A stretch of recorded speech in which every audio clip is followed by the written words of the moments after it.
Harper Audio presents Boundless by Cynthia Hand, performed by Samantha Kwan.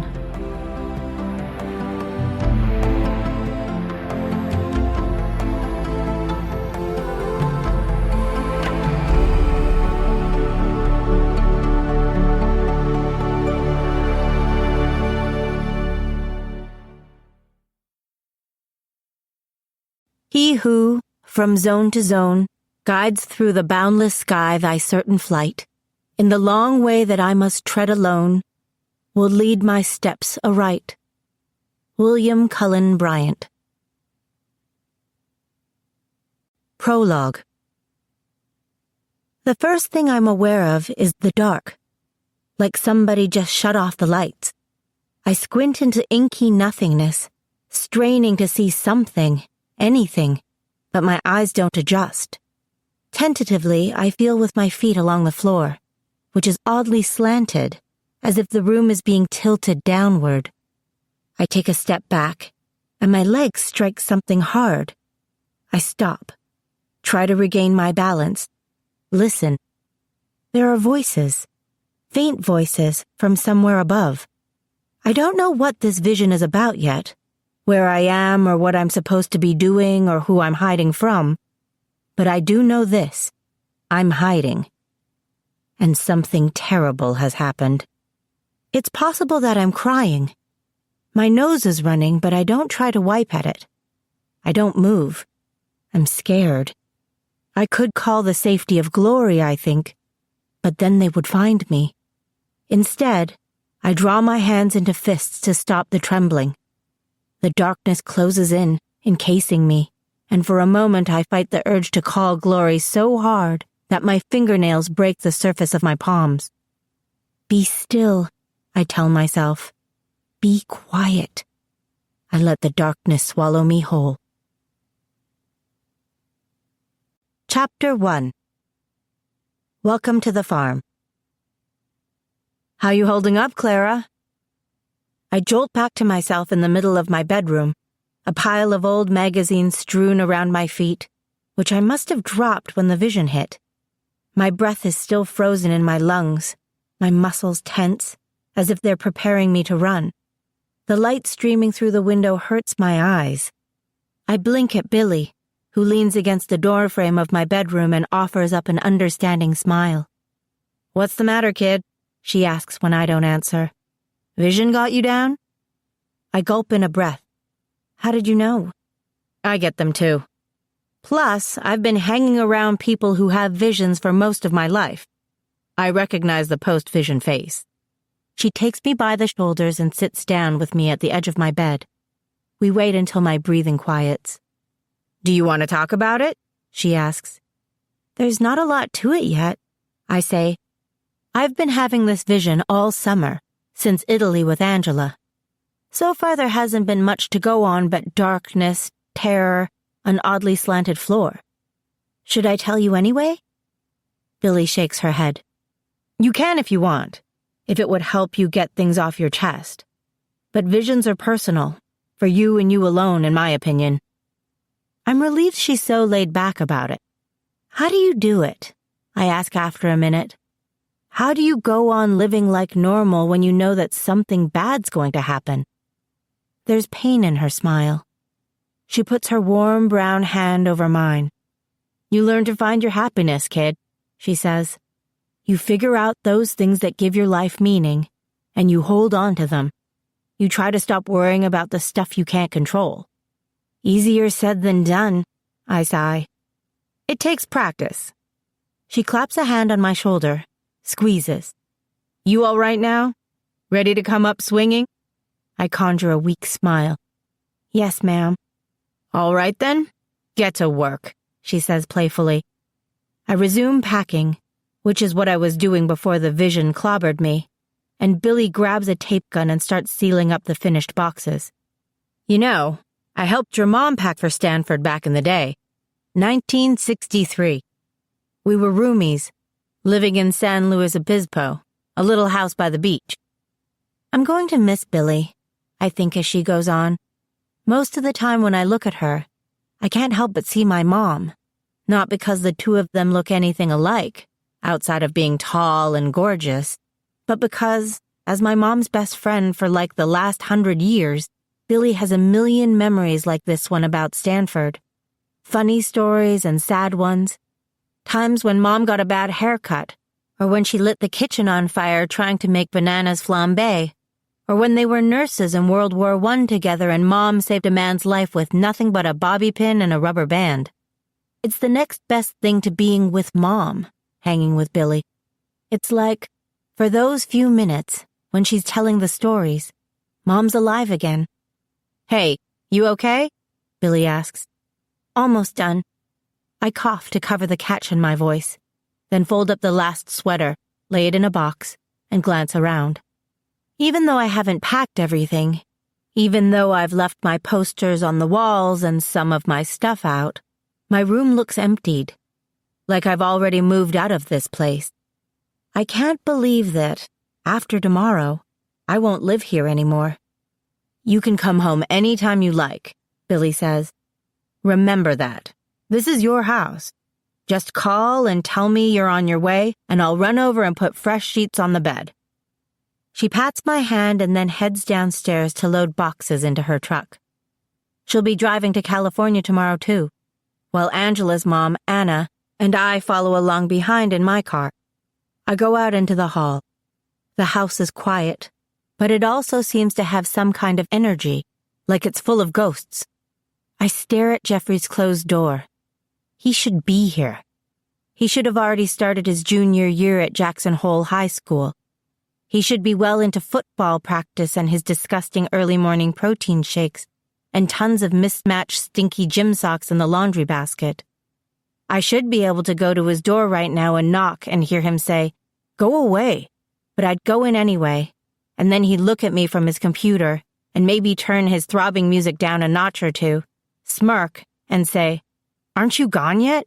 And maybe I'd think of something smart to fire back, but in the end we'd both know that he would miss me, and I would miss him. I miss him. The front door bangs shut downstairs. "You expecting company?" Billy calls up. I become aware of the sound of a car pulling up in the driveway. "No," I holler back. "Who is it?" "It's for you," she says. I book it down the stairs. "Oh, good," says Wendy when I open the door. "I was afraid I missed you." Instinctively, I look around for Tucker, my heart doing a stupid little dance. "He's not here," Wendy says gently. Oh, he didn't want to see me. I try to smile while something in my chest squeezes painfully. Right, I think. Why would he want to see me? We're broken up. He's moving on. I make myself focus on Wendy. She's clutching a cardboard box to her chest like she's afraid it might float away from her. She shifts from one foot to the other. "What's up?" I ask. "I had some of your stuff," she says.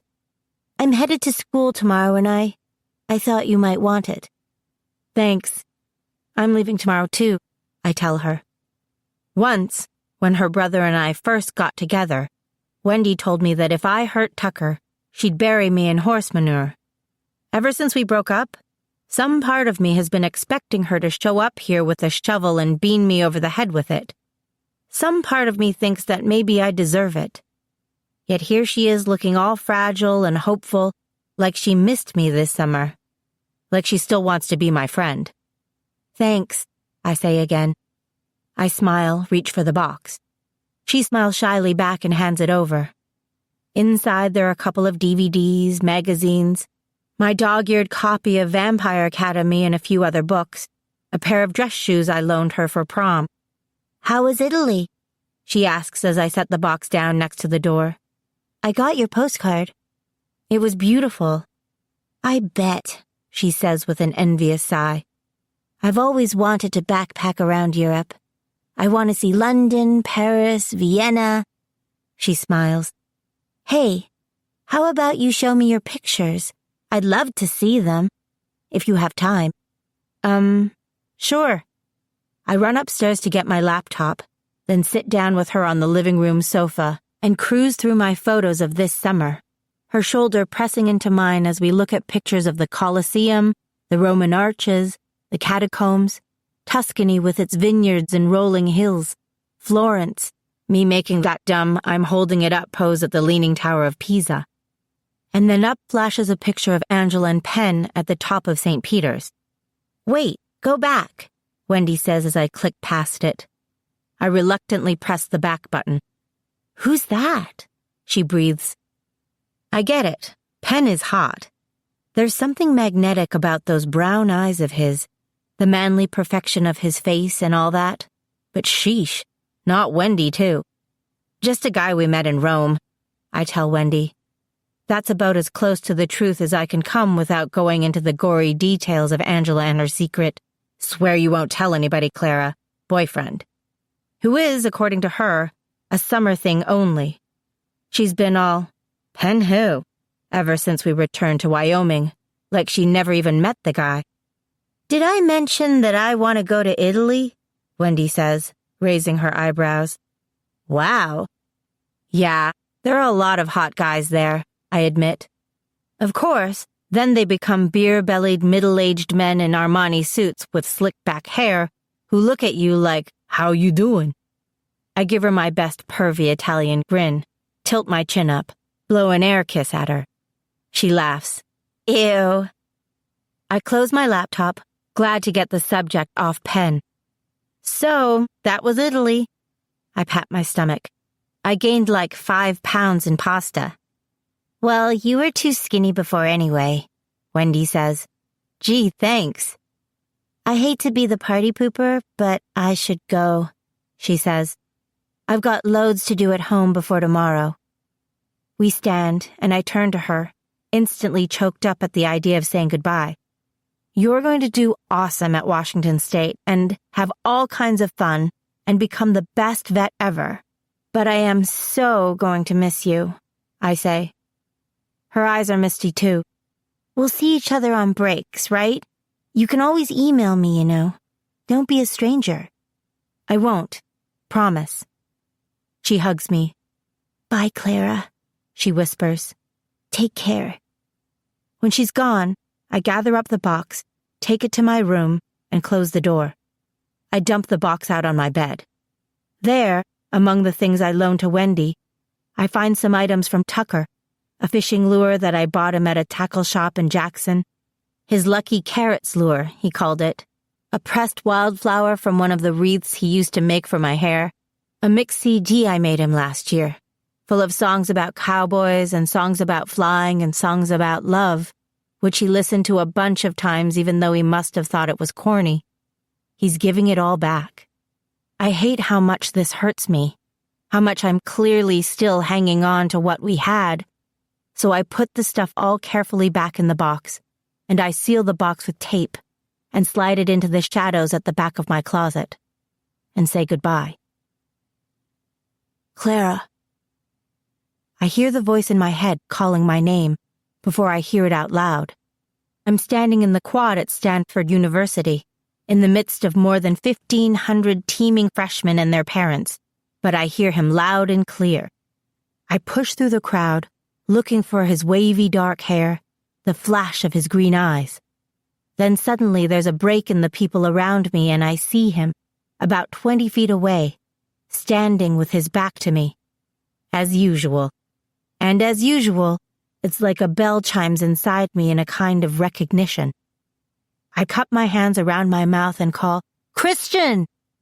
He turns. We weave toward each other through the crowd. In a flash, I'm by his side, grinning up at him, almost laughing because it feels so good to be together again after so long. "Hey," he says. He has to talk loudly to be heard over the people around us. "Fancy meeting you here." "Yes, fancy that." It doesn't occur to me until right this minute how much I've missed him. I was so busy missing other people, my mom, Jeffrey, Tucker, Dad, caught up in all that I was leaving behind. But now, it's like when a part of you stops hurting, and suddenly you're yourself again, healthy and whole, and only then do you understand that you've been in pain for a while. I've missed his voice in my head, in my ears, I missed his face. His smile. I missed you too, he says bemusedly, bending to say it next to my ear so I can hear him over the noise. His warm breath against my neck makes me shiver. I step back awkwardly, suddenly self-conscious. How was the boonies? Is all I can think to say. His uncle always takes him into the mountains during the summers, spends the whole time hardcore training, away from the internet and television and any other distractions, and makes him practice calling glory and flying and all other angel-related skills. Christian calls it summer internship. Acts like it's only a step up from Army boot camp. Same old routine, he reports. Walter was even more intense this year, if you can believe that. He had me up at the crack of dawn most days. Worked me like a dog. Why? I start to ask, then think better of it. What's he training you for? His eyes get serious. I'll tell you later, okay? How was Italy? He asks me out loud, because it'll look weird to people if we're standing here facing each other, not saying anything, while we carry out an entire conversation in our heads. Interesting, I say, which has got to be the understatement of the year. Angela picks this moment to appear at my side. Hi, Chris, she says, lifting her chin in greeting. How's it going? He gestures at the crowd of excited freshmen milling around us. I think reality is finally starting to settle in that I'm going here. I know what you mean, she says. I needed to pinch myself when we drove down Palm Drive. What dorm are you in? Cedro. Clara and I are both in Robley. I think that's across campus from you. It is, he says. I checked. He's glad that he ended up with a dorm across campus from us, I understand as I look at him, because he thinks I might not like it if he's always around, picking the random thoughts out of my brain. He wants to give me some space. I send him the mental equivalent of a hug, which surprises him. What was that for? He asks. We need bicycles, Angela's saying. This campus is so big. Everybody has bikes.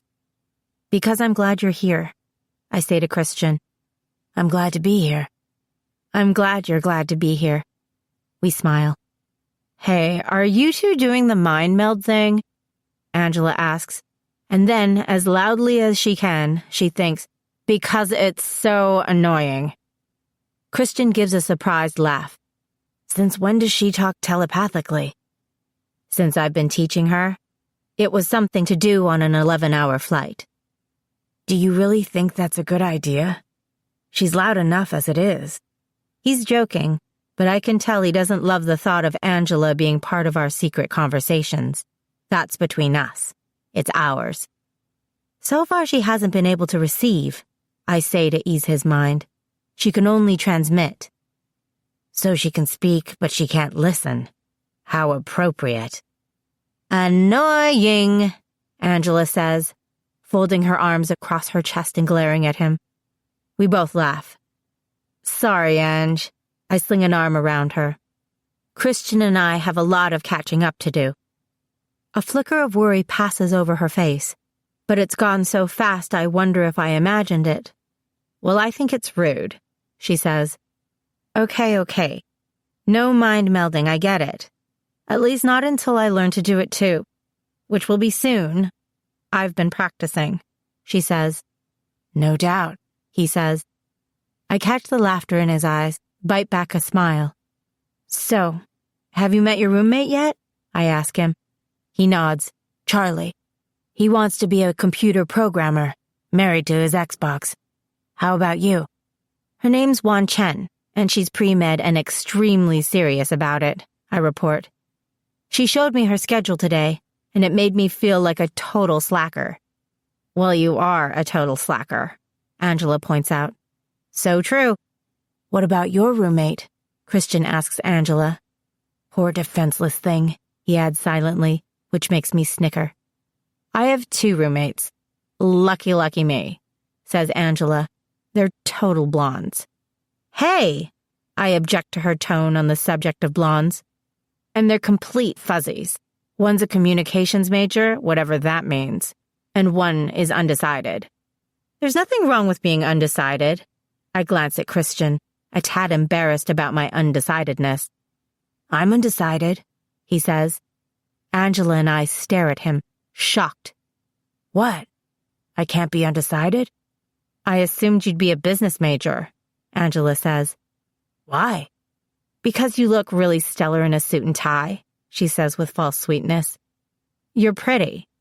You should play to your strengths. He refuses to rise to the bait. Business is Walter's thing, not mine. So what is your thing? Angela asks. Like I said, I haven't decided. He gazes at me intently, the gold flecks in his green eyes catching the light, and I feel heat move into my cheeks. Where is Walter anyway? I ask to change the subject. With Billy. He turns and points at the designated parent section of the quad, where, sure enough, Walter and Billy look like they're deep in conversation.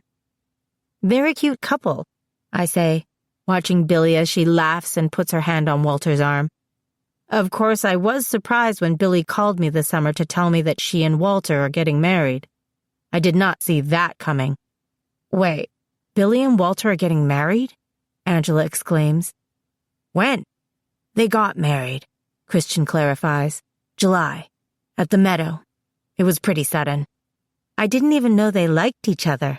I say, before Angela can deliver the joke I know she's cooking up, about how Christian and I are now some kind of weird brother and sister, since his legal guardian has married my legal guardian.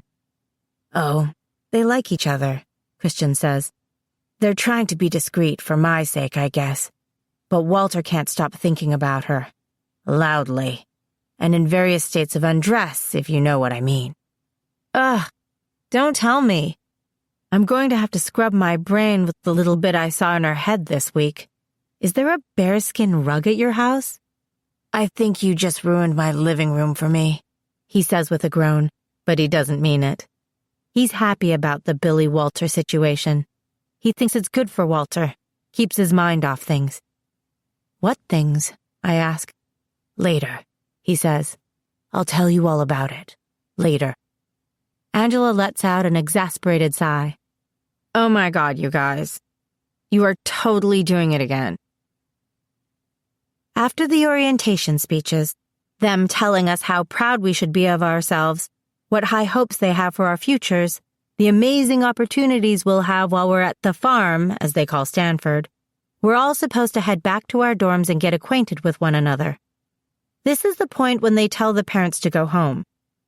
Angela's mom, Anna, who's been her intently quiet self, sitting in the back seat of my car reading her Bible for the entire 1,000-mile trip, suddenly bursts into tears. Angela is mortified, red-cheeked as she escorts her sobbing mother out to the parking lot. But I think it's nice. I wish my mom were here to cry over me. Billy gives me another one of those encouraging shoulder squeezes. Knock 'em dead, kid, she says simply, and then she's gone too. I pick a comfy sofa in the lounge and pretend to study the patterns on the carpet while the rest of the students are saying their own tearful goodbyes. After a while, a guy with short, dyed blonde hair comes in and sits across from me, sets a hefty stack of folders on the coffee table. He smiles, reaches out to shake my hand. I'm Pierce. Clara Gardner. He nods. I think I've seen your name on a couple of lists. You're in the B wing, right? 3rd floor. I'm the fee here in Robley, he says. I stare at him blankly. PHE, he explains. It stands for Peer Health Educator. Kind of like the doctor of the dorm. I'm where you go for a Band-Aid. Oh, right. He's looking at my face in a way that makes me wonder if I have food on it. What? Do I have the words clueless freshman tattooed across my forehead? I ask. He smiles, shakes his head. You don't look scared. Excuse me? Freshmen usually seem pretty terrified, first week on campus. They wander around like little lost puppies. Not you, though. You look like you've got things all under control. Oh, thanks, I say. But I hate to tell you, it's an act. Inside, I'm a nervous wreck. I'm not, actually. I guess next to fallen angels, funerals, and forest fires, Stanford feels like a pretty safe place. Everything's familiar here. The California smells of exhaust and eucalyptus trees, and carefully landscaped roses in the air, palm trees, the Caltrain noise in the distance, the same old varieties of plants that I grew up with outside the windows. It's the other stuff that scares me. The dark, windowless room in my vision. What's going to happen in that place? The bad thing that's happened before I ended up hiding there. The possibility that this is going to be my entire life. One vague, terrifying vision after another, for the next 100 years. That's what's scary. That's what I'm trying very hard not to think about. Pierce writes a 5-digit number on a Post-it and holds it out. Call me if you need anything. I'll come running. He's flirting, I think. I take the Post-it. Okay. Just then, Angela bustles in, running her hands down the sides of her leggings like she's wiping off her mother's emotions. She stops short when she sees Pierce. She doesn't look scared either. She looks like she's come to conquer. Zerbino, Angela, she says matter-of-factly when Pierce opens his mouth to greet her. She glances at the folders on the table. Have you got something in that pile with my name on it? Yeah, sure, he says, flustered, and rummages through the folders until he lands on Z and a packet for Angela. Then he fishes one out for me. He gets up, checks his watch. Well, nice to meet you, girls. Get comfortable. We'll probably start our getting-to-know-you games in about 5 minutes. What's that? Angela gestures to my Post-it as he walks away. Pierce. I stare at his retreating back. Anything I need, he'll come running. She shoots a glance at him over her shoulder, smiles thoughtfully. Oh, really? He's cute. I guess. Right, I forgot. You only have eyes for Tucker still. Or is it Christian now? I can never keep track. Hey, like, ouch, I say. You're being awfully rude today. Her expression softens. Sorry, I'm tense. Change is hard for me, even the good changes. For you? No way. She drops into the seat next to mine. You seem relaxed, though. I stretch my arms over my head, yawn. I've decided to stop stressing about everything. I'm going to start fresh.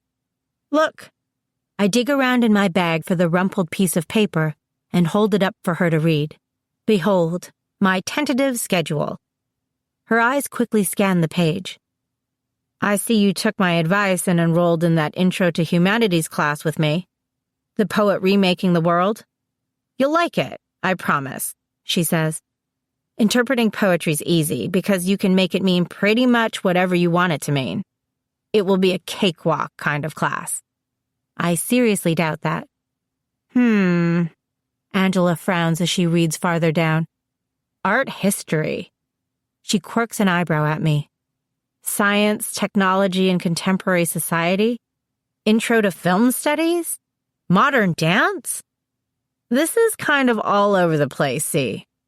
I like art, I say defensively. It's simple for you since you're a history major, so you take history classes. But I'm undecided, she provides. Right, and I didn't know what to take, so Dr. Day told me to enroll in a bunch of different classes and then drop the ones I didn't respond to. But look at this one. I point to the last class on the list. Athletics 196, she reads above my finger. Practice of happiness. Happiness class. You're taking a class on happiness, she says, like that has got to be the most total slacker class in the universe. Mom said I was going to be happy at Stanford, I explain. So that's what I intend to be. I'm going to find my happiness. Good for you. Take charge of yourself. It's about freaking time. I know, I say, and I mean it. I'm ready to stop saying goodbye to things. I'm going to start saying hello. Chapter 2. Band Run. That night I wake up at 2 a.m. to somebody pounding on my door. Hello? I call out warily. There's a jumble of noise from outside, music and people shouting and frantic footsteps in the hall. Wan Chen and I both sit up, exchange worried glances, and then I slide out of bed to answer the door. "Rise and shine, dear freshman," says Stacy, our RA, in a chipper voice. She's wearing a neon green plastic circle around her neck and rainbow clown hair. She grins. "Put your shoes on and come out front." Outside, we're met by a scene that seems straight out of those bad acid trips you see in the movies. The Stanford marching band in what appears to be mostly their underwear, and glow-in-the-dark necklaces and bracelets and stuff, rocking their respective instruments, trumpets blaring, drums beating, cymbals crashing, the school mascot in his big green pine tree costume zooming around like a crazy man, a bunch of half-dressed, partially glowing students jumping and bumping and whooping and laughing. It's incredibly dark, like they've turned out the streetlights for the occasion. But I search for Angela and spot her looking supremely annoyed, standing next to two blonde girls, her roommates, I assume. I weave my way over to them. "Hi," Angela yells. "You have bed hair." "This is insane," I shout, combing through my hair with my fingers with little success. "What?" she screams. "Insane!" I try again. It's so unbelievably loud. One of Angela's roommates gapes and points behind me. I turn to see a guy wearing a Mexican-style wrestling mask that covers his entire face. A shiny gold wrestling mask, and nothing else. My eyes!" Angela shrieks, and we all start giggling hysterically. And then the song is over, and we can hear again, and they're telling us to run. "Run, little freshman, run!" they scream, and we do, like a herd of confused stampeding cattle in the dark. When we finally stop, we're at the next storm over, and the band starts up again, and pretty soon another crowd of bleary and baffled freshmen begins to filter out of the doors. I've lost Angela. I look around, but it's too dark, and the crowd is far too big to find her. I make out one of her roommates standing a few feet away from me. I wave. She smiles and pushes her way over to me, like she's relieved to see a familiar face. We bob half-heartedly to the music for a few minutes before she leans over and yells next to my ear, "I'm Amy. You're Angela's friend from Wyoming?" "Right. Clara. Where are you from?" "Phoenix." She hugs her sweatshirt tighter around her. "I'm cold." Suddenly, we're moving again. This time I make it a point to stay close to Amy. I try not to think about how this feels eerily similar to my vision in some ways, running around in the dark, not knowing where I'm going or what I'm going to end up doing. It's supposed to be fun, I know, but I find this whole thing a bit creepy. "Do you have any idea where we are?" I pant out to Amy the next time we stop. "What?" She can't hear me. "Where are we?" I yell. "Oh," she shakes her head. "No clue. I'm guessing they're going to make us run all the way across campus." I remember how on the tour, they told us that Stanford has the largest campus of any university in the world, aside from one in Russia. It could be a long night. There's still no sign of Angela or the other roommate, who Amy tells me is named Robin. So Amy and I stick together and dance and laugh at Naked Guy and shout out a conversation the best we can. In the next half hour, here's what I find out about Amy. We were both raised with single mothers and little brothers.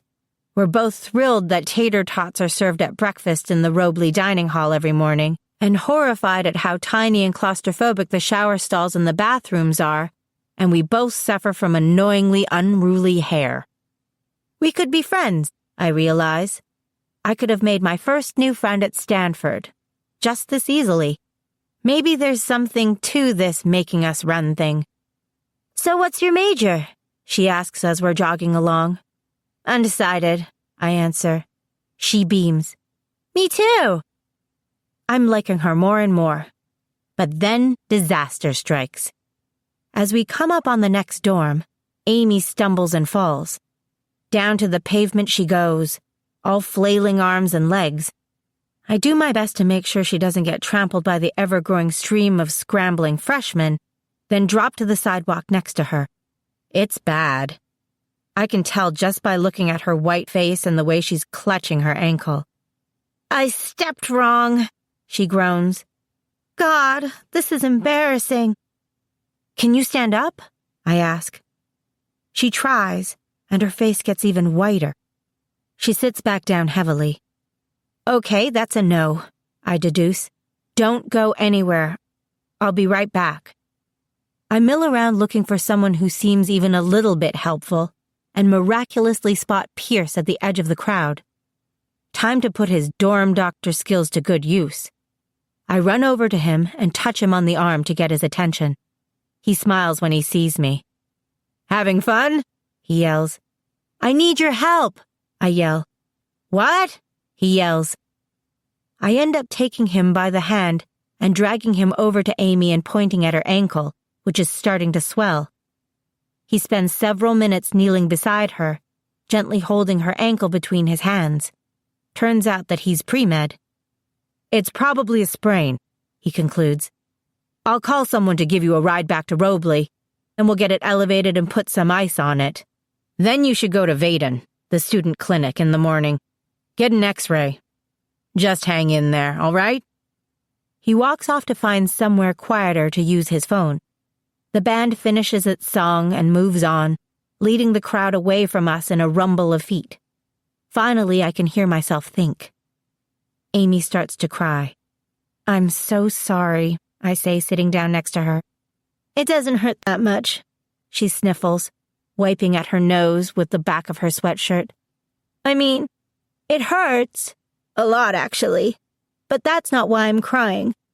I'm crying because I did something so totally stupid, like wear flip-flops when they told us to put on shoes. And this is only the first week of school. I haven't even started classes yet. And now I'm going to be hopping around on crutches, and everyone's going to label me as that klutzy girl who hurt herself. Nobody will think less of you. Seriously, I say. I bet there are plenty of injuries happening tonight. It's all pretty crazy. She shakes her head, sending a tumble of wild blonde curls over her shoulders. Her lip quivers. This is not how I wanted to start things, she chokes out, and buries her face in her hands. I glance around. The group has moved far enough away that we can only faintly hear them. Pierce is standing next to the building with his back to us, talking into his cell. It's dark. No one's around. I lay my hand gently on Amy's ankle. She tenses, like even this light touch is hurting her, but doesn't lift her head. Through my empathy, I can feel the hurt in her, not only the way she's mentally beating herself up over how she's already ruined her reputation, but the physical part too, the way the ligaments in her ankle are pulled away from the bone. It's a bad injury. I know instantly. She could be on crutches all semester. I could help her, I think. I've healed people before. My mom after she was attacked by Samjeza. Tucker after our post-prom car accident last year. But those times I had the full circle of glory around me, the whole shebang.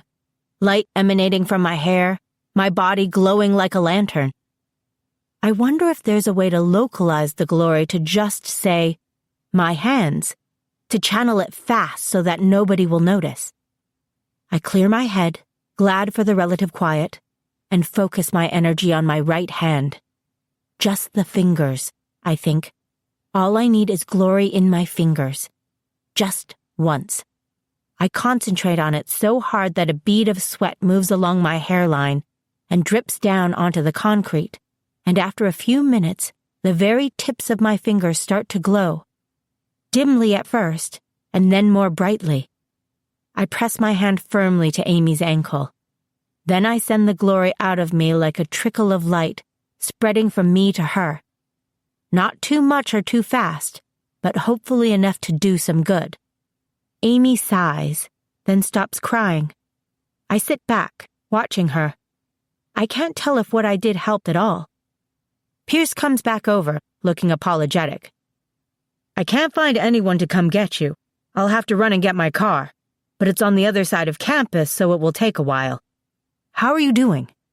Better, she says. It doesn't hurt as much as before. He kneels down next to her again and examines her ankle. It looks better, actually. Not as swollen. Maybe you just twisted it. Can you try to walk? She gets up and gingerly puts her weight on her injured foot. Pierce and I watch as she limps a few steps, then turns back to us. It feels okay now, she admits. Oh my God. Am I a drama queen or what? She laughs, her voice full of relief.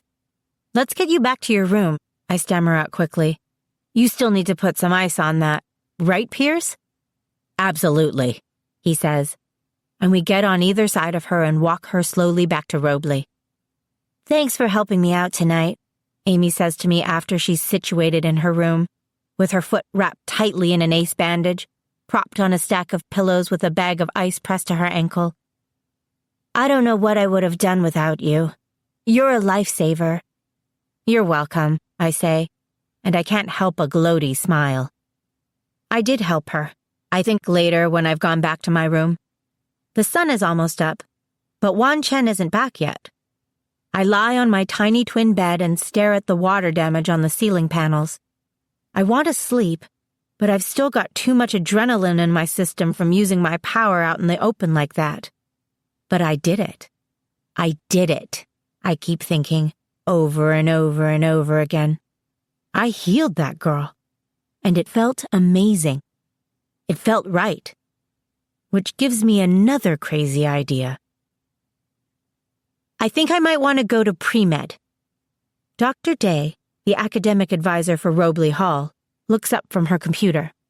She has the grace not to look too surprised that I've burst into her office and informed her that I am contemplating becoming a doctor. She simply nods and takes a minute to pull up my schedule.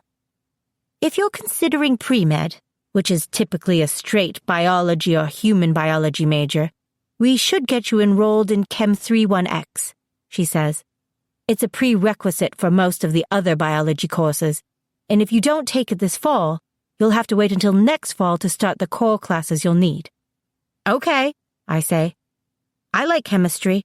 I took college prep chemistry last year. She looks at me from over the top of her glasses. This course can be a little hardcore, she warns me. The class meets 3 times a week, and then there's a bi-weekly discussion session led by a teaching assistant, plus another couple hours a week in the lab. The entire biology track can be fairly high intensity. Are you ready for that? I can handle it, I say, and an excited tremor passes through me, because I feel oddly sure about this. I think about how good it felt when Amy's ankle was righting itself under my hand. Being a doctor would put me in contact with the people who need healing the most. I could help people. I could fix the broken things in this world. I smile at Dr. Day, and she smiles back. This is what I want to do, I tell her. All right then, she says. Let's get you started. Everybody takes the news that I've gone pre-med in a different way. Wan Chen, for instance, who's pre-med herself, reacts like I'm suddenly competition. For a few days, she doesn't say more than 2 words to me, maneuvering around our tiny dorm room in chilled silence, until she realizes that we're both in that insanely hard chemistry class, and I'm pretty good at chemistry. Then she warms up to me fast. I hear her tell her mother on the phone in Mandarin that I'm a nice girl and very smart. I make an effort not to smile when I hear her say it. Angela instantly loves the idea of me as a doctor. Very cool, are her exact words. I believe we should use our gifts, for good, not just sit on them unless we're required to do some angel-related duty. If you can stomach all the blood and guts and gore, which I totally couldn't, but kudos to you if you can, then you should go for it. It's Christian who doesn't think it's a good idea. A doctor, he repeats when I tell him. What brought this on? I explain about Band Run and Amy's miraculously healed ankle and my subsequent aha moment. I expect him to be impressed, excited for me, approving, but he frowns. You don't like it, I observe. Why? It's too risky. He looks like he wants to say something else, but we're standing on the crowded sidewalk outside the Stanford bookstore, where I've bumped into him while coming out with my armload of poetry collections from a humanities class and a giant 10-pound textbook entitled Chemistry, Science of Change, which is what prompted this conversation. "You could get caught using glory," he says in my head. "Relax," I reply. "It's not like I'm going to go around healing people right this minute. I'm looking into it as a possible career path, that's all. No big deal." But it feels like a big deal. It feels like my life finally has a, for lack of a better word, purpose. One that isn't all about being an angel blood, but makes use of the angel blood part of me too. It feels right. He sighs. "I get it," he says. "I want to help people too. But we have to lie low, Clara. You're lucky that this girl you healed didn't see what you did. How would you have explained that? What would you do if she was going around campus telling everybody about your magical glowing hands?" I don't have an answer for him. My chin lifts. "But she didn't notice. I'll be careful. I would only use the glory when I thought it was safe. And the other times, I'd use regular medical stuff. Which is why I want to become a doctor. I have the power to heal people, Christian. How can I not use it?" We stand there for a minute, locked in a silent argument about whether or not it's worth the risk, until it becomes clear that neither of us is going to change our mind. "I have to go," I say finally, trying not to pout.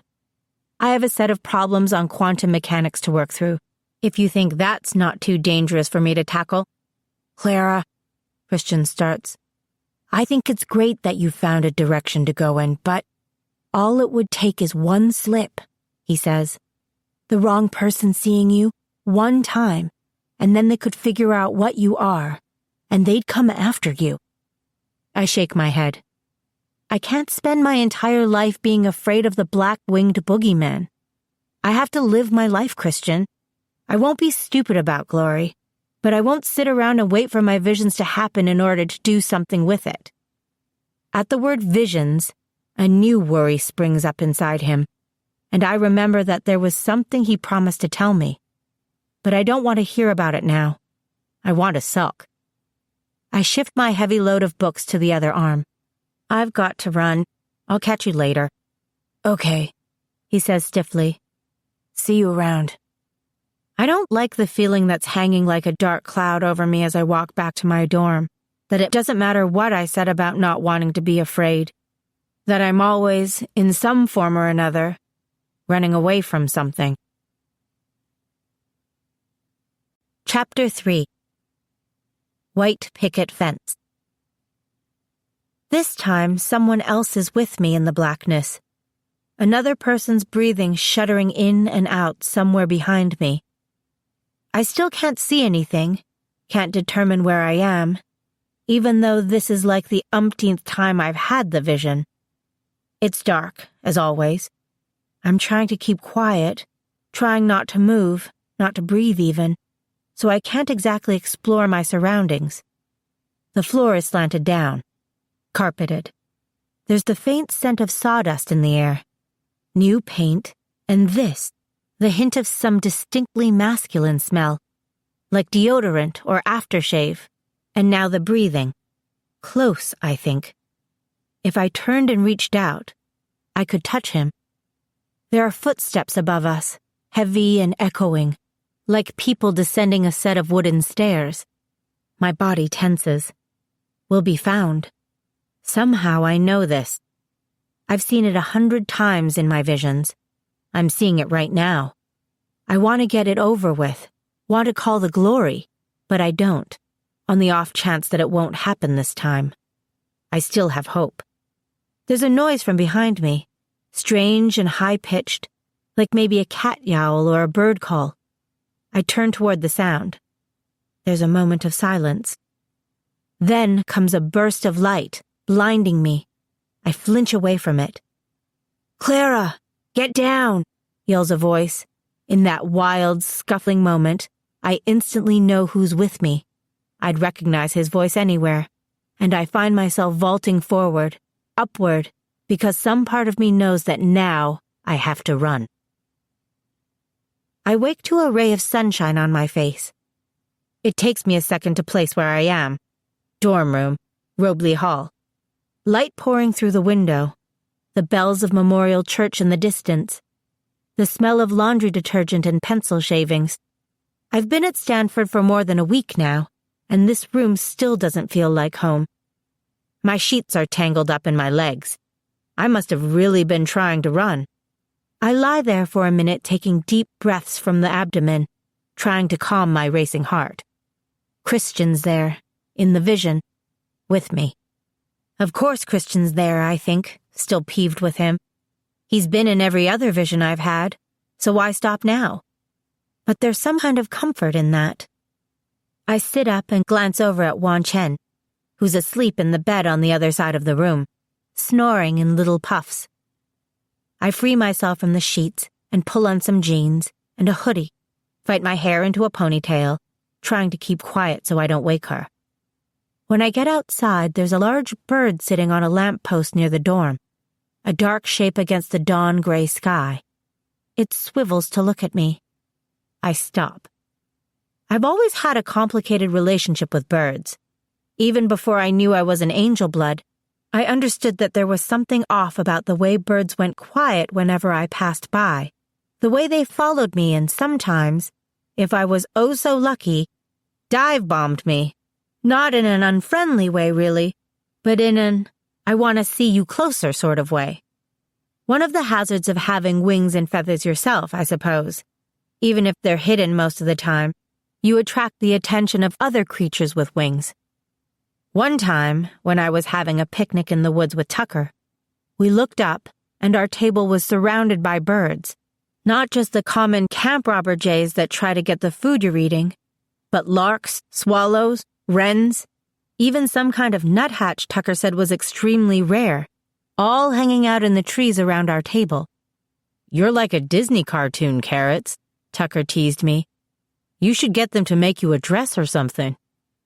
But this bird feels different somehow. It's a crow, I think, jet black, with a sharp, slightly hooked beak, perched on top of the post like a scene straight from Edgar Allan Poe. Watching me, silent, thoughtful, deliberate. Billy said once that blackwings could turn into birds.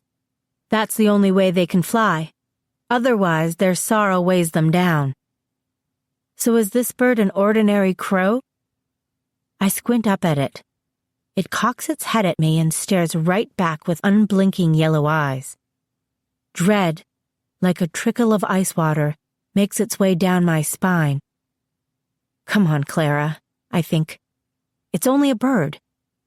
I scoff at myself and walk quickly past it, hugging my arms to my chest in the cold morning air. The bird squawks, a sharp, jarring warning that sends prickles to the back of my scalp. I keep walking. After a few steps, I peer back over my shoulder at the lamppost. The bird is gone. I sigh. I tell myself that I'm being paranoid, that I'm just creeped out because of the vision. I try to put the bird out of my mind and start walking again. Fast. Before I know it, I'm across campus, standing under Christian's window, pacing back and forth on the sidewalk because I don't actually know what I'm doing here. I should have told him about the vision before, but I was too upset that he rejected my being a doctor idea. I should have told him before that, even. We've been here for almost 2 weeks, and neither one of us has talked about visions or purpose or any of the other angel-related stuff.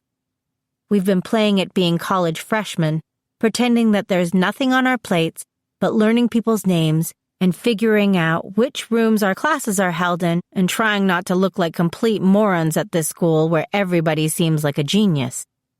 But I have to tell him now. I need to. Only I check my phone.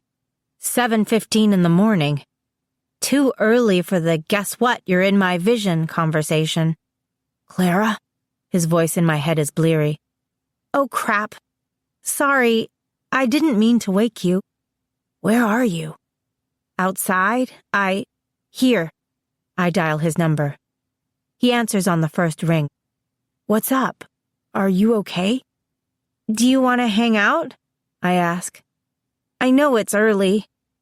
I can actually hear him smiling at the other end of the line. Absolutely. Let's hang out. Oh, good. But first let me put some pants on. You do that, I say, glad he can't see me totally blushing at the idea of him in boxers. I'll be right here.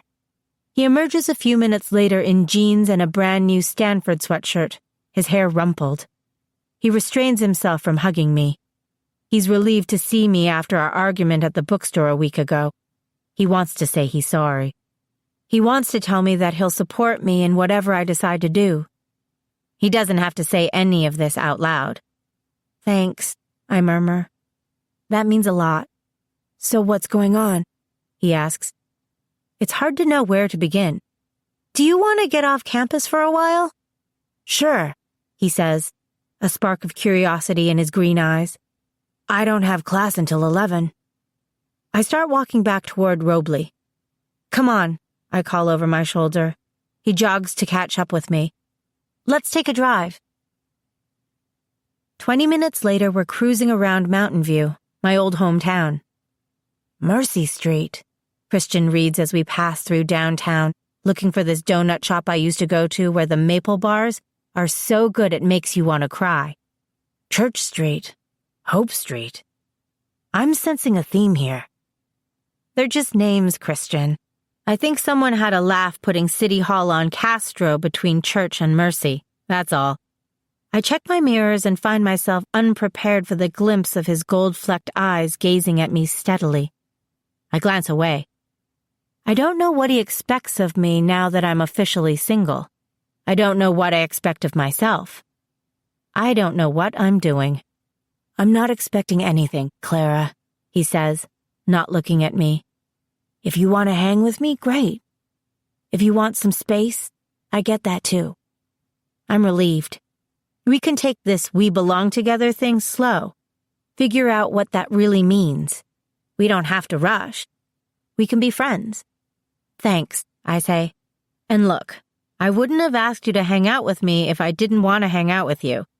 You're my best friend, I want to say. But for some reason, I don't. He smiles. Take me to your house, he says impulsively. I want to see where you lived. Awkward conversation officially over. Obediently, I make a right toward my old neighborhood. But it's not my house. Not anymore. It's somebody else's house now. And the thought makes me sad. Someone else sleeping in my room. Someone else at the kitchen window where Mom always used to stand watching the hummingbirds flip from flower to flower in the backyard. But that's life, I guess. That's being a grown-up. Leaving places. Moving on. The sun is coming up behind the rows of houses when we get to my street. Sprinklers cast nets of white mist into the air. I roll the window down and drive with my right hand. Let the left hand drag through the cool air outside. It smells so good here, like wet cement and fresh-cut grass. The aroma of bacon and pancakes wafting between the homes. Garden roses and magnolia trees, the smells of my life before. It's surreal, passing along these familiar tree-lined streets, seeing the same cars parked in the driveways, the same people headed off to work, the same kids walking to school, only a little bigger than the last time I saw them. It's like time has stopped here, and these past 2 years and all the crazy stuff that went down in Wyoming never took place. I park the car across the street from my old house. Nice, Christian says, gazing out the open window at the big green 2-story, with blue shutters that was my home sweet home for the first 16 years of my life. White picket fence and everything. Yeah, my mom was a traditionalist. The house, too, looks exactly the same. I can't stop staring at the basketball hoop that's set up over the garage. I can almost hear Jeffrey practicing, the cadence of the ball hitting the cement, his feet shuffling, his exhaled breath as he jumps and puts the ball through the hoop, the way the backboard thumps and the net swishes, and Jeffrey hissing, "Nice," between his teeth. How many times did I do my homework with that sound in the background? He'll turn up, says Christian. I turn to look at him. He's 16, Christian. He should be home. He should have someone taking care of him. Jeffrey's strong. He can handle himself. You really want him to come home and get arrested and all that? No, I admit. I'm just worried. You're a good sister, he says. I scoff. I messed up everything for him. You love him. You would have helped him if you'd known what he was going through. I don't meet his eyes. How do you know? Maybe I would have blown him off and kept on obsessing about my own thing. I'm good at that. Christian catches his breath, then says more firmly, It's not your fault, Clara. I wish I believed him. Silence falls over us again, but this time it's weightier. I should tell him about the vision. I should stop stalling. I don't even know why I'm stalling. So tell me, he says, leaning his elbow on the edge of the window. Thus I rattle off every detail I can remember, ending with my revelation that it's him there with me, him in the dark room, him yelling for me to get down. He's quiet for a while after I'm done. Well, it's not a very visual type of vision, is it? Nope. It's pretty much darkness and adrenaline at this point. What do you think? He shakes his head, baffled. What does Angela say? I shift uncomfortably. We haven't really talked about it. He looks at my face, his eyes narrowing slightly. Have you told anybody else? He reads my guilty expression. Why not? I sigh. I don't know. Why haven't you told Billy? That's the entire reason she became your guardian, you know, to help you through stuff like this. Because she's not my mom, I think. Billy just got married, I explain. I didn't want to spill my depressing guts all over her on her honeymoon. And Angela, well, she had her own thing going on in Italy. What thing? He asks, frowning. I bite my lip. I wish I could tell him about Penn. Who's Penn? Christian asks with a hint of a smile, able to pick that much out of my head. Wait, wasn't he the angel who told Angela about the Blackwings all those years ago? His eyes widen as they meet mine. He's the mysterious Italian boyfriend? It's official. I suck at keeping secrets, especially from him. Hey, no mind reading. I can't talk about it, I sputter. I promised. Then stop thinking about it, he says, which is like someone telling you not to think of an elephant, which is of course the first image that pops into your brain. Whoa, Angela and an angel. What's this about the gray wings? Christian! He's not a Blackwing, is he? Christian looks genuinely worried, the way he always does whenever the topic of Blackwings comes up. They killed his mother, after all. No, he's not. I stop myself. I would have told you if... Christian! Sorry, he mutters, but he's not very sorry at all. So, back to your vision, and why you kept it to yourself this long. Because that, I'm pretty sure, you are allowed to tell me. I'm relieved to be off the subject of Angela, although the vision stuff is not any easier to talk about. I sigh. I didn't tell you because I didn't want to be having a vision, I confess. Not right now. He nods like he understands, but I get a flicker of pain from him. I'm sorry I didn't say something about it earlier, I say. I should have. I didn't tell you mine either, he says. For basically the same reason. I wanted to be a regular college student for a little while. Act like I have a normal life. He gazes up through the windshield into the peach-colored sky. A V of ducks is cutting its way across the horizon, heading south. We watch the birds ride the air. I wait for him to start talking again. It's ironic, he says. You've been having a vision of dark, and I've been having a vision of light. What do you mean? All I can see is light. I don't know where I am. I don't know what I'm supposed to be doing. Just light. It took me a few times to figure out what it is. I'm holding my breath. What is? The light. He looks over at me. It's a sword. My mouth drops open. A sword? A flaming sword. Shut the front door, I gasp. He does his laugh-exhale thing. At first all I could think was, how great is this? I'm wielding a flaming sword. A sword made of fire. Awesome, right? His smile fades. But then I started thinking about what it could mean. And when I told my uncle about it this summer, he completely freaked out. He started me doing push-ups on the spot. But why? Because obviously I'm going to have to fight. He clasps his hands together behind his neck and sighs. Who? I'm almost afraid to ask. I have no idea. He drops his hands, his smile mournful as he looks at me. But Walter is trying to make sure that I'm prepared for whoever it is. He shrugs. Wow, I say. I'm sorry. Yeah, well, we're kidding ourselves if we think we're ever going to be allowed to lead normal lives, aren't we? He says. Silence. Finally, I say, we'll figure it out, Christian. He nods, but there's something else that's bothering him, a grief that reverberates through me and makes me look up to meet his eyes. Then I know, without having to ask, that Walter's dying and that it's the 120 years rule. Oh, Christian. When?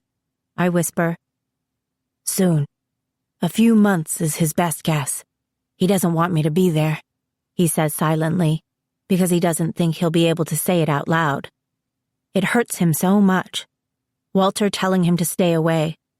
The idea that he might never get to spend time with him again. He doesn't want me to see him like that. I understand. At the end, my mom was so weak she couldn't even walk to the bathroom. That was one of the worst parts of it, the indignity of it all. Her body giving out, giving up. I scoot over and slip my hand into his, which startles him. A familiar electricity passes between us, making me feel stronger, braver. I rest my head on his shoulder. I try to comfort him the way he's always managed to comfort me. I'm right here, I tell him. I'm not going anywhere, for what it's worth. Thanks. Forget all the doom and gloom stuff, I say after a while. Let's just live a little. Okay. Sounds like a plan. I pull away, glance at the clock on the dashboard. 7:45. Plenty of time, I think. I know something that will make both of us feel better. Where are we off to now? Christian asks. You'll like it, I say, starting the car. I promise. An hour later, I park the car near the visitor center at Big Basin Redwood State Park and hop out. Follow me, I say, and head off beneath the towering trees toward the Pine Mountain Trail. I'm surprised that I remember the way, but I do. I remember it like it was yesterday.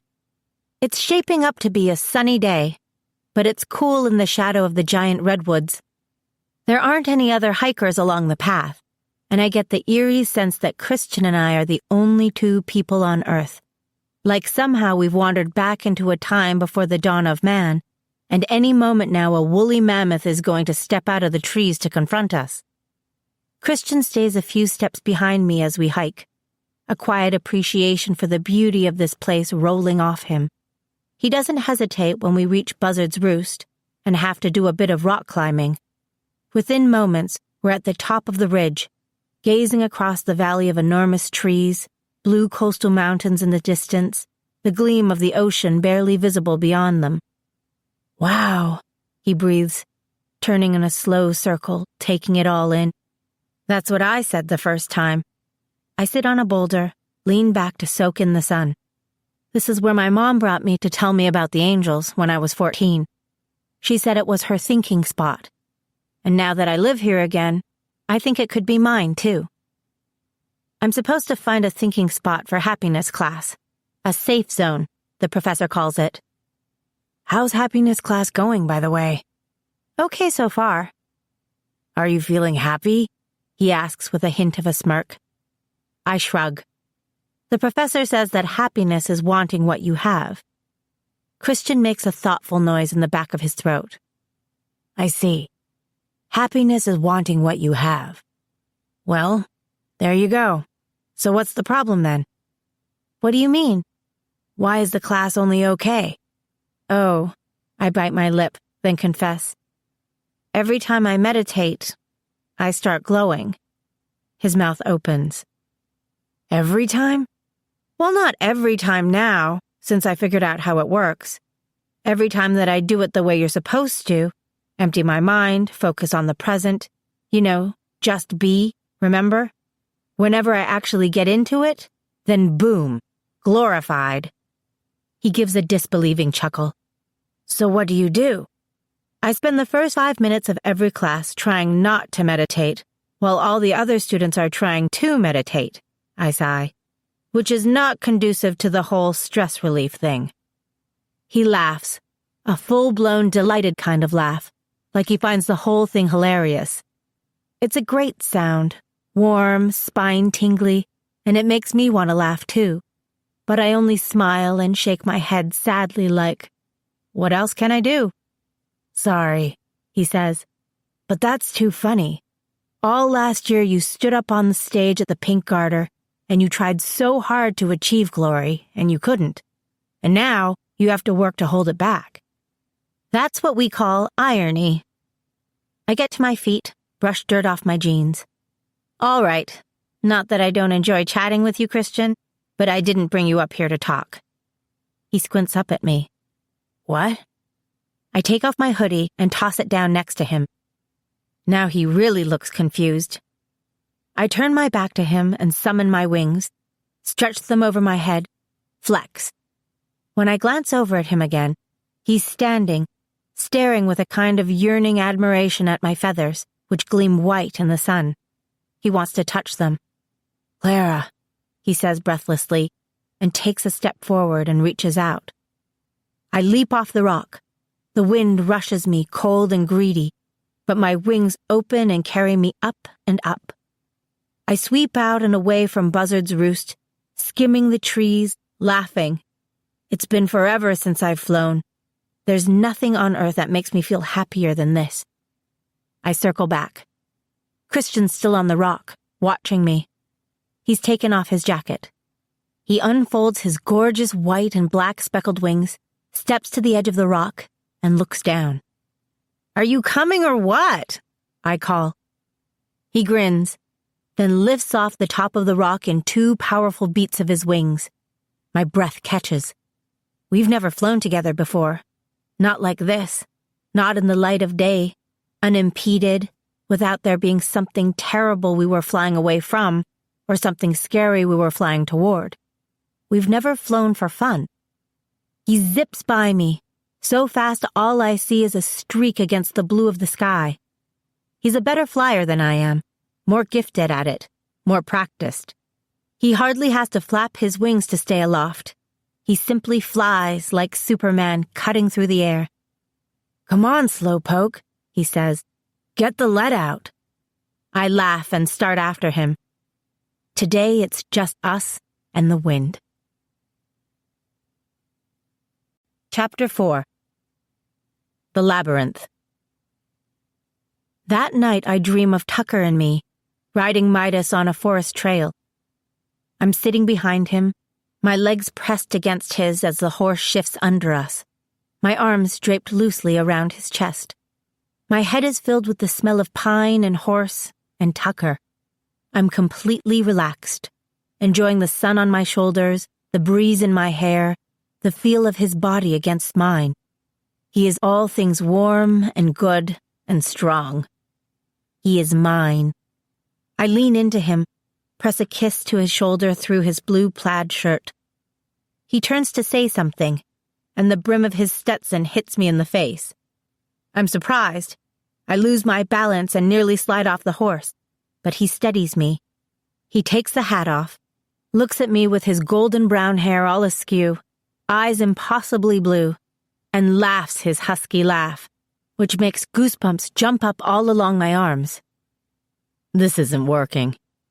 He reaches up and transfers the hat to my head, grins. There, much better on you. He angles his face to kiss me. His lips slightly chapped but gentle, tender on mine. His mind full of love. In this moment I know I'm dreaming. I know it isn't real. Already I can feel myself waking up. I don't want to wake up, I think. Not yet. I open my eyes. It's still dark. A lamp outside spilling a watery silver light through our open window, a crack of gold under the door, soft shadows cast by the furniture. I'm filled with a strange feeling, almost like déjà vu. The building is eerily quiet, so I know without looking at my clock that it must be pretty late, or early, however you want to look at it. I glance over at Wan Chen. She sighs in her sleep, turns over.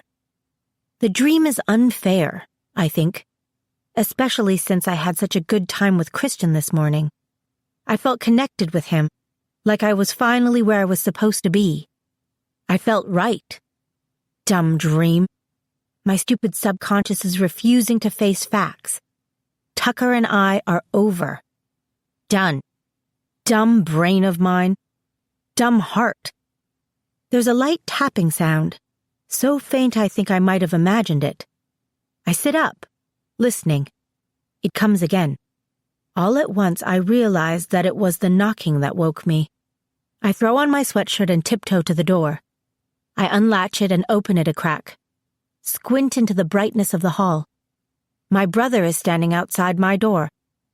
"Jeffrey!" I gasp. I probably should play it cool, but I can't. I throw my arms around him. He stiffens in surprise, the muscles in his shoulders tense as I hang on to him.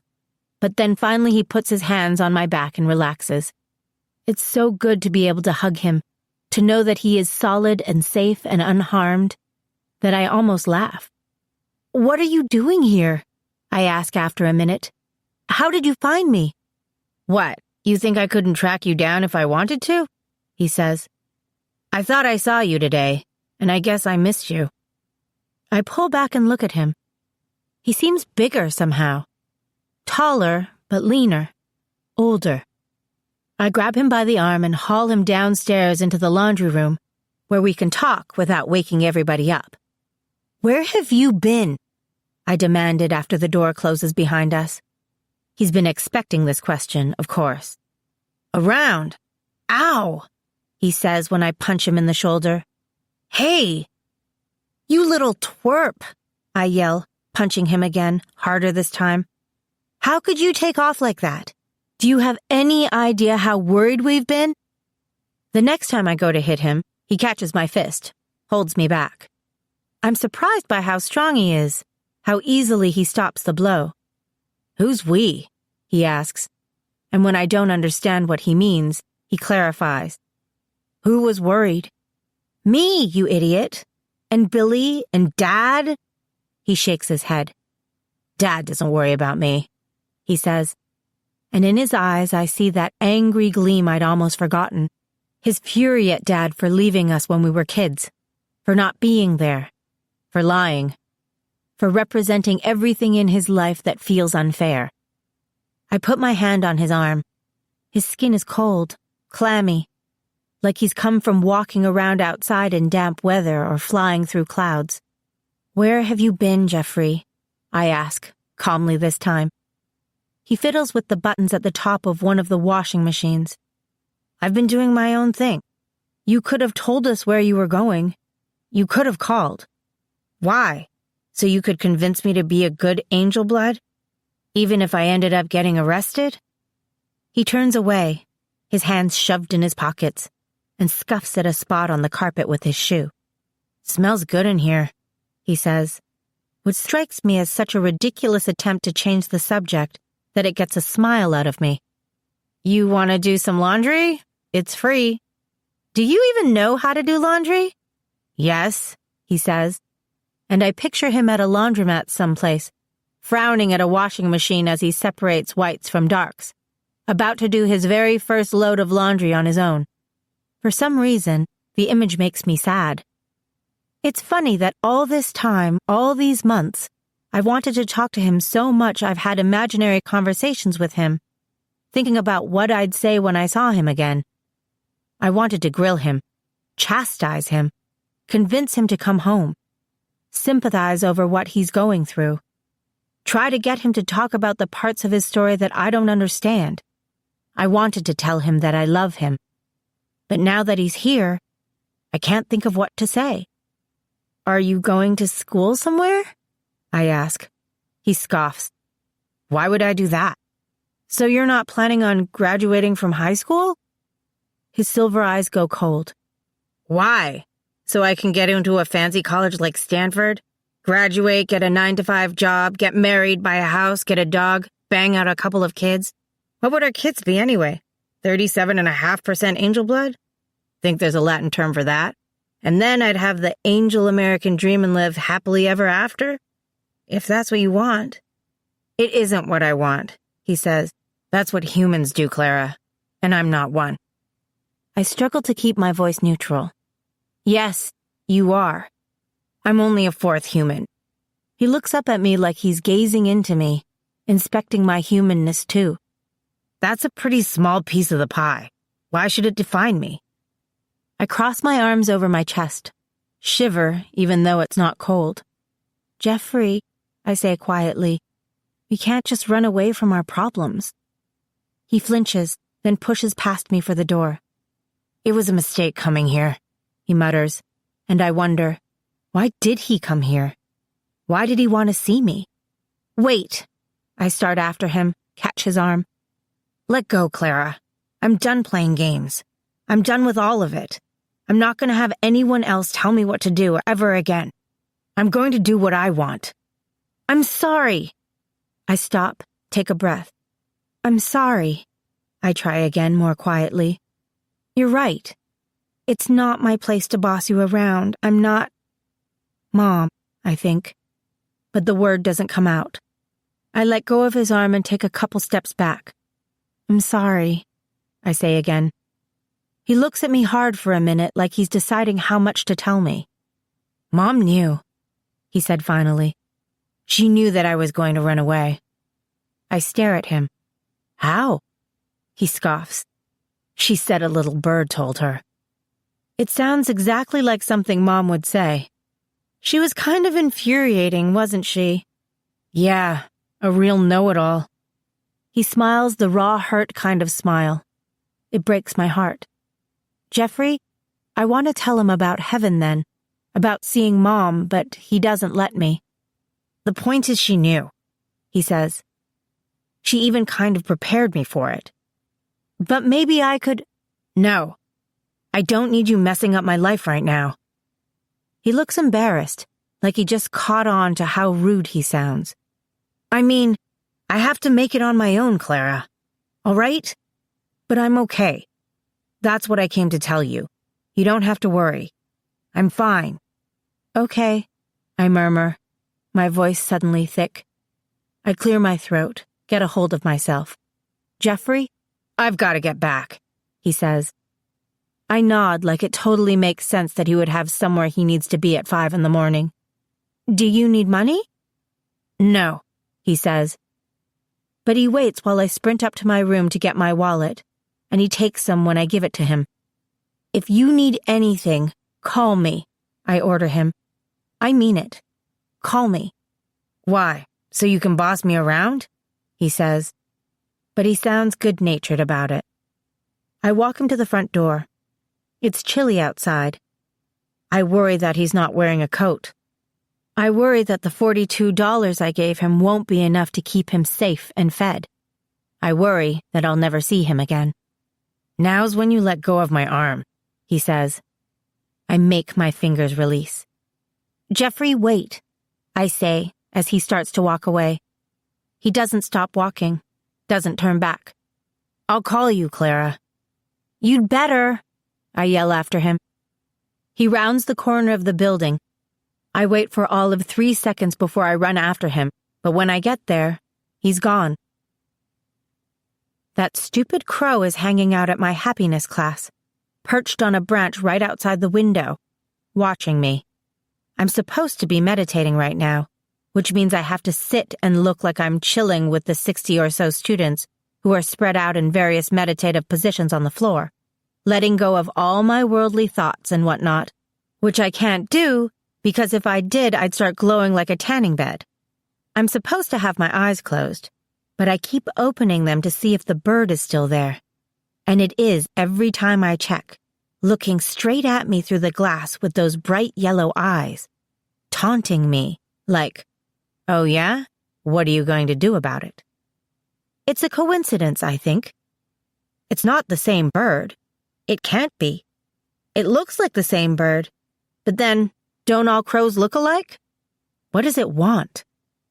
This is clearly putting a major kink in my quest for inner peace. "Excellent job, everyone," says Dr. Welch, stretching his arms over his head. "Now let's take a few minutes to write in our gratitude journals, and then we'll start the discussion." Go away, I think at the bird. Don't be a blackwing. Just be a stupid bird. I don't want to deal with a blackwing right now. It cocks its head at me, caws once, and flies off. I take a deep breath and let it out. I'm being paranoid, I tell myself again. It's only a bird. It's only a bird. Stop wigging yourself out. I am grateful that meditation time is over, is what I write in my journal, just to be snarky. The guy sitting next to me looks over, sees what I've jotted onto my paper, and smirks. "I'm not good at it either," he says. If only he knew, but I smile and nod. "You're Clara, right?" he whispers. "I remember you from that stupid introductory game we played on the first day." Dr. Welch clears his throat and looks pointedly at the two of us, which means, you're supposed to be grateful right now, not talking. The guy grins and turns his notebook slightly so I can see what he's writing. "I'm Thomas. I'm grateful that this class is pass-fail." I smile and nod again. I already knew his name. I've been privately referring to him as Doubting Thomas, since he's always the first one to question everything Dr. Welch says. Like last week, for instance, Dr. Welch said that we have to stop chasing after material things and work to be content with ourselves.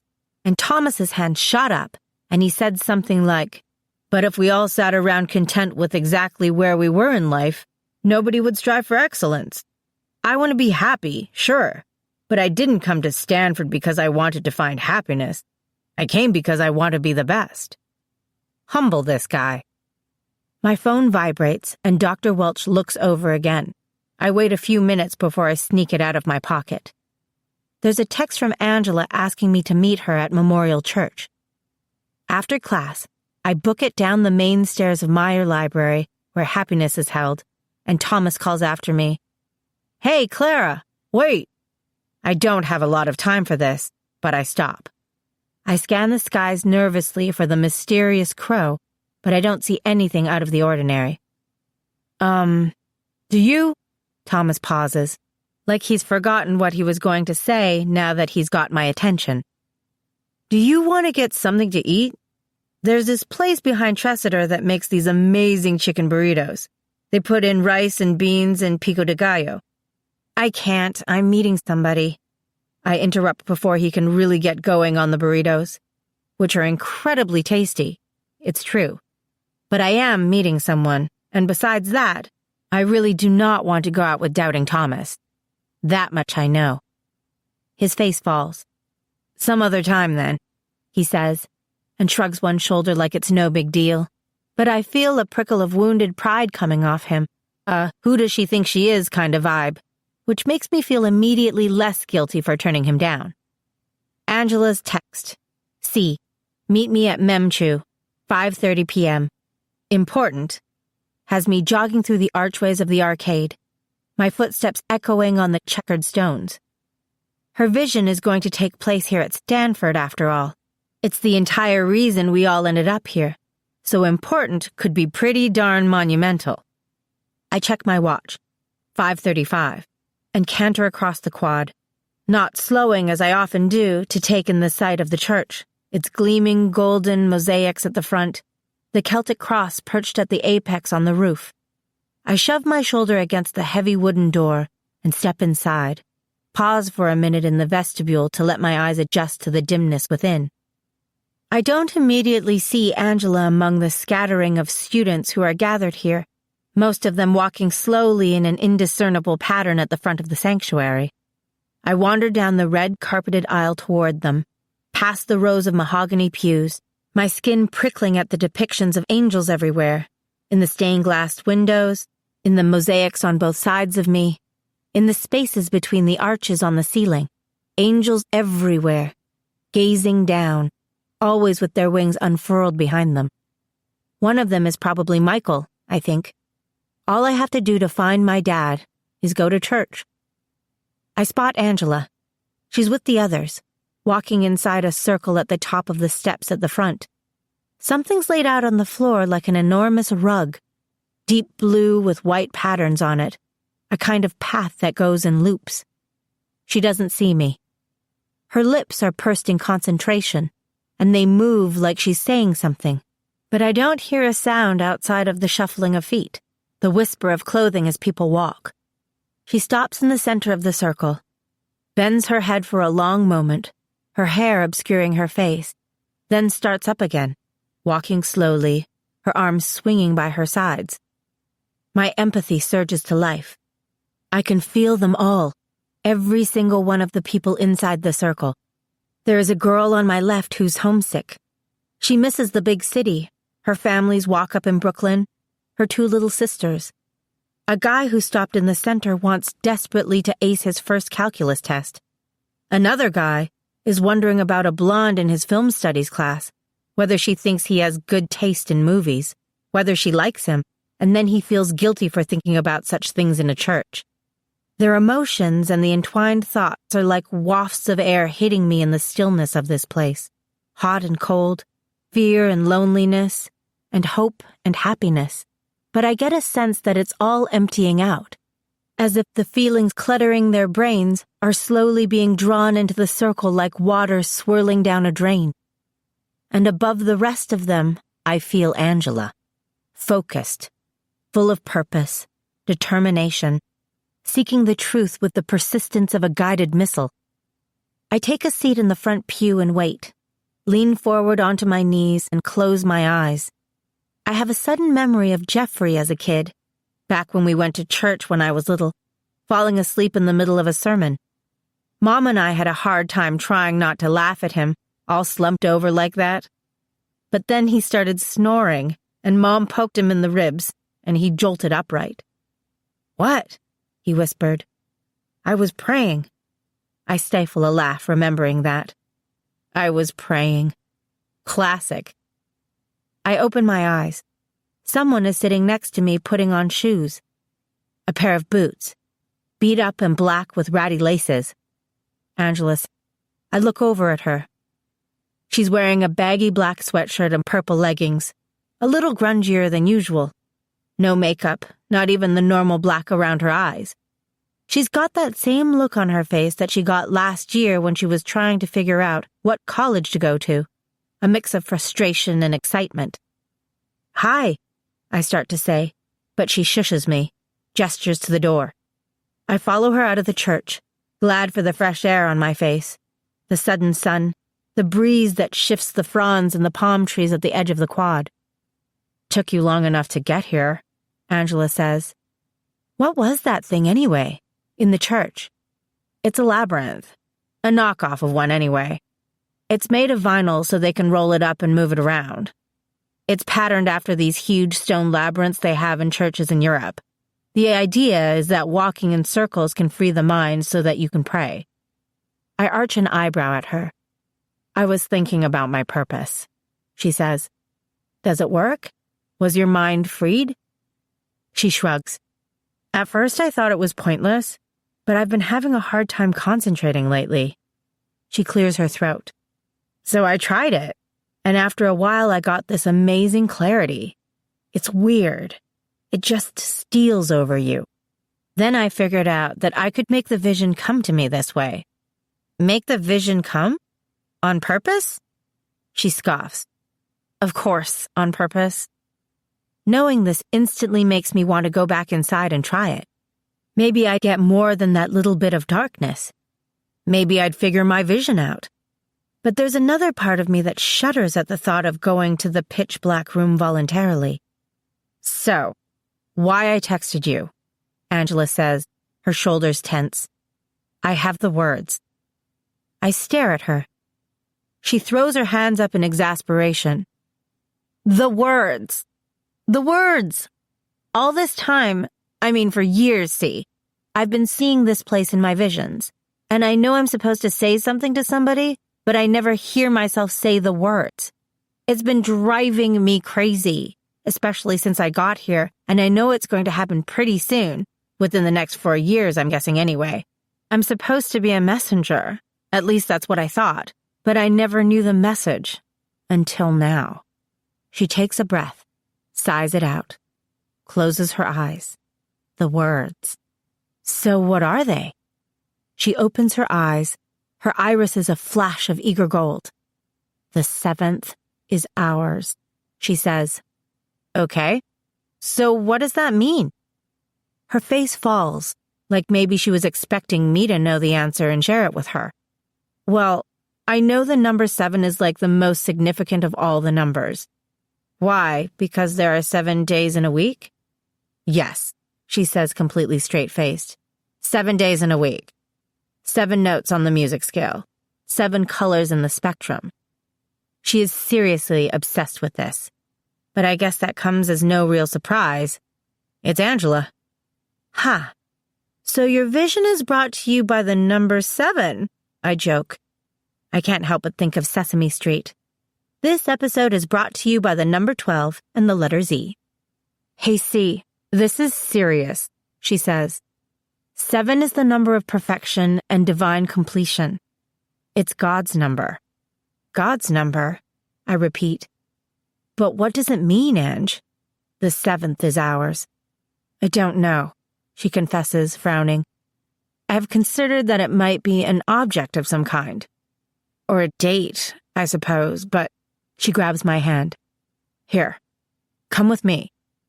She pulls me across the quad again, essentially retracing the route I used to get here, all the way out into the arcade, where there's a group of black statues, a replica of Rodin's Burghers of Calais.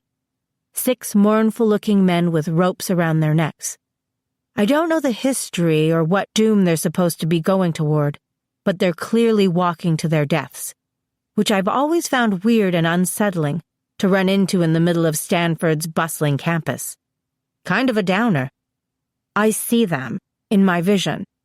Angela pulls me past the burgers until we're standing at the top of the steps looking out at the oval and beyond it, Palm Drive, the long street that's lined with giant palm trees and marks the official entrance to the university.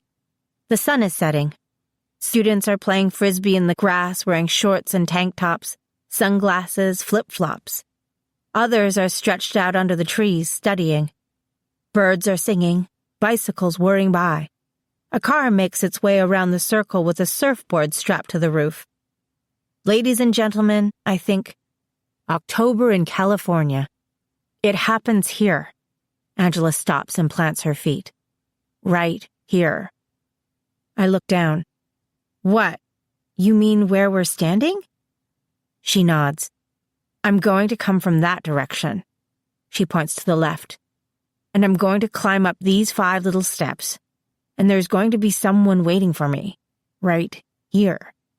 The man in the gray suit. I remember her telling me. Yes. And I'm going to tell him the 7th is ours. Do you know who he is? She makes an irritated noise in the back of her throat, like I am bursting her "guess how brilliant I am" bubble by bringing up something that she doesn't know. It feels like I recognize him in the vision, but he's got his back to me. I don't ever see his face. Ah, one of those. I think back to the days when I had my first vision, the forest fire, the boy watching it, and it was frustrating as all get out that I could never see what he looked like. It took me a while to get used to seeing Christian from the front. I'm going to find out, obviously, she says, like it's not important. But it's happening, right here. This is the place. Very exciting, I say, which is what she wants to hear. She nods, but there's something troubled in her expression. She chews on her lip, then sighs. Are you okay? I ask. She snaps out of it. Right here, she says again, like this spot has magical properties. Right here, I agree. The 7th is ours, she whispers. On the way back to Robley, we cut through the Papua New Guinea sculpture garden. In among the tall trees, there are dozens of sculpted wooden poles and large stone carvings done in the native style. My eye goes right to a primitive version of the thinker, a man bent over with his huge head framed in his hands, wearing a contemplative expression. Perched on top of his head is a large black crow. As we approach, it pivots to look at me. Cause. I stop walking. What is it? Angela asks. That bird, I say, my voice dropping in embarrassment at how silly this is going to sound. This is like the 4th time I've seen it since I got here. I think it's following me. She glances over her shoulder at the bird. How do you know it's the same bird? She asks. There are a lot of birds here, see, and birds act weird around us. That's kind of a given. I don't know. It's just a feeling, I guess. Her eyes widen slightly. Do you think Samjaza might have followed you here? She asks silently, which startles me. I forgot that she can speak in my mind. Do you feel sorrow? I feel instantly dumb that I never thought to feel for sorrow before. Usually around Sam, the sorrow overwhelms me without having to seek it out. I gaze up at the bird, slowly open the door of my mind, and wait to be flooded with Samjaza's sad, sweet despair. But before I can discern anything beyond my own anxiety, the bird squawks, almost in a mocking way, and flaps off through the trees. Angela and I stare after it. It's probably just a bird, I say. A shudder passes through me. Right, she says, in a voice that conveys she doesn't believe that for a second. Well, what can you do? I guess if it's a blackwing, you'll find out soon enough. I guess so. You should tell Billy about it, Angela says. See if she has any, I don't know, advice for you. Maybe some kind of bird deterrent. I want to laugh at her choice of words, but for some reason I don't think it's so funny. I nod. Yeah, I'll call Billy, I say. I haven't checked in with her for a while. I hate this. I'm sitting on the edge of my bed with my cell in my hand. I don't know how Billy will react to the news that I'm possibly seeing a blackwing, but there's the high likelihood that she'll say I should run away. That's what you do when you see a blackwing. We've all been taught over and over and over again. You run. You go to someplace hallowed. You hide. You can't fight them. They're too strong. They're invincible. I mean, last year when Samjaza started showing up at my school, the adults went full lockdown on us. They got scared. I might have to leave Stanford, is what that would mean. My jaw clenches. I'm tired of being scared all the time, of blackwings and frightening visions and failure. I'm sick of it. It makes me think of when I was a kid, maybe 6 or 7, and I went through a scared of the dark phase. I'd lie with the covers clutched up to my chin, convinced that every shadow was a monster, an alien come to abduct me, a vampire, a ghost about to lay its chilly dead hand on my arm. I told my mom I wanted to sleep with the lights on. She humored me that way, or let me sleep in her bed, curled against the security of her warm, vanilla-scented body, until the terror faded. But after a while, she said, "It's time to stop being afraid, Clara." I can't. You can. She handed me a spray bottle. It's holy water, she explained.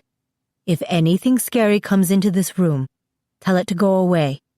And if it doesn't go away, spray it with this. I seriously doubted that holy water would have any effect on aliens. Try it, she dared me. See what happens. I spent the next night muttering, "Go away," and spraying shadows. And she was right. The monsters disappeared. I made them go away, just by my refusal to be afraid of them. I took control of my fear. I conquered it. That's how I feel right now, like if I just refuse to be afraid of the bird, it'll go away. I wish I could call Mom instead of Billy. What would she say to me, I wonder? If I could magically go to her. If I could run downstairs to her room in Jackson the way I used to and tell her everything. I think I know. She'd kiss me on the temple the way she always did, and smooth the hair away from my face. She'd draw a quilt around my shoulders. She'd make me a cup of tea, and I'd sit at the kitchen counter and I'd tell her about the crow, and about my vision of the darkness, how I feel inside it, about my fears. And here's what I'd want her to say. It's time to stop being afraid, Clara. There's always going to be danger. Live your life. I turned the phone off and set it on my desk. I won't let you do this to me, I think at the bird, even though it's not present at the moment. I'm not scared of you, and I'm not going to let you drive me away. Chapter 5. I really want a cheeseburger. The days start zipping by, October leaning toward November. I get caught up in the busyness of school, the Stanford Duck Syndrome, which is where it appears like you're swimming calmly, but under the water you're furiously kicking. I go to class 5 days a week, 5 or 6 hours a day. I study roughly 2 hours for every hour I spend in class. That's at least 75 hours a week, if you do the math. Then once you subtract sleeping and eating and showering and having sporadic visions of me and Christian hiding in a dark room, I'm left with about 20 hours to hit the occasional party with the other Robley girls, or get my Saturday afternoon coffee with Christian, or go snack shopping with Wan Chen, or go to the movies or the beach or learn how to play frisbee golf in the Oval. Jeffrey's also calling me every once in a while, which is a huge relief.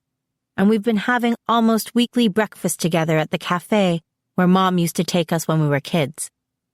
So there's not much time to think about anything but school, which suits me just fine. I keep seeing the crow around campus, but I do my best to ignore it. And the more times I see it and nothing happens, the more I believe what I keep telling myself, that if I don't engage it, everything will be fine. It doesn't matter if it's Samjaza or not. I try to act like everything's normal. But then one day, Wan Chen and I are coming out of the chemistry building, and I hear somebody call my name. I turn around to see a tall blonde man in a boxy brown suit and a black fedora. I'm thinking circa 1965, standing on the lawn. An angel. There's no denying that. He also happens to be my dad. Hi, I say lamely. I haven't seen or heard from him in months, not since the week after Mom died. And now, poof, he appears, like he walked off the set of Mad Men, with a bicycle, bizarrely enough, a pretty blue and silver Schwinn that he takes a minute to lean against the side of the building. He jogs over to where Wan Chen and I are standing. I pull myself together. So, Wan Chen, this is my dad, Michael. Dad? My roommate, Wan Chen. Pleased to meet you, Dad rumbles. Wan Chen's face goes greenish, and she says that she's got another class to get to, and promptly takes off. Dad has that effect on humans. As for me, I am filled with a sense of deep, abiding happiness I always get when I'm around my father, a reflection of his inner peace, his connection with heaven, his joy. Then, because I don't like feeling emotions that are not my own, even the good ones, I try to block him out. Did you bike here? I ask. He laughs. No, that's for you. A birthday present. I'm surprised. Never mind that my birthday was in June and it's November. I can't remember ever receiving a birthday gift from Dad in person. In the past, he usually sent something extravagant in the mail. A card stuffed with cash or an expensive locket or concert tickets. Money for a car. All nice things, but it always seemed like he was trying to buy me off, make up for the fact that he'd abandoned us. He frowns, an expression that's not quite natural on his face. Your mother arranged the presents, he confesses. She knew what you'd want. She was also the one who suggested this bicycle. She said you'd need it. I stare at him. Wait, You mean it was Mom who sent all that stuff? He nods in this half-guilty way, like he's admitted to cheating on the good father test. Okay. So I was actually getting presents from my mom when I thought I was getting presents from my absentee father. That is messed up. What about you? Do you even have a birthday? I ask, for lack of something better to say. I mean, I always thought your birthday was July 11th. He smiles. That was the first day I got to spend with your mother. The first day of our time together. July 11th, 1989. Oh, so you're like 23. He nods. Yes, I'm like 23. He looks like Jeffrey, I think as I scrutinize his face. They have the same silver eyes, the same hair, the same golden tone to their skin. The difference is that while Dad is literally as old as the hills, calm, at peace with everything, Jeffrey is 16 and at peace with nothing. Out there doing his own thing, whatever that means. You saw Jeffrey? Dad asks. Don't read my mind, that's rude. And yes, he came to see me, and he's called me a couple of times, basically because I think he doesn't want me to look for him. He's living around here somewhere. We're going to Joni's Cafe tomorrow. That's the only way I can get him to spend time with me. Offer free food. But hey, whatever works. I have a stellar idea. You should come with us. Dad doesn't even consider it. He won't talk to me. So what? He's a teenager. You're his father, I say. And what I don't say, but what he probably hears me think anyway is, you should make him go home. Dad shakes his head. I can't help him, Clara. I've seen every possible version of what could happen, and he never listens to me. If anything, my interference could make things worse for him. He clears his throat. Anyway, I came here for a reason. I've been given the task of training you. My heart starts beating fast. Training me? For what? Something in his jaw works as he considers how much to disclose. I don't know if you know this about me, but I am a soldier. Or the leader of God's army, but okay, let's be modest. Yeah, I kind of did know that. And swordplay is a specialty of mine. Swordplay? I say this too loudly, and the people walking by flash us alarmed looks. I lower my voice. You're going to train me to use a sword? Like a flaming sword? But that's Christian's vision, I think immediately. Not mine. Not me fighting. Dad shakes his head. People often mistake it for a flaming sword, from the way the light ripples, but it's made from glory, not fire. A glory sword. I can't believe I'm hearing this. A glory sword? Why? He hesitates. It's part of the plan. I see. So there's a definite plan. Involving me, I say. Yes. Is there a copy of this master plan written down that I could take a peek at? Just for a minute? The corner of his mouth lifts. It's a work in progress. So, are you ready? He asks. What, now? No time like the present, he says, which I can tell he thinks is a joke. He goes over to retrieve the bicycle, and together we meander slowly back toward Robley. How's school, by the way? He asks like any other dutiful dad. Fine. And how's your friend? I find it bizarre that he's asking about my friends. Which one? Angela, he says. She's the reason you came to Stanford, isn't she? Oh, yeah. Angela's doing okay, I think. The truth is, I haven't hung out with Angela since that day at Memchu almost 3 weeks ago. I called her this past weekend and asked if she wanted to go to the new gory slasher film that came out on Halloween, and she blew me off. I'm busy, is all she said. She's also not interested in going to parties or even poetry readings, which I assumed she'd be all over, or doing much of anything besides going to class. And even in our poet remaking the world class, she's been oddly quiet and non-opinionated. Lately, I've seen more of her roommates than I have of Angela. Robin is in my art history class on Mondays and Wednesdays, and a lot of times we get coffee after. And Amy and I always seem to show up in the dining hall for breakfast at the same time, where we sit together and chat up a storm. It's through them that I know Angela's either been hanging out at the church or holed up in their room, glued to her laptop or reading big intimidating-looking books or scribbling away in her good old black and white composition notebook, wearing sweats most days, sometimes not even bothering to shower. Clearly, something more intense than usual is going on with her. I figure it's her purpose heating up, her obsession with the number 7, the guy in the gray suit, all that jazz. I always liked Angela, Dad says now, which startles me because, as far as I know, he only met her that one time. She's very passionate in her desire to do what is right. You should look out for her. I make a mental note to call Angela as soon as I have a minute.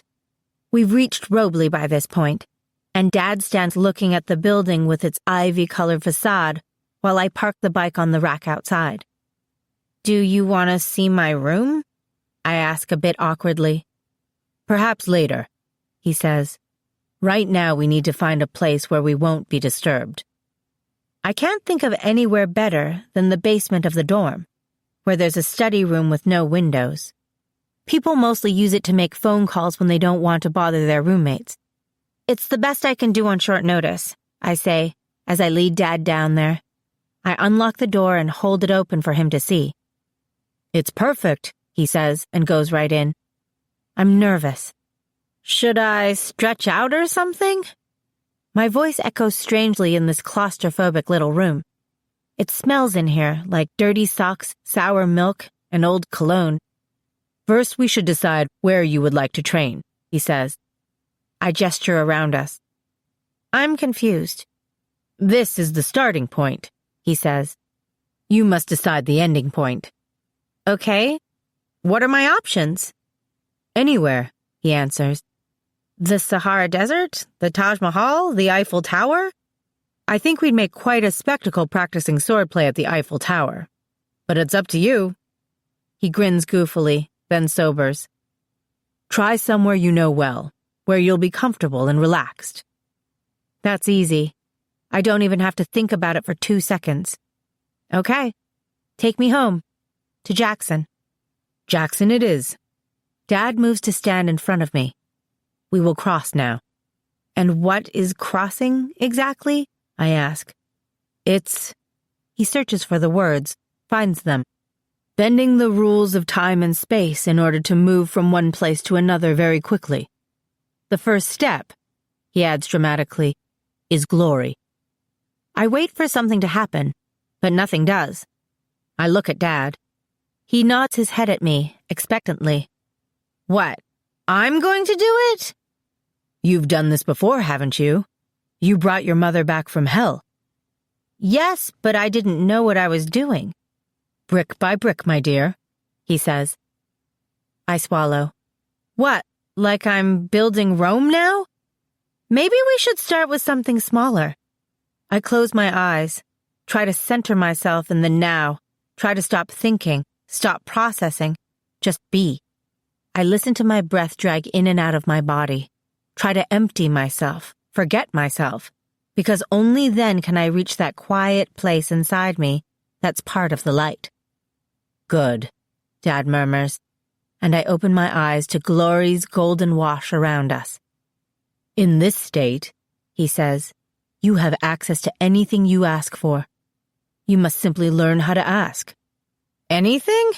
I repeat skeptically. If you ask and you believe, yes, anything. So if I really wanted a cheeseburger, like right now. He laughs, and the sound echoes around us like a chorus of bells. His eyes are molten silver in this light, his hair gleaming. I suppose I've had stranger requests. He holds out his hand and something golden brown appears in it. I take it. It's like bread, only lighter. What is it? I ask, because it's so not a cheeseburger. Taste it. I hesitate, then take a bite. It explodes on my tongue like the best buttery croissant I've ever had, almost melting in my mouth. leaving a faint aftertaste of honey. I scarf down the rest, and afterward I feel completely satisfied. Not full, but content. This stuff is amazing, I say, resisting the urge to lick my fingers. And you can produce this out of thin air anytime you want? I ask, and it comes, he says. But now, focus. Where were we? You said that in glory we can access anything. Yes, that is how one passes between heaven and earth, and how it's possible for me to travel from one place on earth to another, one time to another. I get momentarily excited. Are you going to teach me how to move through time, too? I like the idea of giving myself an extra hour to study for exams, or finding out who's going to win the Stanford-Berkeley game before it happens. Or, a lump jumps in my throat, I could go to see Mom, in the past. Dad frowns. No. Oh, I say disappointed. Not part of the plan, huh? He puts his hand on my shoulder, squeezes gently. You will see your mother again, Clara. When? I ask, my voice suddenly hoarse. When I die? When you need it most, he says, ambiguous as ever. I clear my throat. But for now I can, what? Cross to wherever I want to go? He takes my hand in his, looks into my eyes. Yes, you can. That could come in extremely handy when I'm running late for class. Clara, he wants me to be serious now. Crossing is a vital skill, and it's not as difficult as you might think to achieve, he says. We are all connected, everything that lives and breathes in this world, and glory is what binds us. Next thing he'll be talking about, the Force. I know it. And every place has a piece of that energy as well. A signature, if you will. So to move from here to there, you must first connect to that energy. Glory. Check. Then you must think of the place you wish to go. Not the location on a map, but the life of that place. Like the big aspen tree in my front yard in Jackson? That would be ideal, he says. Reach for that tree. The power it's generating from the sun. The roots stretching themselves out in the earth. Drinking. The life of the leaves. For a minute, I'm hypnotized by the sound of his voice. I close my eyes, and I can see it so clearly. My aspen tree, the leaves starting to turn colors and drop, the movement of the chilly autumn wind through the branches, the whispering as it stirs the leaves. It actually makes me shiver imagining it. You're not imagining it, Dad says. We're here. I open my eyes. Gasp. We're standing in my front yard under the aspen tree. Just like that. Dad lets go of my hands. Well done. That was me? Not you? All you. That was easy. I'm shocked by how simple it was. Such an impossible-sounding thing as going almost 1,000 miles in the literal blink of an eye. You're very powerful, Clara, Dad says. Even for a triplare, you're remarkable. Your connection is strong and steady. This makes me want to ask him a dozen questions like, if that's true, why don't I feel more, religious? Why aren't my wings whiter? Why do I have so many doubts? Instead, I say, okay, let's do this. Teach me something else. With pleasure. He takes off his hat and suit jacket and lays them carefully on the porch railing, then goes to the house and returns with Mom's kitchen broom, which he promptly snaps into 2 pieces like it's a strand of uncooked spaghetti. He holds out one half to me. Hey, I gasp. I know it shouldn't be a big deal, but I connect the broom with Mom dancing around the kitchen, sweeping theatrically, mock singing, Whistle While You Work, in her most nasally high-pitched Snow White voice. You broke my broom. I apologize, he says. I take my half of the broom, narrow my eyes suspiciously on his face. I thought this was about glory swords. Brick by brick, he says again, raising his half of the broom, which is the end with the bristles on it. He brushes it behind my calves, and I jump. First, let's work on your stance. He teaches me about balance and angles and anticipating the moves of my opponent. He teaches me to use the strength of my core rather than the muscles of my arm, to feel the blade, or broom, as an extension of my body. It's like dancing, I realize very quickly. He moves and I move in response, keeping time with him, staying light, quick, up on the balls of my feet, avoiding his blows rather than blocking them. Good, he says at last. I think he might even be sweating. I'm relieved because this fighting thing isn't too difficult. I thought it might be one of those things like flying, where I totally sucked for a while. But I pick it up pretty quickly, all things considered. I guess I'm my father's daughter. You are, Dad says with pride in his voice. On the other hand, while part of me is all glowy and sweaty and proud that this is going so well, another part finds it crazy. I mean, who uses swords anymore? It feels like theater to me, like play, trouncing around the backyard whacking at my dad with a stick. I can't imagine it as something dangerous. I'm holding this broom like a sword, and half the time I want to bust out laughing, it's so ridiculous. But underneath it all, the idea of really wielding a weapon, trying to cut someone with it, totally freaks me out. I don't want to hurt anybody.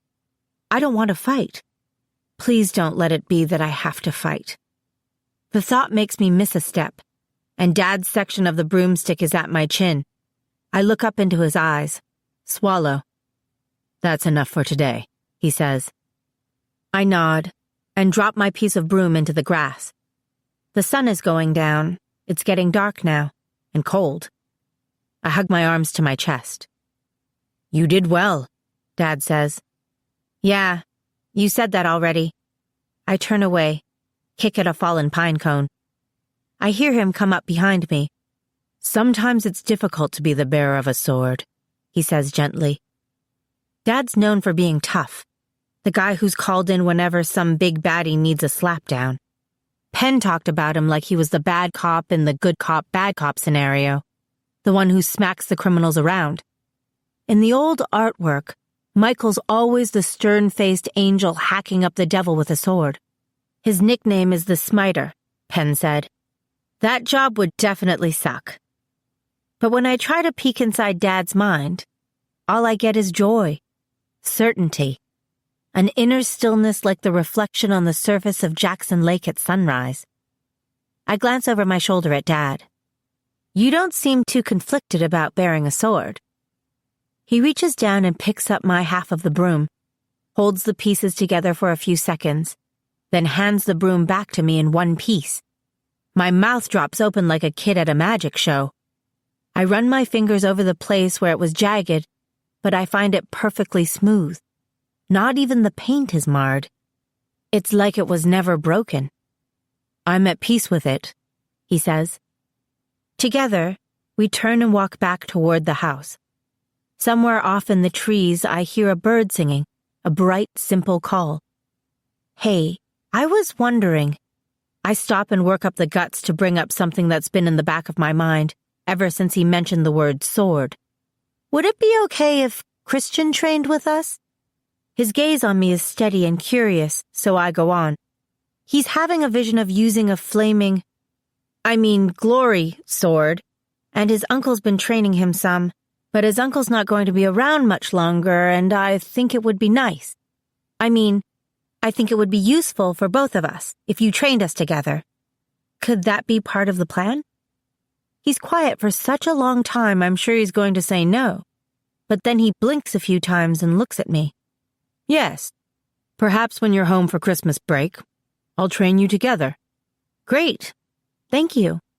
You're welcome, he says simply. Do you want to come in? I say at the edge of the porch. I think I can scrounge up some cocoa. He shakes his head. Right now it's time for the next part of your lesson. The next part? You remember how to cross? I nod. Call the glory, think of the place, click your heels together 3 times and say, there's no place like home. I've seen that movie, he says. One of your mother's favorites. We watched it every year. Us too. Thinking about it makes a sudden tightness in my throat. WOO, she called it. She read the book to me out loud every night before bed when I was 7, and when we were finished, we watched it on DVD, and we sang the songs together, and we tried to do that walk they do when they're on the yellow brick road, stepping over each other's legs. No more WOO with Mom. Ever. So now what? I asked Dad, refusing to let myself get choked up again. He grins, a wicked grin, even though he's an angel. Now, you get yourself home. And just like that, he vanishes. No glory or anything, just gone. He expects me to cross back to California on my own. Dad? Not funny, I call. In answer, the wind picks up and sends a bunch of red aspen leaves into my hair. Great. Just great, I mutter. I put the broom in the hallway near the door, in case we need it again. Then I wander back into the yard and summon a circle of glory. I check my watch and determine that Wan Chen's going to be in class for another hour, so I close my eyes and concentrate on my room, the lavender bedspread, the small desk in the corner that is always messy with papers and books, the air conditioner in the window. I can picture it all perfectly, but when I open my eyes, I'm still in Jackson. Dad told me to focus on something living, but we don't even own a houseplant. Maybe this isn't going to be so easy after all. I close my eyes again. There's a smell of mountain snow on the air. I shiver. I would have brought a coat if I'd known I was going to be in Wyoming today. I'm a wuss about cold. You're my California flower, I remember Tucker saying to me once. We were sitting on the pasture fence at the Lazy Dog, watching his dad break in a colt, the leaves in the trees red, just like they are today. I started shivering so hard my teeth actually began to chatter, and Tucker laughed at me and called me that, his delicate California flower, and wrapped me in his coat. All at once I became aware of the smell of horse manure, hay, diesel fuel, a hint of Oreos. Oh no. My eyes fly open. I'm in the barn at the Lazy Dog. I haven't gone to my home. I've gone to Tucker's. I'm so startled I lose the glory. And right that minute, Tucker comes whistling into the barn carrying a bucket of horseshoes. He sees me, and the tune fades from his lips. He promptly drops the bucket, which lands on his foot, which makes him jerk his foot up and start hopping on the other one. For a long minute, we just stare at each other. He stops hopping and stands with his hands shoved in his pockets, wearing a flannel shirt that's one of my favorites. Blue plaid, which makes his eyes so beautiful. I flash back to the last time I saw him, almost 6 months ago, Yellowstone and the brink of a waterfall, and a kiss that meant goodbye. It feels like it happened a lifetime ago, and at the same time, like it happened yesterday. I can still taste him on my lips. He frowns. What are you doing here, Clara? Clara, not carrots. I don't know how to answer him, so I shrug. I was in the neighborhood? He snorts. Isn't your neighborhood about 1,000 miles southwest of here? He sounds mad. Something in my gut twists. Of course, he has all sorts of reasons to be mad at me. I'd probably be furious if the situation were reversed. I hid things from him. I pushed him away when all he wanted was to be there for me. Oh yeah, and I almost got him killed, let's not forget. And I kissed Christian. That was the kicker. Then I had to go and break his heart. He rubs the back of his neck, still frowning deeply. No, seriously. What are you doing here? What do you want? Nothing, I say lamely. I came here by accident. My dad's teaching me how to move through time and space, something he calls crossing, which is like teleporting yourself to where you want to go. He thought it would be hilarious to leave me to get home all by myself, and when I tried, I ended up here. I can tell by his face he doesn't believe me. Oh, he says wryly. Is that all? You teleported? Yeah, I did. I'm starting to get irritated now that I'm finally over the shock of seeing him again. There's something about his expression, a wariness that instantly rubs me the wrong way. The last time he looked at me like that was after we first kissed, right here in almost exactly this spot, when I lit up with all my happy glory and he knew I was something otherworldly. He's looking at me like I'm some strange, unearthly creature, something not human. I don't like it. "You can mess with time, huh?" he says, rubbing his neck. "Think you could go back about 5 minutes and warn me about dropping the bucket of horseshoes? I think I might have busted one of my toes." "I can fix it," I say automatically, stepping forward. He takes a quick step back, puts a hand up to stop me. "With your glory thing? No thanks. That always makes me want to puke." It hurts him saying that. It makes me feel like a freak. So he's decided to go with the old reliable Tucker the Jerk routine. And what I extra triple hate about this is that I know he's not a jerk, not even a little bit of a jerk, but he's putting on his jerk hat special for me because I've hurt him, and because he wants to keep me at a distance, and because it makes him so angry to see me here. "So you were trying to get back home to California," he says, putting a heavy emphasis on the words home and California. "And you ended up here. How'd that happen?" I meet his eyes, and there's a question in them that's different from the one he asked. "Bad luck, I guess," I answer. He nods, bends to pick up the scattered horseshoes at his feet, then straightens. "Are you going to stay out here all night?" he asks, the very definition of surly. "Because I have chores to do." "Oh, by all means don't let me keep you from your chores," I retort. "Horse stalls won't muck themselves." He grabs a shovel and offers it to me. "Unless it'd make your little heart go pitter-pat to get to work on a real live working ranch." "No thanks," I say, stung that he'd treat me like a city slicker after everything. I feel a flash of despair, then anger. This is not how I imagined it would be, seeing him again. He's making it difficult on purpose. Fine, I think, if that's how he wants it. "I can go right now," I say, "but to do that, I'll have to use glory, so you might want to step outside for a minute. I'd hate to make you puke all over your nice boots." "Okay," he says. "Don't trip on your way out." "Oh, I won't," I say, because I can't think of a witty comeback, and I wait until he slips out of the barn before I summon glory and will myself to be anywhere but here. Chapter 6. Hooking Up. One thing's for certain, my brother can eat. It's like he has a hollow leg, and all that food gets crammed in there. 4 pancakes now, 3 scrambled eggs, hash browns, a side of wheat toast, 3 strips of bacon, 3 links of sausage, and a pitcher of orange juice. I'm feeling kind of sick to my stomach just watching him. "What?" he says when he catches me staring. "I'm hungry." Clearly. This is good. All I ever get to eat these days is pizza. Ah, a Jeffrey tidbit. That's what this breakfast is all about. Crumbs that he occasionally throws me. Clues, from which I am piecing together a picture of his life. "Pizza?" I say all nonchalant. "What's up with pizza?" "I work at a pizza joint." He pours more syrup on his final pancake.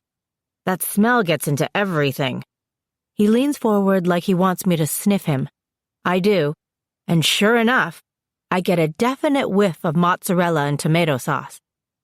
"What do you do there?" He shrugs. "Run the cash register, bus tables, take phone orders. Make pizza sometimes if we're short a cook. Whatever needs to be done. It's a temporary gig, until I figure out what I really want to do." "I see. Is this pizza joint around here?" I ask slyly. "Maybe I'll stop in and order something. Give you a big tip." "Nuh-uh," he says. "No way. So, what's been going on with you?" I put my chin in my hand and sigh. A lot's been going on with me. I'm still in a kind of disbelieving shock over seeing Tucker. I'm also still obsessing over the idea that somewhere in the near future, I'm going to have to use a sword. Me, who's never particularly thought of myself as the Buffy the Vampire Slayer type. Me, fighting. Possibly for my life, if my vision is any solid indication. That good, huh? Jeffrey says, studying my face. It's complicated. I consider telling him about my training session yesterday, but I think better of it. Jeffrey has a sore spot when it comes to Dad. Instead, I ask, do you still have visions? His smile vanishes. I don't want to talk about that. We stare each other down for a minute, me unwilling to let the subject drop so easily, him not wanting to go into it because he's decided to ignore his visions. He's not on God's payroll anymore, is how he feels. Screw the visions. He still feels a pang of bone-deep guilt every time he thinks about his last vision, which didn't turn out so well. But deep down, he also does want to talk about it. He finally looks away. Sometimes, he admits. They're useless, though. They never make sense. They just tell you things you don't understand. Like what? I ask. What do you see? He readjusts his baseball cap. His eyes get distant, like he's seeing his vision happening in front of him. I see water. Lots of it. Like a lake or something. I see somebody falling out of the sky. And I see... His mouth twists. Like I said, I don't want to talk about it. Visions only get you in trouble. Last time I saw myself starting a forest fire. You tell me how that's any kind of divine message. But you were brave, Jeffrey, I say. You proved yourself. You had to decide whether to trust your visions, whether to trust the plan, and you did. You were faithful. He shakes his head. And what did it get me? What did I become? A fugitive, he thinks. A high school dropout. A loser. I reach across the table and put my hand on his. I'm sorry, Jeffrey. I'm really, really ridiculously sorry. For everything. He pulls his hand away, coughs. It's fine, Clara. I don't blame you. This is news. Since the last time I checked, he was all about blaming me. I blame God, he says, if there even is such a thing. Sometimes I feel like we're all chumps, doing stuff from these visions just because somebody told us to, in the name of a deity we've never even met. Maybe the visions have nothing to do with God, and we're just seeing the future. Maybe we're all just perpetuating the myth. Those are some big words coming from my brother, and for a minute, I feel like I'm sitting at the table with a stranger making somebody else's argument. Jeffrey, come on. How can you... He holds up his hand. Don't give me the religious talk, okay? I'm fine with the way things are. I'm currently avoiding all large bodies of water, so my vision won't be a problem.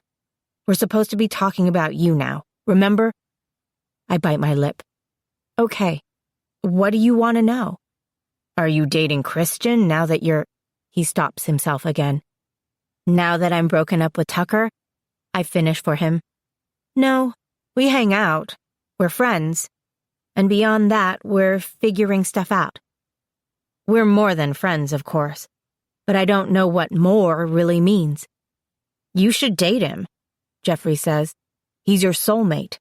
What is there to figure out? I almost choke on my orange juice. My soulmate? Yeah, your other half, your destiny, the person who completes you. Look, I'm a complete person, I say with a laugh. I don't need Christian to complete me. But there's something about you two when you're together. It's like you fit. He grins, shrugs. He's your soulmate. Whoa, you have got to stop saying that. I can't believe I'm having this conversation with my 16-year-old brother. Where did you even hear that term anyway? Soulmate. Oh, come on. You know, people say that sort of thing. My eyes widen as I feel the flutter of embarrassment from him. The image of a girl with long, dark hair, ruby red lips, smiling. Oh my God, you have a girlfriend. His face goes a charming shade of fuchsia. She's not my girlfriend. Right, she's your soulmate. I croon. How'd you meet her? I knew her before we moved to Wyoming, actually. She went to school with us. My mouth drops open. Get out!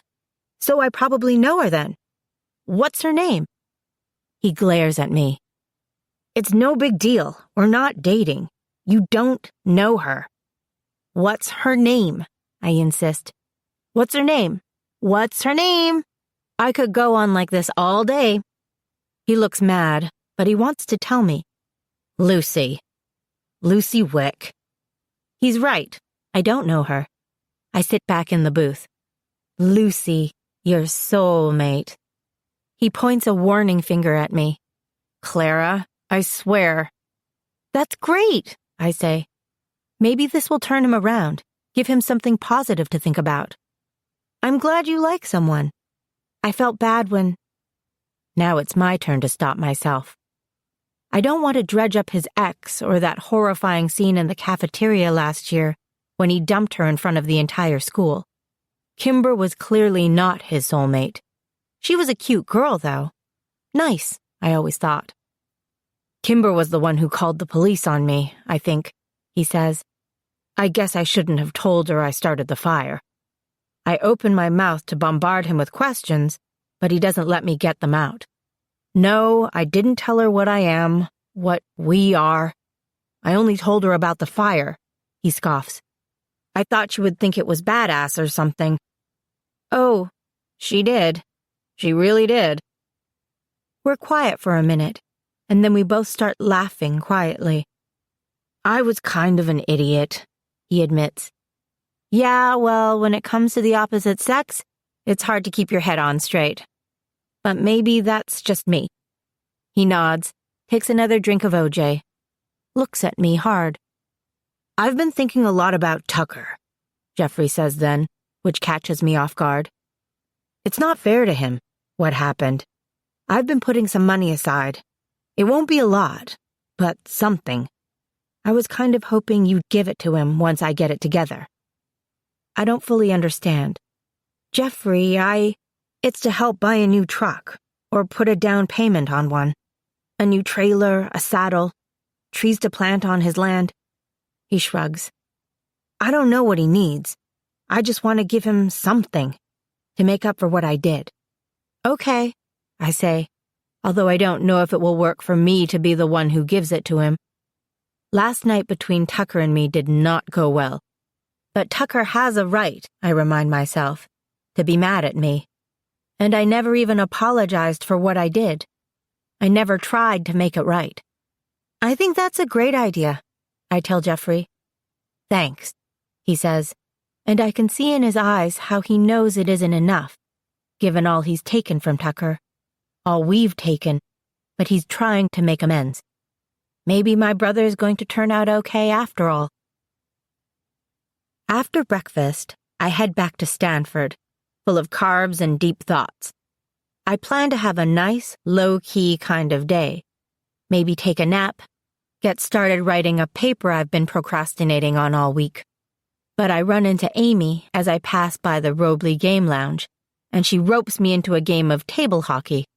She rants about how the administration has canceled the full moon on the quad, which is where students meet up around midnight on the night of the full moon and kiss each other while a local band plays romantic music in the background. Basically a ritualized and thereby socially acceptable, well-lit makeout session, because they're afraid we're going to spread mono all over campus. I don't see how they can stop us, though, she's saying. I mean, there's still going to be a full moon, and the quad's still going to be there, and we're still going to have our lips. I nod and grumble agreeably about how unfair it is, but I could care less. I'm still ruminating on the conversation at breakfast. Jeffrey with a new set of opinions and a new love interest and a new vision. Well, I think it's kind of gross, Amy says. Don't you?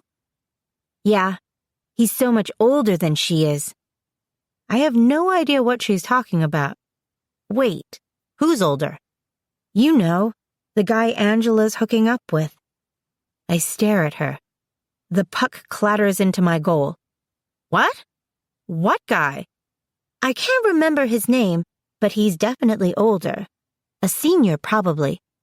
Oh my God, what's his name? I know this. Amy scoffs at herself in disgust. I swear, my brain is so crammed full of random facts for my philosophy exam on Monday that it can't hold any more information. Seriously, it's on the tip of my tongue. Starts with P. I feel immediately guilty that I didn't call Angela last night after my dad told me to watch out for her. My mind whirls. Why would Penn come here? What could he want?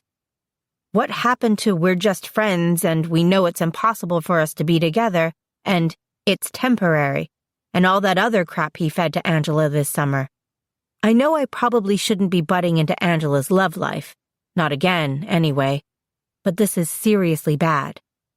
Penn claims that he's not on the side of evil, but he's definitely not, from what I saw this summer, on the side of good. Angela deserves something better. I've always thought so. Pierce! Amy bursts out, relieved. That's it. Hold up. Pierce? The PHE? That's who you think is involved with Angela? That's the guy, she confirms. The one who helped me with my ankle that time. He's a senior, right? This I do not believe. Angela's all wrapped up in her purpose right now. Even more obsessed than usual, it seems. No way would she take time out to mess around with some random guy. Something is wrong, I think. Something weird is going on. Why do you think Angela's been hooking up with Pierce? I grill Amy. Well, because she's been going out all of a sudden, like almost every night. And 2 nights this week she didn't come back to the room at all. And Robin saw her this morning coming out of his room, Amy reports. Hair all messed up, not wearing her shoes. Same clothes she was wearing the night before. Post-hookup. Definitely. My mind whirls some more. It's like a Category 5 hurricane inside my brain. Pierce is the dorm doctor, I say after a minute. Maybe Angela wasn't feeling well. Oh, Amy says. I didn't think of that. She has been looking kind of worn out lately. She shrugs. I guess she could have been sick. See? Let's not jump to conclusions. There could be another explanation, I say. But I can tell Amy doesn't buy it. I don't buy it myself. Angela's not sick. I know this better than anyone. Angel Bloods don't get sick. What are you so upset about? Christian asks later when I fill him in on the Angela situation. We're sitting in the Coho, the Stanford coffee house, drinking coffee, our usual Saturday afternoon ritual. What?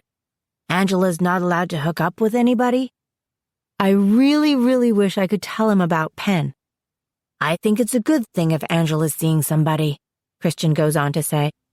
Maybe it will help her get out of her own head a little. I take a sip of my latte. It's not like her, that's all. She's been acting weird for weeks, but this, a guy staying out all night, is really not like her. But then, come to think of it, maybe it is like her. That's what happened in Italy. Once she reconnected with Penn, she pretty much disappeared every night, sneaking back to her grandmother's house in the mornings before anybody else woke up. Angela dated guys back in Jackson, Christian reminds me. I shake my head. Not so much. She went to parties sometimes, and prom, but she never even kissed anybody, she told me. She said boys were a complete waste of time and energy. Christian's dark eyebrows furrow, and I can feel him remembering that one party back in 8th grade where they played Spin the Bottle and he and Angela went out on the back porch and kissed. Then his eyes met mine, and he knows that I know he's remembering this, and his face starts to get red. It wasn't anything, he mutters. We were 13. I know, I say quickly. She said it was like kissing her brother. Christian stares into his coffee cup. Finally, he says, if you want to find out what's going on with Angela, you should ask her. Good idea. I pull out my cell and dial Angela's number for like the 20th time today. Put it on speaker so Christian can hear as it goes straight to voicemail. I'm busy right now, Angela's voice says in the recording. I may or may not call you back. Depends on how much I like you. Beep. Okay, Christian says as I hang up. I don't know what to tell you. It's a mystery. I let out a frustrated breath. I'll see her in class Tuesday, I say. Then we'll get to the bottom of this. Tuesday is 3 days away. You sure you can wait that long? Christian asks playfully. Shut up. And anyway, it's probably nothing. I bet you $10 it has to do with her purpose, not some guy. Something about the 7th is ours. The 7th is ours? It's what Angela says in her vision. She's been driving herself crazy trying to figure out what it means. She keeps going to the church to make herself have the vision, but she hasn't got much beyond the location on campus where it's going to happen, and the 7th is ours. At least not that she's told me lately. That's cryptic. Christian's eyes are thoughtful. Wait, he says, officially catching up. What's this about church? Angela makes herself have the vision? How? I tell him about the labyrinth and Angela's theory that it will, under the right circumstances, induce visions. Christian sits back in his chair and stares at me like I've told him that the moon is made of cheese. Then he presses his fingers to his eyes as if he has a sudden headache. What? I ask him. You never tell me anything. You know that? He drops his hand and looks at me accusingly. I gasp. That is not true. I tell you loads of stuff. I tell you more than anybody. I mean, I didn't blab to you about this thing with Angela, but it's Angela, and you know how she is. How she is? What happened to there are no secrets in Angel Club? You never agreed to that, I point out. You had the biggest secret of us all, and you never breathed a word. Is there anything else I don't know? He asks, ignoring my very good point about his blatant hypocrisy. Besides the stuff with this pen guy that you can't tell me about? I saw my dad, I say, but this only happened yesterday, okay? I was going to tell you today. Right now, as a matter of fact. See? I'm telling you. Christian pulls back, surprise all over his face, his mind reeling with it in a way that makes me feel surprised all over again by what happened. Your dad? Michael? No, my other dad, Larry. Yes, my dad, Michael. He said he's been given... I inflate my voice to sound all authoritative and official. The task of training me. We went back to my house and spent a couple hours in the backyard whacking each other with broomsticks. You were in Jackson yesterday? Christian looks dazed. He's in that phase where he's repeating everything I say because he can't process it fast enough. Training? He says. Training you to what? I become aware that we're sitting in a public place and we shouldn't be openly discussing any of this. I shift to talking in his mind. To use a sword. His eyes widen. I look away, sip the last dregs of my cold coffee. The enormity of what I just told him, that I'm going to be expected to use a sword too, to fight, maybe even to kill somebody, is really settling in for the first time. This is the part where my life becomes all apocalyptic, I think. Which sucks, quite frankly. I remember how good it felt to help Amy that night, to use my power to fix her ankle even the little bit that I did. How happy I was with the idea that I could use my power to heal hurts and right wrongs. Now it all feels like a silly pipe dream. I'm going to fight. Possibly die. You were right, I say bleakly. We're never going to be allowed to live normal lives. I'm sorry, Christian says. He wishes something better for me. Something easier. I shrug it off. It's what we're supposed to do, right? Maybe that's our purpose, to become fighters.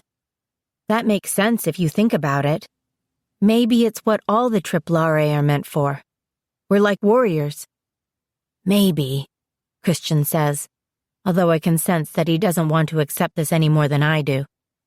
Oh, and I asked my dad if you could train with us, since you've been seeing yourself wielding a sword in your vision. The sword's made of glory, not flame, by the way. And he said yes, probably around winter break, FYI. He gives an incredulous laugh at the idea that he could be taking lessons from the Archangel Michael. Wow, he says out loud. That is, thank you. At least we can do this together, I say, reaching across the table and laying my hand on his, which sends that familiar spark between us. We belong together. The words come to mind immediately, and this time, instead of fighting the idea or worrying about what it might mean, I accept it. Whatever our fate is, we're clearly in it together, through thick and thin. Come hell or high water, he adds in my mind. I smile. Preferably high water, right? I have no intention of going to hell. Agreed. He slides his fingers up through mine so we're clasping hands. I get a nervous, quivery sensation in the pit of my stomach. In the meantime, I say, to get back to the topic at hand, remembering what my dad said about watching out for Angela, let's figure out what's going on with Angela. Maybe we can help her. If she'll let us. True that. I check my watch. I should go. I've got a paper to write on the wasteland by Tuesday, worth 20% of my grade, so no pressure there. He squeezes before he lets go of my hand. Thanks for hanging out with me this afternoon. I know you're busy. Christian, there's nobody on earth, seriously, who I'd rather hang out with than you, I tell him, and it's absolutely true. Whatever we are, soulmates, friends, whatever, there's that. It isn't until later that I realize I didn't tell him about seeing Tucker. But then, I think, he really wouldn't want to know. I take a detour on the way back to the dorm to check out Memorial Church on the off chance that I might find Angela there. The church is empty. I make my way up the center aisle to the front of the sanctuary, where the labyrinth is still laid out on the altar. There's a sign posted that says, "Silence, please," while viewing the church. Somebody right outside is trimming the hedges with a weed whacker, but it still feels quiet in this place, a stillness that transcends noise. Angela's obviously not here, but I don't leave yet. I stand, looking at the twisting paths of the labyrinth. What the heck, I think. I'll give it a try. I take a minute to read the pamphlet about the labyrinth, which I find in a small woven basket in the front pew. Does life have you wandering aimlessly in circles? It reads, embark on a personal journey that stood the test of time for thousands of years. I slip my shoes off and position myself at the starting point, then begin to walk. The hems of my jeans scuff against the fabric on the floor. I try to make myself slow down and take deep breaths, the way I learned in happiness class. Cleansing breaths from the belly. As you enter the labyrinth, the pamphlet says, let go of the details of your life. Shed thoughts and distractions. Open your heart and quiet your mind. I do my best, but part of me is already tensing, bracing for the vision, the blackness of the room, the terror I feel. I keep walking, trying to clear my head, the way I always do to call glory, which is coming so easily these days. You'd think this would be easy too, but for whatever reason, maybe because having the vision is a bit like being slapped in the face, it's not the same. I reach the center of the pattern. I'm supposed to stop here and pray. Receive, the pamphlet says. I bow my head. I've never learned how to talk to God. The concept seems as far away from me as making a personal phone call to the President of the United States or having a conversation with the Dalai Lama. Which is ironic, I know. I have angel blood in my veins. The strength of the Almighty worked right into my cells. God's intent for me. His plan. Whenever I call glory, I feel that power, that connection to everything that Dad talks about. The warmth and joy and beauty that I know must be where God is, but I don't know how to communicate in words with that presence. I can't. I look up, and there are angels all around. I feel their eyes on me, solemn and questioning. What are you doing? They ask. What is your purpose? What is my purpose? I whisper back at them. Show me. But the vision doesn't come. I wait 5 minutes, which feels like longer, then sigh and make my way back through the pattern the way I came, faster this time. This is where the pamphlet tells me I'm supposed to enter the 3rd stage. Return. Join with a higher power. Come together with the healing forces at work in this world. I'm so not feeling the healing forces. I put my shoes on, suddenly exhausted and cranky and frustrated by my failure to connect. I better get back and start working on that nap, I think. The paper can wait. So much for finding Angela. So much for figuring out my vision. So much for clarity. The vision hits me as I'm biking home. It's cloudy and chilly out. Not Wyoming cold by any stretch of the imagination, but still cold enough to make me want to get warm and cozy under the covers.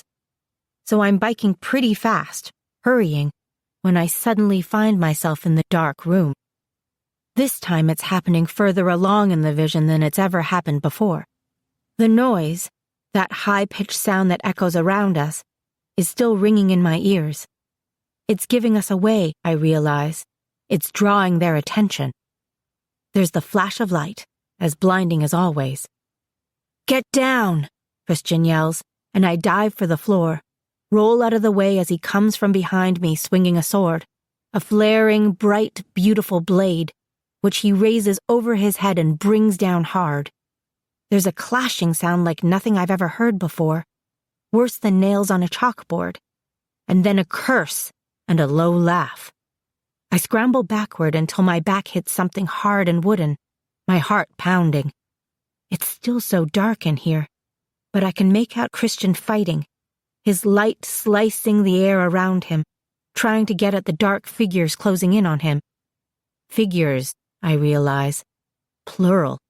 2 dark figures. He's fighting them 2 to 1. Stand up, I tell myself. Stand up and help him. I jump to my feet, my knees shamefully wobbly. "No," Christian yells. "Get out of here. Find a way out." There's no way out without you, I think, but I don't have time to form the words because, without warning, somebody else yells, "Look out!" And I'm back on the sidewalk at Stanford, where I'm about to crash my bicycle. There's no avoiding it. I swerve wildly but hit the half wall of a brick bicycle ramp. My bike stops. I keep going, soaring over the ramp, hitting the ground hard, bouncing off the pavement, then sliding on my back across the sidewalk and into a juniper bush. Ouch. I lie there for a minute with my eyes closed, sending a silent, sarcastic, "Thank you so much for that," in the skyward direction. "Are you all right?" I open my eyes, and there's a guy kneeling over me. I recognize him from my happiness class, a tall guy with shoulder-length brown hair, brown eyes, glasses. My scrambled brain reaches for his name. Thomas. Excellent. I've biffed it big time in front of doubting Thomas.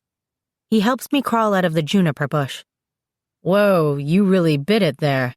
Do you need me to call an ambulance?" he asks. "No, I think I'm okay." "You should really watch where you're going," he says. He's so nice, too. "Yeah, I'll try that next time." "You have a cut." He points to my cheek. I touch the spot gingerly, come away with a smear of blood. I must have hit hard. I don't typically bleed. "I have to go," I say quickly, getting to my feet. My jeans are a mess, split at the knee, a raw-looking scrape showing through on one side. I should get out of here now, before my wounds miraculously heal themselves right in front of this guy and I have some serious explaining to do. "Are you sure you're okay? I can take you to Vaden," he offers. "No, I'm fine. It probably looks worse than it is. I need to go home."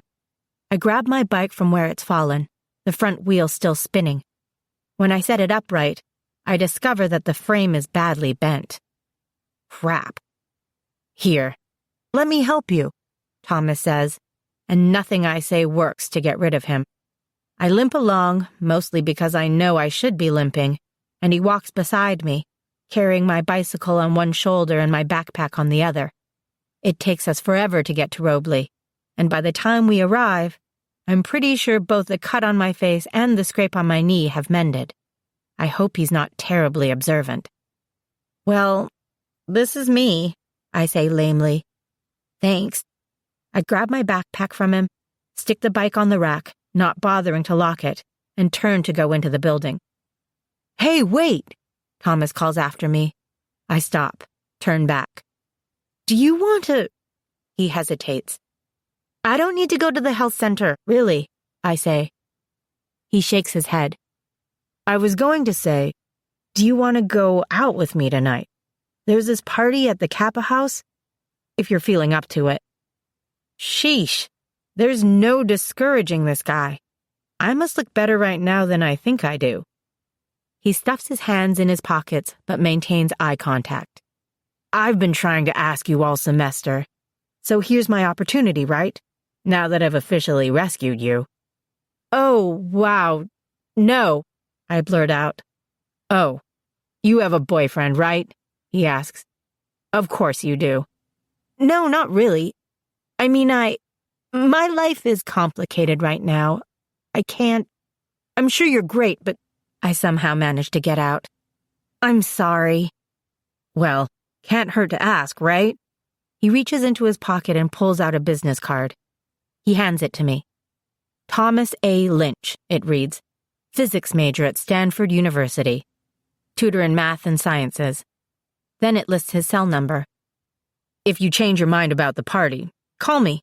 Or just show up," he says, and without another word, he turns and walks away.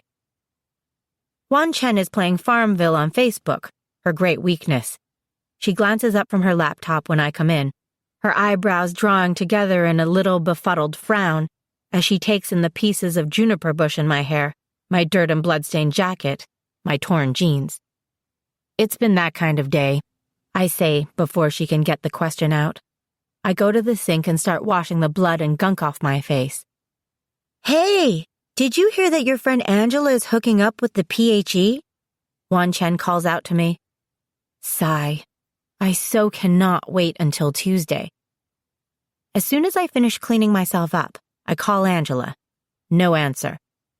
"Angela Zerbino, don't make me hunt you down, because I will," I say into the phone. "Call me back."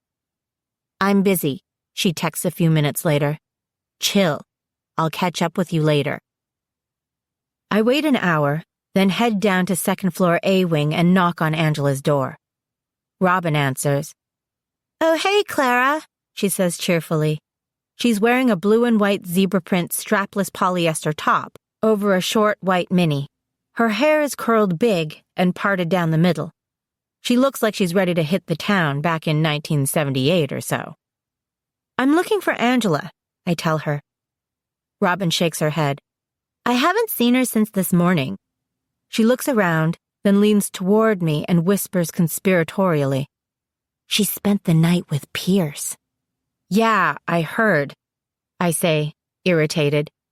"You probably should stop with the rumor spreading since you don't know squat about Angela." Robin immediately flushes. "Sorry," she says, and seems so genuinely ashamed of herself that I feel bad for putting the smackdown on her. "You look like Farrah Fawcett," I observe. She recovers somewhat and manages a smile. "We're all going over to a 70s party at the Kappa House tonight," she explains. "Do you want to come?" This is the party Thomas invited me to, and he's going to be there. And if I show up, he'll probably think I'm interested. But then I think about my options. A. Staying in my room on a Saturday night, slogging away on a paper about T.S. Eliot's The Wasteland, which will be impossible because I will be distracted because I can't stop thinking about Dad and Tucker and Jeffrey and Angela and Pierce and Christian and my vision. And B. Who am I kidding? No way I'm going to do that. I need to get out. "Sure," I say to Robin. "Let me find my platform shoes." Chapter 7. Rum and Coke. The party's in full swing when I arrive with Robin.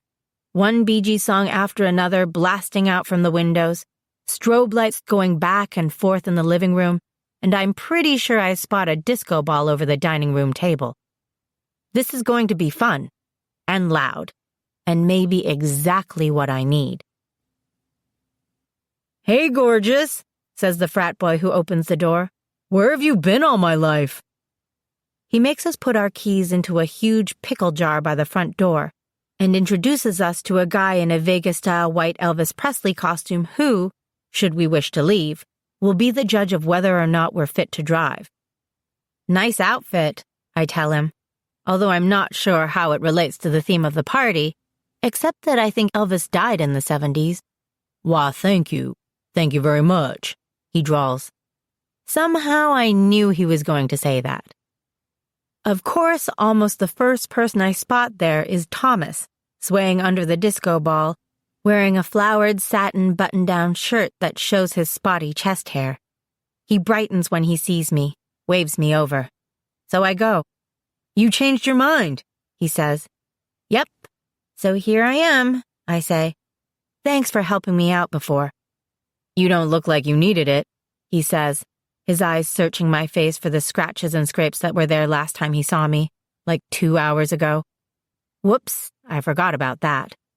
"I told you it wasn't bad," I try to explain. "I have a few bumps and bruises on my legs is all, nothing serious. Nothing that a little makeup can't hide." "You look great," he says, his eyes now roaming down my body, stopping on my legs. "Thanks," I say, uncomfortable. It was hard to go full-blown 70s on such short notice, but fortunately Robin had a bright orange polyester halter dress as a backup to the blue zebra print. It's mildly itchy. "Do you want to dance?" Thomas asks. That's when I discover I really don't know how to dance to disco. We get some laughs out of it anyway, trying to do the John Travolta thing. "So what's your major?" he asks me, the college equivalent of "what's your sign?"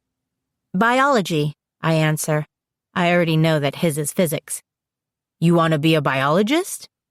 "No," I laugh. "I want to be a doctor." "Aha," he says, like he's figured out something important about me. "Did you know that over half the incoming freshmen at this school consider themselves pre-med? But only like 7% of them end up taking the MCAT?" "I did not know that." I must look tense because Thomas laughs. "Sorry, I didn't mean to depress you," he says. "Let me get you a drink." I open my mouth to tell him that I'm not 21, but of course he must know that. The only time I've ever had alcohol at a party was that summer with Tucker, Ava Peters' house. He made me a rum and coke. "What's your order?" Thomas asks me. "They have pretty much everything.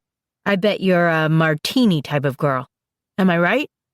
Rum and coke," I say, because I know I was able to handle that okay that night, without getting even a little tipsy. I want to be able to drive home. "Rum and coke it is," he says, and away he goes to the kitchen. I look around. Off in a back room, I can hear people chanting somebody's name. There's another group around the dining room table, dipping stuff into fondue pots, and dancers going wild under the disco ball, people holding shouted conversations in corners, the occasional couple making out on the stairs and against the wall. I spot Amy on the couch in front of the TV, with a bunch of people playing some sort of drinking game that involves watching that 70s show. I wave, and she waves back enthusiastically. Thomas returns with my drink. "Cheers!" He knocks his plastic cup dully against mine. "To new adventures with new people." To new adventures. I take a big drink, which burns all the way down my throat and settles like a pool of lava in my stomach. I cough.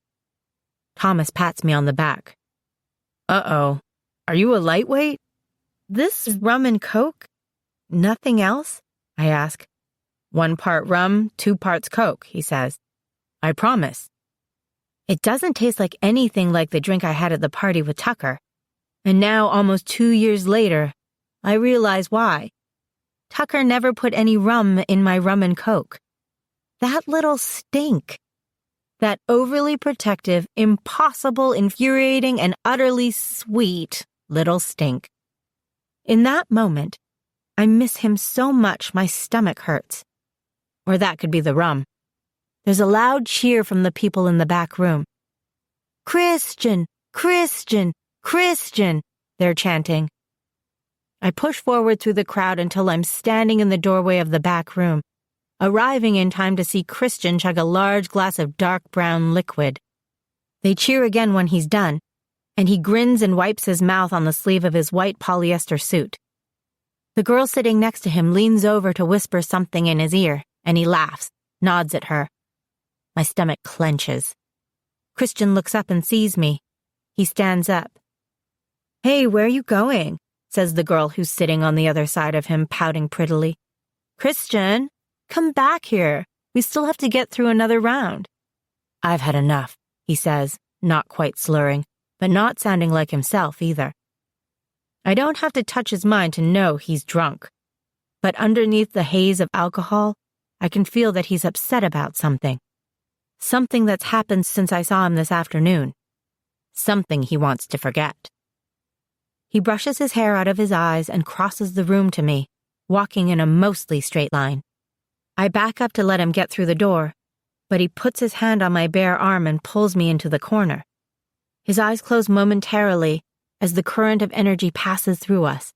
Then he leans toward me until his nose is almost touching mine, his breath surprisingly sweet, considering the nasty stuff I watched him drink. I want to be casual about this. It's a party after all. Drinking happens.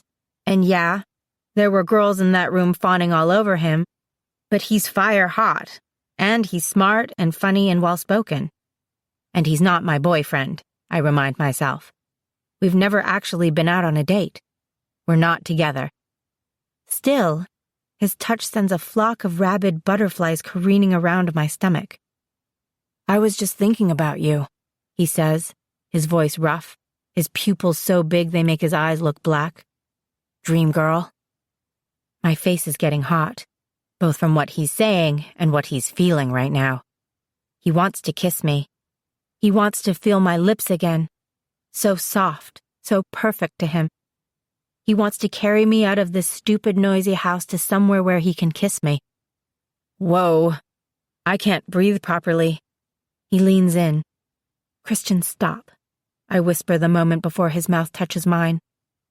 He pulls away, breathing heavily. I try to retreat a little, put some space between us, but I run into the wall. He takes a step forward, closing the distance, and I put my hand on the center of his chest to keep him back, for which I get another electric zap, like fireworks going off against a dark sky. Let's go outside, I suggest breathlessly. Lead the way, he says, and walks behind me, his hand on the small of my back as I head toward the door, burning through the fabric of my dress. We're about halfway there when we literally bump into Thomas, who I realize I simply walked away from with no explanation the minute I heard Christian's name. I was looking for you, Thomas says. He looks at Christian and, more importantly, at Christian's hand, which has moved down to my hip. Who is... Hey, you're doubting Thomas, Christian says, suddenly jovial. Thomas looks over at me, startled. Is that what you call me? Doubting Thomas? It's affectionate, really, Christian says, and as Thomas looks, well, doubtful and hurt, Christian claps him on the shoulder and moves us past him. You have a nice night. Something tells me that Thomas isn't going to ask me out again. I'm relieved for the cool air that greets us when we make it outside. There's a bench on the porch, and I steer Christian over to it. He sits, then abruptly puts his face in his hands. Groans. I'm drunk, he says, his voice muffled. I'm sorry. What happened to you? I sit down next to him, reach to put my hand on his shoulder, but he sits up. Don't touch me, okay? I don't think I can handle it like this. I fold my hands in my lap.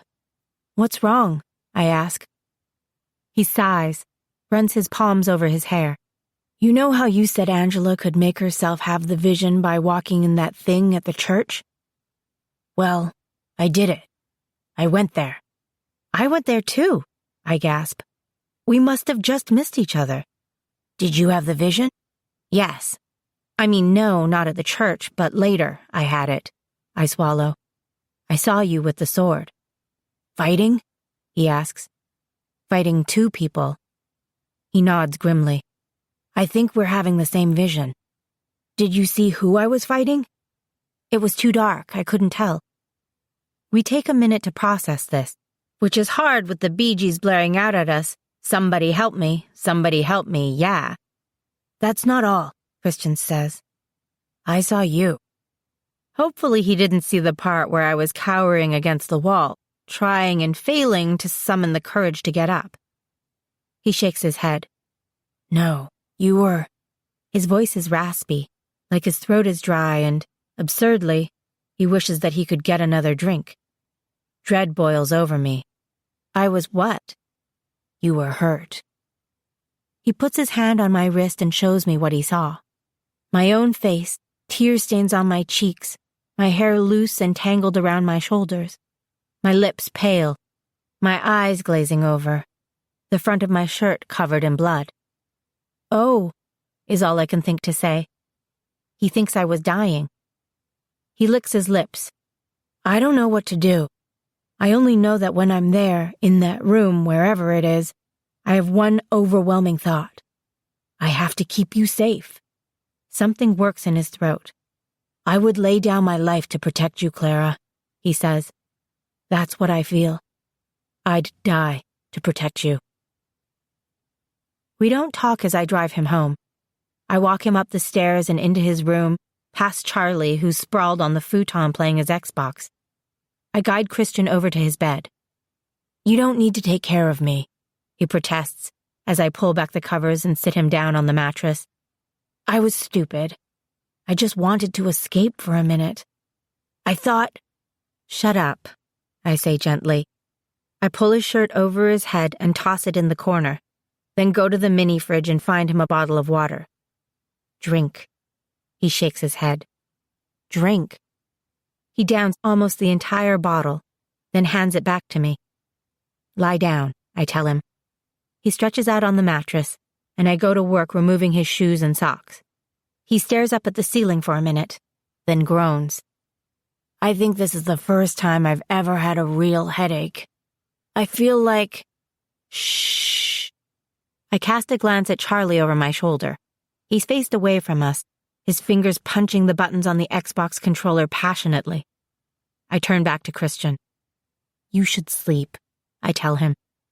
I stroke his hair away from his face, my fingers lingering near his temple. He closes his eyes. I move my hand to his forehead and peek again at Charlie, who's as oblivious as ever. Then I call the glory to my fingers and send the tiniest bit of it into Christian. His eyes open. What did you just do? Does your head feel better? He blinks a few times. The pain's gone, he whispers. Completely gone. Good. Now go to sleep, I tell him. You know, Clara, he sighs sleepily as I get up to leave. You should be a doctor. I close the door behind me, then take a minute to lean against the wall and catch my breath. It's funny. Here I've been seeing this dark room for months, and I know something bad has happened right before Christian and I end up there, hiding, and I know it's not going to do any good for us to hide, and I know that this whole vision could be life or death. Those people, whoever they are, want to kill us. I've sensed that from the beginning. But I don't think I ever truly considered that I might die. Okay, God. I cast upward at breakfast Sunday morning, nibbling at a dry piece of toast while the bells of Memorial Church chime in the background. Give me a break. I'm 18 years old. Why put me through all of this? The forest fire and the visions and the training, if I'm going to kick the bucket anyway. Or maybe this is a punishment for not fulfilling my purpose the first time. Or maybe it's some kind of ultimate test. Dear God, I write in my notebook as I'm sitting in chemistry class on Monday morning, listening to a lecture on the laws of thermodynamics. I don't want to die. Not now. Sincerely, Clara Gardner. Please, God, I plead when I'm up at 3 a.m. on Tuesday morning trying to dash off my wasteland paper. Please, I don't want to die. I'm not ready. I'm scared. Oh, yeah? Says T.S. Eliot. I will show you fear in a handful of dust. Angela doesn't show up for the poet remaking the world. Doesn't turn in the paper, which means, according to the rules in the syllabus, that she can't pass the class. The idea sends a chill through me. Angela Zerbino, straight-A student, high school valedictorian, school geek extraordinaire, lover of all things poetical, is going to fail her first college poetry course. I've got to find her, talk to her, right freaking now. I'll do whatever it takes. The minute class is over, I call Amy. Do you know where Angela is? I ask. She was in the room last time I saw her, she tells me. Why? Is something going on? Oh, something's going on. I sprint all the way back to Robley, but stop short when I reach the building, because a crow is perched on the bike rack again. Don't you have somewhere better to be? I ask it. No reply, except it hops from the rack to one of the bikes. My bike, as a matter of fact. I don't want bird poo on my bike, broken or not. I take a few steps forward, waving my arms at it. Go away! Get out of here! It cocks its head at me, but doesn't otherwise move. Go on! I'm directly in front of it now.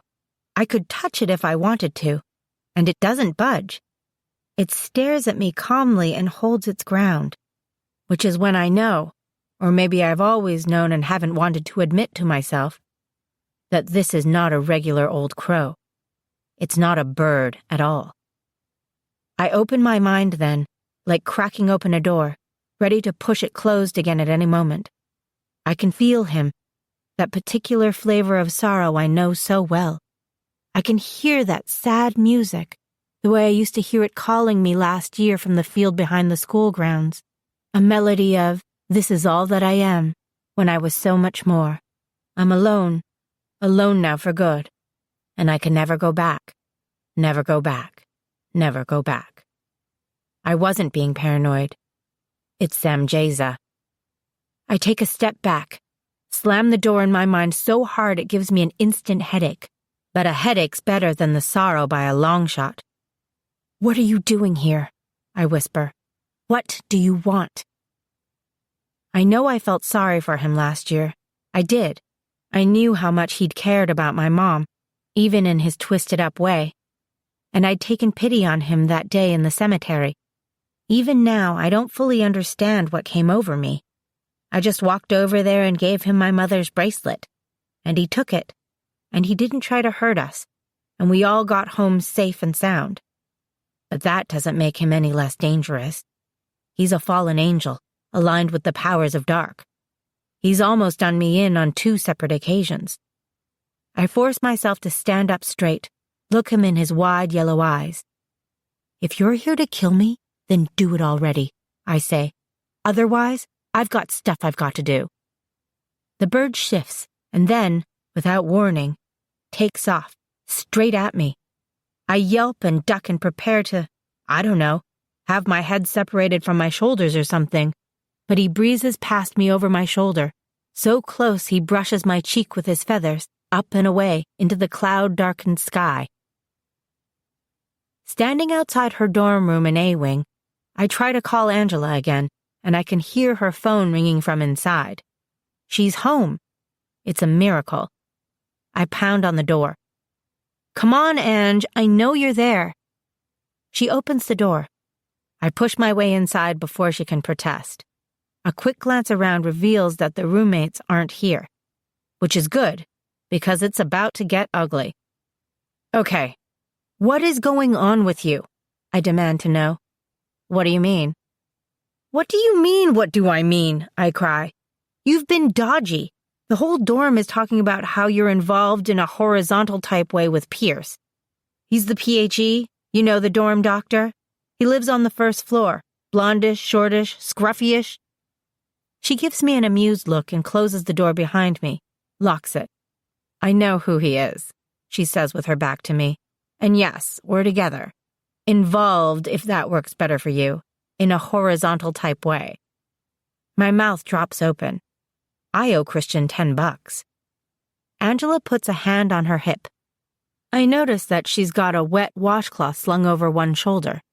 She's wearing sweats, an oversized Yellowstone National Park t-shirt with a trout on the front, her hair braided in a long, single plait down her back. No shoes or socks, and no polish on her fingers or toes.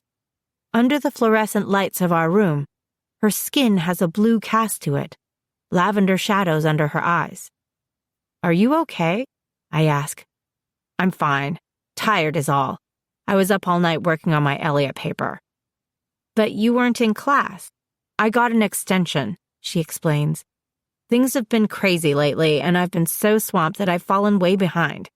I spent all weekend trying to catch up with everything." I squint at her. She's lying, I sense vaguely. But why? "Are you okay?" she asks. "You look a little wild-eyed." "Oh, well, let's see. My dad showed up saying that he wants to train me to use a glory sword because I'm apparently going to have to fight for my life at some point. And, oh yes, I'm having a vision where someone is trying to kill me, which works well with Dad's theory that I should sharpen up my glory sword. And if that's not enough, Christian's having the same vision, except in his vision he doesn't see me holding a glory sword. He sees me all weak and covered with blood. So maybe I'm going to die." She stares at me in horror. "This is what happens when you don't return my phone calls," I say, flopping down on her bed. "All the proverbial crap hits the proverbial fan.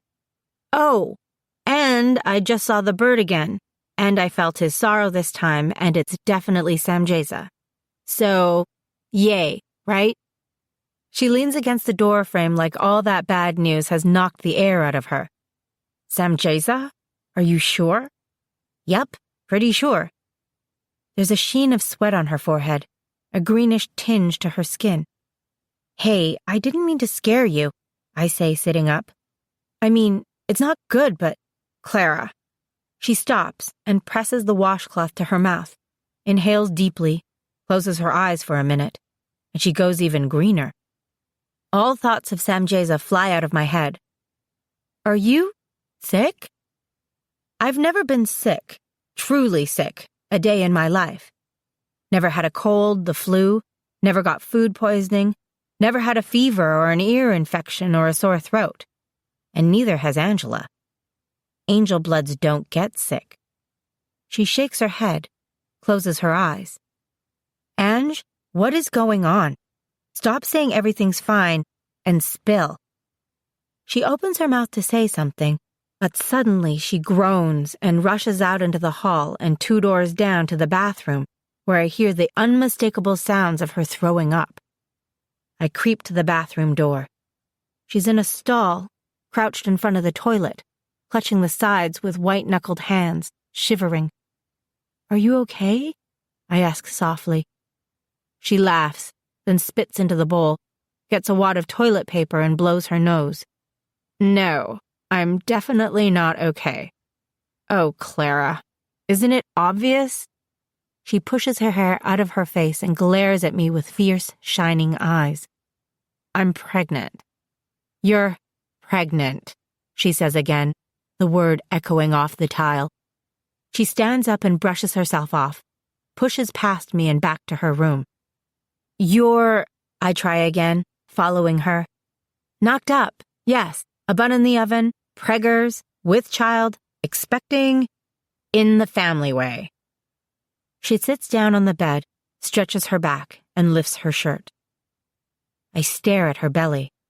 It's not huge, not so much that I would have noticed if she weren't pointing it out, but it's gently rounded. There's a faint black line that stretches from her belly button down. She stares up at me with tired eyes, and I feel in that moment that she's about an eyelash away from crying.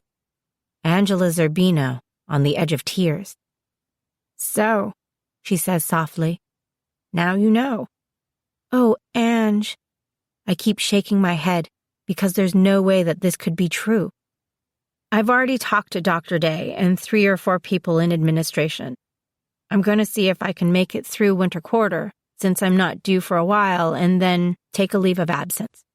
They tell me it won't be any problem. Stanford will be here when I decide to come back. That's the policy when it comes to these types of situations. She gives me a look that's trying hard to be brave. I'm going to go back to Jackson and live with my mom. It's all worked out. Why didn't you tell me? I breathe. She lowers her head, rests her hand lightly on her belly. I guess I didn't want to tell you because I didn't want you to look at me the way you're looking at me right now. Telling people makes it real. Who's the father? I ask. Her expression smooths itself in perfect composure again. Pierce. We had this night a couple months ago, just something that happened. And we've been kind of on again, off again since then. She's lying. I can feel it like she has a neon sign that says lying flashing over her head. You think people are going to believe that? I ask. Why wouldn't they? She asks sharply. It's the truth. I sigh. For one thing, Ange, you can't really get away with lying to me. I'm an empath. And secondly, even if I wasn't an empath, Pierce is the PhD. What does that have to do with anything? She's not looking at me now. He's the guy who gave out the safe sex pamphlets during orientation. He's got a dorm's worth supply of condoms stashed in his room. And she pulls her shirt back down. Get out, she says, almost a whisper. And wait. She stands up and crosses to the door, holds it open for me. I don't need this from you right now. Ange, I only want to help.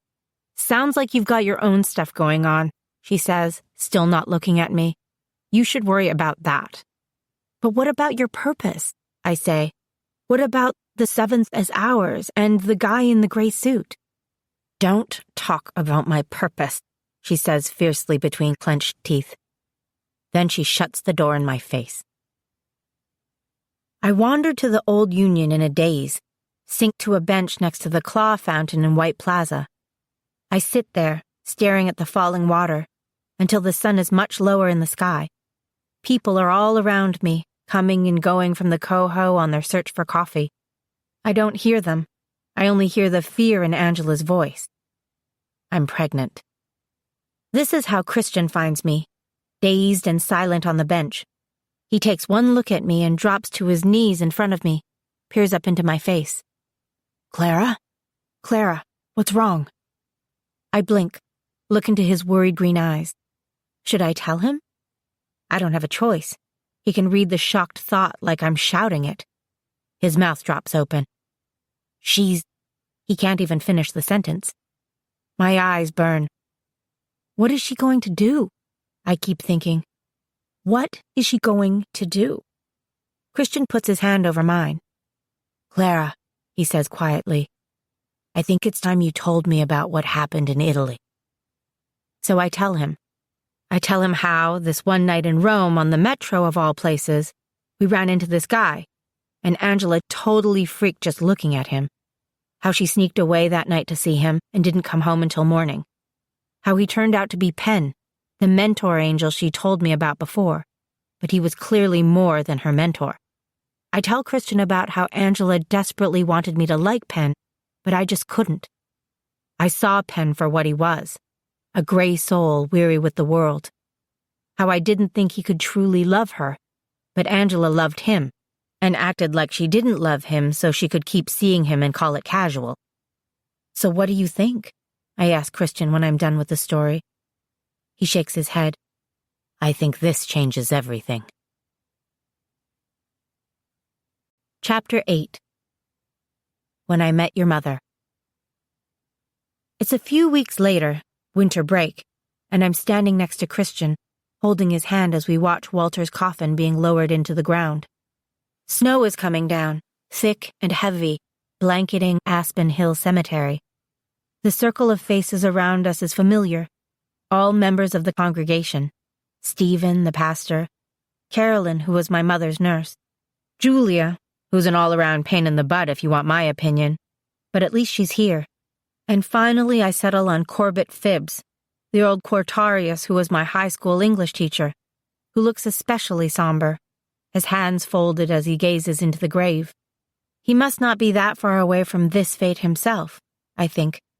But then he glances up at me and winks. Amen, Stephen says. The crowd of mourners starts to clear out. Everybody headed home in case the storm, because it's December in Wyoming, becomes a blizzard. But Christian stays, so I stay. The snow, I'm pretty sure, is Billy's doing. She's standing on the other side of me wearing a long white parka that makes the shining black of her hair look like spilled ink down her shoulders, and the snow is swirling around her, drifting down as she stares at the hole before us with an anguish in her eyes that makes me want to hug her. The snow's her way of crying. It's hard to see her this way when normally she's so strong and steady, so quick to make a joke to break the tension. At my mother's funeral, she smiled every time she met my eyes, I remember, and I was oddly comforted by that, as if Billy's smiling was proof that nothing truly bad had happened to my mom. Just a little death is all. A change of location. But this is her husband. They start to fill the grave, and she turns away. I reach out and touch her shoulder. The sharp, aching chasm of her grief opens up in my mind. So little time, she thinks. For all of us. She sighs. I need to get out of here. Okay. See you at the house? I ask. I can make us some dinner. She nods and hugs me. A stiff hug. Billy, I'll be all right. See you later, kid. She strides off through the snow, leaving a trail of dark tracks behind her. And after she's gone, the snow lets up. Christian doesn't say anything as the men work to fill in the hole. A muscle moves in his cheek. I step closer until our shoulders touch, and I will my strength to flow into him the way his came into me the day we buried my mother. I wish I'd known Walter better, or at all. I don't know if more than 3 sentences ever passed between us. He was a hard man, always guarded, and he never quite warmed up to me or to the idea that I was involved in Christian's vision. But Christian loved him. I can feel that. Christian's love, his hurt now that Walter's gone, his sense of being alone in the world. You're not alone, I whisper in his mind. His hand tightens in mine. I know, he says out loud, his voice hoarse with the tears he's holding back. He smiles and looks at me, his eyes dark and red-rimmed. He reaches to brush snow out of my hair. Thank you for coming here with me, he says. A bunch of trite responses spring to mind. You're welcome. Don't mention it. No problem. It's the least I can do. But none of them feel right. So I simply say, I wanted to come. He nods, glances briefly at the white stone bench beside his uncle's grave that serves as his mother's headstone. He takes a deep breath and lets it out. I should get out of here too. You want me to go with you? I ask. No, I'll be all right, he says, and for a moment there's the shimmer of tears in his eyes. He turns away, then pauses and turns back. He smiles in a sad way and gazes straight into my eyes. This is going to sound weird and inappropriate, probably, but will you go out with me, Clara? Out where? I ask stupidly. On a date, he says. What, you mean now? He laughs like he's embarrassed. God, he says, then covers his face with his hands. I'm going home. He uncovers his face and smiles at me sheepishly. But maybe when we get back to school, I mean it, an official date. A date? I flash back to prom 2 years ago, the way it felt to stand in the circle of Christian's arms while we danced, enveloped by his smell, his warmth, gazing up into his eyes and feeling like I'd finally broken through with him, that he was finally seeing me.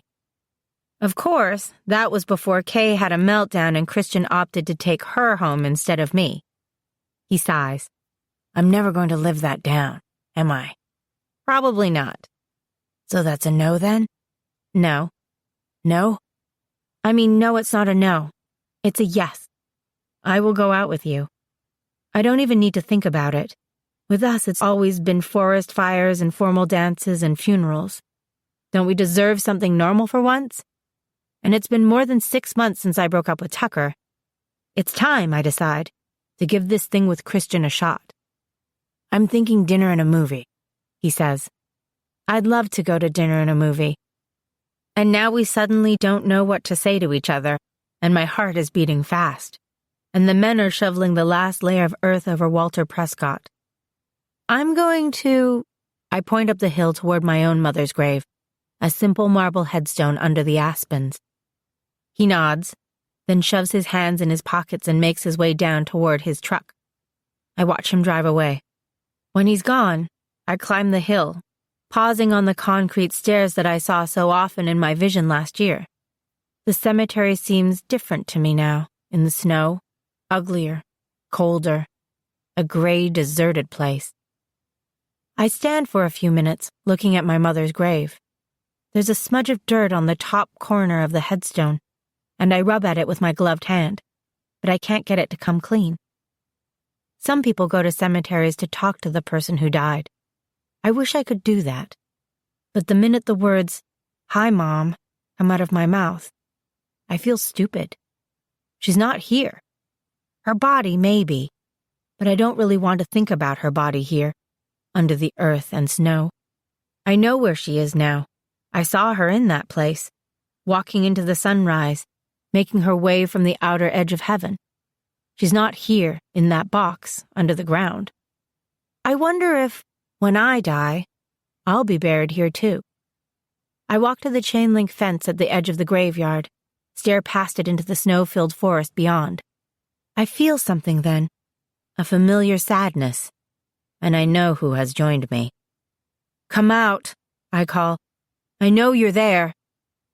There is a moment of silence before I hear footsteps in the snow. Samjeza emerges from the trees. He stops a few feet from the fence, and a sense of déjà vu washes over me. I throw up a mental wall between us, blocking him from my mind. We stare at each other. "Why are you here, Sam?" I ask. "What do you want?" He makes a small noise in the back of his throat. He has one hand in the pocket of his long leather coat, and I wonder if he's fingering the bracelet I gave him. My mother's bracelet, the only thing he has left of her. "Why did you give it to me?" he asks after a long moment. "Did she ask you to?" "She told me to wear it to the cemetery." He bows his head. "The first time was in France," he says. "Did she ever tell you?" He smiles and glances up, something alive in his eyes. "She was working at a hospital. The moment I saw her, I knew she was something special. She had the divine handprint all over her." So that's it, I think. He wants to tell me about my mother. I should stop him, tell him I'm not interested, but I don't. I'm curious to know what happened. He moves closer to the fence, and I hear the faint crackle of his gray electricity running through the metal. "One day, she and the other nurses went to a pond at the edge of the town to swim in their undergarments. She was laughing at something one of the other girls said, and then she felt my eyes on her and looked up. The other girls saw me too, and made a dash for their clothing on the shore, but she stayed where she was. Her hair was brown then, because she dyed it, and short for a woman's, just at the chin, but I loved the way it curled against her neck. She walked up to me. She smelled like cloud and roses, I remember. I was frozen there, staring, feeling so strange, and she smirked and reached into my front pocket, where I always kept a pack of cigarettes for the look of it more than anything, and she took one and put the package back and said, "Hey, mister, make yourself useful and give me a light, will you?" It took me a moment to realize that she wanted me to light her a cigarette, but of course I didn't have a lighter, and I said so, and she said, "Well, a fat lot of good you are then, aren't you?" and turned and left me. He seems charmed by the memory, but I don't like it. That isn't the mother I know, this saucy cigarette-smoking brunette that he seems so enthralled with. It was a while before I could get her to talk to me again, and longer still before she let me kiss her. "Why do you think I would want to hear this?" I interrupt. The corner of his mouth quirks up in a sly smile. "You're very much like her, I find." A cold draft of air slips up my sleeves and along my arms, and I pull my coat tighter around me. I'm safe for the moment, on this side of the fence. Hallowed ground, but I will have to leave it sometime. "Tell me a story about her," he says. Something small. He gazes at me calmly with his gold eyes. Something new. I take a nervous breath. This is why you're stalking me? For stories? Tell me, he says. My thoughts scramble for something to offer him. Of course, I have so many memories of my mother. Random ones and stupid ones. Times I was mad at her because she'd suddenly stopped being my best friend and turned into my mother, set boundaries for me, punished me when I crossed them, tender moments when I knew she loved me more than anything else in the world. But I don't want to share any of these stories with him. Our stories don't belong to him. I shake my head. I can't think of anything. His gaze darkens. He can't hurt me here, I tell myself. He can't get me. But I'm still trembling. All right, he says, like I'm being selfish, but it can't be helped. I'm partially human after all. His tone changes, becomes casual. Maybe you'll feel like it on another occasion. I seriously doubt it. Did you ever find out the secret? Whatever it was your mother was keeping from you? He asks, like we're talking about the weather.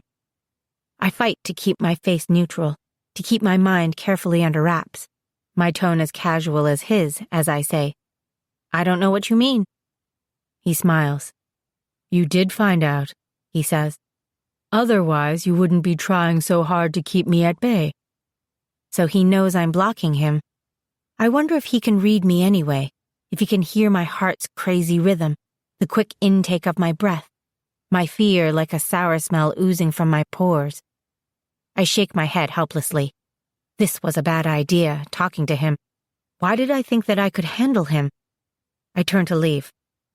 Wait, he says before I make it more than a few steps.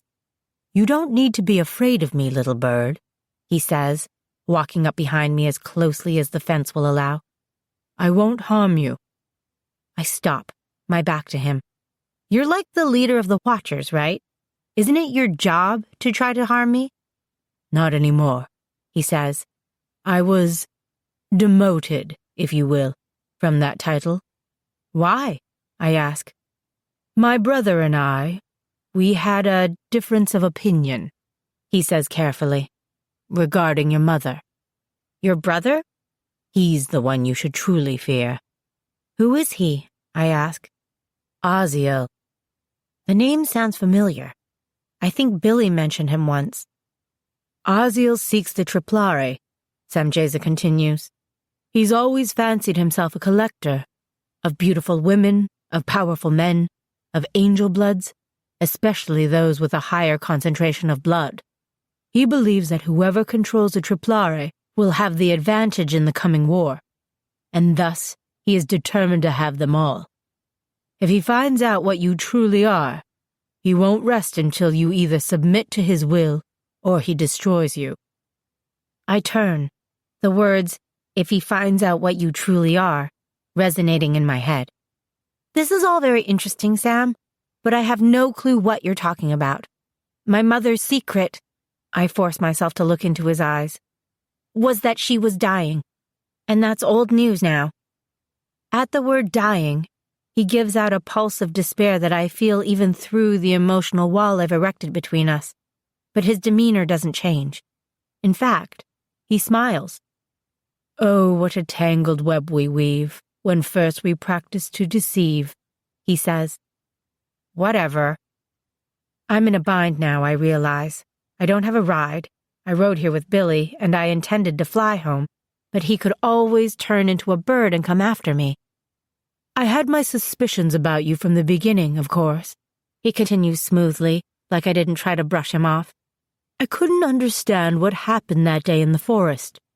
You resisted me more than you should have. Somehow you made the jump back from hell to earth. You summoned glory. You bested me. He shakes his head like I'm an impertinent but charming little girl. My mom did it, I say, hoping he'll believe it. Your mother was many things, he says. She was beautiful. She was strong. She was full of fire and life, but she was, for all that, a mere Demidius. She could not cross between worlds. Only a Triplare would be capable of that. You're wrong. I try but can't quite keep the waver out of my voice. I'm not, he says softly. Michael is your father, isn't he? That lucky bastard. He just keeps talking, and the more he babbles on, the more I risk giving everything away. Okay, well, this has been lovely, really it has, but it's cold and I've got someplace else to be.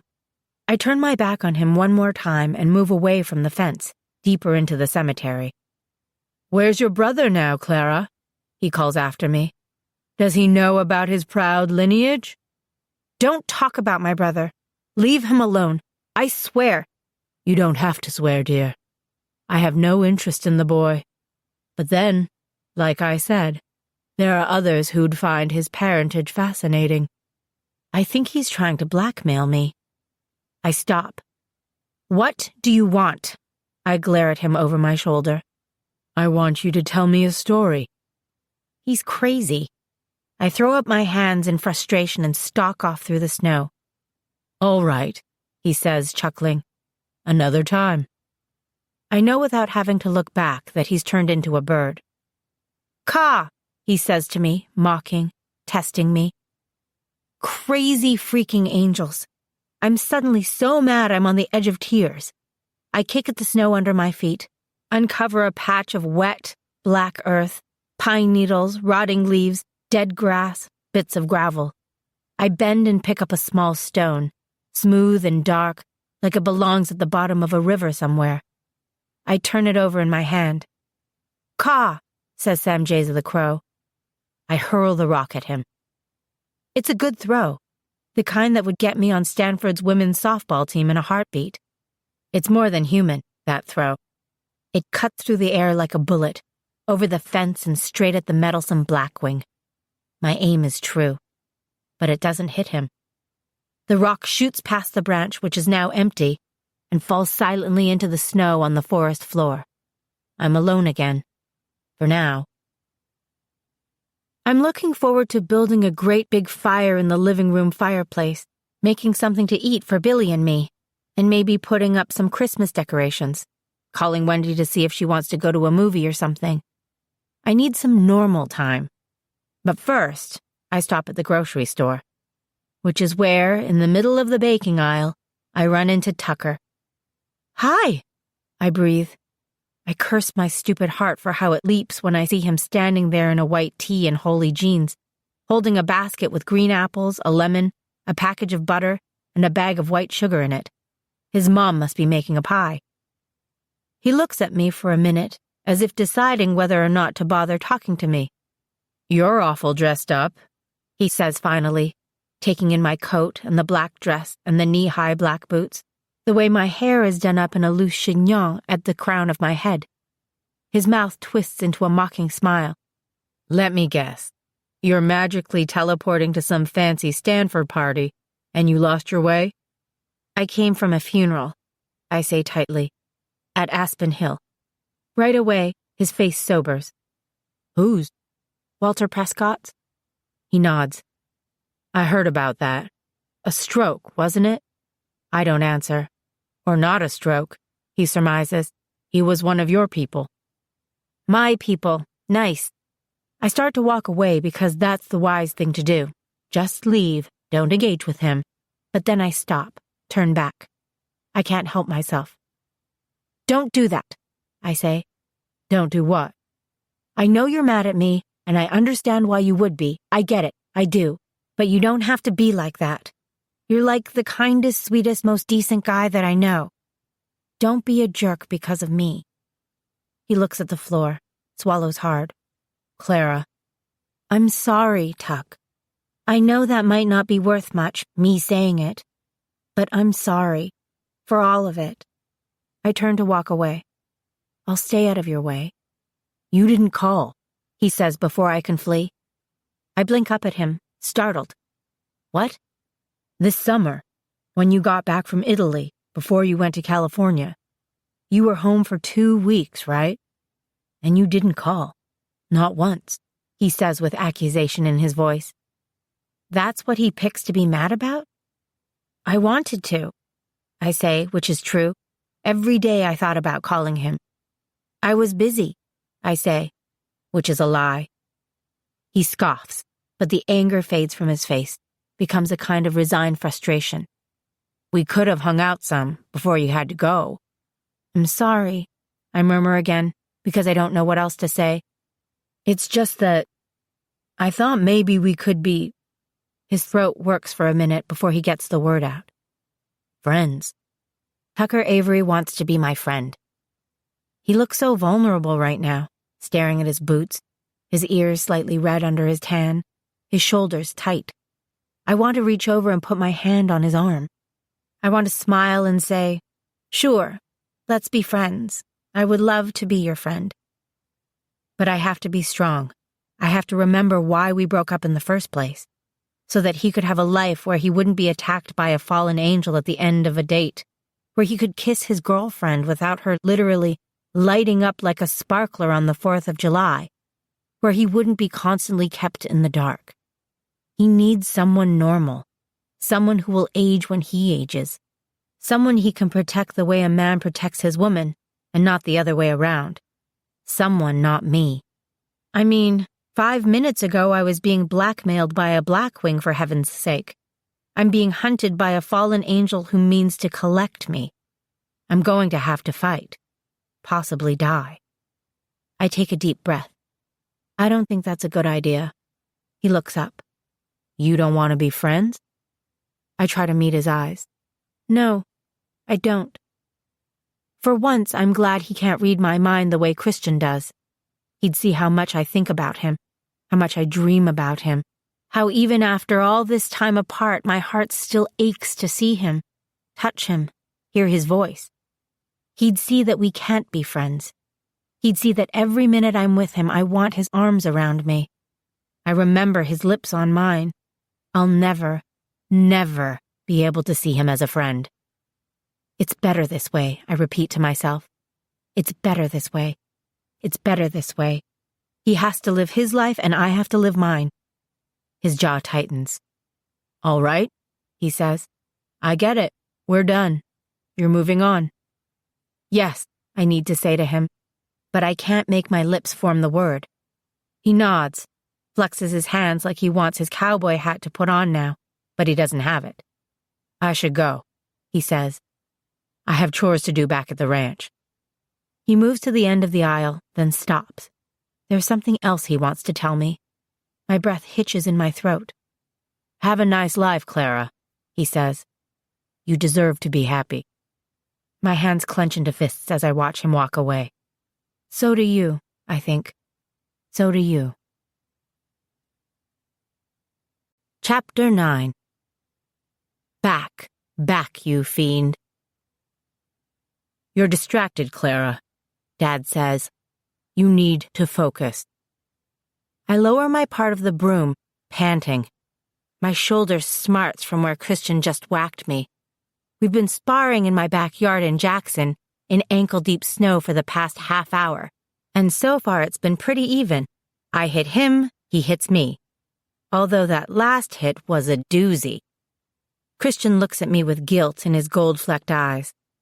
Are you okay? He asks quietly. I'm sorry. I'm fine.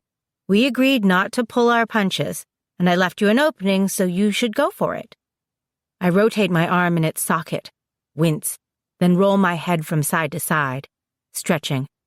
Can we take a break for a minute? I could use a breather. Dad frowns. We don't have time for that. You must practice. This is our 5th training session together. Me, Dad, and Christian. And every time Dad seems more tense, like we're not making enough progress. He's been working us like crazy all week, but winter break is almost over, and we won't have as much free time to train once we go back to school. We should have moved on from brooms and mops by now. We should be wielding the real deal. I thought there's no such thing as time for you. I'm trying not to whine. Come on. I need hot chocolate. My feet are freezing. Dad sighs, then strides across the yard to stand between Christian and me. He puts a hand on the back of my neck, right under the hairline, then does the same to Christian. I don't have time to ask what he's doing, before I feel a jolt in my stomach and the world dissolves into a bright white light. And when it fades, we're standing on a beach. It looks like the set of a deserted island movie, all perfect white sand and blue water, nobody around but a few curious seagulls. "Holy crap, Dad," I gasp. "Try warning us next time." "Now," he says, clapping his hands together. "Again." We take off our boots and socks, strip off our jackets, and toss them down on the sand. Dad stands on the water's edge a ways off and crosses his arms to watch us. I lift my broom and approach Christian, who drops into a defensive posture. Sand squishes between my toes. "So," Christian says, like we're having a laid-back conversation instead of trying to beat each other to a pulp. "How's Angela?" "She's all right. She's speaking to me again, at least." I thrust. He parries. "I had dinner at her house a couple nights ago, and we talked some. At least she gave me the version of the story she wants everyone to believe." He swings. I block. "She's going to be in my lit class this quarter. Did I tell you? We're reading Dante. That should be a barrel of laughs." "I saw her in the square yesterday, eating a double-decker ice cream cone in 20-degree weather," Christian says. "She gave me guff just like her normal old self, only bigger." "Oh, come on. She's not that big. You can hardly tell." "What is she now, like 6 months along?" I see an opening and take a whack at his leg, but he moves too fast. I stumble past him and whip around, barely in time to deflect a blow meant for my hip. I push him away. "That depends on which story you believe." I wipe at a strand of hair that's sticking to my face. "If Pierce is the father, that would make her like 4 months, tops. But she told me that she's due in March, which would make her 6. The math doesn't add up. 6 months means she got pregnant in Italy. So the baby has to be Penn's." "But she won't admit that Penn's the father? Not even to you?" Christian asks. "No way. She says it's Pierce. She even told Pierce that he's the father, which means that he is now completely freaked out. He's offered to help, but Angela won't let him do anything for her. He's a decent guy. Too bad he's not the father." Christian frowns. "So Angela's going to stick it out through winter quarter?" I brush his ribs with the broom, and he jumps back. "Yep. But then she's going on a leave of absence or something," I tell him. "Indefinitely." "But what about her purpose? That takes place at Stanford, doesn't it?" "She doesn't want to talk about her purpose. It's like she's stopped believing in it. Or she's decided not to care. Or she's too busy focusing on this baby thing right now." I stumble, and Christian gets a solid hit to my thigh. "Ow! Hey, not so freaking hard." He pauses, lowers his broom. "But I thought we agreed—" I charge him, taking advantage of his lowered weapon. "Back! Back, you fiend!" I scream, and he laughs as I disarm him, his broom flying into the water. He sinks to his knees, the end of my broom at his throat. He grins, lifts his hands in the air. It's good to see him smiling. It's been a rough couple weeks for him, being home in his empty house, constantly reminded of Walter and the stuff they used to do together. "Surrender," I intone gravely. "Death first," he yells, then barrels into me, catching me around the middle and dragging me to the sand. "No, stop!" I scream, struggling as he throws a leg over mine. "No tickling! There's no tickling in sword training." "Christian!" I laugh helplessly. "That's enough," Dad says suddenly. Christian and I pause to look at him. I think we both forgot he was there. He is not amused either. Christian gets off me and pulls me to my feet, brushing sand off his shirt. Dad hands him back his broom. "Again," he says. "Sheesh, you're such a drill sergeant," I snicker. "Lighten up." Dad's eyes spark. "This is not gym class," he says. "I never was too fond of gym," I joke. Which is, of course, the wrong thing to say. "This is life and death, Clara. I expected better from you." I expected you to take it seriously. I stare at the sand. I've been trying hard not to obsess about the image of myself, covered in blood, dull-eyed, that occasionally flashes through Christian's mind along with a wave of anxiety. She deals with tension by making jokes, Christian says quietly. She gets that it's serious. The fire leaves Dad's eyes. He lets out a breath. I'm sorry, he says, which shocks the crap out of me. Let's take a break. We sit in a line on the shore, watching the waves. I look over at Christian and smile, send him a mental hug to assure him I'm okay. Because at the moment he's considering giving the Archangel Michael a piece of his mind. In some ways, Dad says to Christian, I am just her father. Here's what I don't get, Christian says after a minute. All my life, since my uncle first told me about Blackwings, he told me to run. He told me it wouldn't do me any good to try to fight them. They're too powerful, too fast, too strong.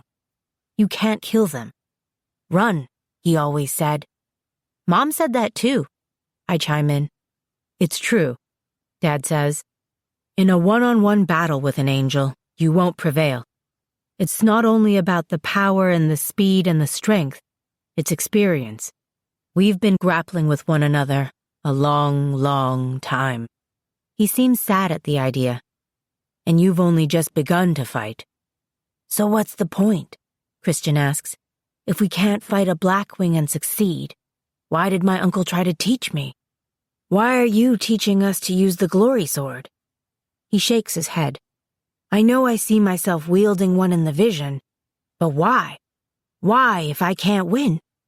Blackwings are unlikely to harm you directly, Dad says. They're still angels after all, and to hurt someone on the side of good goes against our design. It would cause even a Blackwing a great deal of pain. That's why they prefer to use minions to inflict any physical damage. Minions? I repeat. Angel bloods, he says. Blackwings do their evil work through the Nephilim, and the Triplare are the most powerful of the Nephilim. So in the vision, we're fighting other angel bloods, Christian concludes. Dad nods. I relate what Samjeza said to me in the cemetery about Aziel. Yes, Dad says. Aziel is very dangerous. Perhaps the most dangerous and wholly evil of the Blackwings, other than Satan himself. Without pity, without hesitation. He takes what he wants, and if he sees you, if he knows what you are, he will take you. He has killed or enslaved many, if not most, of the Triplare. Are there a lot of Triplare? I ask tremulously. No, Dad says. There are very few of you. In fact, there are never more than 7 Triplare walking the earth at the same time. And at the moment, Aziel is in possession of at least 3. 7, Christian says, almost to himself. So there's you, me, and Jeffrey. That only leaves 1 more. 7 Triplare. 7. I meet Christian's eyes. We have the same thought at the same moment. The 7th is ours. Angela's baby, I realize. Because Penn is the father. Dad scowls. Penn. He says the name like it's a swear word. Disgusting, cowardly creatures, the ambivalent. Worse than the fallen in many ways. His eyes are so fierce, it's a tad scary. They have no conviction at all. I'll tell her on the drive back to California, I say to Christian when we're back at my house in Jackson, sitting on the couch in the living room in front of a roaring fire drinking raspberry tea, which is making me miss my mother. The sooner she knows, the better. He stares into the flames.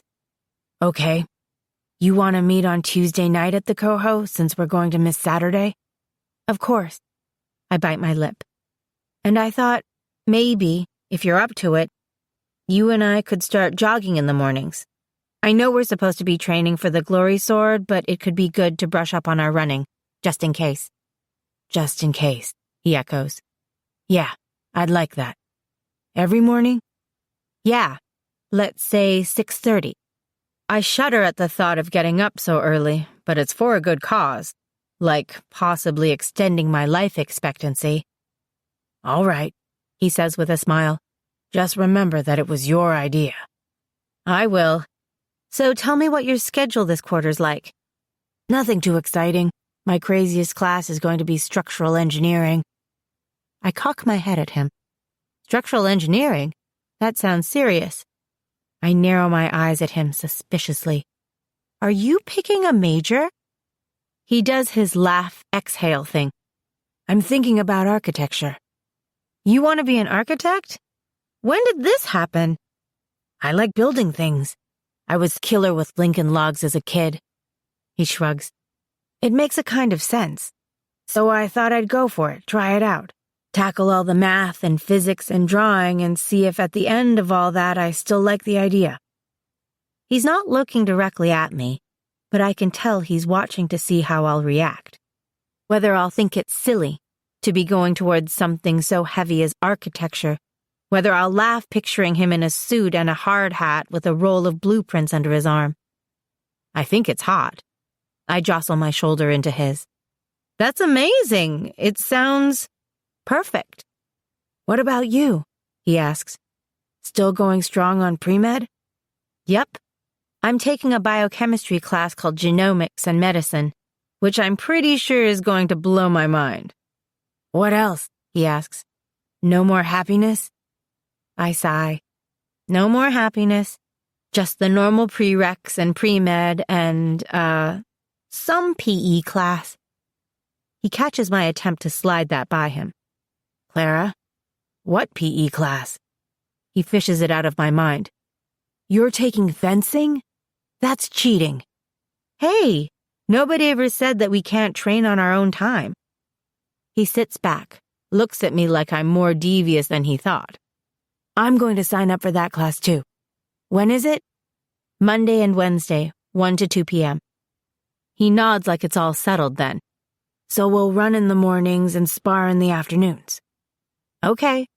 And don't make plans for next weekend, he adds. I look up at him. Why not? The corner of his mouth lifts. He pins me with a gaze that would turn any red-blooded girl's legs to jelly. I am taking you out on a date before things get crazy. My heart beats faster. Dinner and a movie, I remember. Friday night, he says. I'll pick you up at 7. 7, I repeat with a stupid quiver in my voice. Friday. He goes to the door and starts putting on his coat. Where are you going? Home. I have to prepare, he says. For Friday? For everything, he replies. I'll see you at the farm. You're speeding, Angela says. I don't have to check the speedometer to know she's right. I'm nervous about how she's going to take the whole maybe the 7th is your baby thing. We've driven all day, about to find a hotel for the night, and still I haven't worked up the nerve to broach the subject. I didn't know you had a speeding problem, she remarks. You're usually a decent driver, when you're not crashing into angels, that is. You're a rule follower. Which of course she makes sound like an insult. Gee, thanks. She returns to the parenting magazine she's reading. She's been researching this baby thing with the same kind of passion she usually reserves for angel stuff.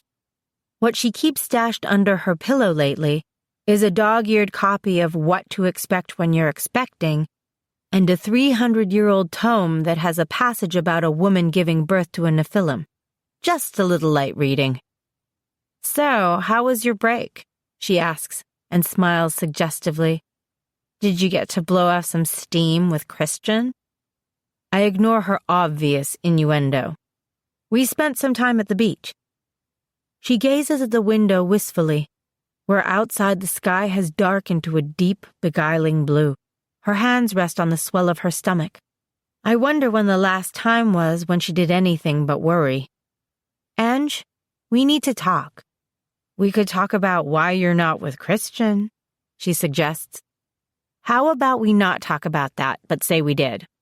What's the holdup, see? She continues like she didn't hear me. He's hot for you, he's available, and wait, hold on. Her golden eyes widen theatrically. Aren't you available now? I hate that I'm blushing. And let's not forget that he's your destiny, your purpose or whatever, your guy. So make out with him already. Just be with him. In a horizontal sort of way, like you said. Thank you, Angela, I say wryly. This is so illuminating. Sorry, she says, although she's clearly not in the least bit sorry. I get annoyed watching the two of you torture yourselves. Here I started out determined to talk about her, and we're talking about me. I let her change the subject for the moment, but I'm determined to get back around to this whole baby situation.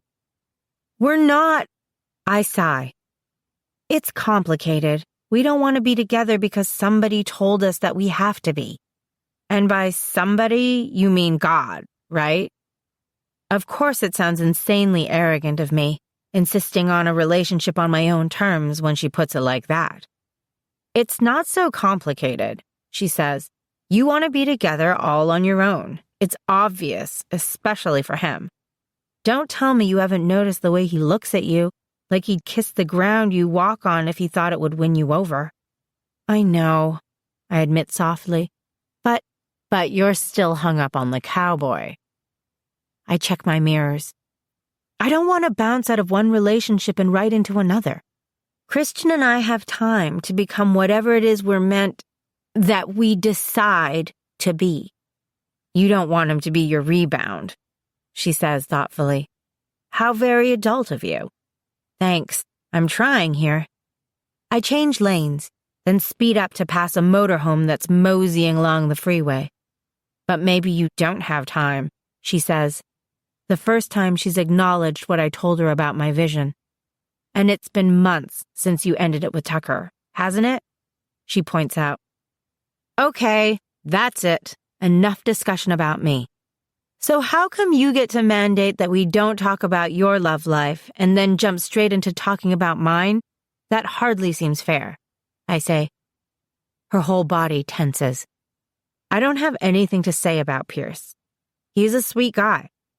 I'm sure he is, but you're not in love with him, and he's not the father of your baby, right? She scoffs. Come on, C. We've been over this. I get why you're saying that he is, I tell her. I understand, really I do. I don't know if it's the best thing to do to Pierce, but I get it. You're protecting your baby. The way my mom tried to protect Jeffrey and me by letting us think my dad was of the regular deadbeat variety. She looks into her lap. She's determined not to admit it. Not to anybody. She made a promise to herself, a commitment to the idea of Pierce as the baby daddy, and she's not going to break that for anybody. Not even for me. It's safer that way. Okay, fine. Be that way, I say. I'll have to let her figure it out herself, but there's nothing wrong with me helping. I turn on the radio, and we listen without talking for a while, both of us deep in thought. I come up with a new approach. Hey, you remember how I kept seeing that bird around campus, and it turned out to be Samjaza? Yes, she says lightly, relieved because she thinks I'm changing the subject. What happened with him anyway? Is he still stalking you? I threw a rock at him a few weeks ago, and I haven't seen him since. You threw a rock at a Blackwing? She says, impressed. Whoa, see. I was mad. It was probably a mistake.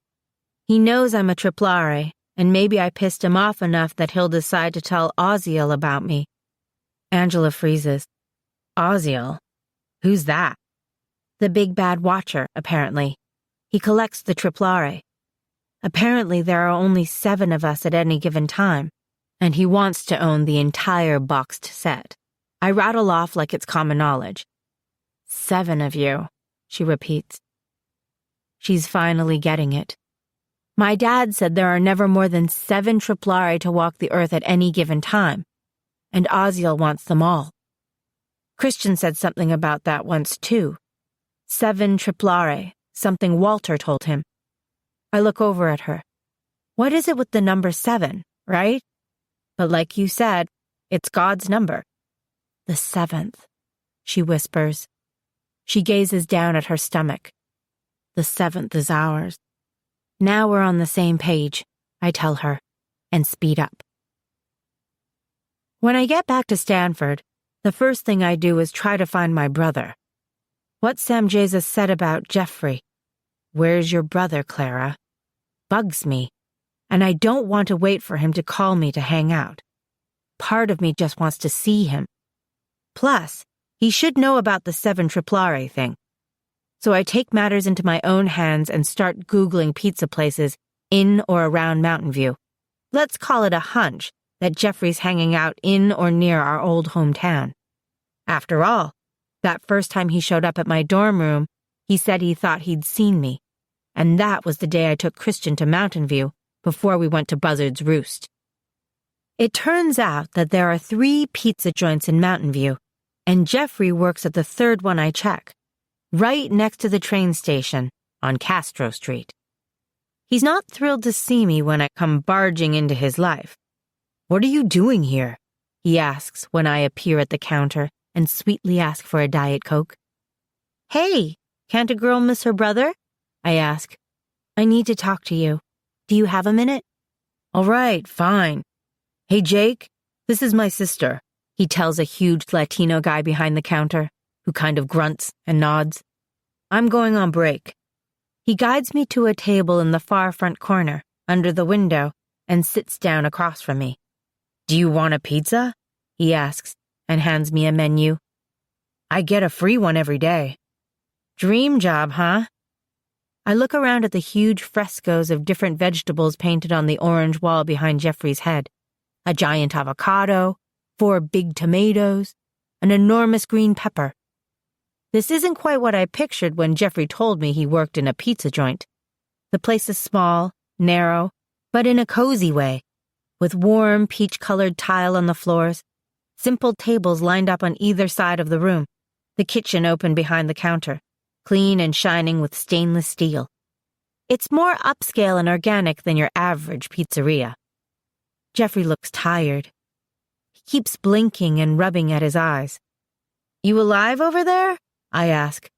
He smiles wearily. "Sorry, late night." "Working?"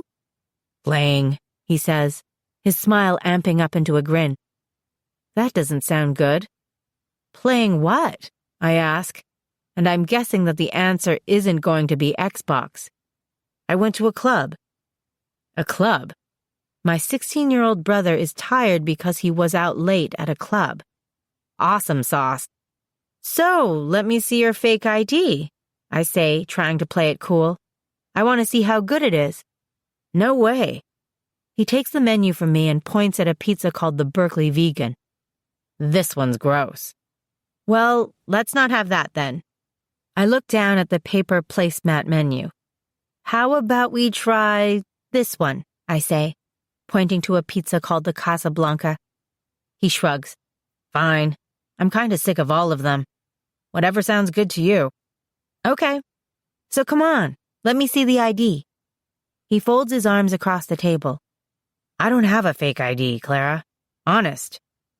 "Oh, right. You're going to one of those super awesome clubs that don't require an ID?" I say sarcastically. "Where's that? Because I am totally going." "My girlfriend's dad owns the club. He lets me in. Don't worry. I don't drink much." Oh, how comforting, I think. I actually have to bite my lip to keep myself from going all nagging older sister on him. "So you're calling her your girlfriend now, huh?" I say. "What's her name again?" "Lucy." He takes a minute to run to the back and put in our order. "Yeah, we're together now." "And what's she like, other than being the daughter of some guy who owns a club?" "I don't know how to describe her," he says with a shrug. "She's hot, and she's cool." Typical guy speak, about as vague as possible. He smiles, thinking about her. "She's got a wicked sense of humor." "I want to meet her." He smirks, shakes his head. "I don't think that's a good idea." Why not? What? You think I'd embarrass you? I know you'd embarrass me, he says. Oh, come on. I'll behave, I promise. Bring her to meet me sometime. I'll think about it. He stares out the window, where a group of teenagers is walking down the sidewalk, purposely bumping into one another, laughing. He watches them as they pass by, and I get a sad vibe off him, like he's looking at the life he used to have. Without meaning to, he's made himself grow up. He's being an adult, taking care of himself. Going clubbing. He clears his throat. So what did you come to talk to me about? He asks. You need advice on the love life again? Did you hook up with Christian yet? I roll my eyes. Ugh, why does everyone keep asking me that? And you're my little brother. That sort of thing is supposed to disgust you. He shrugs. It does. I'm disgusted, really. So did you? No! But we are going on a date on Friday night, I admit with reluctance. Dinner and a movie. Ah, so maybe Friday, he teases. I want to smack him. That's the kind of girl you think I am? Another shrug. I was there that morning you snuck home after spending the night over at Tucker's. You can't play all innocent with me. Nothing happened, I exclaim. I fell asleep is all. Sheesh, you're worse than Mom. Not that my innocence or lack thereof is any of your business, I continue quickly, but Tucker and we couldn't, you know. His forehead rumples up in confusion. You couldn't what? He never was the sharpest knife in the drawer.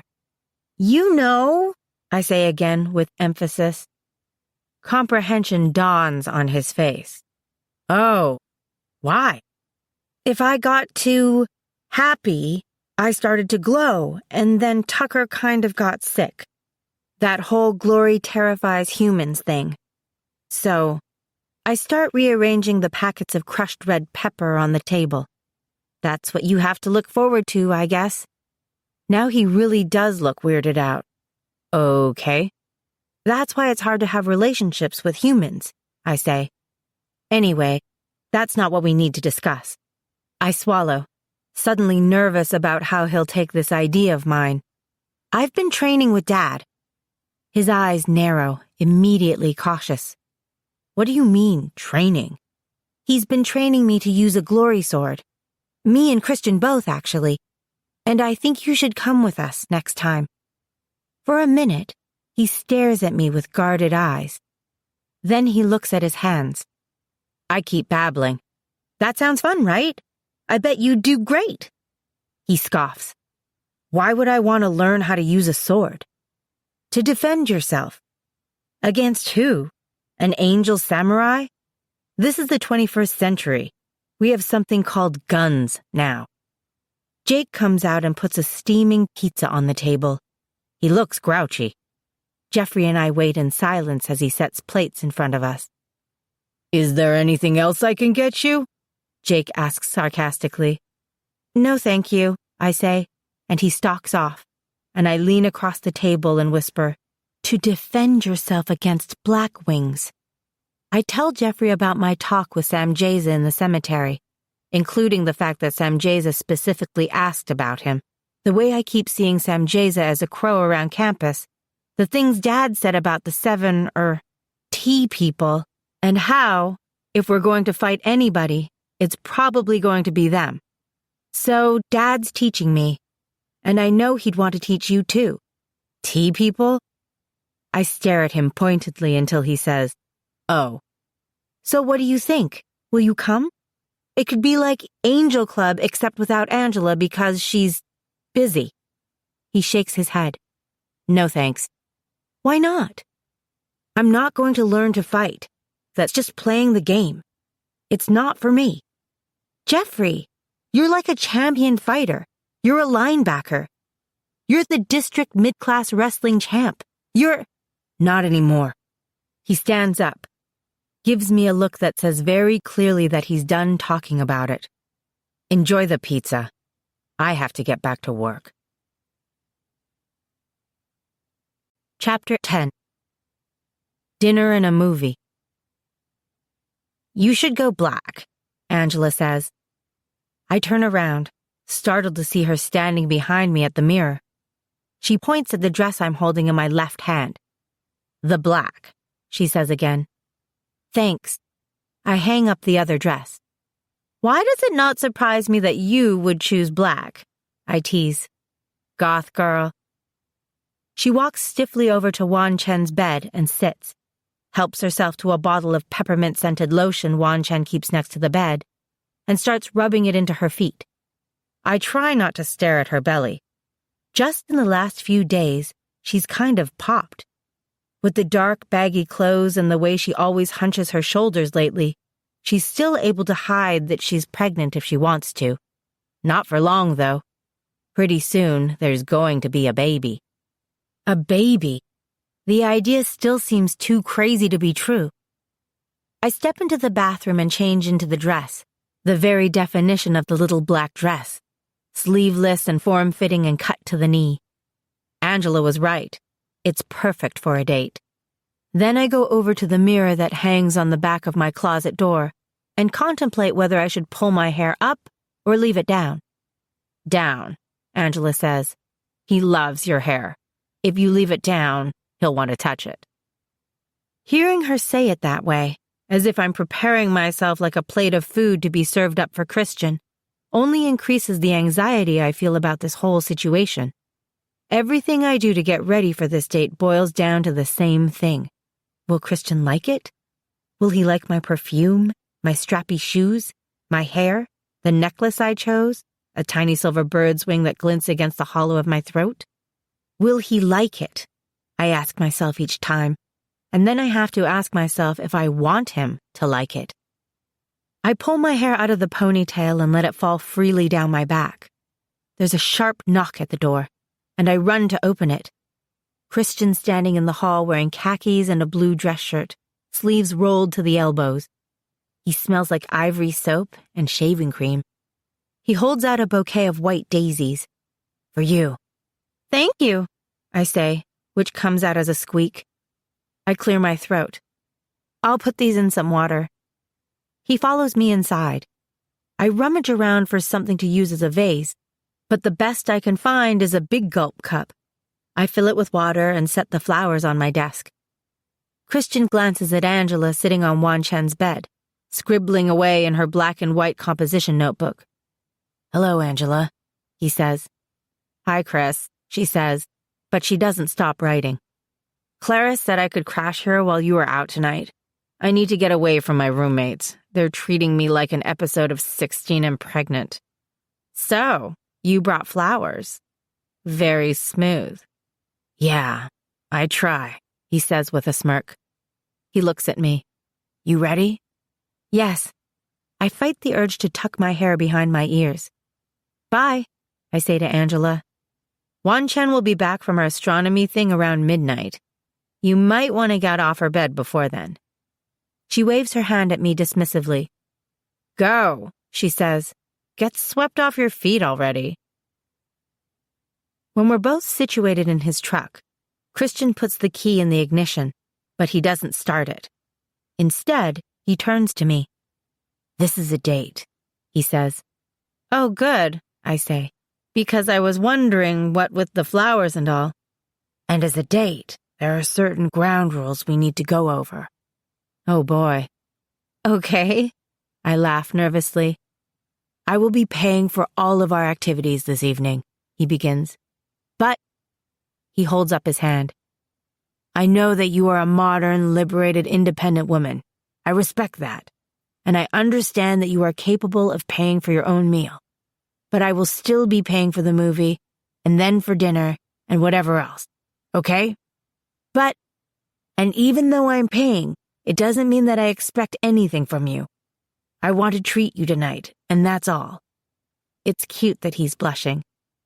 All right, I fake grumble. You'll pay. Anything else? Yes. I'd like us to steer clear of all angel-related topics tonight, if you don't mind. I don't want to hear the word angel or purpose or vision or any of our other special terminology. Tonight, I want us to simply be Christian and Clara, 2 college students on a date. How's that sound?" "Sounds good," I say. "More than good, even. It sounds perfect."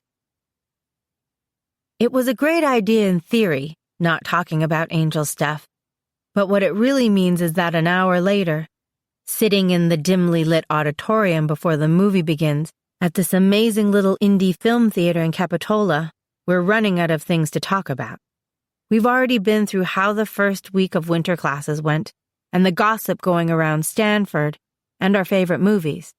Christian's is Zombieland, which surprises me. I would have pegged him as a profound type, like The Shawshank Redemption. "Shawshank's good," he says, "but you can't beat the way Woody Harrelson kills zombies. He takes such joy in it." "Uh-huh," I say, making a face. "I've always found zombies to be the least threatening of the scary monsters. I mean, come on. They're slow. They're brain dead. They don't plot evil or try to take over the world. They just..." I put my arms out in front of me and give him my best zombie groan. I shake my head. "So not scary." "But they just keep coming," Christian says. "You can run, you can kill them, but more of them always pop up, and they never stop." He shudders.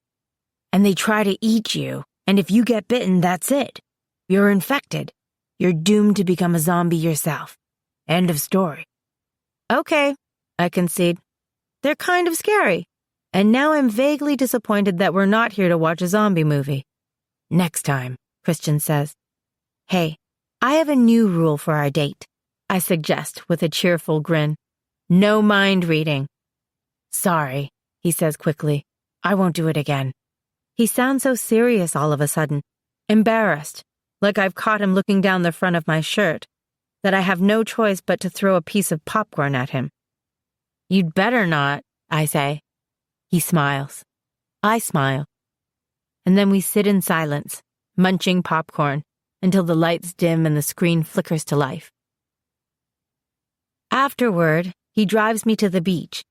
We have dinner at Paradise Beach Grill, this little upscale place on the shore, and after dinner we take our shoes off and walk along the sand.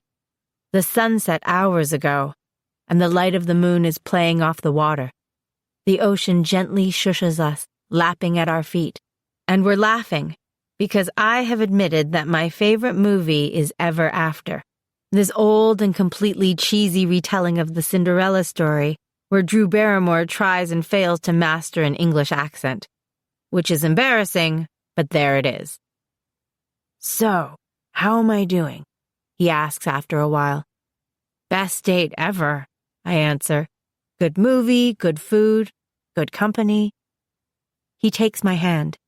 His power and mine converge, the familiar heat sparking between us.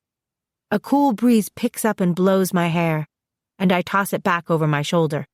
He glances at me out of the corner of his eye, then looks away, out at the water, which gives me a chance to look at him. It's awkward to call a guy beautiful, but he is. His body is lean but strong, and he moves with such grace, like a dancer, I think, although I would never tell him that. Sometimes I forget how beautiful he is. His gorgeous gold-flecked eyes, those thick dark eyelashes any girl would kill to have, his serious eyebrows, the finely chiseled angles of his cheekbones, the full, expressive lips. I shiver. "Are you cold?" he asks. And before I can answer, he takes off his jacket, the black fleece jacket, and pulls it around me. I am immediately enveloped by his smell, soap and cologne, a whiff of cloud like he's been flying. I flash back to the first time I wore his jacket, the night of the fire, when he put it around my shoulders. It's been over a year since that night, but the vision still lingers bright in my mind. The burning hillside, the way Christian said, "It's you," the way it felt when he took my hand. It never actually happened that way, but it feels like a memory. "It's you," he said. "Thank you," I say to him now, my voice faltering. "You're welcome," he says, and picks up my hand again. He doesn't know what else to say. He wants to tell me how beautiful I am to him, too. How I make him feel like the best, strongest version of himself. How he wants to tuck my runaway hair behind my ear and kiss me, and maybe this time I'd kiss him back. Now I'm the one cheating. I let go of his hand. It doesn't matter, he says into my mind. I don't mind you seeing what's inside me. My breath catches. I have to stop being such a chicken, I think. It's not that I'm afraid of him exactly, because if there's one person in this world who makes me feel safe, it's Christian.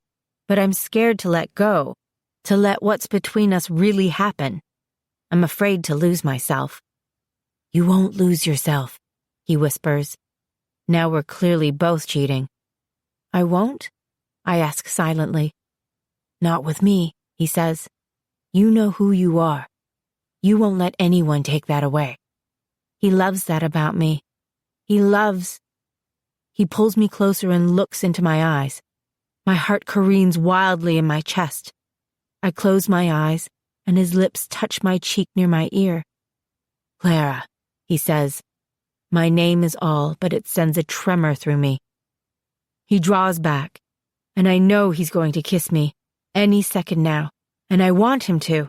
But in that moment, his lips inches from mine, I suddenly see Tucker's face. Tucker's blue eyes. Tucker's mouth a breath away from mine. Christian stops, his body going rigid. He sees what I see. He pulls away. I open my eyes. I don't. He rakes his hand through his hair, stares off at the water. Just don't. He hates me. I would hate me about now, too. I don't hate you, he says sharply. Sighs. But I wish you would get over him.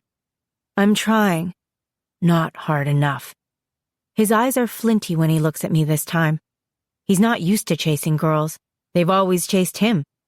He's certainly not used to being someone's second choice. The thought makes him clench his jaw. I'm sorry, I say. He deserves so much better than this. He shakes his head and starts back up the beach toward the road. I trail after him, struggling to put my shoes on as I go. Wait, I say. Let's not go yet. It's still early. Maybe we can... What would be the point? He interrupts. You think we should brush it off and try to pretend it didn't happen? I'm not built that way. He sighs again. Let's just go. I hate the idea of the silent drive back to Stanford. I can get home by myself, I say, taking a step back. You go.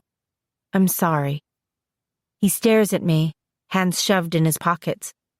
No, I should. I shake my head. Good night, Christian, I say, and then I close my eyes and call the glory and send myself away. I mean to go to Buzzard's Roost, someplace quiet, where I can think. But when the glory fades and my eyes adjust, I find myself in an enclosed space in pretty much pitch black. I almost have a panic attack right there, but then I think this can't be my vision, my doom, because I left Christian behind. I stumble forward, arms outstretched, feeling at the floor with my feet. Breathe out a sigh when I find that it's not slanted. I encounter the wall, rough and wooden, and attempt to walk along it in slow, shuffling steps. I run into something like a row of rakes leaning against the wall, which fall to the floor with a very loud crash. I hurry to set them upright again, then figure, screw it, and call the glory to light my way. I hold up my hand and concentrate on drawing the glory inside it, the way Dad says you do with the glory sword. But right now I'm thinking lantern, not blade. I'm impressed with myself when I'm able to shape a glowing ball in my hand, which feels so warm and alive it makes my fingers tingle. Ah, glory, I think. So useful. The power of the Almighty when you need a weapon, but also doubles as a handy flashlight. I look around. I'm in a barn. A very familiar barn. Crap. I head for the door, passing the horse stalls on the way out. Midas nickers a greeting at me, his ears tilted forward, his eyes on me and the glowing ball in my hand. strangely unafraid of my light. Maybe he thinks he's seen it all already. "Hi, handsome," I say to him, reaching with my free hand and stroking his velvety nose. "How are you, big boy? Do you miss me?" He leans down and blows a wet, hay-scented breath onto my neck, then gently nips my shoulder. "Hey, cut it out," I laugh. Suddenly, the barn floods with light. Midas backs away from me and whinnies in alarm. I spin around to find myself at the business end of a shotgun. I yelp and lift my hands in immediate surrender, my glory ball instantly dissipating. It's Tucker. He blows out an exasperated breath. "Good grief, Clara! You scared me." "I scared you?" He lowers the gun. "That's what you get for sneaking into people's barns in the middle of the night. You're lucky it was me that heard you and not my dad. Otherwise, you might be missing your head about now." "I'm sorry," I blurt out. "I didn't mean to come here." He's still wearing his flannel pajama bottoms under an oversized tan work coat. He sets the gun against the wall and goes to Midas, who's throwing his head back and kicking at the door. "Horses don't like surprises," he says. Obviously.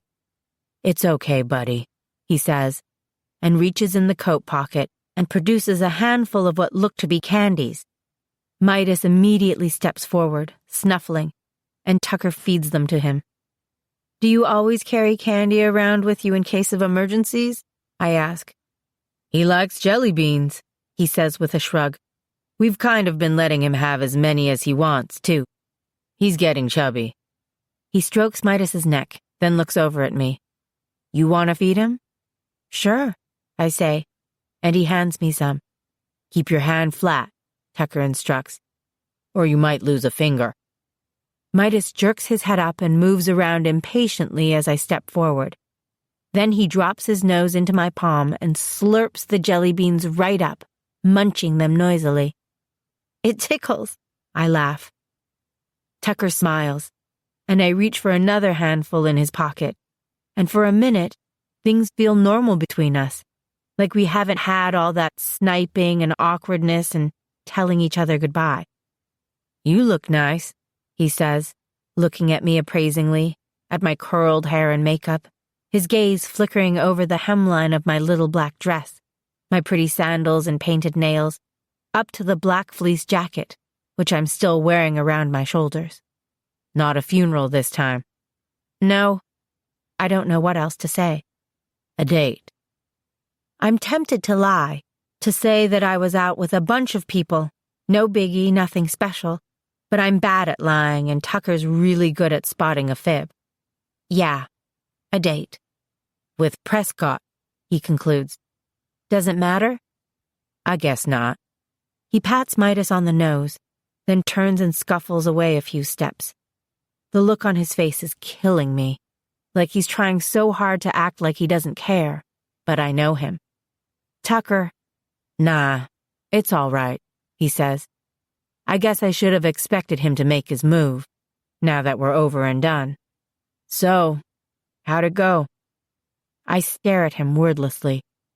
Well, it can't have gone too well or you wouldn't have ended up here at the end of the night. That, I say carefully, is none of your beeswax, Tucker Avery. Well, you're right about that, he says. We've got to move on, don't we? But the way I see it, there's one big thing getting in the way of us doing that. My breath catches. Oh yeah? What? He looks at me coolly. You keep showing up. He has a point. Look, we say at the same time. He sighs. You go, I say. He scratches at the back of his neck. I wanted to tell you that I'm sorry I've been so testy with you. You were right. I've been a jerk. You were surprised, and you're right. I'm invading your space. He nods. Still, it's no excuse. You're not the worst thing that could pop up unexpectedly into my life. Oh, great. I'm not the worst thing. Nope. We laugh, and it feels good laughing. It feels like old times. But then I think, Maybe I am the worst thing that could pop up in his life. He's looking at me with a flicker of longing in his eyes that I recognize all too well, and it sends a dart of fear for him all through me. I can't let myself get close to him. I'm not good for him. Plus, I might not even make it through this year. Your turn, he says. Oh, I find I can't tell him what I was thinking. I point my thumb behind me at the open barn door. I was going to say that I should go. Okay. He looks confused when I don't move, then amused. Oh, right. You want me to leave. You can stay, only the glory. That's all right. He smiles with his dimples, then moseys past me toward the door. Maybe I'll see you around, Carrots. No, you won't, I think grimly. I have to stop this. I can't keep coming here. I have to stay away. He called me Carrots. Angela's still in the same position she was in when I left her, scribbling away on Wan Chen's bed. She stares at me for a minute after I materialize in the room. Wow, she says. You were right when you said it was like beaming yourself in Star Trek. That is pretty cool. I'm getting better at it, I admit. How did your date? She starts to ask, then gets a look at my face. Oh, it didn't go well. No, it didn't go well, I say, kicking off my shoes and lying on my back on my bed. She shrugs. Men. If we can send one man to the moon, why can't we send them all there? She says. I'm tired and can't help but laugh at her joke. That's why I don't bother with men, she says.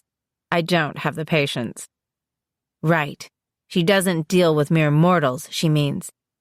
It's Penn, she says then. The father, you mean?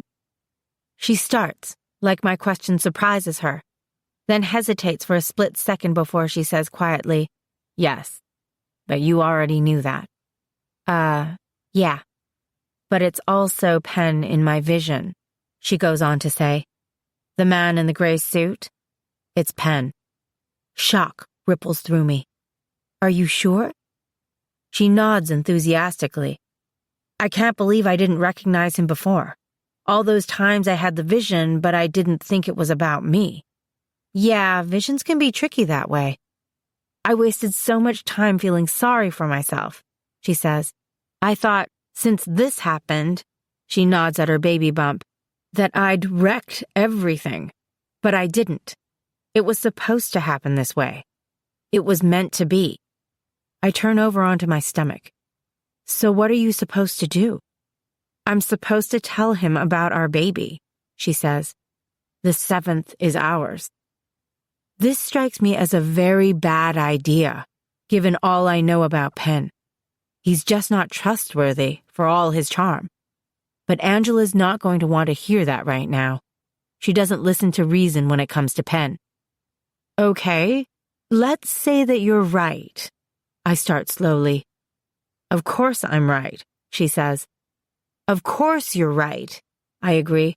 But how does Penn know to come? How will he know to meet you there? That's easy. I send him an email. I try to get my head around the idea of an angel with a Gmail account. But Ange, he'll come, and I'll tell him, she says firmly. Don't you see what this means, Clara? I don't. It means, she says serenely, curving her arm around the crook of her swollen belly, that everything is going to be okay. I highly doubt that, but for once, I hope she's right. Chapter 11. 1 step forward, 2 steps back. I'm in the dark again, hiding. I'm crying, no doubt about it this time. My face is wet. Strands of my hair stick to my cheeks. Tears gather under my chin and drip down. Something's happened that I can't get out of my brain, but I only understand it in terms of sounds. A strangled moan, a sob, a few whispered words. God help me. I put my hand over my mouth to keep from screaming. The Clara that is me in the future feels helpless, useless, lost. The Clara that is me now doesn't know where I am. I only know the darkness, the fear, the sound of voices coming, the smell of blood. It's no use hiding. They'll find me. My fate has already been decided. I just have to wait for it all to play out. I have to be brave, I think, and face it. God help me, I think, but I feel so very little faith that God will. I come to under a tree. There's something hard poking me under my back, and I feel for it. The book I was reading before the vision got me.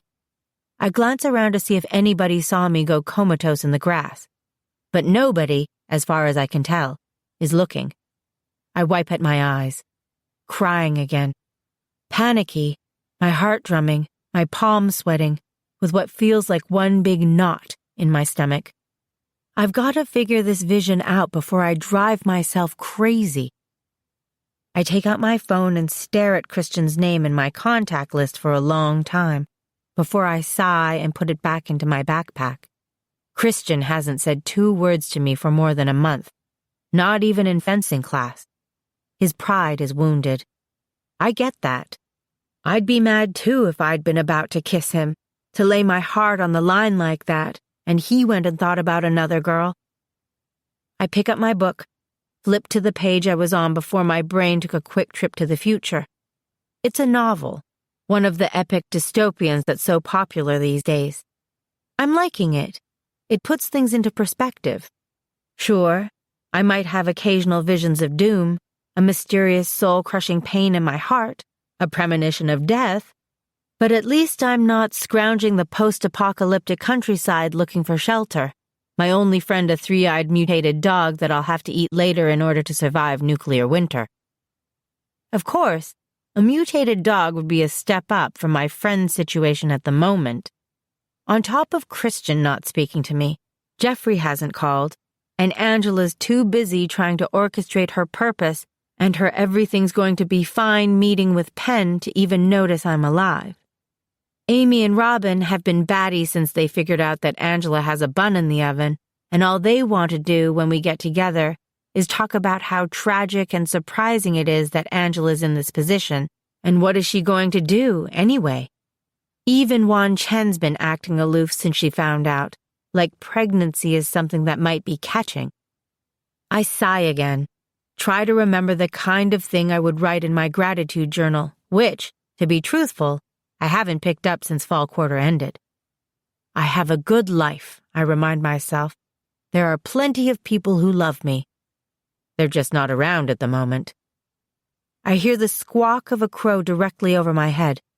I peer up into the branches of the tree, and sure enough, there is Sam Jeza gazing down at me. Every single time I see him, no matter how brave I try to be about it, how casual, it's like getting splashed with ice water. Because every single time, I wonder if he's decided to kill me. And he could, with the littlest flick of his wrist, I think. He could. Don't you have better things to do than follow me around? I ask, trying to keep my tone saucy. The bird cocks his head, then flutters down from the branch to land in the grass beside me. The sad melody of his sorrow twines itself around my mind, making my chest tight with the regret he's feeling. Meg, he thinks. My mother's name and nothing more, but there's a world of memory and pain in the word. Longing, guilt, Meg. I shut him out. Go away, I whisper. Suddenly, he's a man, unfolding from the body of the crow, expanding in the blink of an eye. Jeez! I scramble backward, up against the trunk of the tree. Don't do that. No one is looking, he says, like what I'm really concerned about at this moment is whether anybody saw me talking to a bird, and what that might do to my sterling reputation. I'm torn between the desire to run, hightail it straight to Memorial Church, the nearest hallowed ground I can think of, or to suck it up and hear what he's going to say this time. I glance over at the church, which is all the way across the quad. It's too far. How can I help you, Sam? I ask instead. I took your mother dancing once, he says, starting up again on his stories. She wore a red dress, and the band played Till We Meet Again, and she put her head down on my chest to hear my heart beating. Do you even have a heart? I ask, which is foolish of me to say, and maybe even a little mean, but I can't help it. I don't like the idea of him and my mother that way, or any way, really. He's offended. Of course I have a heart. I can be wounded the same as any man. She sang to me that night, as we danced. Smile the while you kiss me, sad adieu. When the clouds roll by, I'll come to you. He sings, and his voice isn't half bad. I know the song immediately. Mom used to sing it when she was doing some mundane task, like folding laundry or washing dishes. It's the first time I've ever recognized my mother in this mysterious Meg of his. She smelled like roses, he says. She did. He takes the silver charm bracelet out of his pocket and holds it in his palm. I gave this to her on her doorstep, right before we said goodnight. All that summer I would leave charms for her to find. This one, he fingers a charm shaped like a fish, for that first time I saw her at the pond. He touches the horse. This one, for when we rode through the French countryside after the hospital where she worked was bombed. He caresses the tiny silver heart with a single ruby at its center, but doesn't tell me about that one. But I know what it means. That's the point of all this, I guess. He loved her.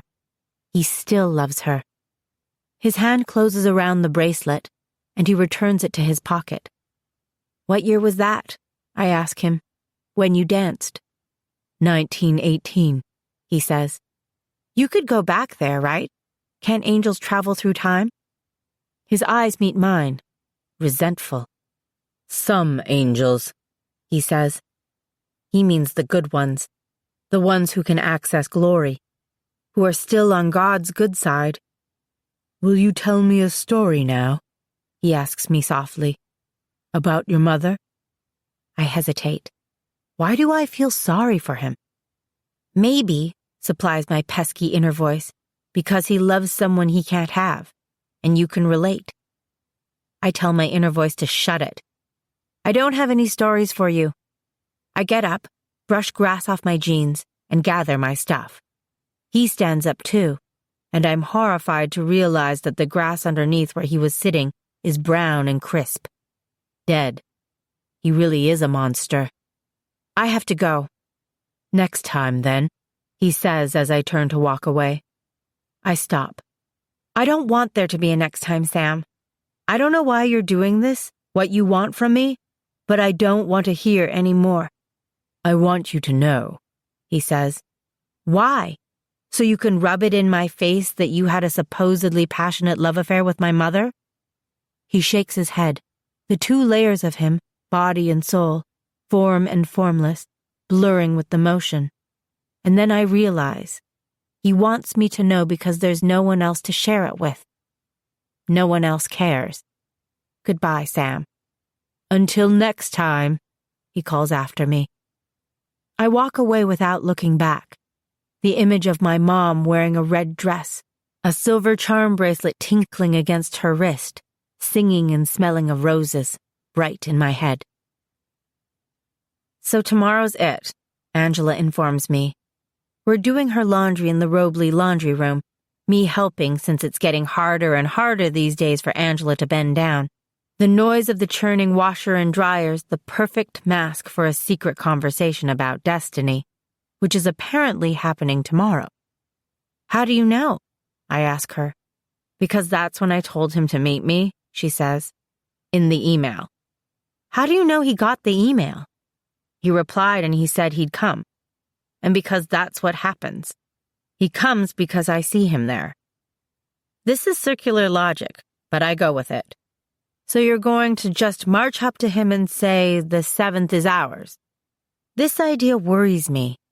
A lot. I've been going over and over the scenario in my head, and I can never imagine it turning out well. It's not just Penn's wings that are gray, but his soul, his very being. And Angela always gets kind of crazy when it comes to him. He's bad news, in my opinion. Angela catches her bottom lip in her teeth for a few seconds, the first sign of real nervousness that I've seen since she put the whole seventh thing together. Something like that, she says. I do believe her when she says it's her vision, so it must be destined to happen, right? I don't know. I never did figure out why Jeffrey had a vision of starting a forest fire and then saving someone from the same fire, or why I was supposed to meet Christian in the forest that day, or what I was doing at my mom's funeral. Ours is not to reason why, I suppose. Ours is but to do or, well, crap. And then what? I ask. You tell him and then he and I will deal with this thing. She rests her hand lightly on her belly. Together. I mull this over. Does she think that she'll tell him and then they all, 19-year-old college student, thousands of years old gray-souled ambivalent angel, and bouncing bundle of triplare joy, will be a happy family? I guess stranger things have happened, but still. She reads the doubt on my face. Look, see, I'm not expecting a fairy tale ending here, but this is my purpose. Don't you see? This is what I was put on this earth to do. I have to tell him. She takes a quick breath, like this next thing she's about to say takes all her courage. He's the father of my child. He deserves to know. I'm familiar with that gleam of certainty in her eyes, her faith in the vision, and how she feels in the vision, her faith in the way things work. I felt that way myself once, not long ago. If this is a test of some kind, my moment of spiritual decision, she says, then I choose to tell him the truth. So tomorrow, big day, I say, like, I get it. I understand. She smiles. Big freaking day. Will you come with me, see? To see Penn? I don't know, Ange. Maybe this is between you and him. Last time I had one-on-one interaction with Penn, I sort of told him to leave Angela alone, that she deserved better than he could offer her. And he called me a hypocrite and a child. We're not exactly best buds, Penn and me. Angela leans against the dryer. You're going to come with me, she says matter-of-factly. You're always there, in my vision. I had forgotten all about that. Or maybe I thought she made that bit up so she could coerce me into coming to Stanford with her. Right. And where am I exactly in this vision? Like 2 steps behind me, most of the way.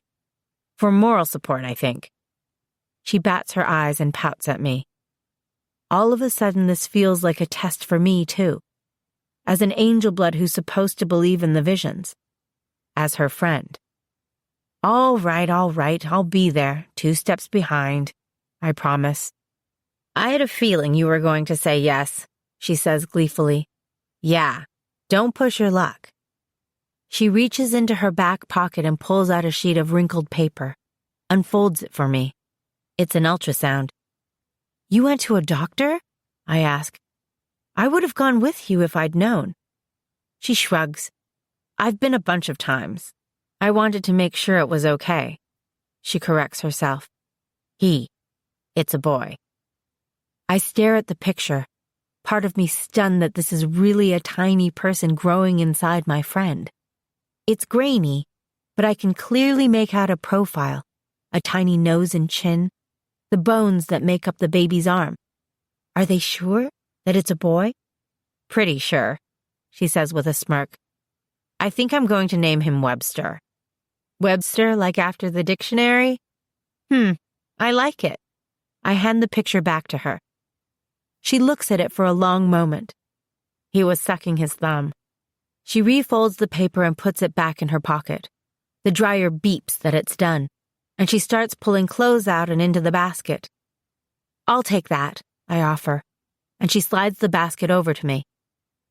When we're back in her room, folding, she suddenly says, I don't know how to be a mother. I'm not very maternal. I fold a shirt and lay it across her bed.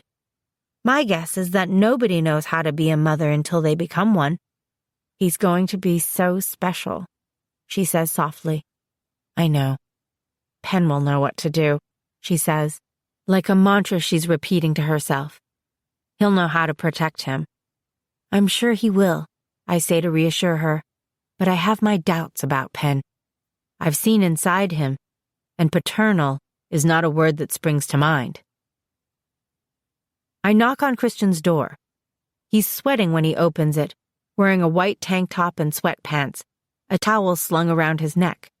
He's surprised to see me. He wishes I'd called first. But you're not returning my calls, I say. His jaw tightens. You're still mad at me, and I think that's reasonable, considering. But we need to talk. He pushes the door open for me, and I move past him into his room. I look immediately in the direction of the TV for Charlie, but he's not here. We need to discuss Angela, I say. He doesn't answer. Involuntarily, it seems. His eyes move to a framed photograph on his dresser, a black and white snapshot of a woman swinging a small, dark-haired boy up in the air. The picture's a little blurry, since they're both in motion, but the boy is unmistakably Christian. Christian at 4 or 5 years old, I'm guessing. Christian and his mom. Together. Happy. They're both laughing. I can almost hear it looking at them. I can almost feel it. Joy. And it makes me sad to think that he lost her when he was so young. And now Walter, too. I turn to look at him. He's standing with his arms crossed over his chest, closed off in every way. You know, if we're going to have a conversation, you're going to have to speak to me. With words and stuff, I say. What do you want me to say? You ditched me, Clara. I ditched you? I repeat incredulously. That's what you're mad about? You were the one who wanted to leave. I don't want to be mad at you about the other thing, he says, not meeting my eyes. You can't control that. Sometimes he's so understanding it bugs me. But then you disappeared on me, he says, and I hear the hurt in his voice. You left. I'm sorry, I say, and I mean it. Where did you go? He asks. I came by your dorm later to apologize for what I said, or maybe for how I said it anyway, and Angela said you weren't back yet. I stare up at him, caught. He closes his eyes and frowns like I am causing him physical pain. That's what I thought. I wonder if it'll make him feel any better to know that my conversation with Tucker that night didn't go much better than my conversation with him. He opens his eyes.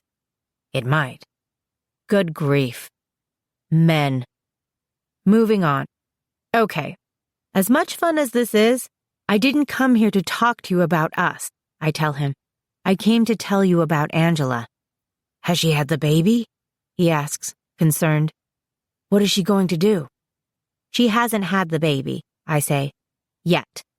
But tomorrow she's going to talk to Penn about it. Christian goes rigid.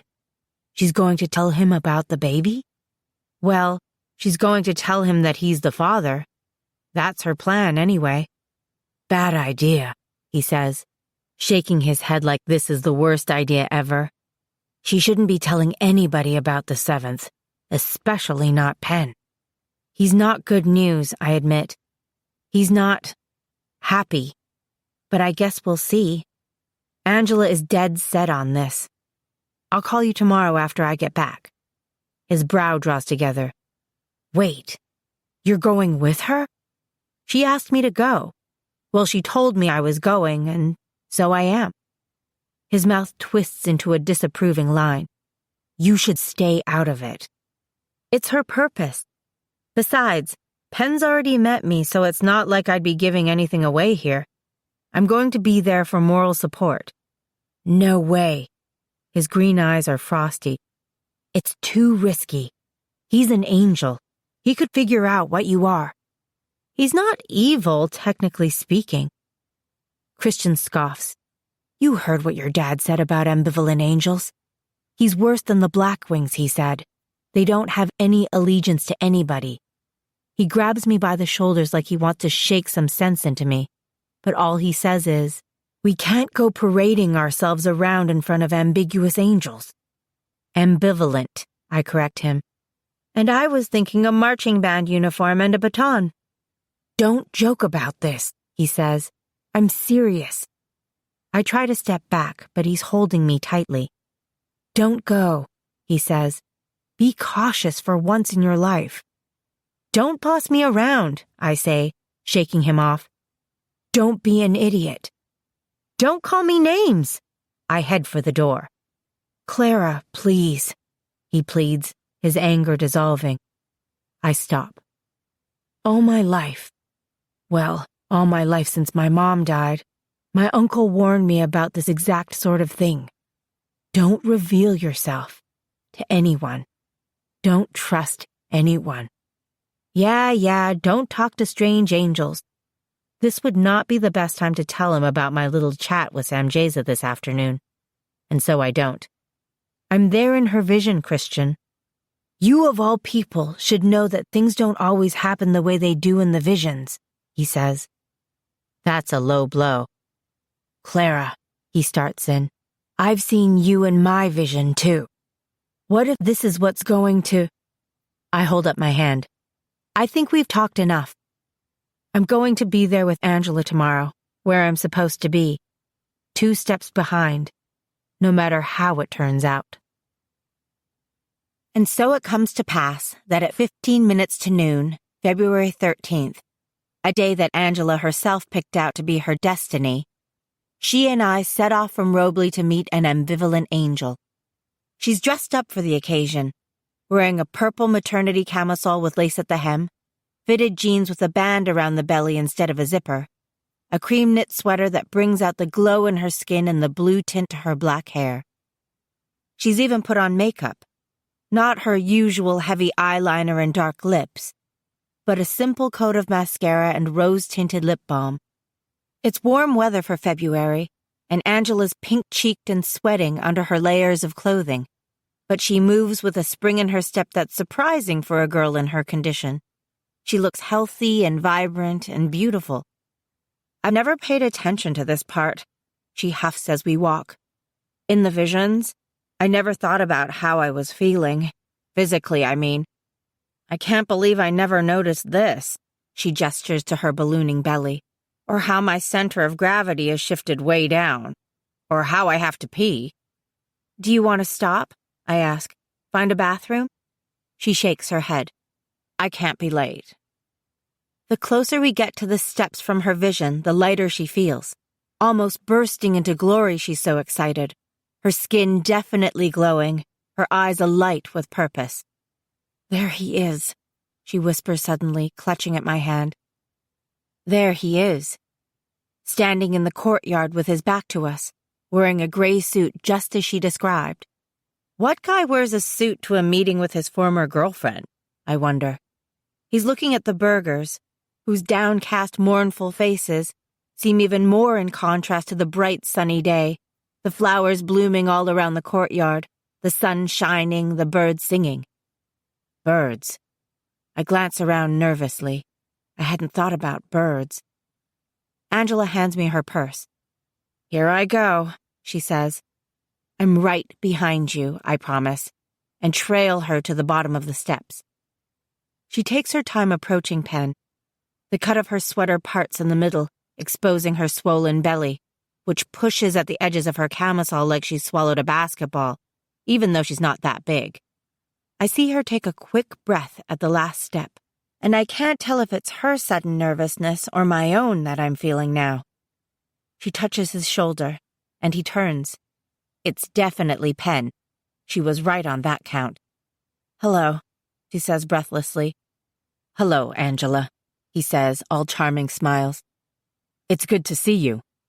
He leans over and gives her a kiss on the mouth. I try not to think about the gray-souled creature that's hiding in that attractive body of his. How are you? She asks, like this is all about him. I'm better for seeing you, he says. Gag me. You're a vision, he says. I could paint you right now. Here it comes. Her hands close into fists briefly, then release. I'm better for seeing you, too, she says, and pulls away from him, gazes down, and pushes the folds of her sweater back, rubbing her hand over her belly. His smile fades as his eyes travel down the length of her body. I swear that even from here, I can see the color leave his face. I strain to hear their voices. Angela, he gasps. What happened to you? You happened to me, she says with a smirk in her voice, but then gets serious. It's yours, Pen. Mine, he breathes. Impossible. Ours, she says, and I can't see her face from here, but I think she's smiling that serene, hopeful smile that's so not the normal Angela, so open, so vulnerable. She puts her hand on his shoulder again, rests it there this time, looks up into his shocked dark eyes, and says clearly, the 7th is ours. A chill passes through me. Out of the corner of my eye, I think I see the flutter of black wings. But when I look, I don't see anything. I turn my attention back to Pen. He reaches out and places his hand on her belly, his eyes still incredulous. And for a few seconds I think it's all going to be okay, like Angela said. He's going to take care of her. He's going to protect them both. But then the control over his human form slips, and I catch a flash of that gray soul of his. He looks wildly around like it's not safe to be seen in public with her. His gaze glances off me with only a flicker of recognition. I wouldn't have to be an empath to pick up on the naked fear in his eyes, pure and undiluted. He's terrified. Pen, say something, Angela says urgently. He looks up into her face.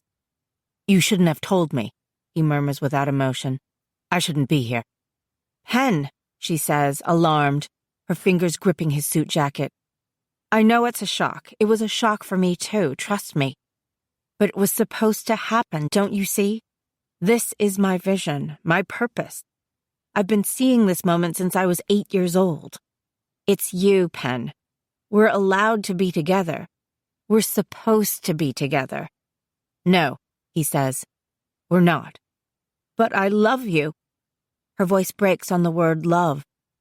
My heart's been yours ever since I first saw you in the church. You love me too. I know you do. I can't love you, he says firmly, and she flinches. I can't protect you, Angela. You should not have told me. You shouldn't tell anyone else. Pen, she pleads. She reaches into her pocket to pull out the ultrasound, like the picture of the baby might make him change his mind. But he catches her hand in his and closes her fingers around the paper before she can open it.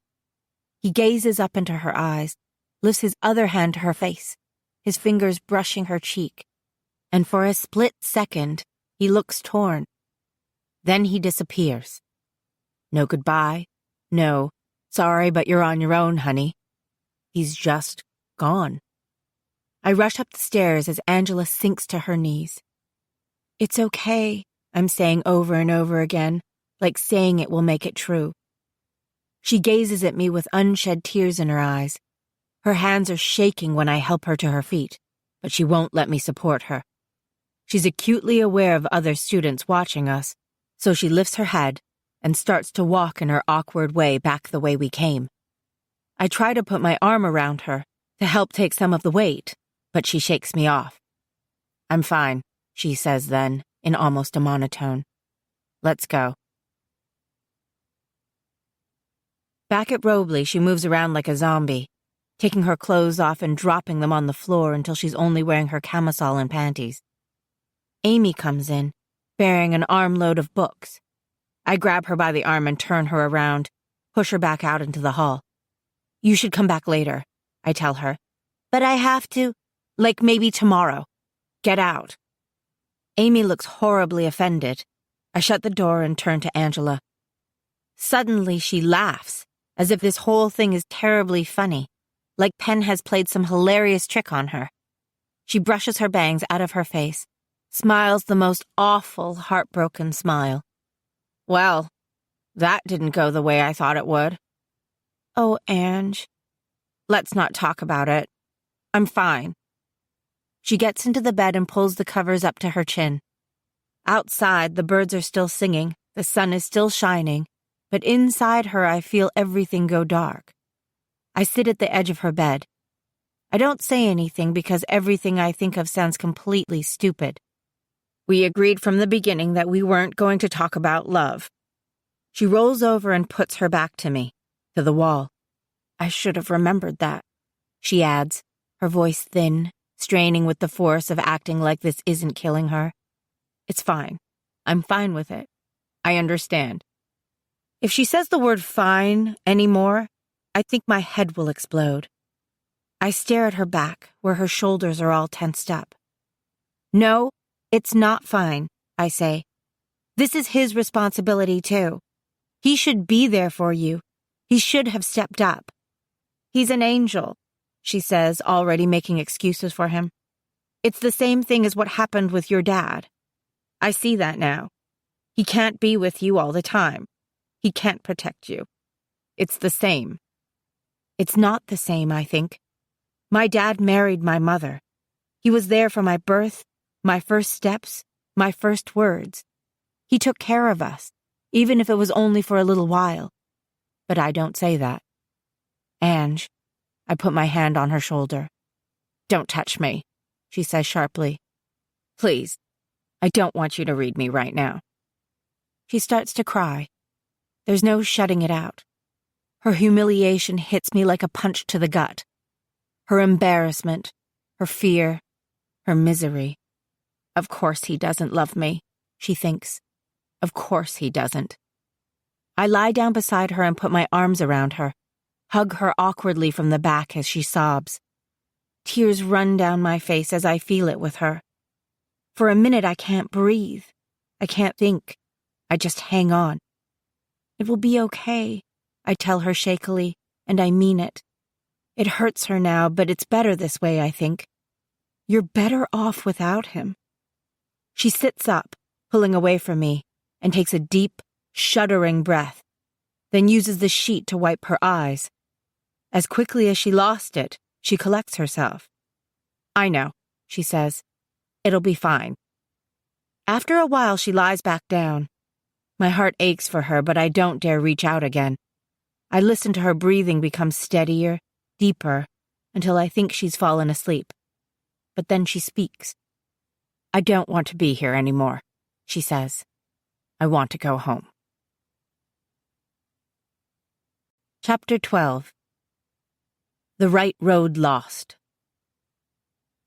The next day, Angela Zerbino officially drops out of Stanford University.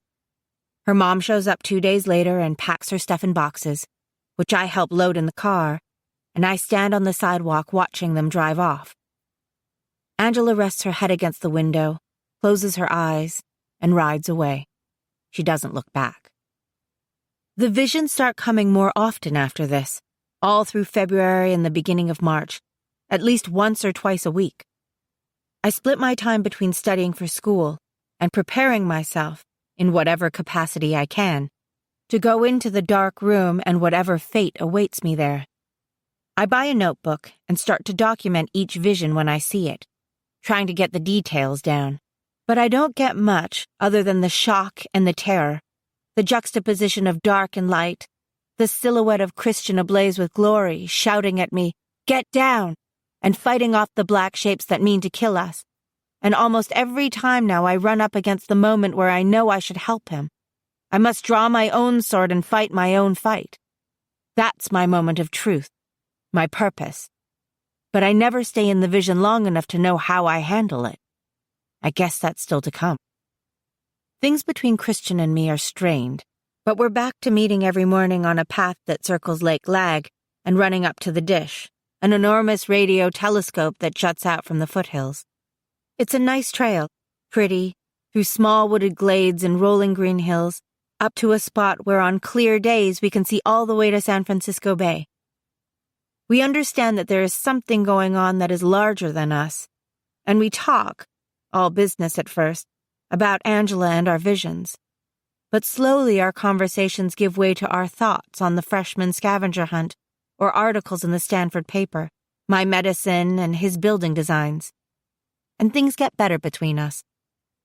One morning, we cross paths with a mountain lion on the trail. It stops and stares at us with wide golden eyes, a deep rumble coming from somewhere inside, a surprise and anger I can feel from 10 feet away.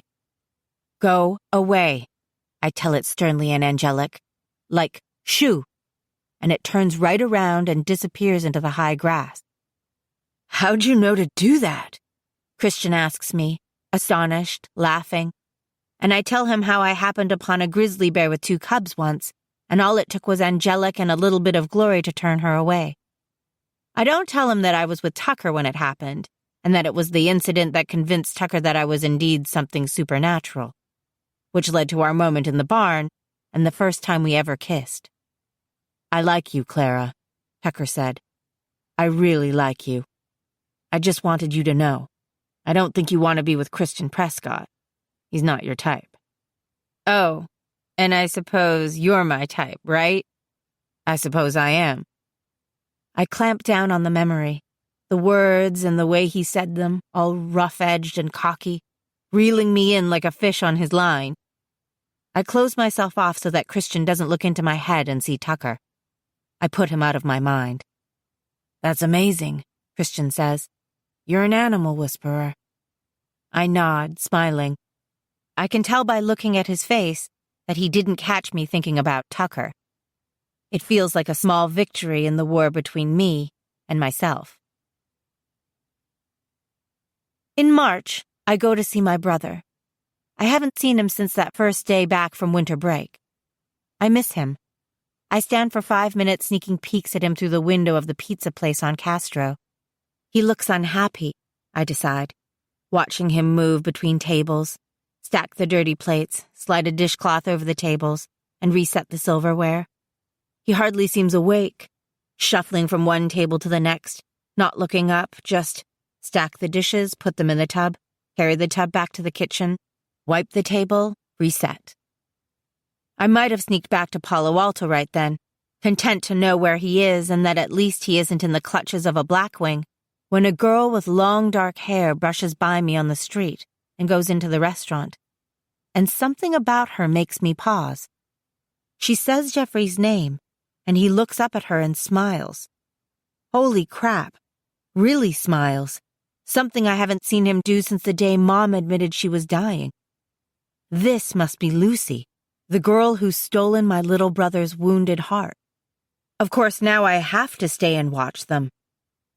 She slides into an empty booth in the far corner, puts her back against the wall, and tucks her legs under her like this is her preordained spot. She's pretty, maybe part Asian or Polynesian, with straight black hair that falls down her back in a single shiny sheet, delicate eyebrows, and dark, heavily lined eyes. Jeffrey immediately picks up the pace and finishes the remaining tables. Then he disappears into the kitchen for a minute and returns with a tall, dark glass of what looks to be iced tea. She smiles at him. He wipes his hand on his white apron and slides into the booth across from her. I wish I could hear what they are saying, but I can't, so I make it up. Oh, Jeffrey, I say out loud for Lucy as I watch them talk. You look so strong when you lift those dish tubs. Your muscles are so spectacular. Well, thank you, little lady. I do have fantastic muscles. She reaches across the table and touches his arm. Can I feel your bicep? Ooh, so manly. I also happen to think you're hot. And cool. You're a walking contradiction, baby, I say for him. A man passes behind me on the sidewalk, and I clear my throat and step away from the window. When I look up again, they're holding hands across the table. Jeffrey's laughing, really laughing, his face all flushed, his silver eyes bright. Ah, she makes him happy. The job might make him miserable, but this girl makes him smile. He's all right. I should go. But as luck would have it, right at that very moment a family in the restaurant gets up to leave, and Jeffrey glances over, past them, and those bright eyes spot me before I can duck out of the way. His mouth opens, and then Lucy turns to look at me too, and through the glass I catch the word sister and the word annoying and he jumps to his feet. I take off down the sidewalk toward my car. "Hey, Clara," Jeffrey calls before I get there. "What are you doing?" I spin back around. "I wanted to make sure you were okay. You haven't called in months." He stops a few feet away from me and crosses his arms over his chest like he's cold. "I keep telling you, I'm fine." Something flickers in his eyes. A decision, albeit a reluctant one. "Do you want to come back with me? I can scrounge you up some free pizza." "Well, you know I can't say no to free pizza. My girlfriend's in there," he tells me as we walk back to the restaurant together. "She is? I didn't notice," I say with mock innocence. He rolls his eyes. "Don't humiliate me, okay? No stories about me as a kid. Promise." "All right," I say with a little pout. "No stories about how when you were 3 you pooped on the neighbor's lawn." "Clara, I'll be good." He opens the door for me. Lucy is still sitting where she was, her eyes curious. She smiles as we approach the table. "Luce, this is my sister Clara," Jeffrey mumbles by means of a formal introduction. "Clara Luce." "Hi," I say, and give her a little wave, which makes Jeffrey give me a warning look like I'm already making him look bad. "Jeffrey's told me a lot about you," Lucy says, as I slide into the booth and Jeffrey gets in beside me. "Good things, I hope." She raises a perfectly defined eyebrow at me, and her smile becomes something sassier. "For the most part," she says. "Hey, I gotta work," Jeffrey says and hops up. "Moroccan pizza?" He directs at Lucy. "You know what I like," she says. He smiles all sheepish and goes off to the kitchen.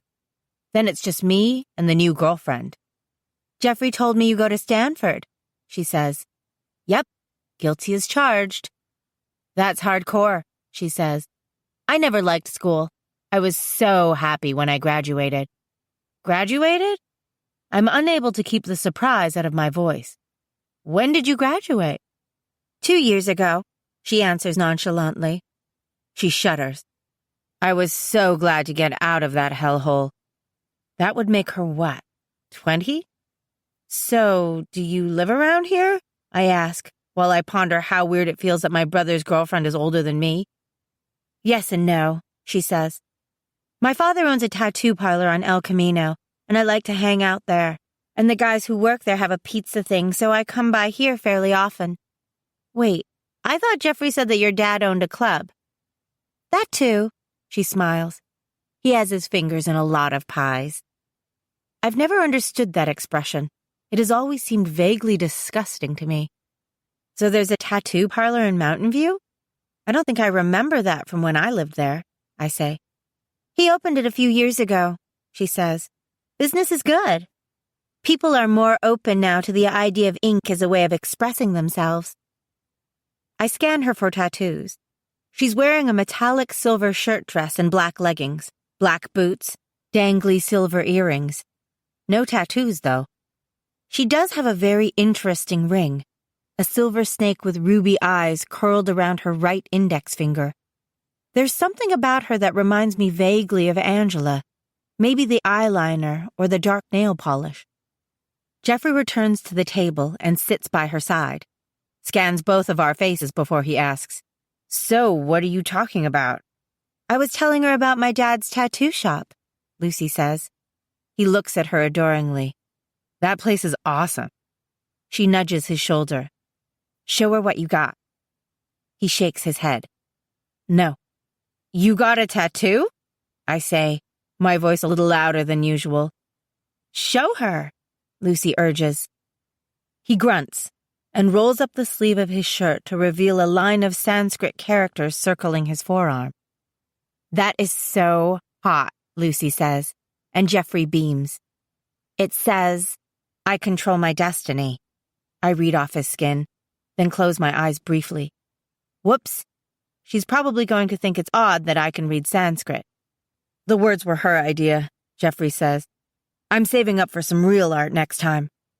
"Next time?" I'm trying to stay calm here. No high school diploma and a bunch of ink already. Sweet. "Yeah, I'm thinking a bird on my shoulder, like a hawk or something." "Maybe a raven," she suggests. I fake-check my watch. Time to retreat and recoup, figure out how to handle this. Actually, I should go. I have finals coming up and I have to seriously cram. I slip out of the booth, extend my hand to Lucy. It was great meeting you. Likewise, she says. Her hand in mine is cool and soft, perfectly manicured, and her mind is playful, full of a kind of gleeful mischief. She's enjoying that she's got me off balance. I pull my hand away. Walk me to my car? I ask Jeffrey. I really shouldn't. It will take 2 minutes, I insist. We make our way down the street in silence until we reach my car. I turn to face him. Stay calm, I tell myself. Keep it cool. Don't freak out on him yet. He sees the look on my face. Clara, don't be mad. You got a tattoo? It's fine. God, I hate that word. This is anything but fine. You're going to clubs, getting tattoos, drinking and hanging out with an older girl. She's not that much older, he protests. It's illegal. I am light years away from cool. I close my eyes and rub my forehead, take a breath, open them. All right, Jeffrey, enough's enough. You should come home now. You haven't listened to a thing I've told you, have you? He says. I was never home in Wyoming. Never. I stare at him wordlessly, stung by the idea that home wasn't where we were, where I was. I am home, he says. Here. I'm struck by the horrible feeling that I've lost him and that there's no way for me to ever get him back. Not without Mom. Did you tell Lucy that you're a... My voice wavers.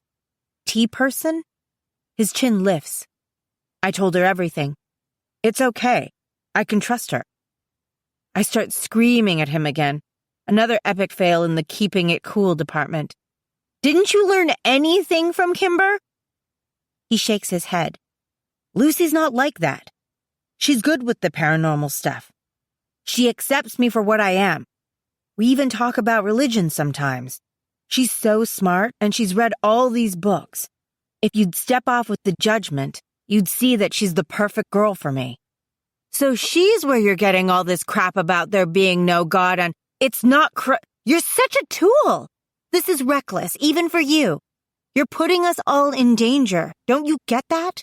Don't you understand that people could get hurt, maybe even killed if you don't keep what you are a secret? His eyes blaze in a way that reminds me of Dad. You're not my mother, he says. Don't you think I know that? Mom would freak. So quit trying to act like her. He jabs at me. I have to go back. He turns to go. Hey! We're not done talking about this. It's my life, he roars at me.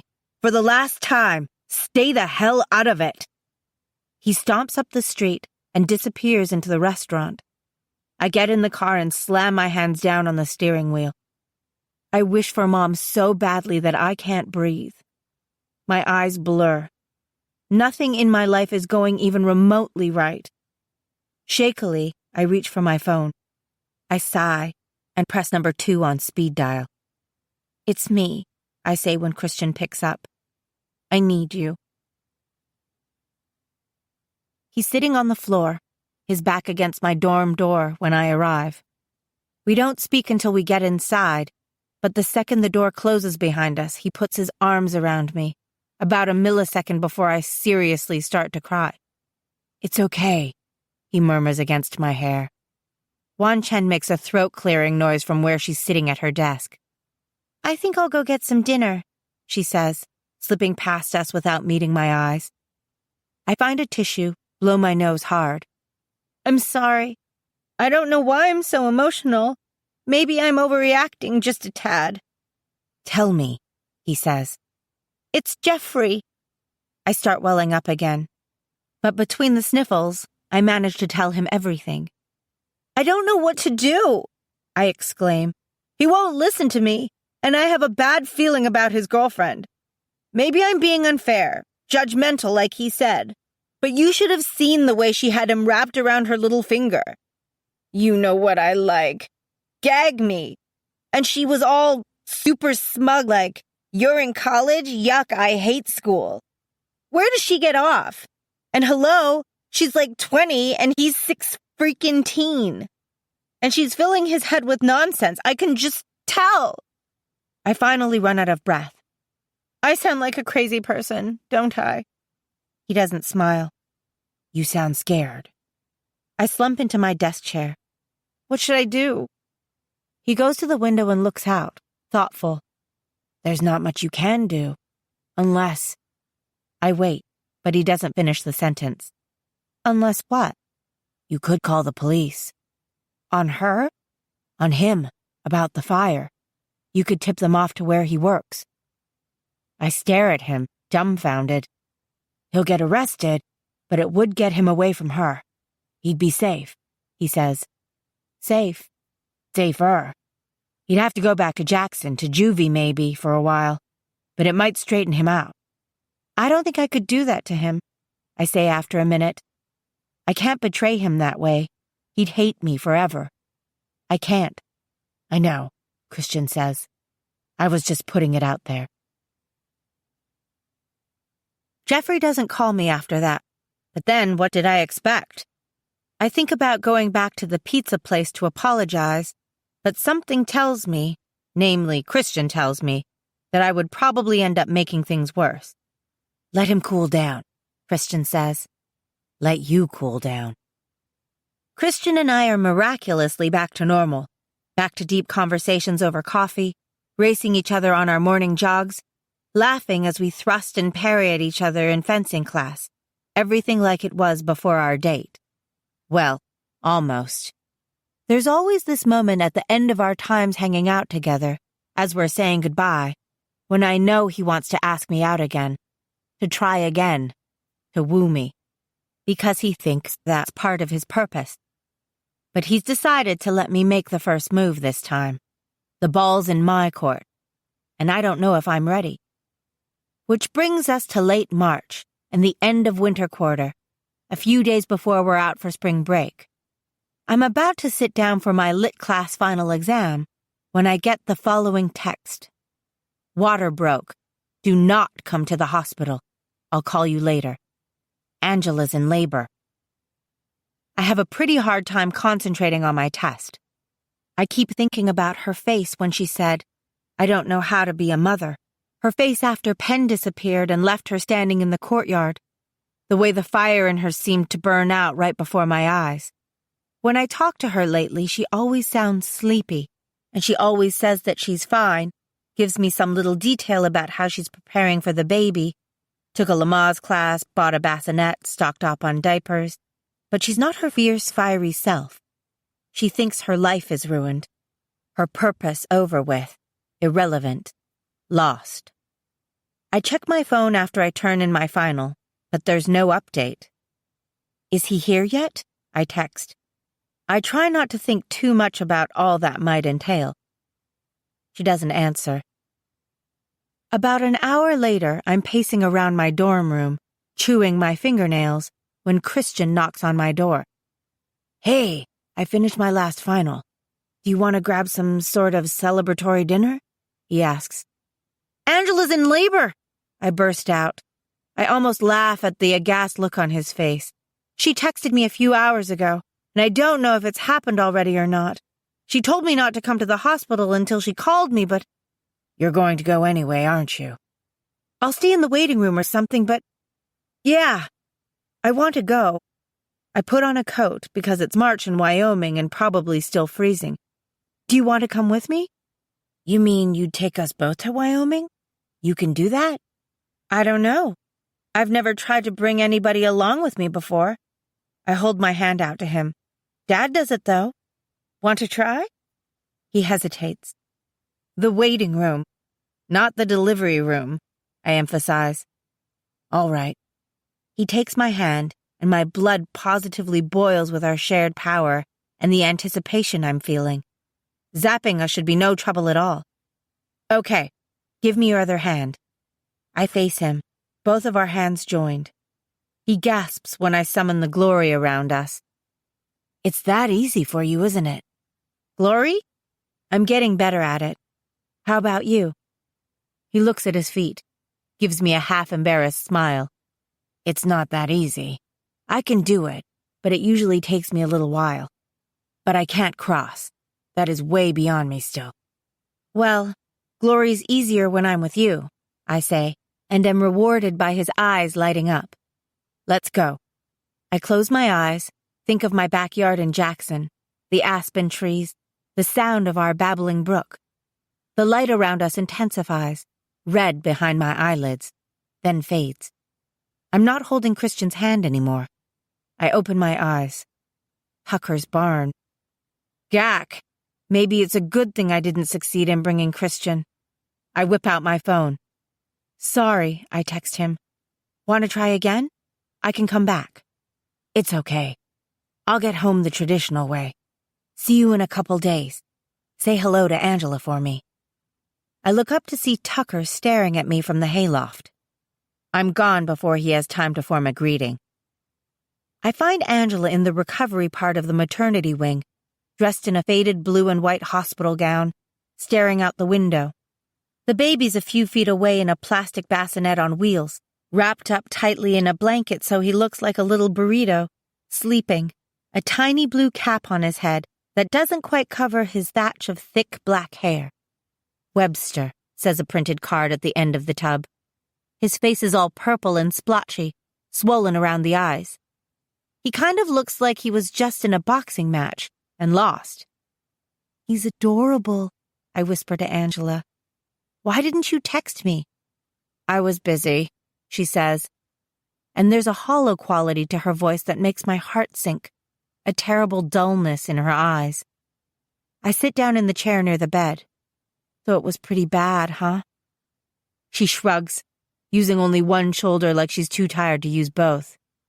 It was humiliating and terrifying, and it hurt. But I survived. They say I can go home tomorrow. We can go home. She stares out the window again. It's a nice day, blue sky, fluffy clouds moving past the glass. Good, I say, for lack of something better. Do you need me to? My mom can handle it. She's out getting more supplies right now. She'll help me. I'll help you too, I say. Seriously, I'm all done with finals. I have almost 2 weeks off.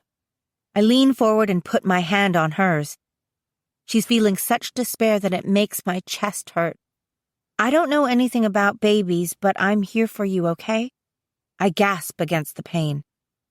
She pulls her hand from under mine, but her eyes soften slightly. Thanks, C. I don't think I ever told you how much I admire you for how you're handling all this, I say. She scoffs. Which part? For the way I lied to everybody about who the father is? For the way I put all my hopes in a silly vision? For how stupid I was to let it happen in the first place? None of the above. For going through with this, even though you're scared. Her lips tighten. I couldn't give him away to some stranger, not ever knowing what would happen to him. That's brave, Ange. She shakes her head. Maybe not, she says in my head. Maybe he would have been safer away from me, with a human family. Maybe he would have been better off. Maybe I'm being selfish. The baby starts making a grunting noise, twisting in the blanket he's wrapped in. He opens his eyes, golden like hers, and starts to cry, a thin, reedy-sounding wail. The sound sends a prickle down my spine. I jump to my feet. Do you want me to hand him to you? I ask. She hesitates. I'll page the nurse.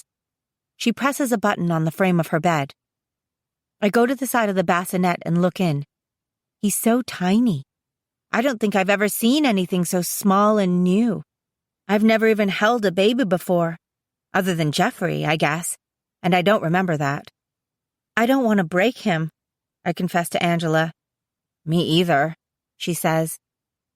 But we're saved by Anna, who comes into the room a few steps ahead of the nurse. She sweeps right in and lifts the baby, cooing, holds him to her shoulder, but he doesn't stop crying. She checks his diaper, which is apparently fine. This is clearly a relief to Angela. He's hungry, Anna reports. Angela looks tense. Again? He just fed like an hour ago.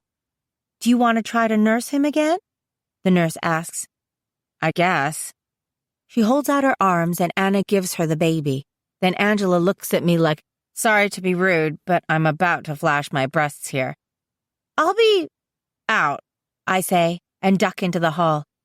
I head down to the gift shop and buy her some yellow flowers in a vase that's in the shape of a baby boot. I'm hoping she'll think it's funny. When I get back, Anna's holding the baby again, and he's quieted down. Angela is lying with her eyes closed, her breathing shallow. I set the flowers on the windowsill and gesture to Anna that I'm going. She nods, but walks with me to the door. Do you want to hold him? She whispers. No, I'm good to look and not touch. He's beautiful, though, I say, even though that might be a stretch. She gazes down at him with adoration in her eyes. He's a miracle, she says. Her eyes flicker over to Angela. She's frightened now. It was the same for me. But she'll understand soon enough that he is a gift. She'll realize that she's been blessed. The baby yawns and she smiles, readjusts the blue cap on his head. I inch toward the door. Thank you for being here, she says then. You're a good friend. Angela is lucky to have someone like you. Tell her to call me, I say, unnerved as usual by the steady intensity of Anna's dark, humorless eyes on me. I'll be around. When I get in the elevator, I hold the door for a couple with a baby dressed in what looks like a pink jumpsuit with ladybugs embroidered on the feet. They're both, the mother in a wheelchair with the baby in her arms, a father standing behind her, focused entirely on the baby, their bodies turned toward her, their eyes not leaving her tiny face. We're taking her home, the father tells me, proudly. Congratulations! That's epic. The orderly who's pushing the wheelchair looks at me all suspicious. The mother doesn't even seem to hear me. The baby, for her part, thinks that the elevator is the most fascinating thing, ever. She decides the appropriate reaction to this wonderful magic box that takes you somewhere different from the place that you started in is a sneeze. A sneeze. You'd think she'd recited the alphabet, for all the excitement this action stirs up in her parents. Oh my goodness, says the mother in a high, soft voice, bending her face close to her baby's. What was that? The baby blinks, confusedly, then sneezes again. Everybody laughs. The mother, the father, the orderly, and me for good measure. But I'm watching the way the father puts his hand gently on the back of his wife's shoulder, and how she reaches up briefly to touch his hand, love passing between them as simply as that. And I think, Angela won't get this. She won't leave the hospital this way. It makes me remember a quote from today's exam, from Dante. Midway upon the journey of life, I found myself in dark woods, the right road lost. I know what he means. Chapter 13. A Sunday School Lesson. A glory sword is more than a simple weapon, Dad's saying. I have talked about a sword being an extension of your arm, imagining that it's part of you. But a glory sword is more than a metaphor.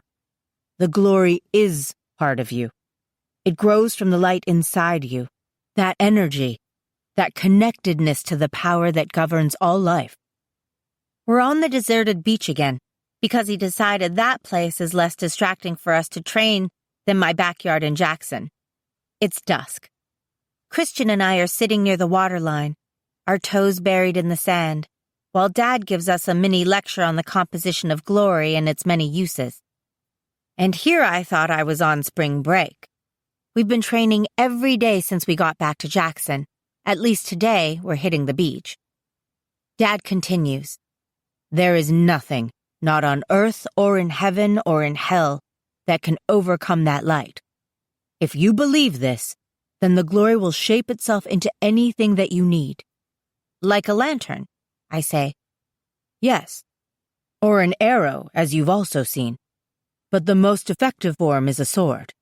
It's quick and powerful, sharper than any two-edged blade, piercing even to the dividing of soul and spirit, and of the joints and marrow, a discerner of the thoughts and intents of the heart. Now he's gone all poetic on us. I remember how Jeffrey reacted to the idea of a glory sword. What about a glory gun? I ask.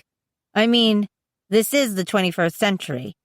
Maybe what we should really be trying to shape is a glory semi-automatic. Which would require you to create what? A glory stock and barrel? A firing mechanism? Glory gunpowder? Glory shells and bullets? Dad questions, his eyes amused. Well, it sounds so dumb when you put it that way. I guess a sword is good. Dad makes a face. I think you'll find the sword more useful than anything else. And tasteful. An elegant weapon for a more civilized age, I joke. He doesn't get it, but my geekiness makes Christian smile, which counts for something. Why? Christian asks suddenly. Why would a sword be more useful, I mean? Because the enemy uses a blade as well, Dad says, his eyes serious. Fashioned from their sorrow. I sit up straighter. A sword made of sorrow? I try not to think about Christian's vision, about the blood on my shirt, about how scared I am, like every minute, that what he's seeing is my death. But I haven't worked up the courage yet to ask Dad for his interpretation of the future. Typically it's shorter, more like a dagger, but sharp, penetrating, and painful. It injures the soul as well as the body. It's difficult to heal, Dad says. Well, that's great, I manage. We have a glory sword. They have a sorrow dagger. Yay! So you see why it's so important that you learn, he says. I get up, brush sand off my shorts. Enough talk, I say. Let's try it. About an hour later, I drop back down to the sand, panting. Christian is standing next to me with the most beautiful blade of glory in his hand, perfect and shining. I, on the other hand, have made a glory lantern a few times, a glory arrow of sorts, more like a glory javelin, but it'd do the trick in a pinch, I think, which is not nothing, I point out, but not a glory sword. Dad is frowning, big time. You're not concentrating on the right things, he says. You must think of the sword as more than something physical that you can hold in your hand. You must think of it as truth. I thought you said it wasn't a metaphor. I said it was more than a metaphor. Let's try something else, he suggests. The sun is fully down now, shadows stretching across the ground. Think of something you know absolutely to be true. I say the first thing that comes to mind. I know I'm your daughter. He looks pleased. Good. Let's start there. Think about the part of you that knows that fact, that feels it in your gut. Do you feel it? I nod. Yes, I gut feel it. Close your eyes. I do. He steps up beside me and takes my wrist in his hand, stretches my arm out in front of me. I feel him draw glory around us. Without being asked, I bring my own to meet it, and his glory and my glory combine. His light and mine make something greater, something brighter, something powerful and good. You are my daughter, he says. I know. But how do you know you're my daughter? Because your mother told you so? No, because I feel a connection between us that's like, I don't have the right word for it. Something inside me, like in my blood or whatever. Flesh of my flesh, he says. Blood of my blood. Now you're getting weird, he chuckles. Focus on that feeling. Believe that simple truth. You are my daughter. I focus. I believe. I know it to be true. Open your eyes, Dad says. I do, and gasp. Right before my eyes is a vertical bar of light. It's definitely glory, that light, a rippling mix of golden warmth and cool silver, the sun and moon combined. I can feel its power moving through me. I glance down at my outstretched arm, watch the glory curl around my elbow, down my forearm, to where I'm grasping the light like it has a kind of handle. Then I sweep my gaze up the length again to the tip, and it seems to have an edge to it, a point. Yup, it's a sword. I look over at Christian, who grins and gives me a mental thumbs up. Dad lets go of my wrist and steps back, admiring our handiwork. Beautiful, isn't it? He says. Yeah. Now what do I do with it? Whatever you want, he says. Do I have to be careful with it? Can I cut myself? Dad responds by forming his own glory sword and swinging it at Christian, so fast that he doesn't even have time to move, let alone duck out of the way, before the sword cuts through him. I bite back a scream, sure I'm about to see my best friend cut in half, but the blade passes through like a sunbeam cutting through clouds. Christian stands there totally shocked, his own glory sword abruptly gone from his hand, then looks down at his stomach. A long section of his t-shirt flutters to the ground, cleanly severed, but there's not a scratch on his body. Holy! Christian lets out a breath. You could warn a guy before you attack him like that. I like that shirt. If you were a triplare, Dad says matter-of-factly, you'd be dead. I frown. He is a triplare. One of theirs, I mean, Dad clarifies. Those with the dark wings. So we can't hurt each other? I ask. I mean, if we spar with glory swords, they'll pass through like that? As long as you're aligned with the light, glory will not harm you, Dad answers. It is part of you, after all. Christian's chewing on his bottom lip, which is not like him. My wings aren't all white, he confesses, meeting Dad's eyes. They have black specks. What does that mean? It happens when a child is born from a white-winged mother and one of the sorrowful ones, Dad says thoughtfully. It's a mark the black wings leave to identify their triplare children.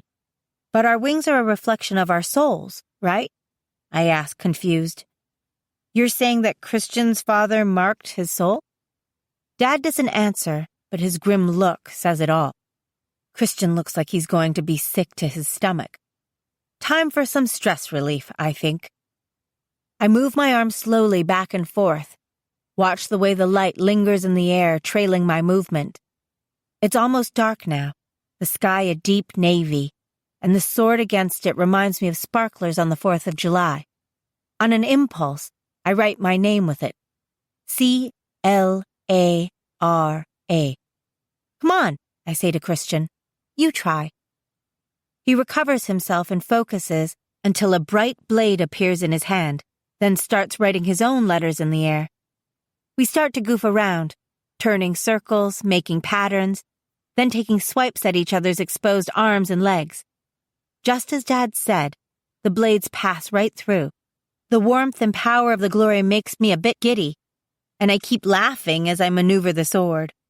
For a minute, I forget about the visions. There's nothing that can touch me with this. Nothing to fear. I'm glad you understand now, Dad says, and there's a relief in his voice. Because this is our last session. Christian and I both drop our arms and look at him, startled. The last session, I repeat. Of your training, he says. Oh, I lift the sword again. My heart is suddenly heavy, and the sword dims in my hand, flickers. Will I be seeing you around? Not for a long while, he says. The sword goes out. I turn to him, stricken, fearful that I haven't been taught enough. I've learned so much in this small amount of time, how to fly better, how to fight, how to cross and transport others, which has already come in handy when I need to get Christian and me to the beach on our own, how to almost instantaneously call glory and shape it, and use it more efficiently for healing. He's also taught us to speak to each other in our minds one-to-one, so that we can talk silently without being heard by anyone else, not even angels, which I'm sure every now and then he regrets doing, when it's clear that Christian and I are talking about him behind his back. It's been harder work than any of my courses at Stanford, but I've loved the training, truth be told, as scared as it makes me feel. It's brought me closer to my dad, more a part of his life. It's made me feel closer to Christian, but I don't feel ready for any kind of Blackwing Triplare battle. He didn't even teach us to use the actual glory swords until today. How long? He puts his hand on my shoulder. You've got some trials ahead of you, I'm afraid. And I can't help you. I can't interfere, as much as I'd like to. That doesn't sound good. Any more hints you'd like to give me? Follow your vision, he says. Follow your heart. And I'll be with you again soon. But I thought you said not for a long while. He smiles almost embarrassedly. It's a matter of perspective. He turns to Christian. As for you, young man, it's been a pleasure getting to know you. You have a fine spirit. Take care of my daughter. Christian swallows hard. Yes, sir, he says. Dad turns back to me. Now, try again with the sword. On your own this time. I close my eyes and try again, going through the steps carefully. And it works. The sword fills my hand. Dad draws his own, and we all spend a little more time there, just a little more time, together on the beach. Christian and Dad and I, writing our shining names onto the air. I heard about Angela, Wendy says as we walk out of the Teton Theater in Jackson a few days later. I called her, like I promised, asked her to hang out, and since I picked her up, it's been like old times. Her and me joking around, shooting the breeze, and I've done an admirable job, I must say, of not showing that I think about Tucker every single time that I see any of his expressions cross her face. Sometimes it really sucks that they're twins. What did you hear? I ask her. That she had a baby. Yep, she did, a boy, I say a bit guardedly. I'm protective when it comes to the subject of Angela and her baby. Maybe because I feel like they don't have anybody else to protect them, and there is so much in this world that they might need protecting from, starting with the nasty gossip that's surely going around about them in Jackson. Word here travels fast. That's tough, Wendy says. I nod. Last time I talked to Angela, I could hear Webb wailing the whole time in the background, and she said, "What do you want, Clara?" all monotone, and I said, "I'm calling to see how you are," and she said, "I'm a clueless teen mom whose baby never stops freaking crying. I'm covered in milk and puke and crap, and I haven't had more than 2 hours of sleep in a week. How do you think I am?" And then she hung up on me. She obviously hasn't come around to seeing how she's blessed. She'll get through it, I say to Wendy. She's smart. She'll figure it out. I never thought she'd be the kind to... Wendy trails off. Well, you know, she's not exactly the motherly type. She has her mom to help her, I say. We head toward the square, where the antler arches greet us at the four corners. I think about how long ago it feels since I first came here and stood under one of those arches, when my hair started to glow and my mom decided we needed to dye it. Just to get me by until I learned to control it, she'd said, and I'd laughed and said something like, "I'll learn to control my hair?" And it had felt crazy saying that. Now I can control it. If my hair started to glow at this moment, I'm fairly certain I'd be able to put it out pretty quick, before anybody noticed. I've grown up, I think. We walk into the park and take a seat on a bench. In one of the trees over our heads, there's a small dark bird staring at us, but I refuse to look closely enough to see if it's a bird or a particularly annoying angel. I haven't been seeing as much of Sam these days, only twice since February, and neither time he spoke to me, although I'm not sure why. I wonder if I offended him last time. I take a sip of the soda I got for the movie. Sigh. It's nice to be back, I say. I know, Wendy says. You haven't talked much about what's going on with you. How's Stanford? Good. Stanford is good. Good, she says. Stanford is great, actually. She nods. And you're going out with Christian Prescott? I nearly spit out my soda. Wendy? What? I'm not allowed to ask you about your love life? What about your love life? I counter. You haven't said anything about that. She smiles. I'm dating a guy named Daniel. Thanks for asking. He's studying business communications, and we were in the same English composition class last fall. and I helped him with some of his papers. He's cute. I like him. I bet that's not all you helped him with, I tease. She doesn't take the bait. So, what's going on with you and Christian? I'd rather have my teeth pulled than have this conversation, her staring at me expectantly with her version of Tucker's hazy blue eyes. We're friends, I stammer. I mean, we've been on a date, but... She quirks an eyebrow at me. But what? You've always liked him. I do like him. He makes me laugh. He's always there for me whenever I need him.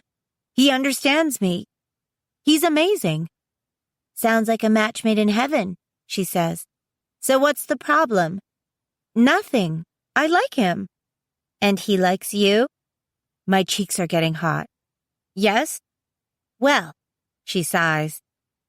It's like my daddy always says. You can lead a horse to water, but you can't make him drink. I don't know what she means, but I have the distinct feeling that she's getting at something Tucker-related. I laugh like I get it and look off across the street, where there's a sudden flurry of noise and movement. Some kind of show is being put on. They've blocked off part of the road, and a number of costumed guys are standing in the middle of it, shouting something about how the notorious Jackson gang has robbed a bank in Eagle City. What is this? I ask Wendy. You've never seen this before? She asks incredulously. Cowboy melodrama. One of the other great things about this town. Where else on earth can you go and witness a good old-fashioned Wild West shootout? Come on, let's go have a look. I follow her across the street toward the action. The cowboy actors are quickly drawing a crowd from the tourists on the boardwalk. I can't hear what they're saying, but I notice that the actors all tote rifles or pistols. Wendy turns to me. Fun, right? Consider me entertained. I turn, laughing, pressed in by the people around me, when suddenly I see Tucker farther up the boardwalk, coming out of what appears to be the Ripley's Believe It or Not Museum, another place I've never been to, even though I've considered Jackson my home for more than 2 years. He's smiling with his dimples out, his teeth a flash of white against his tanned face. I can hear the faint sound of his laugh, and I can't help it. It makes me smile to hear it. I love his laugh. But he's not alone. Another second, and Allison Lowell, the girl from the rodeo, the girl who was one of his dates at prom the year I went with Christian, the girl who's had a giant crush on him pretty much her whole life, follows Tucker out of the building, and she's laughing too, her long red hair in a fish-tailed braid over her shoulder, peering up at him exactly the way I know I used to look at him. She puts her hand on his arm, says something else to make him smile. He folds his arm around her hand like he's escorting her somewhere, always the perfect gentleman. Shots ring in the air. The crowd laughs as one of the villains staggers around melodramatically, then dies and lies twitching. I know how he feels. I should go. They're coming this way, and any second he's going to see me, and there isn't even a word for how awkward that's going to be. I should go. Now. But my feet don't move. I stand like I've been frozen, watching them as they walk along together, their talk easy, familiar. Allison glancing over at him from under her lashes, wearing a Western-style shirt with those V's on the shoulders, tight jeans, boots. A Wyoming girl. His type of Wyoming girl, specifically. I can't stop thinking about how much better she'd be for him than I am. But I also kind of want to tear her hair out. They're close now. I can smell her perfume, light and fruity and feminine. Uh-oh, I hear Wendy say behind me, noticing them at last. We should get out of here, she's about to say. But then Tucker glances up. The smile vanishes from his face. He stops walking. For all of 10 long seconds, we stand there, in the middle of the crowd of tourists, staring at each other. I can't breathe. Oh, man. Please don't let me start crying, I think. Then Wendy pulls on my arm, and my feet magically work again, and I turn and run. Oh, yes, I'm that dignified. And I'm about 3 blocks away around the corner before I slow down. I wait for Wendy to catch up to me. Well, she says breathlessly. That was exciting. She's not talking about the gunfight. We take the long way getting back to my car. When we're both seat-belted in, ready to go, she suddenly reaches and takes the keys out of the ignition. So you're still in love with my brother, she says. And when I try to grab the keys, she adds, Oh no, we're going to talk about this. Silence. I fight the humiliating urge to cry again. It's okay, she says. Let's get it all out in the open. You still love him. I bite my lip, then release it. It doesn't matter. I've moved on and he's moved on. Clearly, he's with Allison now. Wendy snorts. Tucker is not in love with Allison Lowell. Don't blow stuff out of proportion. But it's you, Clara. You're the only one from the first day he saw you. He looks at you exactly the same way my daddy looks at my mom. But I'm not good for him, I say miserably. I have to let him go. And how's that working out for you? We're not meant to be, I murmur. That gets another snort. That, she says, is a matter of opinion. Oh, so it's your opinion that Tucker and I don't know, she shrugs. But I do know that he loves you, and you love him. I'm at Stanford, he's here. You said yourself that long-distance relationships don't work out. You and Jason, I didn't love Jason, she says. Plus, I didn't know what I was talking about. She sighs heavily. Okay, so I probably shouldn't be telling you this. I know I shouldn't be telling you this as a matter of fact. He'd kill me. But Tucker applied to college this year, and he's going in the fall. What? Where? UC Santa Clara. You see, don't you, why this is important? I nod, stunned. UC Santa Clara just so happens to be in my part of California. My heart is in my throat. I try to swallow it down. You suck. Wendy puts her hand on mine. I know. It's my fault, partly. I kind of threw you two together that summer with the boots. You really did. You're my friend, and I want you to be happy. And he's my brother, and I want him to be happy too. And I think you could make each other happy if you'd give it a real chance. If only it were so simple. I think you should talk to him again, that's all, she says. Oh yeah? And what should I say? The truth, she says solemnly. Tell him how you feel. Fantastic, I think. I'm crying over Tucker. Not very women's lib of me, I know. It goes against everything I believe about myself. All that my mother taught me. That I am strong, that I am capable, that I don't need a man to make me happy. But here I am, all curled up on the couch in the fetal position, an uneaten bowl of microwaved caramel popcorn on the floor by my feet, sobbing into the cushions because all I wanted was to watch a stupid movie to get my mind off things, and all Netflix has lined up for me is romantic comedies. I'm replaying that moment on the boardwalk over and over. Allison Lowell looking up at Tucker, her brown eyes all doe-like and alluring and crap, and how she touched him in the way I've touched him. How she smiled. And he smiled back at her. But he's also apparently going to college about 20 miles from me. The possibility of that, Tucker nearby, expands into an aching, hopeful, confused mess in my soggy brain. He might want for us to be together. I might want for us to be together. But nothing else has changed, has it? I'm still me, still a tea person, still Little Miss Glowworm, still having creeptastic visions that I might not survive, and if I do survive, I'm still meant for someone else. He's still him, funny, warm, gorgeous, kind, perfectly normal and yet so extraordinary. But when I kiss him too enthusiastically, I make him sick, because he's human. And I'm not, mostly. When he's 80, I'll look like I'm 30. It's not right. Except Dad told me to follow my heart. Is this what he meant? I blow my nose. I wish Angela were here to tell me to take a chill pill already. to kick my butt back to okay again, but that part of our friendship seems long gone. She's not going to be in the mood to discuss boy issues. She'd probably kill for my easy little problems right now. So you have a thing for the cowboy, I can imagine her saying. Big whoop.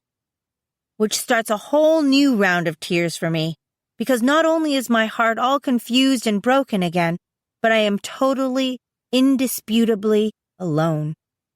My cell rings. I sniffle an answer. Hey, you, Christian says softly. Hey. He hears that something's not quite right with my voice. Did I wake you? I sit up, wiping at my eyes. No, I was about to watch a movie. Do you want some company? He asks. I could stop by. Sure, I say. Come over. We could watch zombies. Zombies would be excellent. I scroll through the menu looking for anything zombie, and I feel moderately less devastated and worn out. There's a knock at the door, and I think, well, that was fast. But then I freeze. 5 syncopated raps. Tucker's knock. Crap. He knocks again. I stand in the hall and contemplate how quietly I can sneak out the back door and fly away. But I don't know if I can fly when I feel this way, and Christian will be here any minute. I know you're in there, Carrots, he calls through the door. Double crap. I go to the door and open it. I hate that I look like I've been crying. My eyelids puffy, my skin all blotchy. I force myself to meet his gaze. What do you want, Tucker? I want to talk to you. Cue the casual I could care less shrug, which I don't quite pull off in a convincing way. Still, I have to get points for trying. Nothing to talk about. I'm sorry I interrupted you on your date. This isn't a good time, actually. I'm expecting... He puts his hand on the door when I try to close it. I saw your face, he says. He means earlier. I stare at him. I was surprised, that's all. He shakes his head. No, you still love me. Trust Tucker to come right out and say it. No, I say. The corner of his mouth lifts. You are such a bad liar. I take a few steps back, lift my chin. You really should go. Not going to happen. Why do you have to be so pig-headed? I exclaim, throwing my hands in the air. Fine. I turn away from the door and let him follow me inside. He laughs. Back at you. Tucker, I swear. He sobers. He takes his hat off and puts it on the hook by the door. The thing is, I've tried to stop thinking about you. Believe me, I've tried. But every time I think I've got a handle on my heart, you pop up again. I will work on that. I will try to stay out of your barn, I promise. No, he says. I don't want you to stay out of my barn. This is crazy, I say. I can't. I'm trying to do what's right, he fills in. You're always trying to do what's right. I love that about you. He comes closer. Too close now. Stares down at me with that familiar heat in his eyes. Then he says it. I love you. That's not going away. My heart flies up like a bird on wings, but I try to clobber it back down. I can't be with you, I manage. Why? Because of your purpose? Because God told you so? I want to see that written down somewhere. I want to see it decreed that you, Clara Gardner, can't love me because you're part angel. Tell me where it says that. He reaches behind him, and to my shock, he pulls what looks to be a Bible out of the waistband of his jeans. Because I want to read you this. He opens it, thumbs through to find the right passage. Whoever does not love does not know God, because God is love. See? Right there in black and white. Thank you for the Sunday school lesson, I say. Don't you find it a little silly that you're quoting the Bible to somebody like me, who receives divine instructions straight from the source? Tucker, come on. You know it's more complicated than that. No, it's not, he says. It doesn't have to be. What we have, that's divine. It's beautiful and good and right. I feel it. He presses his hand to his chest, over his heart. I feel it all the time. You're in here, part of me. You're what I go to bed thinking about and what I wake up to in the morning. The tears start to slip down my face. He makes a noise in the back of his throat and crosses the room toward me, but I stumble back. Tuck, I can't, I breathe. I like it when you call me Tuck, he says, smiling. I don't want you to get hurt. Sudden understanding dawns in his eyes. That's what this breaking up business was all about for you, wasn't it? You thought I was going to get hurt. You pushed me away to protect me. You're still pushing. He shakes his head. Losing you, that's the worst kind of hurt there is. He reaches out and touches a strand of my hair, tucks it behind my ear, then backs off a little, tries a different approach.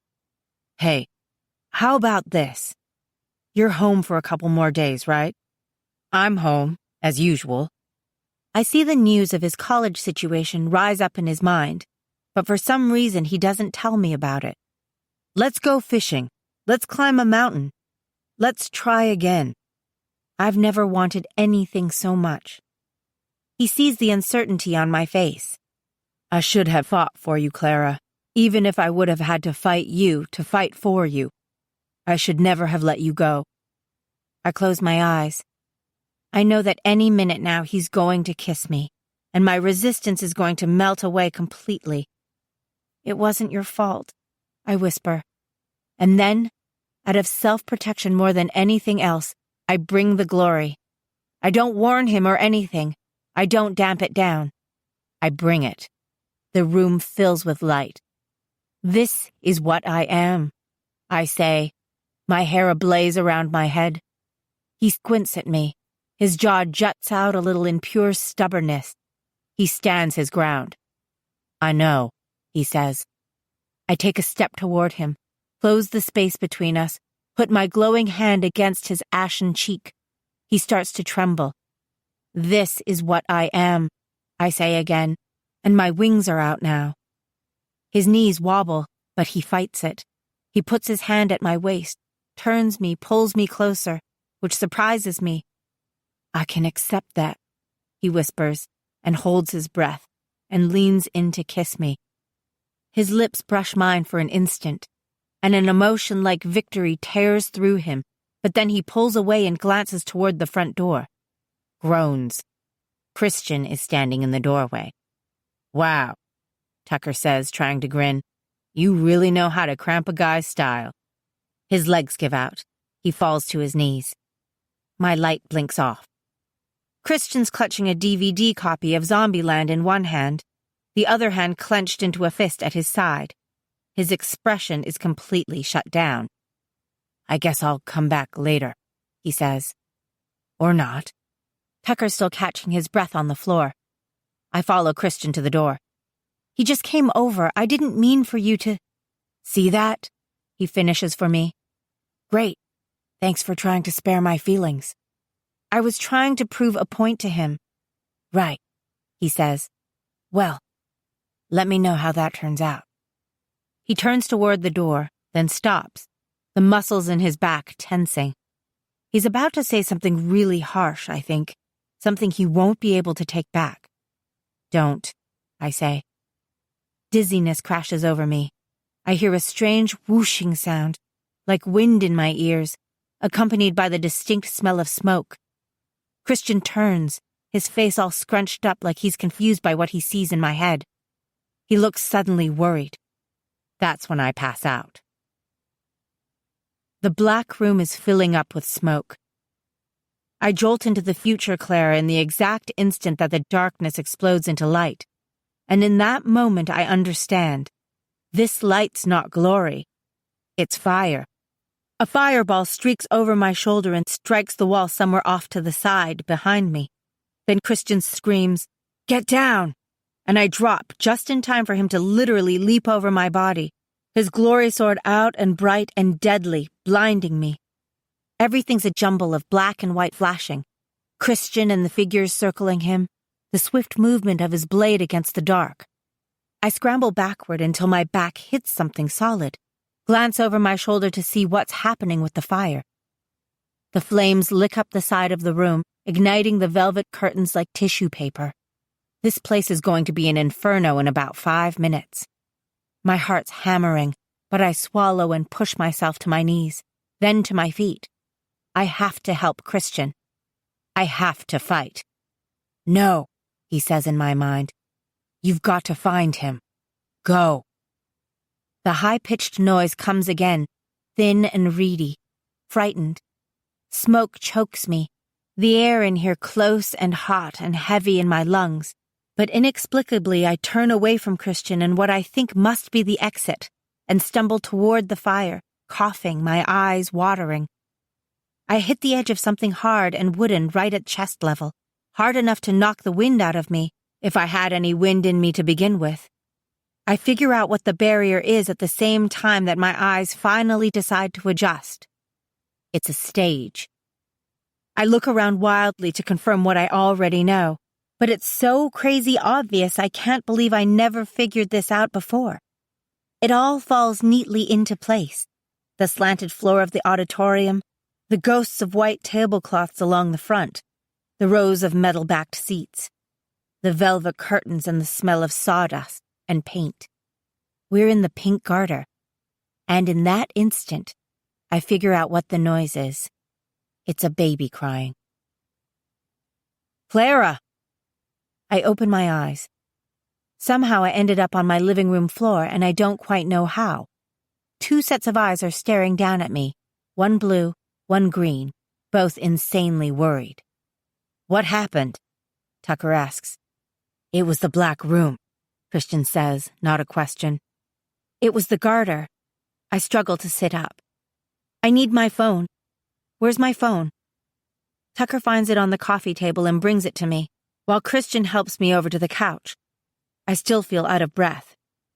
There's going to be a fire, I tell Christian.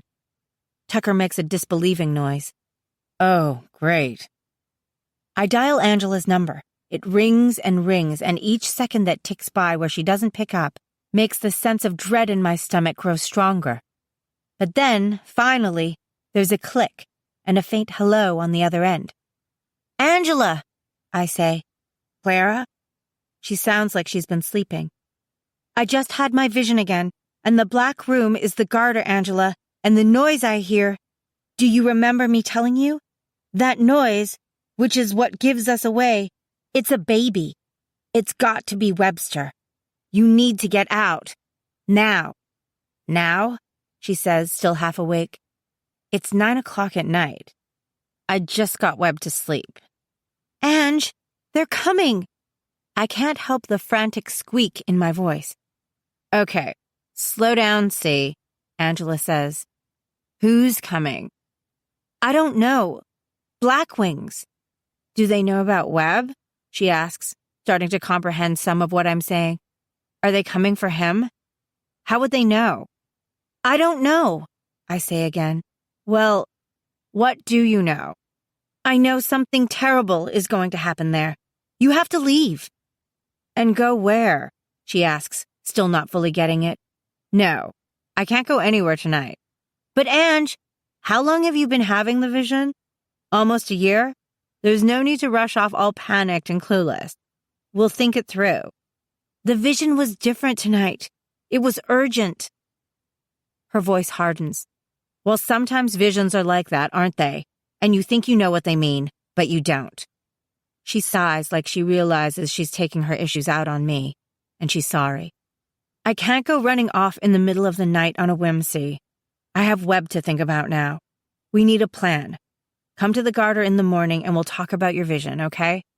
Then I'll decide where to go from there. There's a high-pitched wail in the background. The sound of it makes the hairs on the back of my neck stand on end. Oh, great, you woke him up, she says, annoyed. I have to go. I'll see you in the morning. She hangs up on me. I stare at the phone for a minute. What was that all about? Tucker asks from behind me. What's going on? I meet Christian's eyes, and he knows what I'm thinking. We can take my truck, he says. We start moving toward the door. We'll go over there and I can put my hand on her and try to show her what I see. Maybe she'll be able to receive it. We'll make her understand. Then we'll pack her and the baby up and take them to a hotel. I sling my coat over my shoulder. Wait, what? Tucker follows us out onto the porch.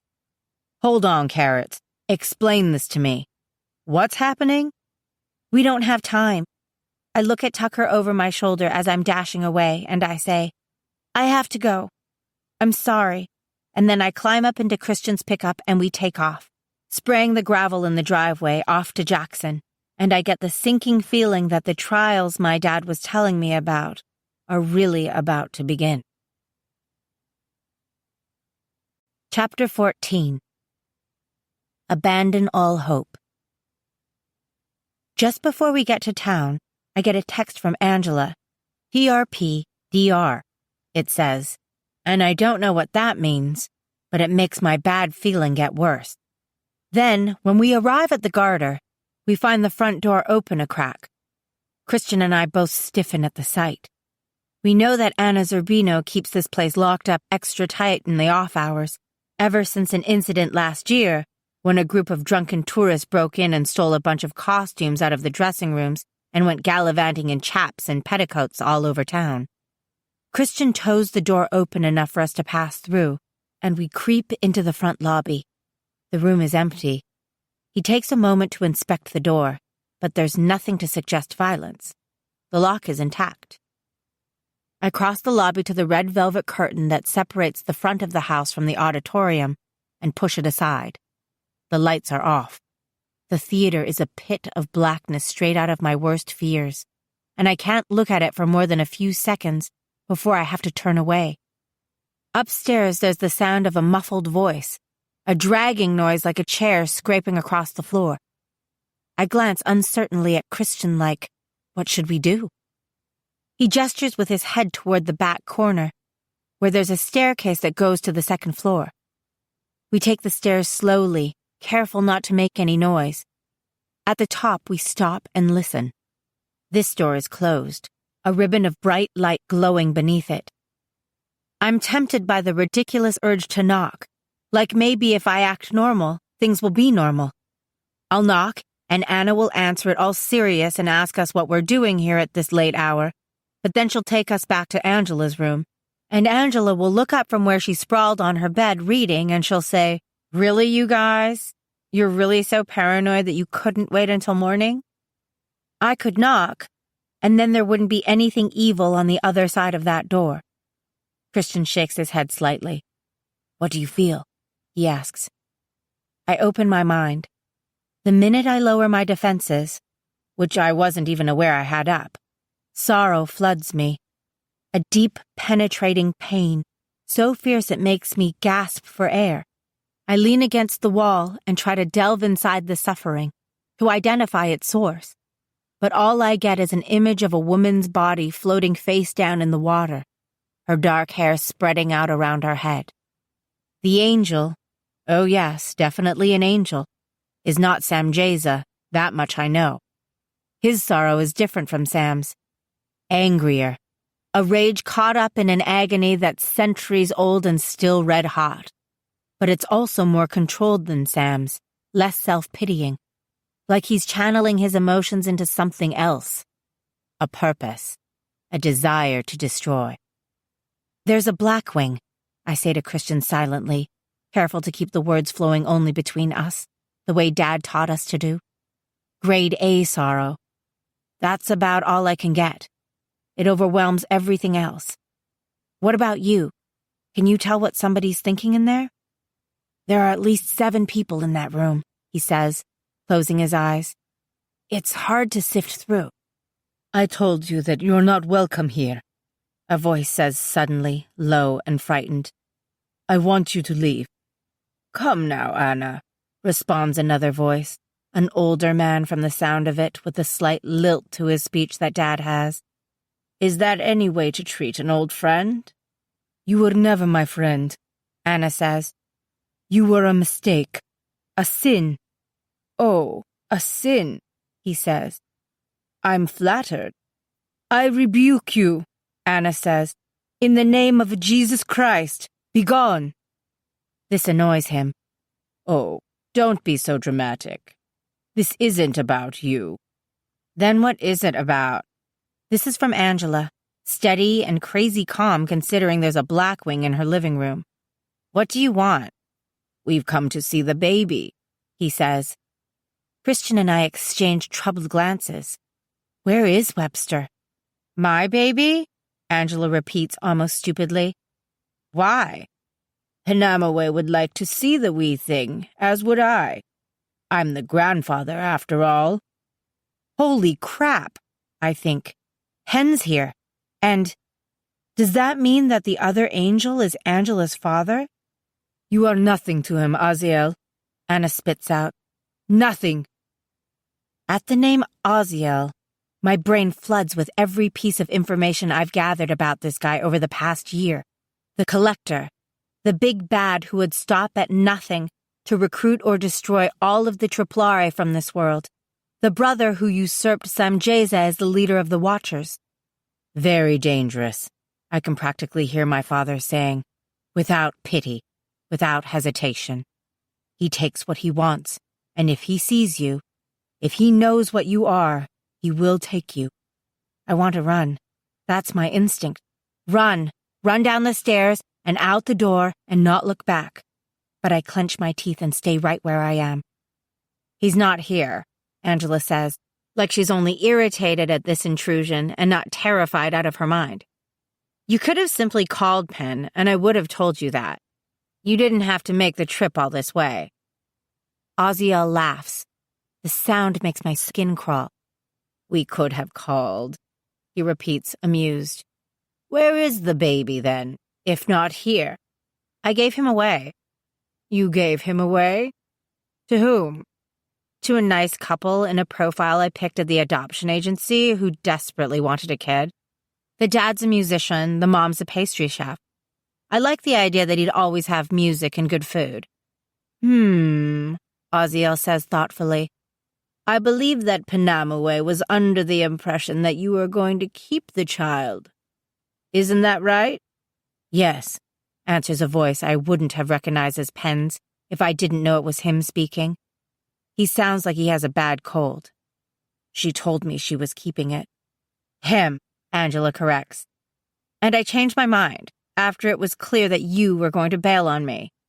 She can't keep the bitterness out of her voice. Look, I'm not the maternal type. I'm 19 years old, I go to Stanford, I have a life.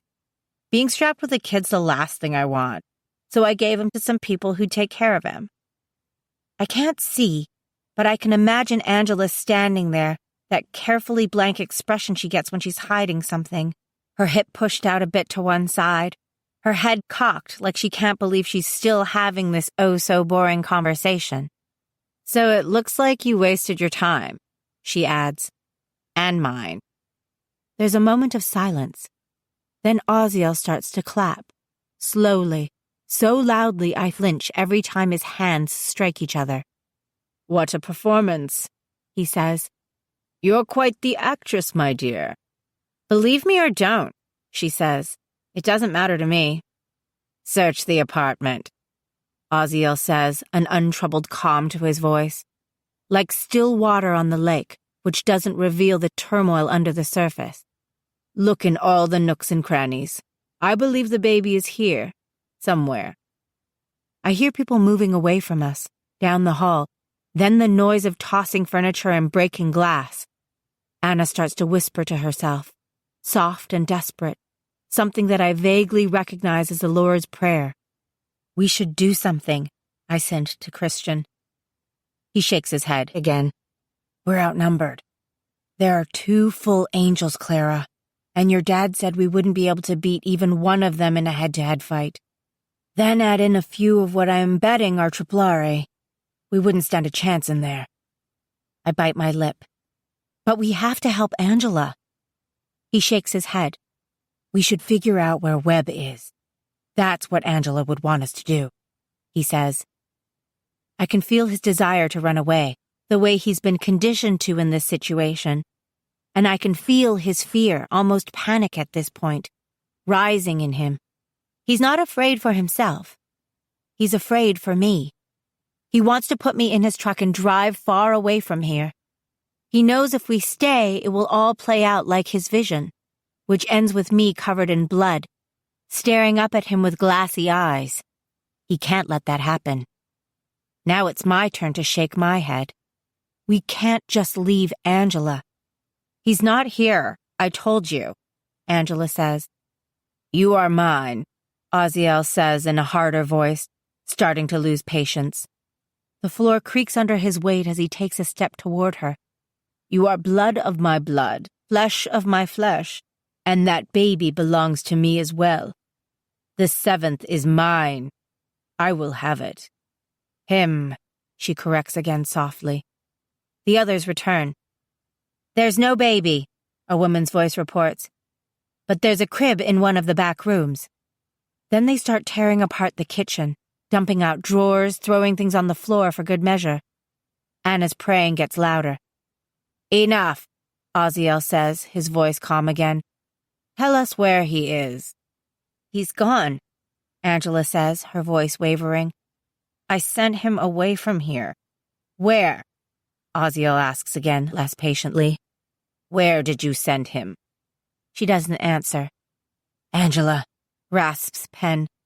Please, tell him. Just tell him, and he will let you go. Oziel makes an amused sound in the back of his throat. Oh, Penamaway, you really do care for her, don't you? How droll. I would never have imagined when I sent you to check up on my long-lost daughter in Italy that you'd lose your little gray heart. But I suppose I understand. I do. She's so young, isn't she?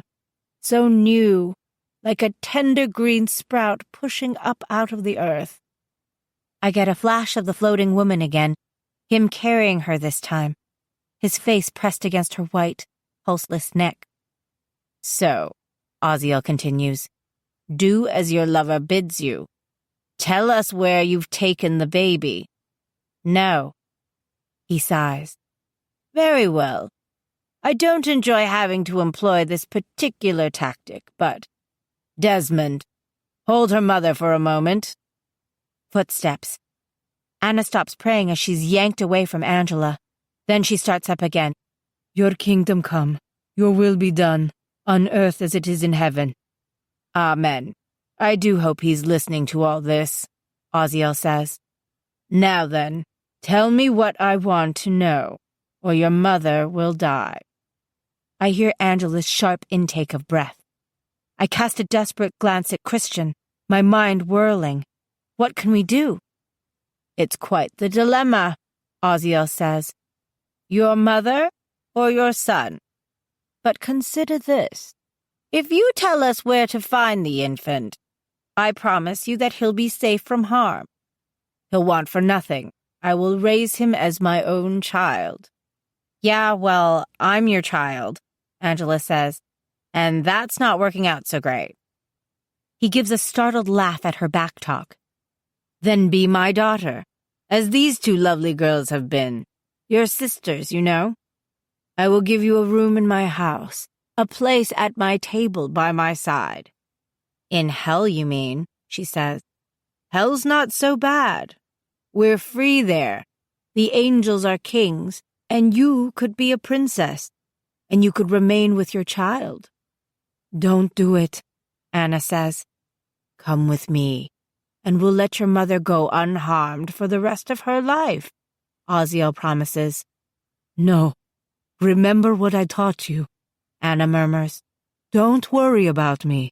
They can murder my body, but they can never harm my soul. Are you so sure about that? Oziel asks. Olivia, come here, dear. Perhaps we should educate her. This, he pauses briefly, is a very special kind of knife. I call it dubium alta, the great doubt. The blade causes grievous injury, I'm afraid, to both body and soul. If I say one word, my girl Olivia here will cut your soul to ribbons. I think she'll rather enjoy it. Lead us not into temptation, Olivia, he prompts. I don't hear the one called Olivia move, but suddenly Anna gives a long, agonized cry. "Mom," whispers Angela, as Anna dissolves into ragged sobs. I taste blood. I'm biting my lip so hard. Christian's hand comes down on my arm, tight enough to hurt. "No," he says. "I'll call Glory," I say, "and we'll run to them before they can—" I feel him going through the possible scenarios, but none of them work. None of them will end the way we want them to, with all of us together and safe. "It's no use," he says. "They're too fast. Even with surprise on our side, there are too many of them. They're too strong." "And deliver us from evil," Anna pants out finally. "She's a bit like a broken record, isn't she, Olivia, sweetheart?" Anna cries out again. "Stop," Angela says. "Stop hurting her." She takes a deep breath. "I will take you to Webb. To the baby." "Excellent," Oziel almost purrs. "No, Angela," Anna pleads weakly, like speaking is almost too much for her. "You have to promise me that he'll be taken care of, that he'll be safe," Angela says. "I give you my word," Oziel agrees. "Not a hair on his head will be harmed." "All right, let's go then," she says. Christian starts pulling me down the stairs, but Oziel sighs. "I wish I could believe you, my dear." "What?" Angela's confused. "You have no intention of taking us to your son. I hate to think of the wild goose chase you'd lead us on." "No, I swear." "You'll give me what I want," he says almost cheerfully. "Eventually. A few hours in hell and you'll be drawing a map to the child, I think." His voice hardens. "All right, Olivia. I'm tired of playing games."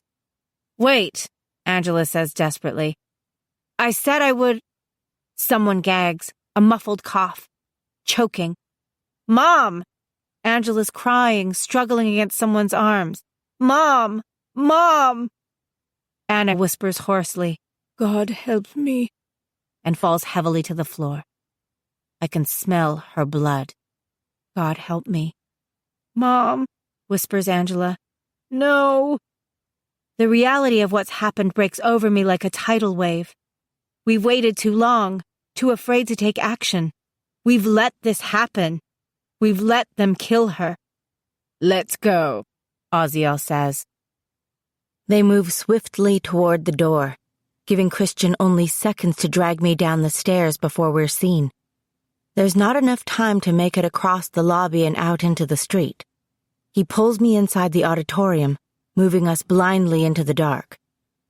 For a few minutes, I stand in the blackness, quaking, my eyes going in and out of focus, my stomach cramping, yet at the same time I feel strangely disconnected from my body, like I'm seeing myself from a distance. From a vision, maybe. My vision. Anna is dead. Angela is being taken to hell, and there's nothing I can do about it. The group comes down the stairs, Pen first, from the little I can see through the 2-inch slit in the velvet curtains, then Angela, being flanked by 2 identically dressed dark-haired girls. I don't see their faces, but something about them strikes me as young, about my own age, maybe even younger. Angela's face as she passes is shocked. Tears gleam on her cheeks. She keeps her eyes down. Then a guy I've never seen before saunters by, the one called Desmond, I assume. And finally, a man in a black suit who looks enough like Sam Jeza that from a distance I doubt I could tell them apart. He raises a hand, and everybody stops in the middle of the lobby. "You too," he says. "I want you to stay and clean up." "Clean up?" repeats one of the girls in almost a whine. "But father—" "Burn the place," he says. "But how are we supposed to get back?" asks the other. "Just take care of it," he says irritably. Desmond snickers, and one of the girls hits him hard in the chest. He lifts his fist to retaliate, but Oziel stops him, laying a hand on his shoulder in a paternal manner, then turns to Angela and grabs her gently at the back of the neck. He smiles. leans close to her ear, whispers, "This, my child, is where you must abandon all hope." They vanish. The first girl makes a disgusted sound, kicks a booted foot against one of the brass poles that holds up a line of velvet rope. It topples to the floor with a resounding crash. Why do we always get the crap jobs? I expect Penn to disappear too, now that his dirty work is done, but he stays. He comes to the theater entrance and pulls back the curtain, forcing Christian and me to slink even farther into the belly of the auditorium, deeper in the shadows, crouching among the seats. "All the world's a stage," Penn says absently, like he's talking to himself. "And all the men and women merely players." "What are you talking about?" one of the girls asks him. Their voices are exactly the same, like they're twins or something, although one of them is wearing a bunch of glinting silver bracelets that occasionally jangle together when she moves. From the sound of it, they're breaking open the cash register at the refreshments counter and scooping out the change. "I think Father's done with you," she says to Penn. "You can go back to your little hidey hole in Rome. Unless you'd give us a ride home, would you? That would be so sweet of you."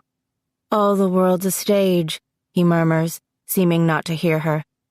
A stage. He turns, letting the curtain drop, and we're plunged back into utter darkness. "Oh, come on," the girl purrs. "We'll make it worth your while." No answer. He's gone. "Jerk," Evil Twin 1 mutters. "Where's the next train station? Like 500 miles from here, I bet. Dumb hick town." "You have to admit, though, Penn's sexy," teases Evil Twin 2. "I wouldn't have minded doing him a favor." "Just because he's in a hot body doesn't mean he's not an old man inside," Evil Twin 1 retorts.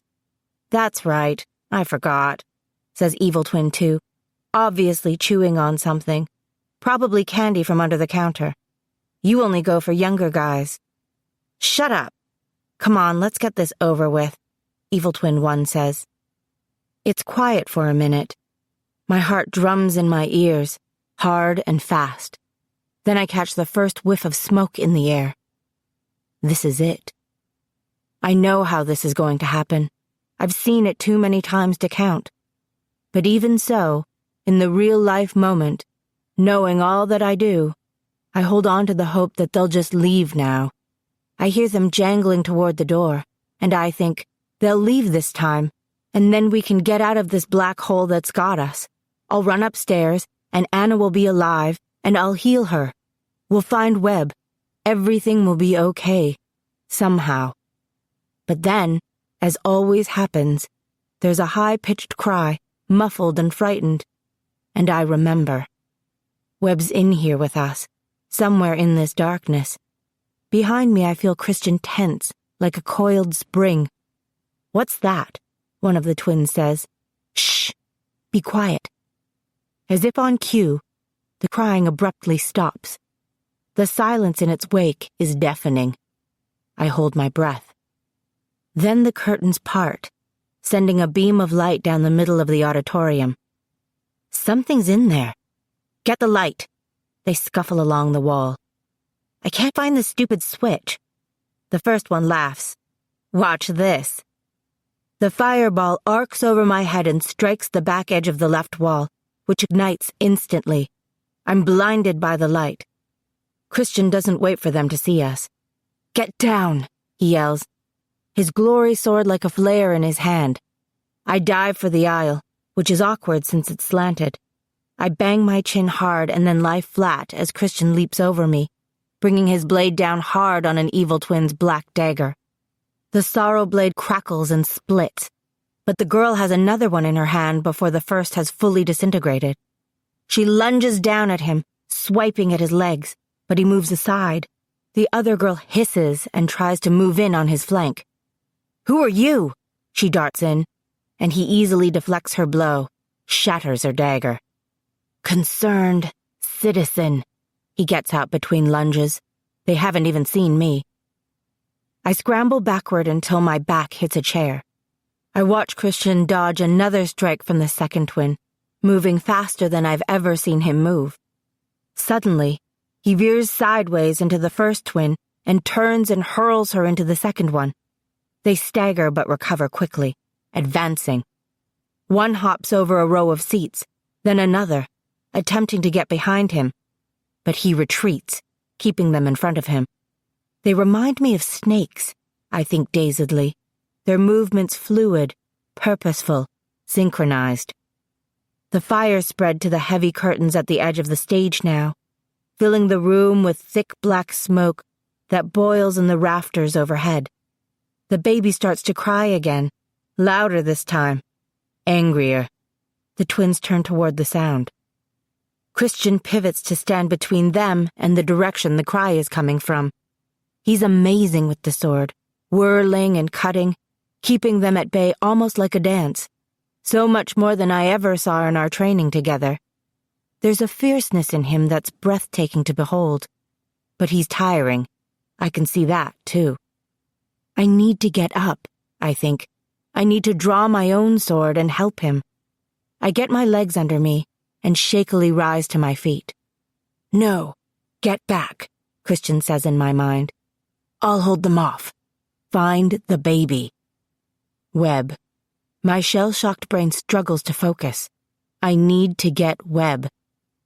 I stumble up onto the stage and beyond it, backstage into one of the tiny dressing rooms on the side.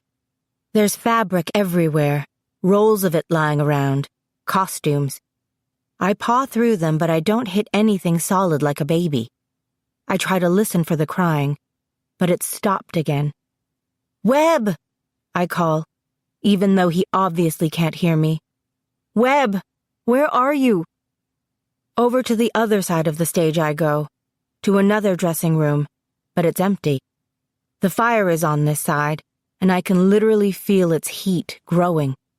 There's a snapping sound above me, and one of the lenses from a stage light crashes to the floor, making me scream. It's dark back here, too freaking dark to see anything. Cry, Webb! Cry! I call. I hear Christian shout out in pain from somewhere above me, near the door to the lobby. I have to do something. I stagger into the middle of the stage. I don't see the bright arc of Christian's sword or the shadows of the twins anymore. The lobby is completely engulfed in flames. There's not much time left before I won't be able to breathe or see or fight my way out of here. But I can't leave here without Webb. And then I remember the trap door. Angela showed it to us once, when we were bored during Angel Club. It's a space under the stage only big enough for a person to fit, meant for moments in a play where the character should magically disappear. TRP-DR. Angela was trying to tell me where he was. I dash over to the spot and start tearing at the floorboards, then reach deep down into the dark beneath, coughing on account of the growing smoke, and my fingers touch something soft and warm and alive. I pull out a bundle wrapped in a blanket. Webb. I don't take time to get reacquainted. I snug his body into my shoulder and turn and head straight for the back door, which lets out into the alley behind the building. Christian, I think. I have him. I'm getting out. But before I make it 3 steps, I find my path blocked by the twins. I take a stumbling step back. They're my brother's girlfriend. At least one of them is. Lucy, I say, blinking at them in confusion. Clara Gardner, says the one with the jangling bracelets, her dark eyes widening in astonishment. Oh my God. She smiles. What a coincidence. Me stumbling upon you here of all places. Clara, I'd like to introduce you to my sister, Olivia, she says, like we've bumped into each other at the country club. She killed Anna, I think. That girl just killed my friend's mother. Charmed, I'm sure, says Olivia, although she's clearly not charmed. Give us the baby, she says. It's over. I glance over my shoulder back at the auditorium. Where is Christian? Oh, we took care of your friend, although he did put up a pretty good fight, Lucy says offhandedly. Now hand us the baby. If you give it to us right now, I promise it'll be quick when I kill you." My throat closes in despair at the idea that Christian is lying in the dark below us somewhere, dead or dying, his soul laid bare. I clutch Webb to my chest. He's being so quiet. Too quiet, I think. But I can't worry about that at the moment. "Give me the baby," Lucy says. I shake my head. She sighs like I'm really wrecking her day. "I'm going to enjoy gutting you." The black dagger appears in her hand. I sense a kind of humming noise from it, a vibration that resonates all through me. She steps closer to me. "I just adore your brother, you know?" She laughs. "He's the best boyfriend I've ever had. So attentive, so sexy. It's going to be terrible when he finds out his sister died. So tragically, too. A fire. He's going to need so much TLC to get him through it." She's trying to goad me, I realize dully, but nothing in me rises to fight her. I don't have long now. Out of the corner of my eye, I see Olivia start to move in on me from the side. They're backing me to the edge of the stage. Even if I could fight them, I'd never be able to keep them both at bay, not with Webb in my arms. They're closing in for the kill. I need to summon glory, I think. I don't know if it will keep them back the way it will for the Blackwings, but I need to try. It's my only shot. I close my eyes. I try to empty myself. Focus. Every other time I've asked it, truly asked it, the light has come to me. The day in the forest with my mother, when I fought Samjeza. The night of the car accident after prom. Any time I've truly needed it, it's been there like it was waiting for the moment to literally shine. But there's no glory anywhere inside me right now. Or if there is, I can't feel it. I can't access it. All I feel is dark, because I'm going to lose this battle. Christian's seen it. I am going to die. "No," comes Christian's voice in my mind. "No, you aren't." Tears spring to my eyes. "You're not dead," I say stupidly. "I need you to do what I tell you, exactly when I tell you to. Okay?" "Okay." I hear the sound of sirens in the distance. "Give us the baby." Olivia is close enough now that she could easily stab me. She lifts the dagger. "Go to hell," I say between clenched teeth. Maybe there is some fire left in me after all. "Lift Webb up over your head. Now," Christian shouts in my mind, and I don't think. I just do as he asks. I lift the baby, and Christian leaps up from the orchestra pit onto the stage, and his glory sword is a blinding spray of light as it passes through me from shoulder to hip. I can feel it slicing through my clothes, but when it touches my skin, there's only warmth. "No!" someone calls out. Dazed, I lower Webb back to my shoulder, and that's when I see Lucy, the one with the bracelets, standing a few feet away. Her face a mask of rage and disbelief, screaming in this ragged animal-like agony. And Olivia falls at my feet, dead. Cut almost in half by Christian's glory sword. "I will kill you!" Lucy screams, staring at me with bulging, grief-filled eyes, the black dagger clutched in her fist. But Christian is with me now, beside me, sword in hand, and the sirens are getting closer. Any minute and this place will be crawling with firefighters. Lucy glances toward the exit. "I swear I will kill you, Clara Gardner." A tear makes its way down her face, dangling on her chin for a few seconds before it drops. "And I'll make sure you suffer first," she says, then turns and runs up the aisle of the theater, bursting through the smoke and flame and out onto the street. I can hear her sobbing as she runs. I don't look at Olivia. I can't. I turn away, bile rising in my throat as I realize that I'm covered in her blood, my shirt soaked with it, my shoulders and arms splattered. I used to think of this place as being so safe, I think. A place for all of us to talk and be ourselves. A magic place. Now it's burning down around us. It's gone. Angela is gone. Slowly I become aware of Christian standing in front of me, panting, pressing his shirt to his ribs. "Are you okay?" he asks, squeezing my shoulder. "Did I hurt you?" "No," I answer to both questions.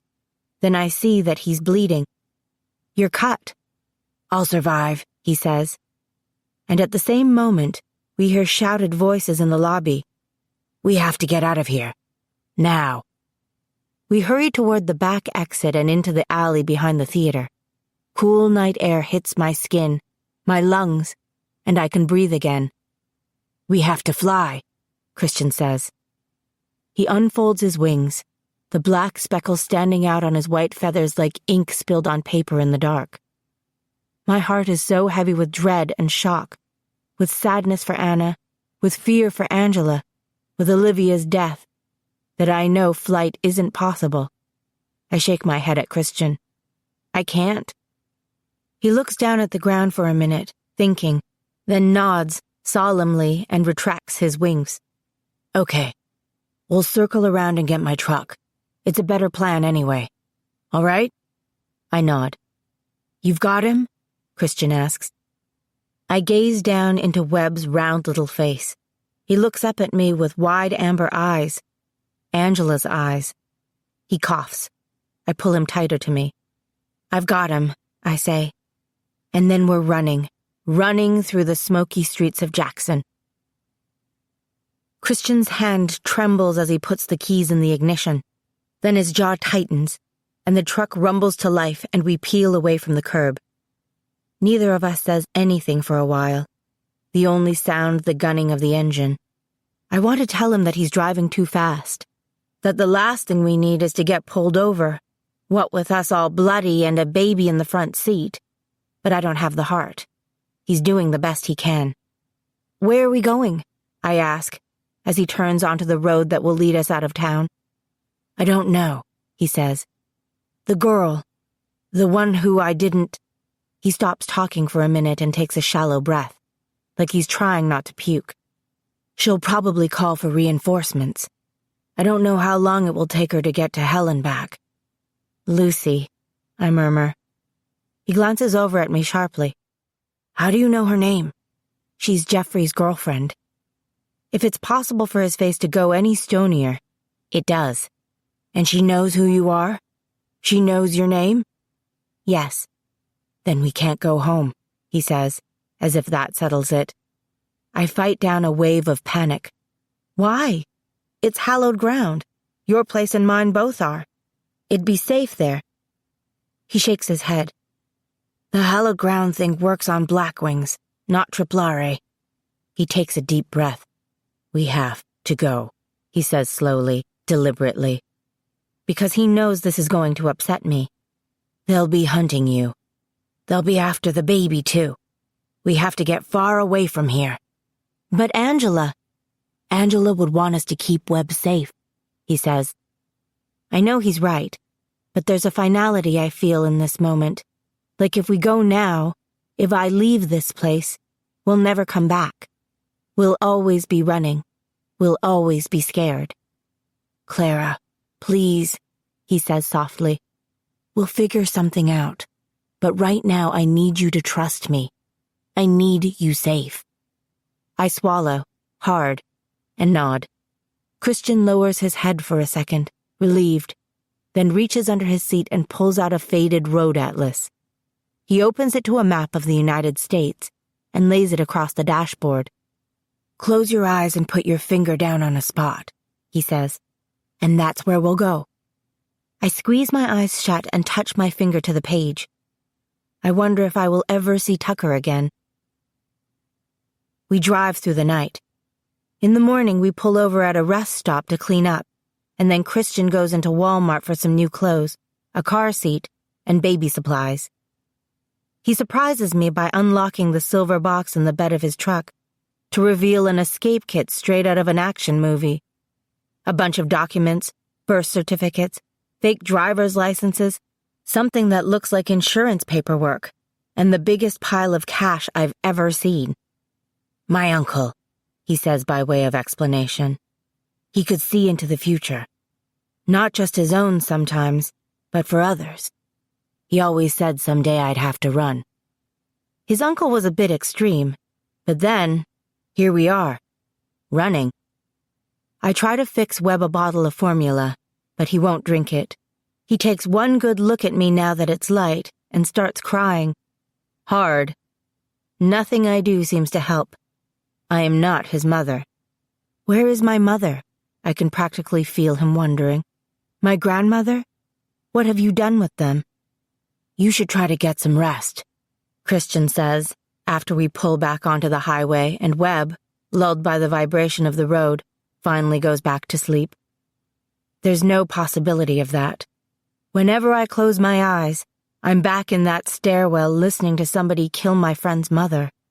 I'm in the dark room waiting to be killed myself. I'm watching someone die right in front of me. Instead, I reach into my pocket and take out my cell and call Billy for like the 10th time since we fled Jackson. She doesn't answer, which makes me all kinds of paranoid that somehow Lucy has gotten back to hell by now and rallied some evil army of the undead, and has already been to my house looking for me, possibly stumbling over an unsuspecting Billy. I keep imagining it like a scene out of a horror film, where Lucy is standing in front of the answering machine, laughing wickedly as she hears my voice trying to warn Billy. "Hi, Billy. This is Clara," I say into the phone, my voice cracking on my own name. "Call me. It's important."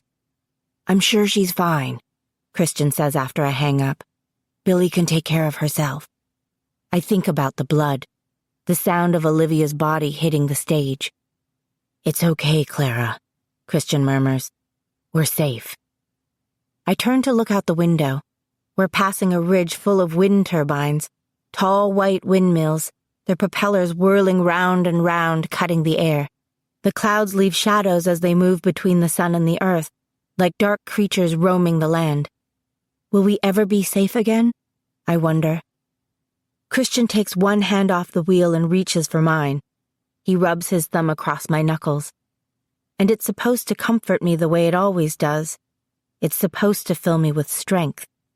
But all I feel is weak. Chapter 15. Playing house. The place I pointed to on the map ends up being Lincoln, Nebraska. When we get there, we find a hotel. The clerk at the front desk, a round, kind-looking woman in her late 50s, smiles at us like we're a married couple and leans over the desk to get a peek at Webb. "Oh my, he's a tiny one," she says. "How old?" 9 days, I answer, suddenly nervous, and her expression clearly reflects that she thinks 9 days is too soon for me to be traveling with a baby, but that's not her business. "We're visiting the in-laws," Christian says, putting his arm around my waist and pulling me to him, like he can't stand for us to be 6 inches apart. "It's not the best arrangement, staying in a hotel, but what can we do? She doesn't get along with my mother." How easily he jumps into this role. Devoted husband, sleep-deprived father. "Believe me, I understand," says the lady almost slyly. "We have those rolling porta-cribs. Do you need one?" "Yes, thank you. You're a lifesaver," he answers, and I swear she blushes when he turns on that high-wattage smile of his. He keeps his arm around me as we walk out of the lobby, but as we wait for the elevator, his face goes grim again. We get Webb settled in the porta-crib next to the bed, and he goes right back to sleep. I guess babies sleep a lot at this age. I 411 the number for the pizza place in Mountain View, hoping to talk to Jeffrey, although who knows what I would say to him. How do you break it to your brother that his girlfriend's a homicidal black-winged triplare, and she's just vowed to kill me? "He's not here," Jake says when I ask for Jeffrey. "It's his day off." "Well, can you tell him to call me?" I say, and he makes a noncommittal noise and hangs up. I don't know what else to do. Christian insists that I take the first shower. I stand under the scalding spray and scrub my skin until it's raw, getting off the last of Olivia's blood. As I stand in front of the steam-wiped mirror combing out my hair, My own face seems to accuse me. Weak. You didn't try to save Anna or to stop them from taking Angela. You didn't even try. Coward. You spent all these hours training to use a glory sword because your father told you that you'd need it, but when the moment came, you couldn't even draw it. Gutless. I grip the comb so hard my knuckles turn white. I don't meet my eyes again until my hair is done. When I open the door, Christian is sitting cross-legged on the single queen bed, staring at the painting on the wall, a picture of a large white bird with long legs and a stripe of red on the top of its head, spreading its wings, its toes touching the water, although I can't be sure whether it's taking off or touching down. Failure, I think, remembering my inability to so much as conjure my wings at the garter. Even at something as simple as flying, I've failed. Christian looks at me. I clear my throat and gesture that it's his turn to use the bathroom. He nods and gets up and brushes past me. His movements stiff and jerky, like his muscles have only now caught up with all the hell he's put them through in the last 24 hours. I sit on the bed and listen to the shower running, to Webb's breathing, to the clock ticking on the nightstand, to my own stomach growling. After about 5 minutes, the water stops abruptly. The shower curtain rips aside, hurried footsteps across the bathroom floor, running. And then there's the sound of the toilet lid banging and of Christian throwing up. I jump to my feet and go to the door, but I'm afraid to open it. He won't want me to see this. I lay my hand on the smooth painted wood of the doorframe and close my eyes as I hear him retch again, then groan. I knock, lightly. I'm okay, he says, but he is not okay. I've never felt him less okay. I'm coming in, I say. Give me a minute. The toilet flushes. When I go in exactly 60 seconds later, he's standing at the sink with a towel wrapped around his waist, brushing his teeth. He unwraps a glass from the tray on the counter and fills it with water, takes a swig and swishes it, spits. His eyes, when they meet mine in the mirror, are ashamed. Failure. He feels it too. I look away, inadvertently gazing down at his body, and that's when I see the jagged wound in his side. It's not as bad as it looks, he says as I gasp. But I probably shouldn't have showered without tending to it first, because it's opened up again. It doesn't matter what he says. It's bad. A deep 9-inch gash from the top of his left rib to his hip, black on the edges, like the sorrow dagger burned him as it cut. We need to get you to a hospital, I say. He shakes his head. And say what exactly? That I was attacked by a pair of evil twins who cut me with a knife made of sadness? He winces as I make him lean over the counter so I can get a better look. It will heal. It should have closed already. I normally heal faster than this. It's not a normal cut. I look up at him. Can I try to fix it? I was kind of hoping that you would. I have him sit on the edge of the counter, and I stand in front of him. My mouth is dry with sudden nerves, and I lick my lips and try to concentrate. Focus. Strip away everything, all the thoughts, the feelings, the silent accusations, and burrow down to my core. Forget what's happened, what all I failed to do. Just be. Call the glory. A few minutes later, I glance up at Christian apologetically, sweat shining on my forehead. He rests his hand on my shoulder to help, to add his strength to mine, and I try again to bring the light. Again, I fail. Webb wakes up and starts screaming like somebody poked him. I'm sorry, I say to Christian. It'll come back to you, he says. I wish I had his certainty. We can't leave the wound like this. It needs professional care. He shakes his head again. If you can't fix it with glory, we'll have to do it the old-fashioned way. I'm sure they have a sewing kit around here somewhere. Now I'm the one who's queasy. Oh no, you should see a doctor. You want to be a doctor, Clara, he says. How about you start now? After the hard stuff is done, he falls into a deep sleep. thanks in part to the little bottle of hotel whiskey he drank before I started sewing him up. I can't help but feel that the world is ending, that this is just the first act of something horrible to come, and I curl up next to him. I watch Webb sleeping in his crib. His breathing seems labored and uneven, and it scares me. I lie on the bed on my stomach, with my feet dangling over the side, and observe his tiny chest moving up and down, afraid that it will suddenly stop, but it doesn't. He keeps on breathing, and pretty soon, exhausted, I fall asleep. I'm woken up by my cell phone ringing. For a minute, I'm completely disoriented. Where am I? What am I doing here? What's happened? Webb starts crying, and Christian mumbles something and swings out of the bed, groans and clutches his side like he forgot he was hurt, but stumbles over to pick Webb up. I find the phone. It's Billy. "Oh, Billy, I was so worried. Are you okay?" "Am I okay?" she exclaims. "What happened to you?" I tell her. After I finish, she stays quiet for a few minutes. Then she says, "This is bad, kid. The Garter is all over the news. They're reporting that Anna and Angela Zerbino are dead, the victims of arson." "Wait," I interrupt. "They think Angela's dead?" But then I get it. The firemen would have found 2 bodies in the Garter, Anna and Olivia is nearly the same height and weight as Angela.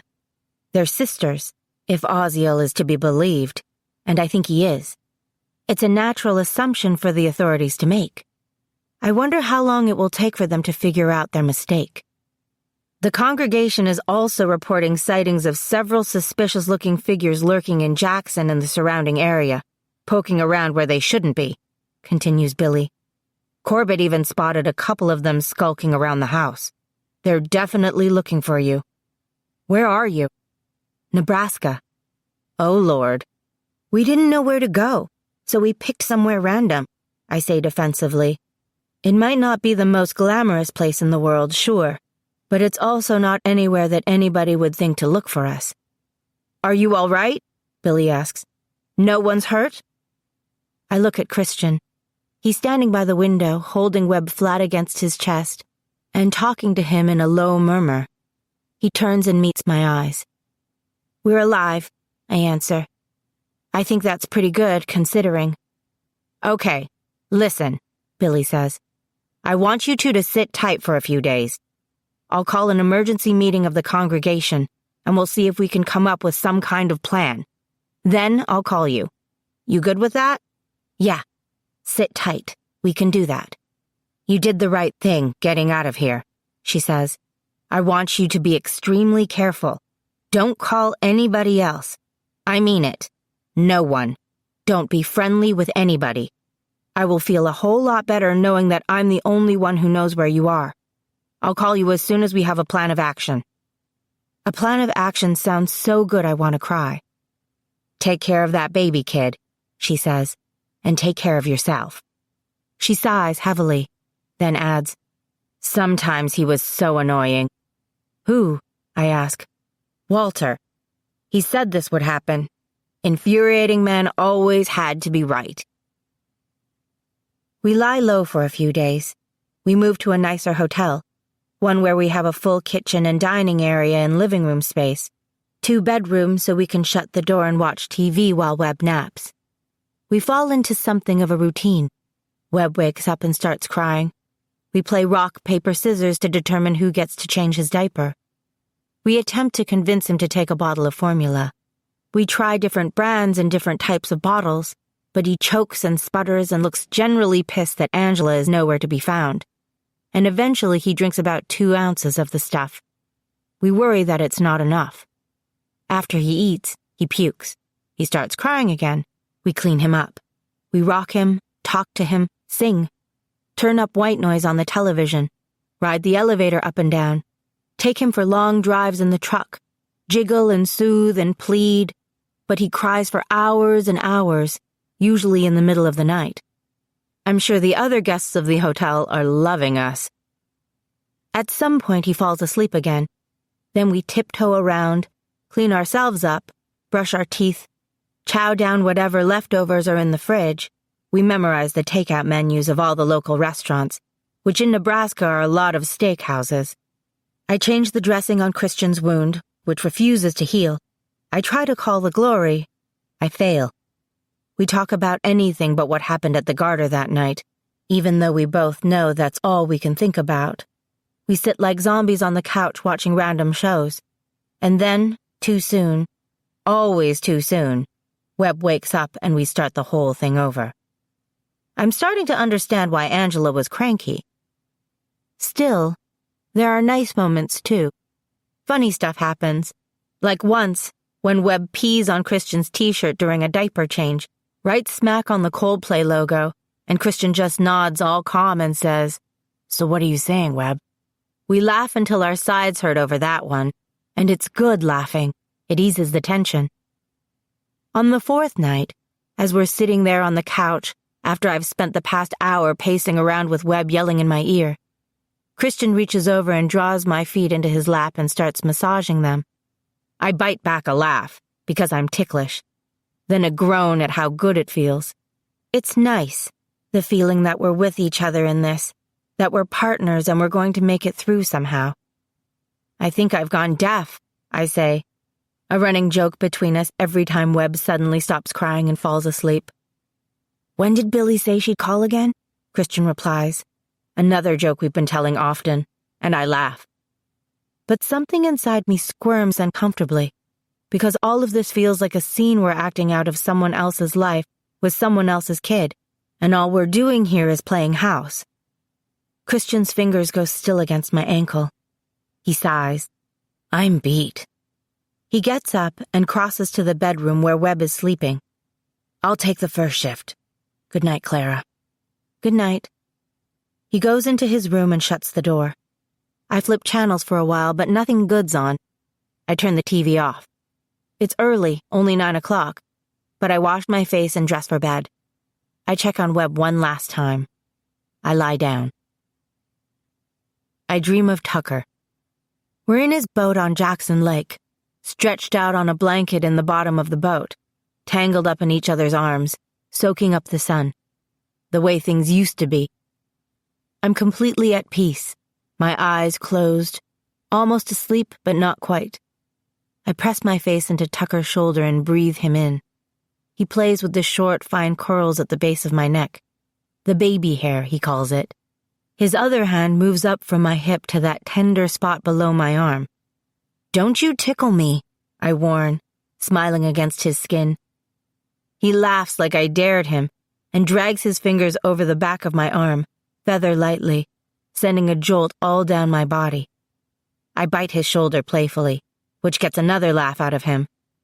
I raise my head and gaze into his warm blue eyes. We both try to look serious, and fail. "I think we should stay here, Carrots," he says. "Forever." "I totally agree," I murmur, and kiss him. Forever sounds good. A shadow passes over us. Tucker and I look up. A bird sails overhead. A huge crow, larger than an eagle, bigger than any other bird I've ever seen. It turns in a slow circle high above us, a blot against the blue sky. Tucker turns to me with worry in his eyes. "It's only a bird, right?" I don't answer. Dread moves like ice freezing in my veins as another bird joins the first, circling, weaving through the air above us. Then another joins, and another, until I can't keep track. The air seems colder, like the lake could freeze beneath us. I can feel the birds' eyes on us as they turn, the circle tightening. "Clara?" Tucker says. His voice comes out in a puff of cloud. I stare upward, my heart pounding. They're waiting for the right moment to swoop down, to tear into us with their sharp beaks and claws, to rip us apart. They're waiting. The way vultures will circle a thing that's dead or dying. That's how they're looking at us. "Oh well," says Tucker, shrugging. "We always knew this was too good to last." The next morning, Christian and I do dishes. We're standing shoulder to shoulder at the sink, me washing, him drying, when he says out of the blue, "There's something I need to tell you." "Okay," I say warily. He goes out of the room for a minute, and when he comes back, he's holding a black and white composition notebook. Angela's journal. "You went back," I say, astonished. He nods. "Last night. I flew back to the Garter. I found it in a trunk in her bedroom that didn't burn." "Why?" I gasp. "That was so dangerous. Billy said there are Blackwings there looking. You could have been caught, killed, taken off to hell, and I would have never known what happened to him." "I'm sorry," he says. "I didn't want her journal to fall into the wrong hands. I mean, who knows what Angela wrote about us in here, or about the congregation, and I just wanted to do something. I have so many questions. I thought maybe this would give us some answers. I was up all night reading it." "So did you find what you were looking for?" I ask softly, not sure whether to be furious at him for taking such a risk or relieved that he came back unharmed. His mouth twists. "There's a lot of stuff in there. Research, poems, a detailed account of all Webb's soiled diapers, a list of songs Anna sang to him to get him to sleep, and Angela's thoughts, how she felt about things. She was tired and angry and scared, but she wanted what was best for Webb. She was making plans. And now she won't get to carry any of them out, I think. I don't know exactly where Angela is, not exactly, but I do know something of hell. It's cold and colorless, bleak, full of despair. I get a tightness in my chest, imagining Angela in that place, the hopelessness she must feel, the pain. And there was a last entry, written down fast, Christian says. She got a text from Penn that night. He warned her that the Blackwings were coming. She only had a minute to hide Webb, but Penn gave her that minute. So Penn's not all bad, is what he's saying. But somehow that doesn't make me feel much better about him, because he was the one who got her in this mess to begin with. "Anyway," Christian says, "I wanted to tell you." He holds the journal out to me, an offering, but I don't take it. I don't know how I feel about reading her diary now that she's gone. That's her private stuff. "I'll put it on the nightstand," he says, "if you want to read it." "No thanks," I reply, although I'm curious. We go back to doing dishes, silent now, each of us lost in our own thoughts. Christian's thinking about the journal, something that Angela must have written, something about Webb and family. After a while, he says, "Do you ever think about that day in the cemetery?" He means, do I ever think about the kiss? Do I ever think about us? I don't think I can handle this conversation. Not right now. "You're the mind reader. You tell me," I joke weakly. But the truth is, yes, I think about it. When we're walking together and he naturally takes my hand. When he looks up at me across the table at dinner, laughing at a joke I've told, his green-gold eyes all bright. When we pass each other on the way to the bathroom, his hair wet from the shower, his tank top clinging to him damply, the smell of his shaving gel wafting off him. I think about how easy it would be to accept this life, to be with him. I think about what it would be like to go into the same room at the end of the night.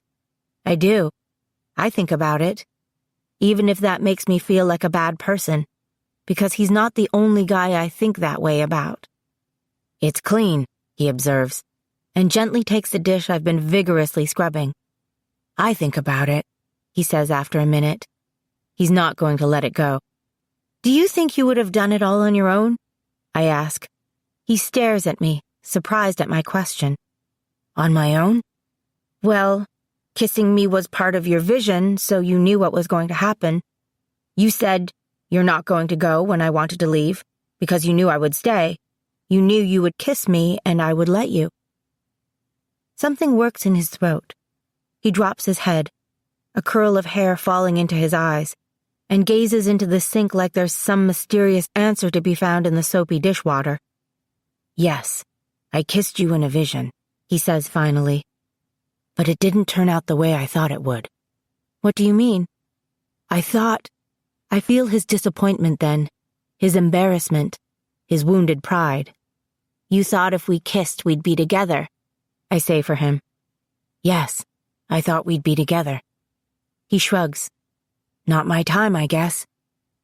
He's waiting. He's still waiting. He's given up everything for me. His entire life, his future, everything because he wants to keep me safe. Because he believes in his heart that he's my purpose and I'm his.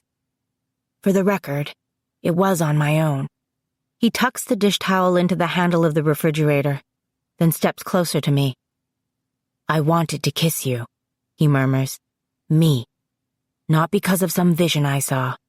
Because of you. Because of what I feel. The words hang between us for a second, and then he leans in, strokes my cheek with the back of his hand, and kisses me, gently, without pressure. He keeps his lips against mine for a long moment, brushing softly. Heat rises between us. Time slows. I see the future he imagines. Always together, always there for each other. We are partners, best friends, lovers. We travel the world together. We build a life with each other, minute by minute, hour by hour, day by day. We raise Webb as our own, and if trouble comes knocking, we face it. Together. We belong together. He pulls away. His eyes search mine, the flecks of gold like sparks asking me a question. I start, but I have no idea how I'm going to answer. I want to say yes, but something's stopping me. My cell phone starts to ring. He sighs. Answer it, he says. Go on. I answer the phone. All right, kid, Billy says, not even bothering with a greeting. It's time to come in. Can you be in the meadow by Friday night? I look at Christian. Should we go back to Wyoming? It's safe here where nobody knows where to find us. Webb's safe here. We could stay. Sure, why not? He says, too lightly. What have we got to lose? So much, I think then. There is still so very much to lose. Chapter 16. Clara lux in obscuro. As far as I can tell, every single member of the congregation is gathered around the campfire by the time we arrive in the meadow on Friday night. And when we step into the circle, me cradling Webb in my arms, everyone goes quiet. I've never seen so many worried faces. Well, says Stephen, after a minute. Apparently he's the master of ceremonies at tonight's event. Have a seat, both of you. Great. No small talk. No good to see you in one piece. Straight to the interrogation. People scoot to make room for us at the front of the circle, and we hunker down in the grass. I put the blanket more tightly around Webb, like that will shield him from all the curious stares he's getting. He reaches a tiny hand out in the direction of the fire, his golden eyes reflecting the light. Before we open this up for discussion, Corbett Phibbs says, stepping forward, we'd like to hear what happened, in your own words. That way we'll all be sure to understand. I let Christian tell it. I struggled to keep my face passive as I listened to him relate the events without embellishment, the way we talked about on the drive over, without getting too much into the gritty details. Christian keeps it simple. We showed up. Oziel wanted Angela's baby. He told one of his minions to kill Anna Zerbino, then left, taking Angela, leaving the others to burn the place. We found where Angela had hidden Webb, fought our way out of the garter, and fled. The bare bones of what happened. After that, the congregation peppers us with some questions Christian doesn't know how to answer. How did Oziel know about the baby? And how did Angela know to hide the baby before the Black Wings arrived? And finally, how did you fight them off? With a glory sword, Christian replies, which makes them collectively gasp. I guess how to wield a glory sword isn't common knowledge among them. My uncle taught me. The first of the lies we plan to tell tonight. It sucks not being wholly honest with a congregation, but if there's anything that Christian and I have had ingrained in us by our parents, it's that we should never admit to being triplare, not to anyone. We don't even want to let on that we know the triplare exist. That's why Corbett asked us to tell our story this way, so we can spin it the way we need to, without revealing ourselves, or Webb. Only Corbett and Billy know the truth. So the girl's body they found in the garter isn't Angela? Someone confirms. I locate the source of the voice. Julia. The voice of dissent every time we had a meeting last year. Not my favorite person. No. Oziel took Angela, Christian answers. Why? What would he want with her? Stephen asks. She's his daughter, Christian says. At least, that's the way he was talking. Like he'd been keeping tabs on her. My throat closes briefly. Oziel had been using Penn to keep tabs on Angela. All that time, all of what she felt for Penn, all that she thought she knew about him, was a lie. He was following orders. He didn't seem to enjoy following them, but that doesn't change the truth. She was a job to him. If I thought Stephen's expression was serious before, it's apocalyptically serious now. I see, he says. And who is the father of Angela's child? Some guy at school, I reply quickly. Lie number 2. Stephen frowns. Some guy? His name's Pierce. He lives in our dorm. But it doesn't matter who the father is, I say, my voice louder than usual. We need to find Angela. We need to get her back. Webb needs her, so I'm really hoping you've got some awesome kind of plan. Silence. Even Corbett looks uncomfortable for a minute. We do have a plan, he says gently, but it involves the baby, not Angela. What do you mean? How can it involve the baby and not Angela? I hug Webb tighter to me. We think it might be best if you give the baby to Billy. She's agreed to care for him, guard him, and protect him, perhaps indefinitely, until there are further developments. Further developments? I exclaim. What does that mean? Clara, Christian murmurs, calm down. They're doing their best. What? You don't care? I challenge. Angela's one of us. She's been kidnapped. Aren't we even going to try to get her back? It's not that we don't care, Billy says. She's been quiet up to now, sitting behind the fire, stirring the embers with a stick. It's that we don't have the power to save her. From what you've told us, her eyes meet mine across the fire, meaning, from what you've told me, it sounds like they took her to hell. I knew that. They took her to hell, and I did nothing to stop them. I clear my throat. Well then, we have to get her out of there. Corbett shakes his head sadly. We can't get into hell. Even if we had the ability to move between dimensions, it'd be impossible to find her. Hell is as vast as Earth, or so we believe. You couldn't hope to locate Angela without some kind of guide, some idea of where to go. A guide? Like an angel? I ask. Corbett scratches at his beard. A real full-blooded angel could do it. But none of us here know any of those. My dad could help us, I think, but he said he was going away for a while. He said I'd have to make it on my own. He said he couldn't help me. We're going to have to find some other way. We think the two of you have been so brave and faced so much, Billy says as my mind churns with this new information, and the congregation murmurs their agreement. You did everything you could, and we'll do everything we can to help you now. I volunteered to take Webb because I thought it'd take some of the burden off you. But what would we do? If we gave Webb to you, where would we go? Christian asks. Billy nods like she was expecting the question. We've had some disagreements about that, but the majority of us think that you should remain in hiding. We could funnel you to one of our sister outposts anywhere in the world. She sighs like the idea totally depresses her. My hope turns to a leaden ball of dread in the pit of my stomach. You're saying we can't go back to our old lives. Ever. Her smile is sympathetic. We can't make that decision for you, but yes, that's what I'm saying. The general consensus is that it's not safe for you to go back to California. So that's it. No more Stanford. No more dreams of becoming a doctor. No more normal life. We're going to be expected to start over. I think the baby should stay with us, Christian says. We're doing fine with him. But won't the Blackwings be looking for a couple with a baby? Julia says from the circle. Shut up, Julia. I don't care, Christian says fiercely. Webb stays with us. Because we're already a family, he feels. Because we're responsible for him. Because it's the least we can do. For Angela. There's not much to say after that, and the meeting is adjourned. Billy and Christian and I cross through the tall grass toward the trail that leads back to the truck.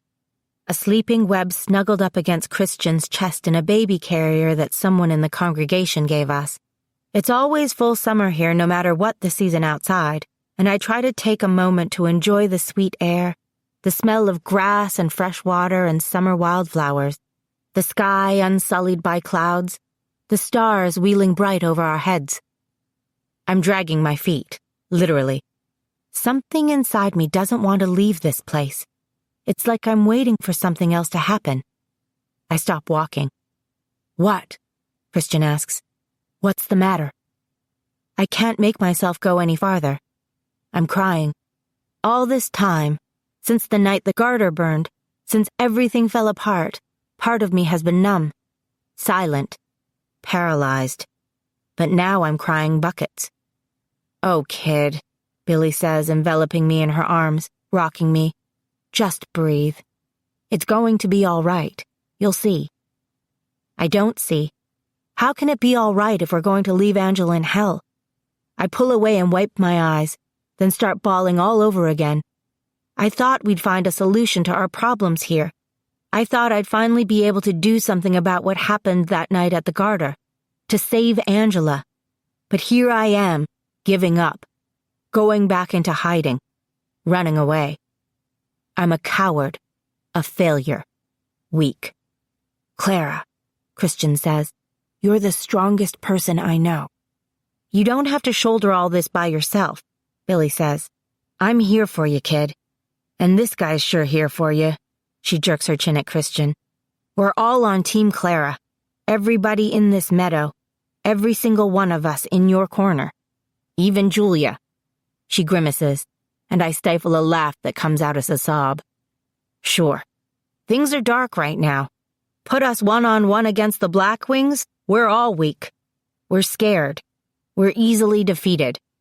But together we're a force to be reckoned with. I nod, dry my eyes on my shirt, and try to smile. It's not fair of me to expect too much from the congregation. They've tried to help us in every way they could.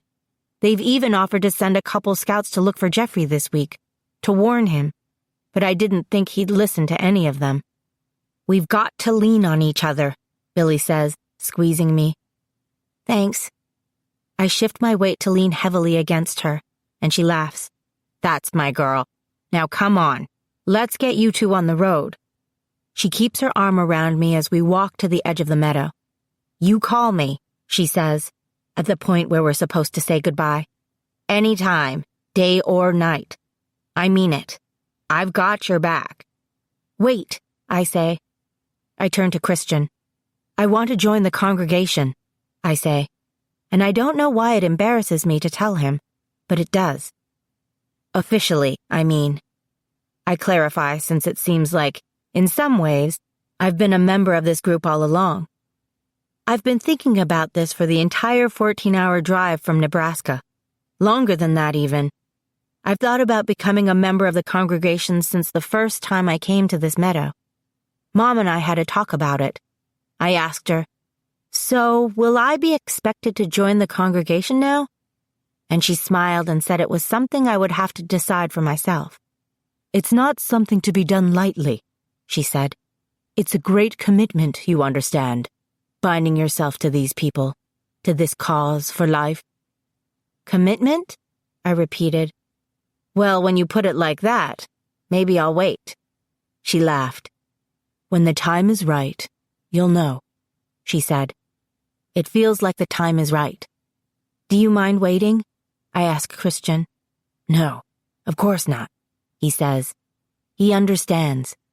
He joined the congregation last year, but he doesn't often talk about why. I did it because I wanted to be a part of them, he says.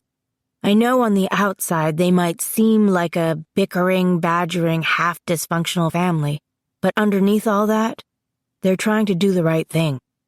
They're fighting on the side of good, in every way they know how. He's remembering the way they came together after his mother was killed, protected him, comforted him. Stopped by with meals so he didn't starve while his uncle learned how to cook for a 10-year-old vegetarian. They became his family too. I turned to Billy, who's been waiting patiently for me to say something out loud. I don't know the rules, if I have to be invited or perform some special task or something, but I want to join the congregation. I want to fight on the side of good. My voice wobbles on the word fight, because I can't fight. I've already proven that. But it isn't a fight with glory swords they're talking about. Christian's right. It's family, the only family I have left. I need to do something. I need to stand for something tangible and good, the way my mother did. I need to try. Can I do that before I go? You bet, she says, and she takes me to find Stephen. We find him reclining in one of those collapsible camping chairs near his tent, reading a large leather-bound book. Clara would like to join us, Billy tells him. For all of 2 seconds, Stephen thinks she just means I want to join them for roasting marshmallows or something, but then he sees the look on my face. Ah, he says, I see. I'll call the others. Within 10 minutes, I'm standing in the innermost ring of an outward-spreading circle of angel bloods. The entire congregation assembled again in the middle of the meadow, and every single one of them is looking right at me. I try not to squirm. Stephen asks me a single question. Do you promise to serve the light, to fight for the side of good, to love and protect the others who serve alongside you? I say I do. In that way, it's kind of like a wedding ceremony. The congregation unfurls their wings. I've seen them do this before, with my mother, when they were saying goodbye to her the last time I was here. But now it's me in the center of the circle, and it's night. So when they summon glory around me, it kind of feels like the sun rising in my soul. I haven't felt glory since the garter, and something releases inside when the light floods me. I feel warm for the first time in more than a week. I feel safe. I feel loved. Their light fills the meadow, and it's different from the glory I call up in myself. Fuller. Like the beating heart of every person in the circle is my heart, and their breath is my breath, their voices, my voice. God is with us, they say in Latin, for what I assume is the team motto, their words a swelling hum around me. Clara lux in obscuro, bright light in the darkness. I'm thinking about Chicago, Christian says, the day after we get back to Lincoln. He's sitting at the dining table in our hotel, surfing the internet on his laptop. I look up from where I'm preparing Webb's morning bottle. What are you thinking about it? We should move there, he says. I've found us the perfect little house. I promptly lose count of how many spoonfuls of powdered formula I've scooped into the bottle. Oh, a house. He's looking at houses, for us. Even though I feel lighter after the glory in the meadow the other night, the idea of hiding away with Christian and Webb, creating a whole new identity for myself, still doesn't sit right. But Christian's excited about it. He's making plans. He sees the freaked-out expression on my face, or maybe he feels it. Clara, don't worry. We can take this whole thing really slow. One step at a time, with everything. Let's stay here for a couple more weeks if you want. I know it's hard. Does he? I wonder. Walter is gone, I think. Christian's an only child. He's not leaving anything behind. That's not fair, he says quietly. I had friends at Stanford. I had a life there too. Stop reading my mind, I exclaim, then say stiffly, I have to feed Webb, and leave the room. I'm being childish, I think. It's not Christian's fault we're on the run. After Webb is fed and changed, I slink back into the kitchen. Christian's closed his laptop. He's watching TV. He looks up at me warily. Sorry, I say. I didn't mean to yell. It's fine, he says. We've been cooped up. Will you take Webb for a while? I need to take a walk. clear my head. He nods, and I hand Webb over to him. "Hey, wanna hang out, little man?" Christian asks him, and Webb coos happily in response. I beeline it for the door. It's raining outside, but I don't care. The cool air feels good on my face. I stuff my hands in the pockets of my sweatshirt, pull up my hood to cover my head, and walk to a park a few blocks from the hotel. It's deserted. I sit on one of the swings and turn on my phone. I have to do this one last thing, which I've been avoiding, hoping maybe that everything would work itself out. But it's not working itself out. I have to call Tucker. "Oh, Clara, thank God," he says when I say hello. He was sleeping and I woke him, and his voice is rough-edged. "Are you okay?" he rasps. I am not okay. Just hearing him brings tears to my eyes, knowing what I'm about to do. "I'm fine," I say. "I'm sorry I didn't call sooner." "I've been going out of my mind worrying," he says. "You took off like that, half-cocked and frantic and whatnot, and then the garter was all over the news. I'm so sorry, Clara. I know Angela was one of your best friends." He lets out a breath. "At least you're safe. I thought you might be dead." He thought I might be dead. "Where are you?" he asks. "I can come meet you somewhere. I have to see you." "No, I can't." "Just do it," I tell myself. "Get it out before you lose your nerve." "Look, Tucker, I'm calling because I have to make you understand something. There's no future for you and me. I don't even know what my future is at this point. But I can't be with you." A lone tear makes its way down my face, and I wipe at it impatiently.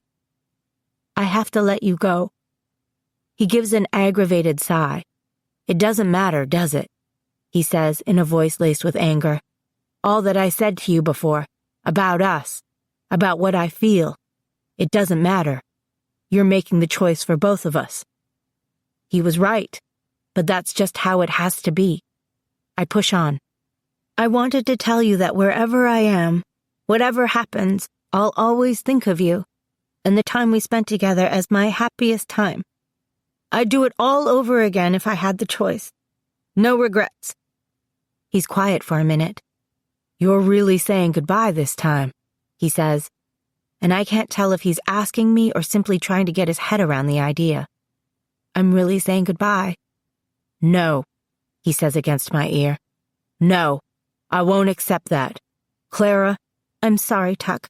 I have to go," I say, and then I hang up and cry and cry. I sit on that swing for a long time, in the rain, thinking, trying to get a grip on myself. I try to picture Chicago, what it will be like, but all I can conjure in my head is a giant silver bean and a bunch of tall buildings, and Oprah, and the bears. I gaze up at the gray, shifting clouds. Is this my destiny? I ask them. To be with Christian? To go with him? To protect Webb because his mother can't be here? Is this my purpose? The clouds don't have a lot of answers. For the first time in my life, I wish for a vision.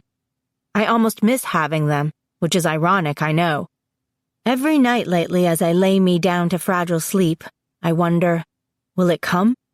Is this the night when the mysterious scene will play like a movie trailer behind my eyelids, and the whole process will begin again?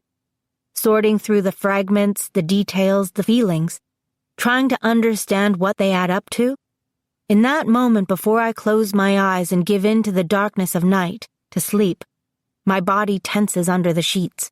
My breath quickens, waiting, hoping that a vision will steal over me and there will be something God wants me to do. Anything. Hoping for a direction, a path to walk, a sign. But the vision doesn't come. From behind me, bells start to toll the hour from a towering red brick church a couple blocks away. I count the beats, 10 of them, and stand up. I should get back to Christian. But then, as the last notes from the clock fade away, an idea comes to me, a thunderclap of sudden inspiration. I could make myself have a vision, or at the very least, I could try. I glance around. There's no one else in the park, which makes sense. You'd have to be crazy to go out in this downpour. I'm alone. I smile and close my eyes. Focus. And the glory comes like it never left me. It comes, thanks largely to the congregation, I think. I imagine sunshine, a line of palm trees, a row of red flowers along a path of purple and tan checkered stones. I think of Stanford. I cross. The quad is largely deserted as I walk to Memchu. The last few steps I practically run into the church. I can't be gone long, I think.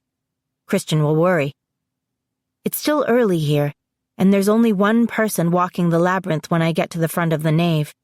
A guy in a red sweatshirt, mumbling quietly to himself as he walks the pattern on the floor.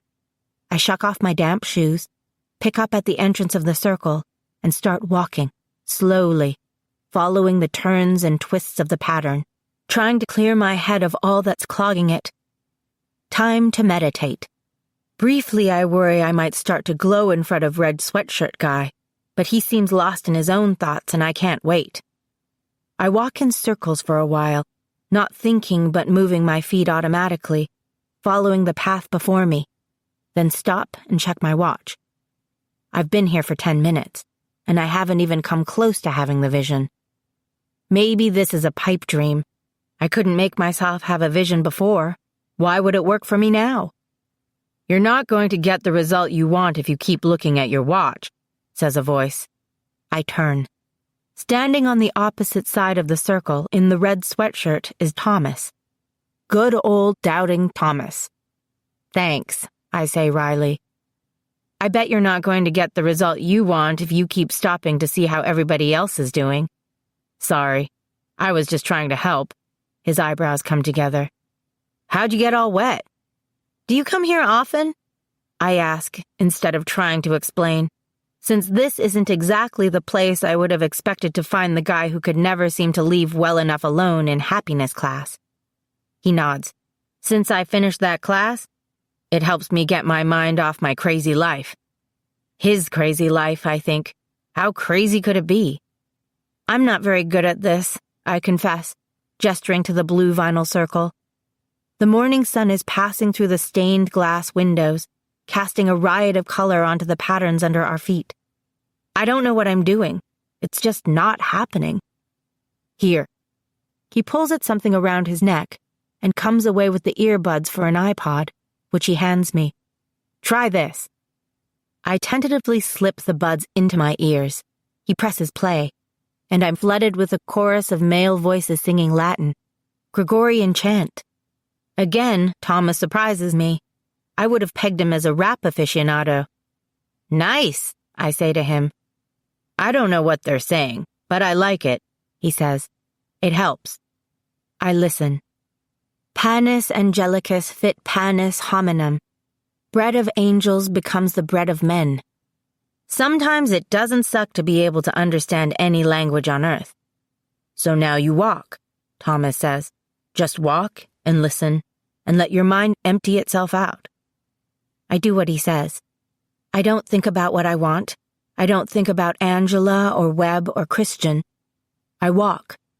The monks chant in my ears, and I hear them like I'm standing among them, and I stop for a moment in the center of the circle, and I close my eyes. Please, I think. Please, show me the way. That's when the vision hits me like a Mack truck doing 70, and I am swept away. Chapter 17. 2 minutes to midnight. In the vision, I'm waiting for someone.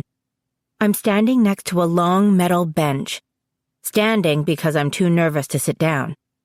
I take a few steps in one direction, stop, walk back the other way, look around, check my watch. 2 minutes to midnight. A cloud drifts in front of the moon, which is full, circled by a hazy, grayish ring. I pull my jacket tighter to me even though I'm not cold. My head is full of fear, my chest tight with it, my heart beating fast. This is crazy, I think. Foolhardy, my mother would call it. Insane. But here I am anyway. Sanity is overrated. Behind me something hisses, loud and mechanical, and I turn to look.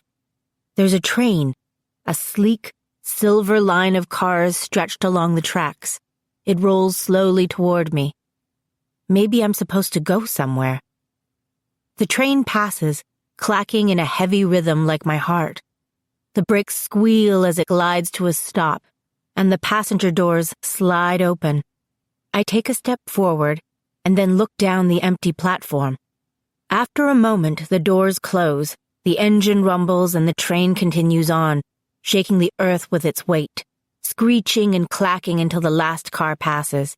It rolls away into the darkness without me. I check my watch. 1 minute to midnight. When I look up again, I see a bird swoop down from the roof of the train depot, dark as a shadow. It lands on a lamppost across the tracks, swivels its head toward me, caws. It's a crow. My heart starts to beat even faster. "Caw," says the crow, testing me, taunting me, calling me to join him across the tracks. I start walking to him, and I don't look back, because I know this bird. He is going to be my guide. I spiral back to myself at the church. I'm stopped in the center of the circle, my face uplifted, the monks singing, their voices gone dark. "Looks like it worked," Thomas says, smiling, as I hand him back his iPod with shaky hands. "Are you okay?" I nod. "I have to go now." Boy, do I ever have to go now. I walk to the oval and sit down under the tree where I always study. I think Samjaza's name, over and over again, summoning him the only way I know how, hoping that he hasn't given up his creepy stalking now when I'm really counting on him. And I wait. I feel his presence before I see him.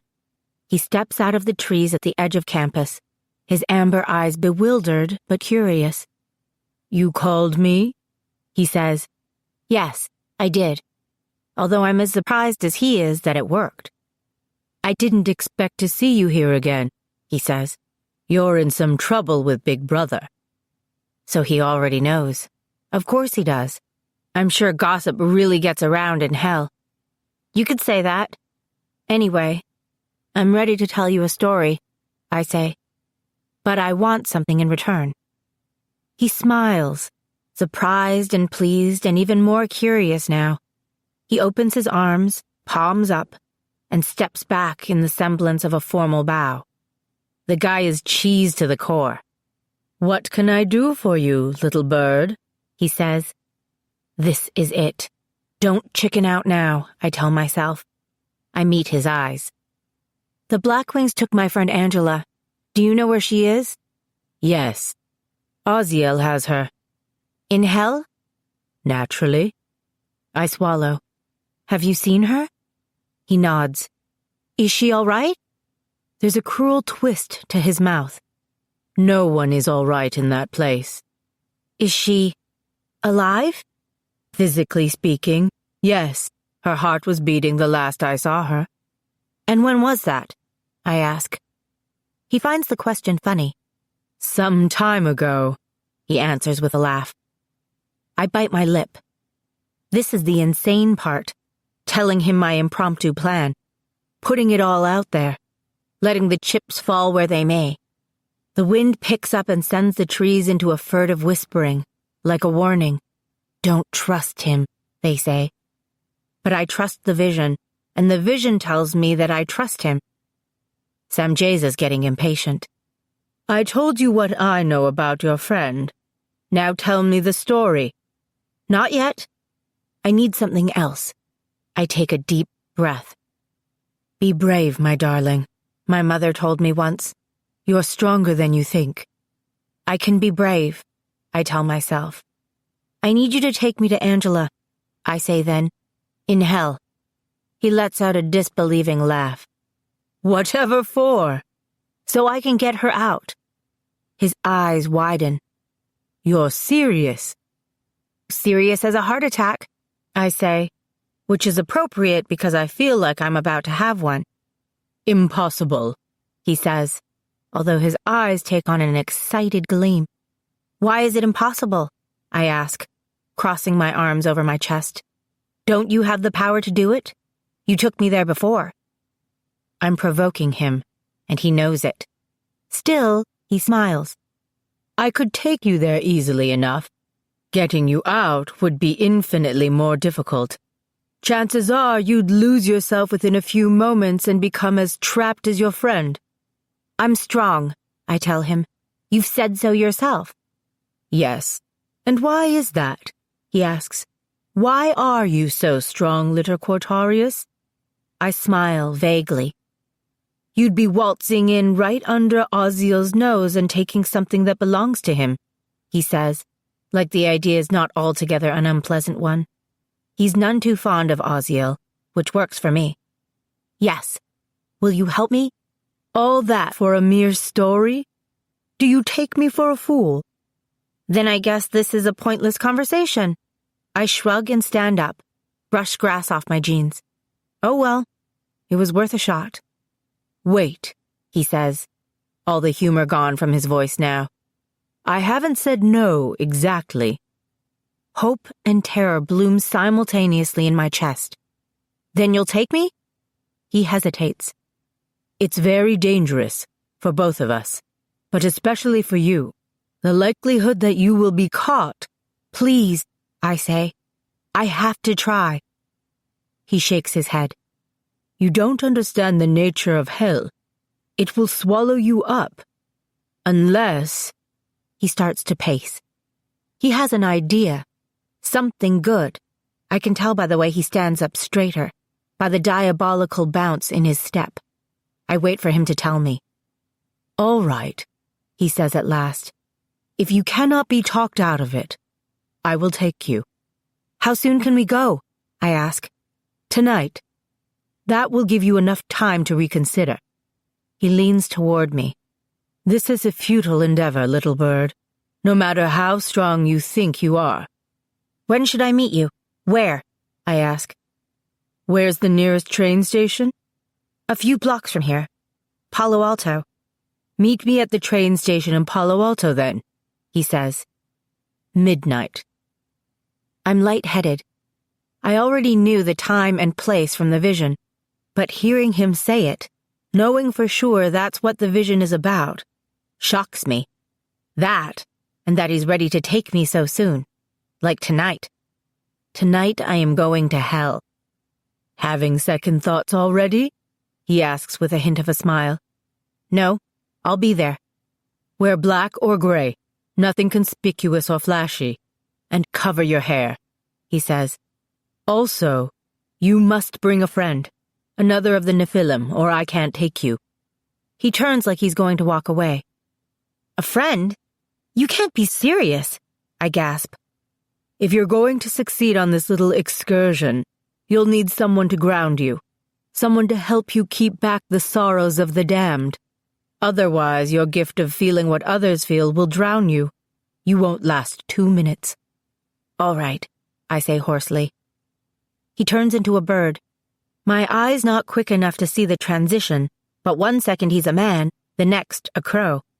He squawks at me. Midnight, he says in my mind, his voice like a splash of cold water. And don't forget, you owe me a story. I won't forget. Christian's more than a little surprised when I cross straight into our hotel room and tell him we need to take Webb to Billy after all. I'll fill him in later. Trust me, I say, and his jaw tightens, but he doesn't argue when I go around gathering up Webb's supplies and take us to Billy's house in the mountains, where she is obviously expecting us. He thinks I'm freaking out over the whole motherhood thing, that I don't want to be responsible for Webb. He's disappointed, because he thought we could handle it, but he understands. Or at least he thinks he does. It kills me to hand Webb over to Billy, but I try to smile when I do it. He'll be safer with Billy, I remind myself. But he's uncertain in her arms, whimpering, and my heart squeezes painfully at the way he keeps looking at me. It's okay, little dude. Auntie Billy's going to take good care of you, I say, and go over all his stuff one last time. What kind of formula he takes, and which one makes him puke like the exorcist, which blanket to swaddle him in at night, which pacifier is his favorite, the vital importance of his stuffed monkey. I got it, kid, Billy says, patting my arm. She's feeling emotional too. Deep down, she's always wanted a child. She would have had one with Walter, if she could have, but she herself only has 7 more years to live. I'll call tonight and sing him a song, I promise, and only barely get out of there without bursting into tears. And that entire time, Christian stands beside me, waiting for me to tell him what's up. He's crazy surprised when I cross us to the study room in the Robley basement and not back to Lincoln. All right, Clara, he says, trying to hide his alarm. Where are we? What's going on? I tell him. He has the following reaction. You did what? Yeah, he's a little upset. Understandably. I agreed to meet Samjeza at the Palo Alto train station at midnight, I say again. How could you do that? He tugs his hands through his hair. Do you have a death wish? No, I reply coolly. I have a vision, and it's telling me that I'm going to go meet him. You're talking about taking a train ride into hell. I know. He starts shaking his head. No. No way. No. I'll show you, I say, refusing to take no for an answer. Come on. Without another word, I head off, up the stairs, out of Robley, walking fast across campus, and he doesn't have much of a choice but to follow. He hasn't learned to cross yet. For as amazing as he is with flying and glory swords, I am still light years ahead of him when it comes to calling and using glory. He can't get back without me. When he sees the church, he suddenly gets where I'm going and he doesn't want to come. I take his hand and start pulling him across the quad. We reach the doors of Memchu. I turn to him. Just go inside with me. Walk the labyrinth. See if you don't have a vision there too. I'll bet you $10 you see a train station. Uncertainty flashes in his eyes. He's tempted. Last time I went in there, I came out thinking you were going to die, he says hoarsely. But I didn't. And you did what you were supposed to do. You saved me. You saved Webb. I killed a person, he whispers. I know. But this is what we're supposed to do now. Don't you see? It's our purpose. Maybe all of it all along has been about this. Rescuing Angela. Getting her out of hell. I feel like somebody's lit a fire under me. I can hardly stand still, I'm so full of anticipation. Christian's brow rumples. All along? He asks. What do you mean? What if Angela was always supposed to have Webb? I mean, Oziel sent Penn to find her, and maybe they were meant to fall for each other, and she was meant to get pregnant. With the 7th. God's perfect number. What does that have to do with us? So I had my first vision, which told me that I had to move to Wyoming, so I did, and met you and Angela. And then I had my second vision, and this one's a stumper, because I could never understand why I kept seeing the cemetery, why God wanted me to know about that moment in advance. But now I think I was being shown 2 things I would need to know.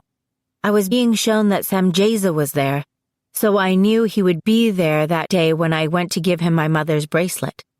I chose to be kind to him, which changed the way he felt about me, which is why he's been watching me, talking to me, and why I could go to him and ask for this.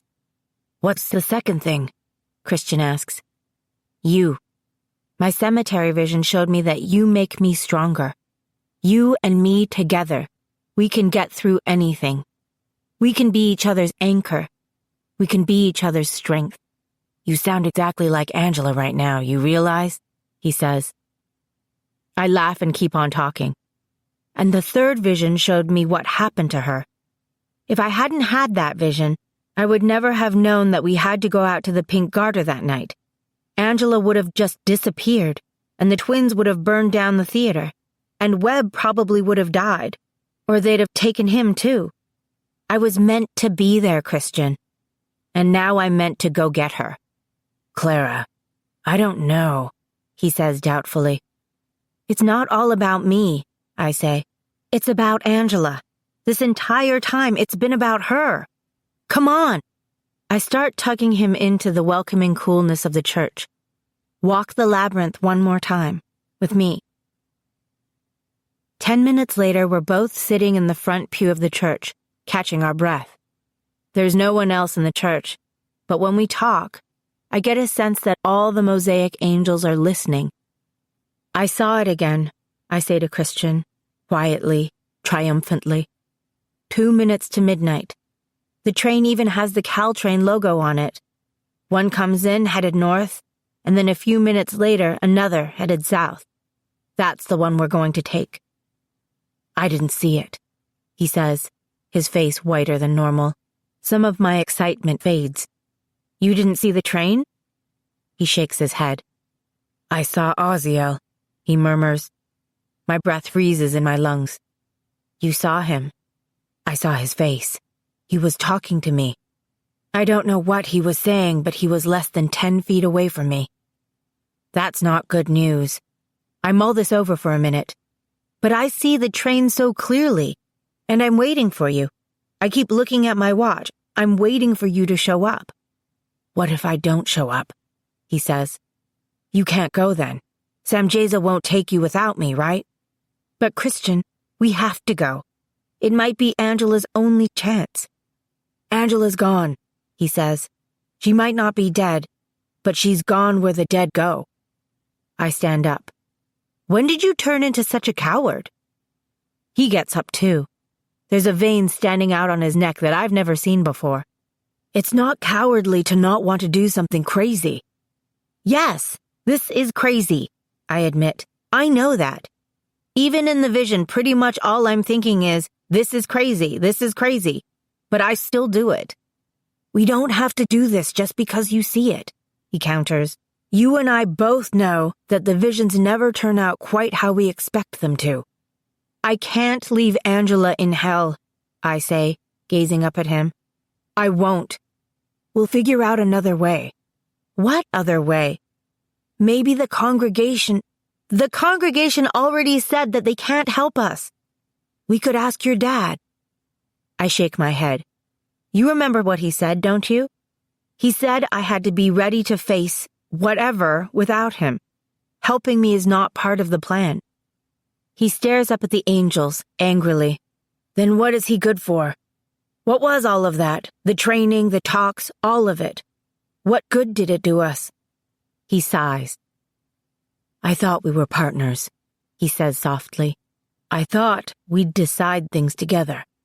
And here you go making deals with fallen angels without even telling me. I kneel down beside him.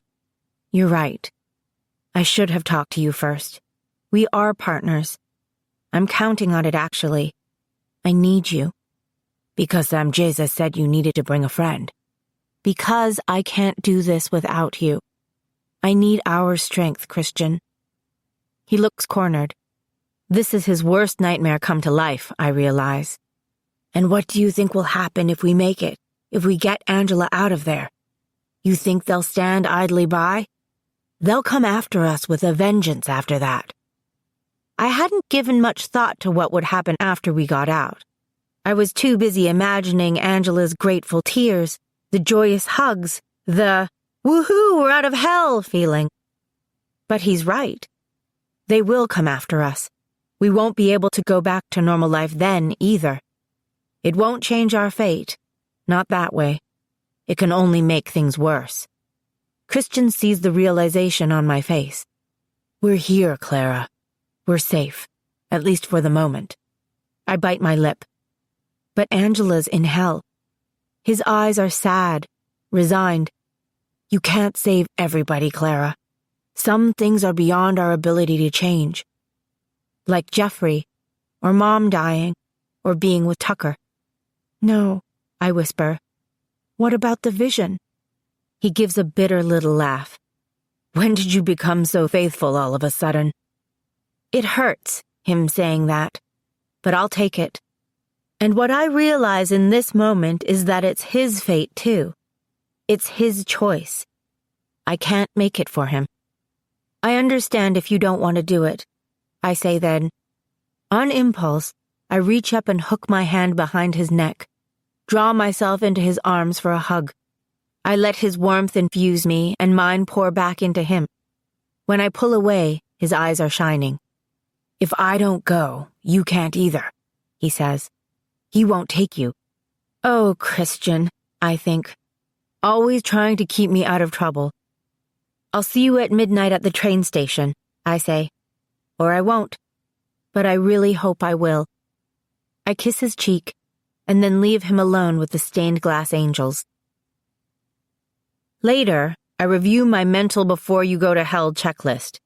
Make sure Webb is somewhere safe. Check. Tell Christian your plan, hope he doesn't freak out too much. Sort of check. And now I have to try to find my brother. The idea that Lucy knows about him and has sworn to take revenge on me has me near panic every time I think about it. As usual, I start at the pizza place. Since the night at the Garter, I've been calling like crazy trying to reach him, but he's never been there. He quit, the manager informs me now, clearly ticked off. He didn't give notice or anything. He just stopped showing up about a week ago. Do you know where he lives? I ask. The manager shrugs. He always biked to work, even in bad weather. If you see him, tell him we need our uniform back. I'll tell him, I say. But there's a sick feeling in my stomach that I'm not going to get that chance anytime soon. I wander around my old neighborhood, trying to think of where to look for him next. It feels like déjà vu, looking for my brother, the way we did last summer in the first weeks when he was gone. My inclination is to start at my old house, work my way out from there. I call Billy. How's Webb? I ask, unable to help myself. He's good. He smiled at me. I'll text you the picture. My heart squeezes. Angela's missing it. Hey, you asked the people who moved into our old house if they'd seen Jeffrey around, didn't you? Last June? I ask. First place I checked, she answers. A real pretty girl lived there, too. Long black hair. She said she knew Jeffrey from back when they were in school together, but she hadn't seen him. Did she give you her name? I ask, my heart starting to beat fast. A pretty girl, long black hair, who'd gone to school with Jeffrey. L something, Billy says. Let me think. Lucy? I manage to get out. That's it, Billy says. Oh dear, she says as she realizes what I'm getting at. The answer that's been staring me in the face all this time now basically headbutts me. Lucy's been involved with Jeffrey for a long time, and we didn't know it. Who knows all the ways she could have been messing with his head? He's been staying at our house. Mom never sold it, I murmur to myself. Mom knew that I was going to run away, he told me. She even kind of prepared me for it. The windows are dark when I get there. No cars in the drive, no bicycles leaning against the garage. We used to keep a spare key under a flagstone on the back patio. I vault completely over the fence and into our old backyard. The swings on my old swing set sway gently as I pass. Oh, clever, sneaky Mom. It's not that she didn't care about Jeffrey's vision, or that she wasn't interested in his the way she was so involved in mine. It's that she already knew how it would play out. She knew what he would need. I can't help but be annoyed by this. It's like she was enabling him to run away. The spare key is right where I thought it would be. My hands tremble as I unlock the door and slip into the house. Jeffrey? I call. Silence. I send up a little prayer that I don't run into Lucy instead, because that would be awkward. I poke around the kitchen. There's a stack of dirty dishes in the sink. I open the fridge and find it mostly empty save for a gallon of chocolate milk that's a week expired, and what I think is a foil-wrapped slice of old pizza. It's hard to tell what with the mold. I call his name again, jog upstairs to his room. He's not here, but his sheets are on the bed, rumpled at the bottom corner. The drawers of his old dresser, the one Mom said she was getting rid of before we moved to Wyoming. In fact, I complained because she bought Jeffrey a whole new set of bedroom furniture for the move. Oh, clever, sneaky Mom, are full of his clothes. It smells like him in here. I search the drawers looking for clues, but I get nothing. He lives here, clearly. Or he did. It doesn't seem like he's been back here for a while. Add that to what the pizza place manager said about him not showing up to work for a week, and color me officially worried.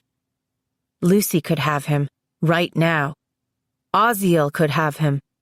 Or he could be... I won't let myself think the word dead. Won't allow myself to picture Jeffrey with a sorrow blade through his heart. I have to believe that he's out there. Somewhere.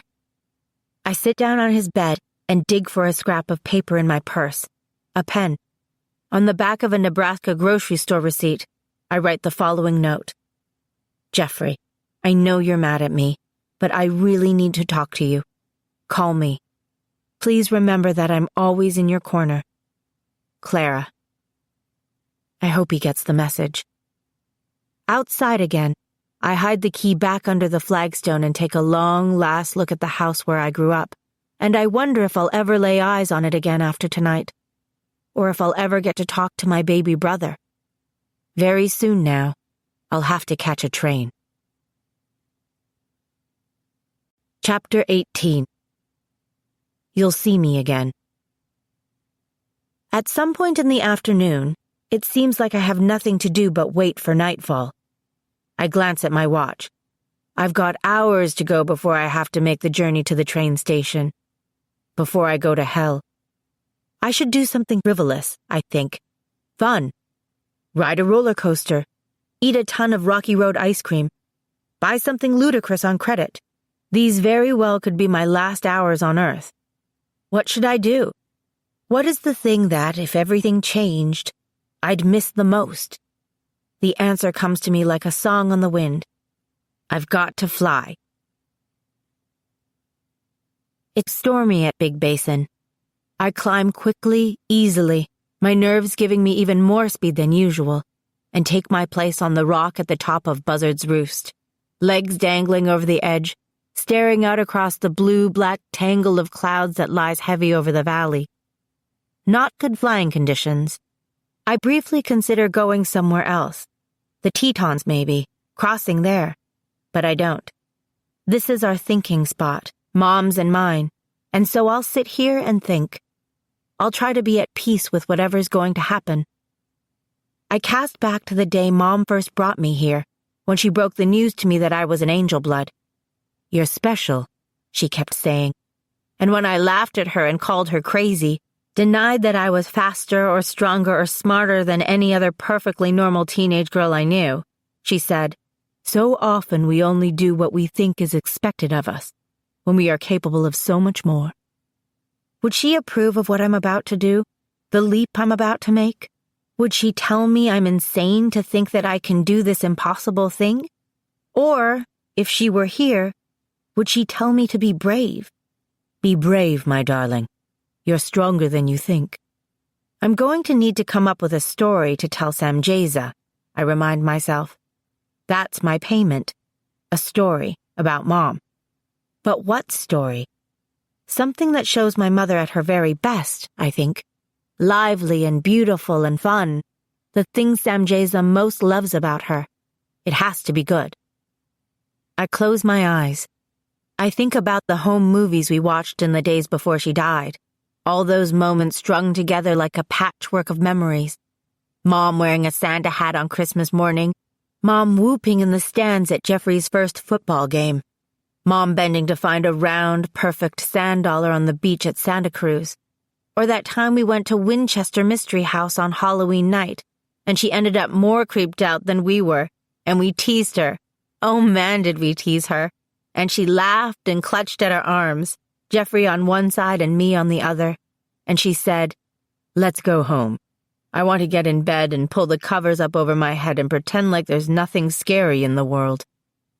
A million memories. Countless smiles and laughs and kisses. The way she told me she loved me all the time, every night before she tucked me into bed. The way she always believed in me, be it for a math test or a ballet recital or figuring out my purpose on this earth. But that's not the kind of story Samjeza will want, is it? Maybe what I give him won't be good enough.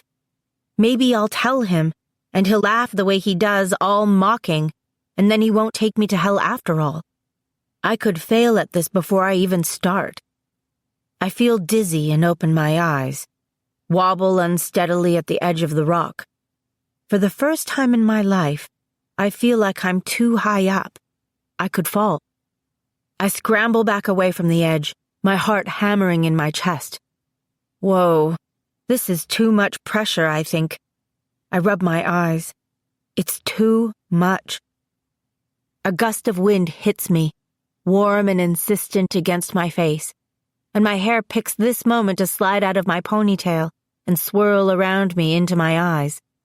I cough and swipe at it. For all of 2 seconds, I wish I had a pair of scissors. I would hack it all off. Maybe I will, if and when I get back from hell. The new me will need a radical makeover. I gaze wistfully out at the sky, then catch my breath as I truly look at it. The clouds are all but gone, only a few wisps of white hanging in the distance.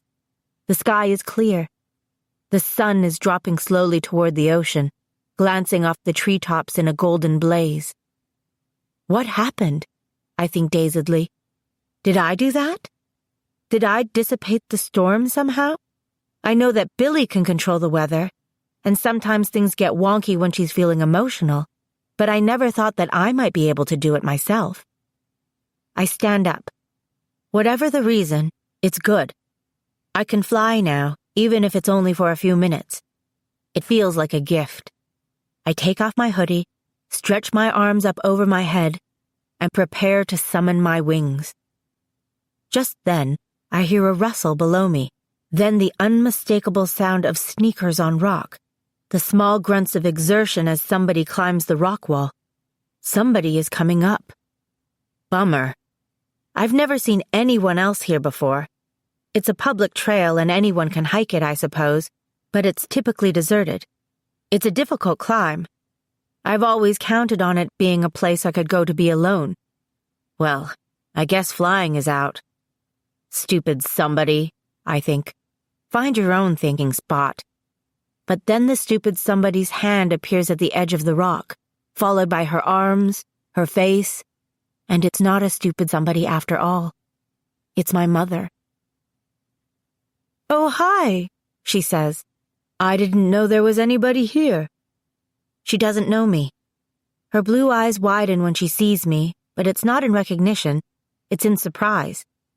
She's never come across anybody up here either. She is beautiful, is my first thought, and younger than I've ever seen her. Her hair is curled in a fluffy way that I would have teased her about if I'd seen it in a photograph.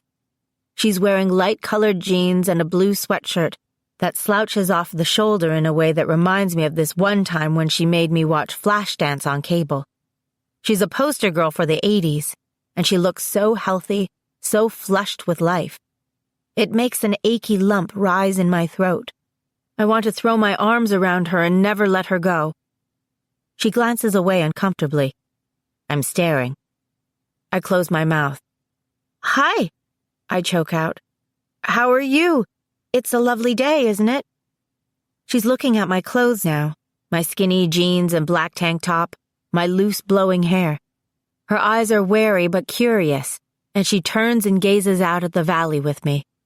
Yes, beautiful weather. I hold out my hand. "I'm Clara," I say, the picture of friendliness. "Maggie," she replies, taking my hand, shaking without squeezing, and I get a glimpse of what's going on inside her. She's irritated. This is her spot. She wanted to be alone. I smile. "Do you come up here often?" "This is my thinking spot," she says, in a tone that subtly informs me that it's her turn now and I should be on my way. I'm not going anywhere. Mine, too. I sit back down on my boulder, which is so not what she wants to happen that I almost laugh out loud. She decides to wait me out. She takes a seat on the other side of the outcropping and stretches her legs in front of her, reaches into her bag for a pair of police officer-style mirrored sunglasses, and puts them on, leans her head back like she's taking in the sun.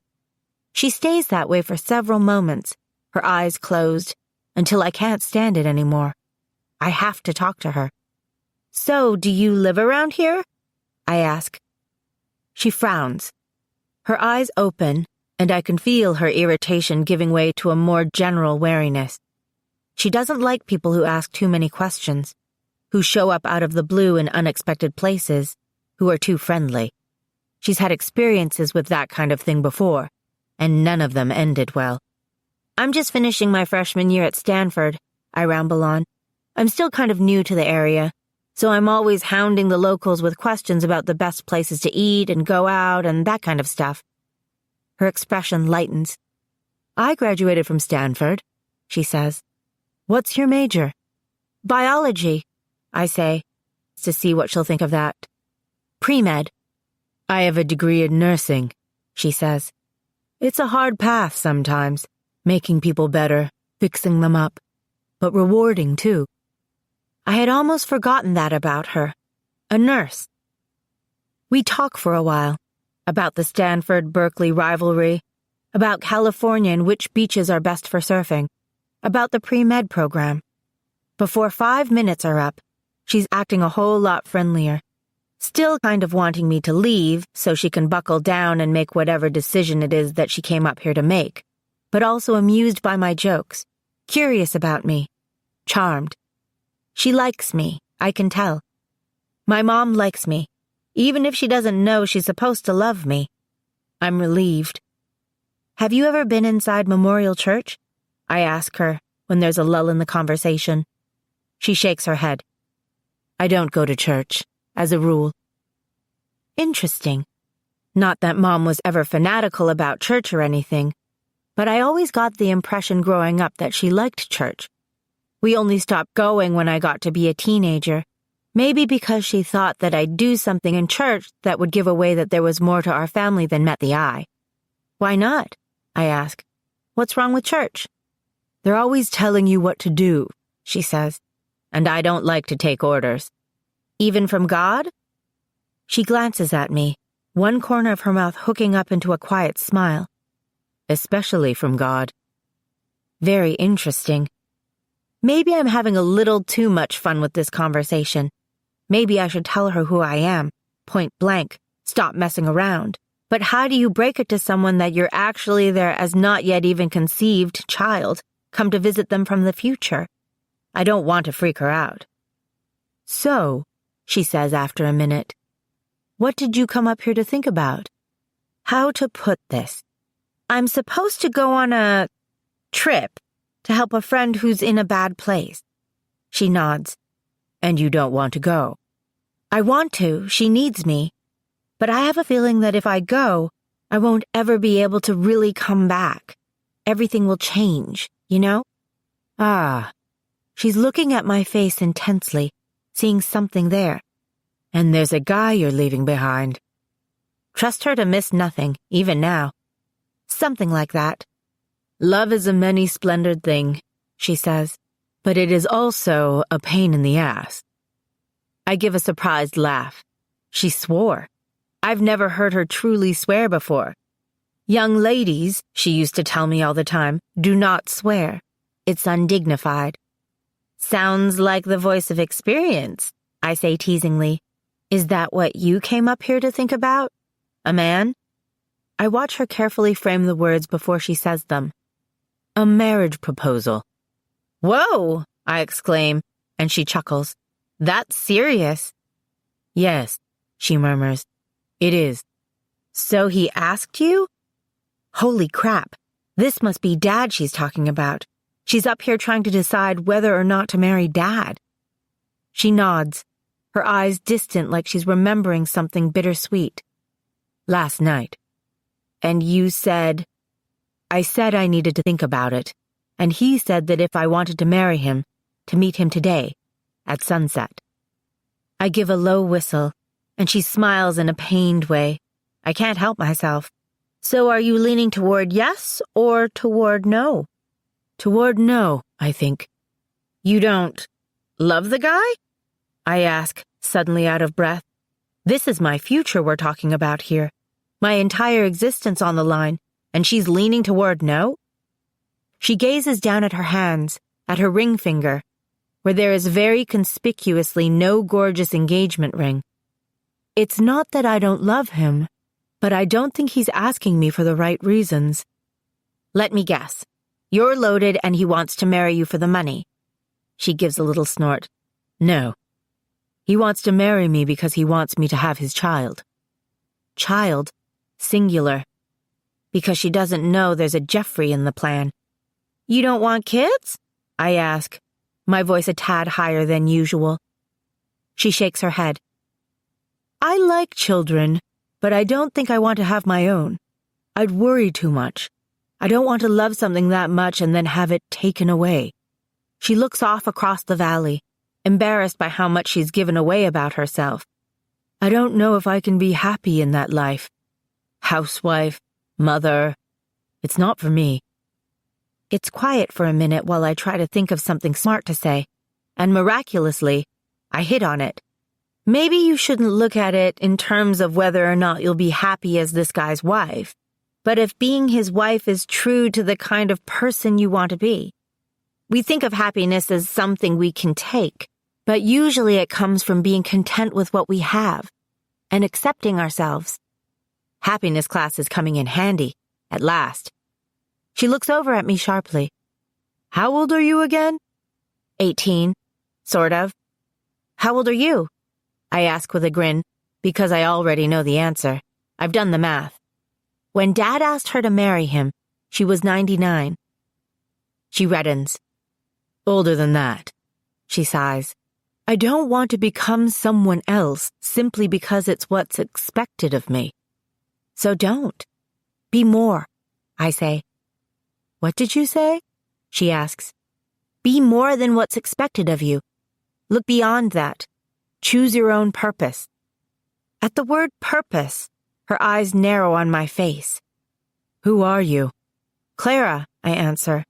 I told you. No. She gets up, walks to the edge of the rock. Who are you really? I stand and stare at her, meeting her eyes. Time to show my hand, I think. I swallow. I'm your daughter, I say. Yeah. It's kind of weird to see you, too. I continue as her face goes sheet white. What's today's date, anyway? I've been dying to know ever since I saw your outfit. It's July 10th, she says dazedly. 1989. What are you playing at? Who sent you? Nobody. I guess I was missing you and then I crossed through time by accident. Dad said I would see you again when I needed it most. I guess this is what he meant. I take a step forward. I really am your daughter. She shakes her head. Stop saying that. It's not possible. I hold up my arms, shrug. And yet here I am. No, she says. But I can see her scrutinizing my face in an entirely different way, seeing my nose as her nose, the shape of my face, my eyebrows, my ears. Uncertainty flickers in her eyes. Then panic. I start to get worried that she might jump off this rock and fly to get away from me. This is a trick, she says. Oh yeah? And what am I trying to trick you into? You want me to marry Dad? I fill in. You think he, Michael, my father, an angel of the Lord and all that, wants to trap you into a marriage that you don't want to be in? I sigh. Look, I know this is surreal. It feels strange to me, too. Like any minute I might disappear like I was never born, which would be a total bummer if you know what I mean. But I don't care, really. I'm so glad to see you. I've missed you so much. Can't we just talk about it? I'm going to be born on June 20th, 1994. I take a slow step toward her. Don't, she says sharply. I don't know how to convince you. I stop and think about it. Then I hold up my hands. We have the same hands, I say. Look, the exact same. See how your ring finger is slightly longer than your index finger? Mine too. You always joked that it was a sign of great intelligence. And I have this big vein that goes horizontally across the right one. which I think looks kind of weird, but you have that too. So I guess we're weird together. She stares at her hands. I think I should sit down, she says, and drops heavily to sit on the rock. I crouch next to her. Clara, she whispers. What's your last name? Gardner. I think it's what Dad chooses as his mortal surname, but I'm not sure, actually. Clara, by the way, was like the most popular girl's name in something like 1910, but not so much since then. Thanks for that. She stifles a smile. I like the name Clara. Do you want me to tell you my middle name, or can you come up with it on your own? She puts a finger to her lips and shakes her head, incredulously. So, I say, because the sun is definitely on its way toward the horizon now, and she's going to have to go soon. I don't want to pressure you or anything, but I think you should marry him. She laughs, weakly. He loves you, not because of me, or because God told him to, because of you. But I don't know how to be a mother, she murmurs. I was raised in an orphanage, you know. I never had a mother. Am I any good at it? You're the best. Seriously. And I'm not just trying to make my case here, but you are the best mother. All my friends are super jealous of how amazing you are. You put all the other moms to shame. Her expression's still cloudy. But I'll die before you grow up. Yes, and that sucks. But I wouldn't trade you for somebody who lived to be 1,000. I won't be there for you. I put my hand over hers. You're here now. She nods her head slightly, swallows. She turns my hand over in hers and examines it. Amazing, she breathes. I know, right? We sit for a little while. Then she says, So tell me about your life. Tell me about this journey you're going on. I bite my lip. I worry that if I tell her too much about the future, it will disrupt the space-time continuum or something and destroy the universe. When I tell her this, she laughs. I've seen the future all my life, she says. It tends to work as a paradox in my experience. You find out something is going to happen, and then you do it because you know that it's what happens. It's a chicken or the egg scenario. Good enough for me. I tell her everything I think I have time for. I tell her about my visions, about Christian and the fire, the cemetery, and the kiss. I tell her about Jeffrey, which shocks her, because she never considered that she might have more than one child. A son, she breathes. What's he like? A lot like Dad. Tall and strong and obsessed with sports. And a lot like you. Stubborn. And stubborn. She smiles, and I feel a glimmer of happiness in her at the idea of Jeffrey, a son who looks like Dad. I blab on about how Jeffrey's vision got him all messed up, and how he ran away and has been living at our old house, how he's dating a bad triplare, how I can't find him now, and she sobers right up.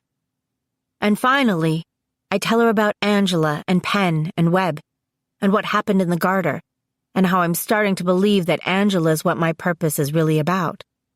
So what do you have to do, she asks, to save her?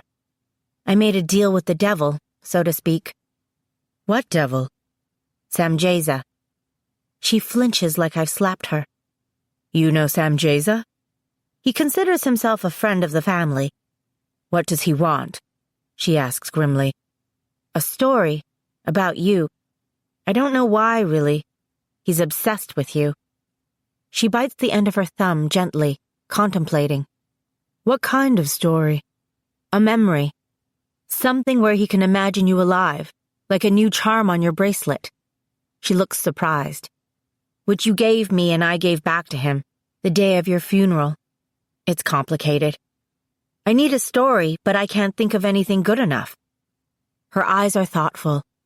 I'll give you a story, she says. Something that he'll want to hear. She takes a deep breath and gazes down at the trees below us. As I said before, I was a nurse once, during the Great War, working at a hospital in France, and one day I met a journalist. At a pond, I supply, in your underwear. She looks up, startled. He's told me some stories, too. She's mortified at the idea, but pushes on.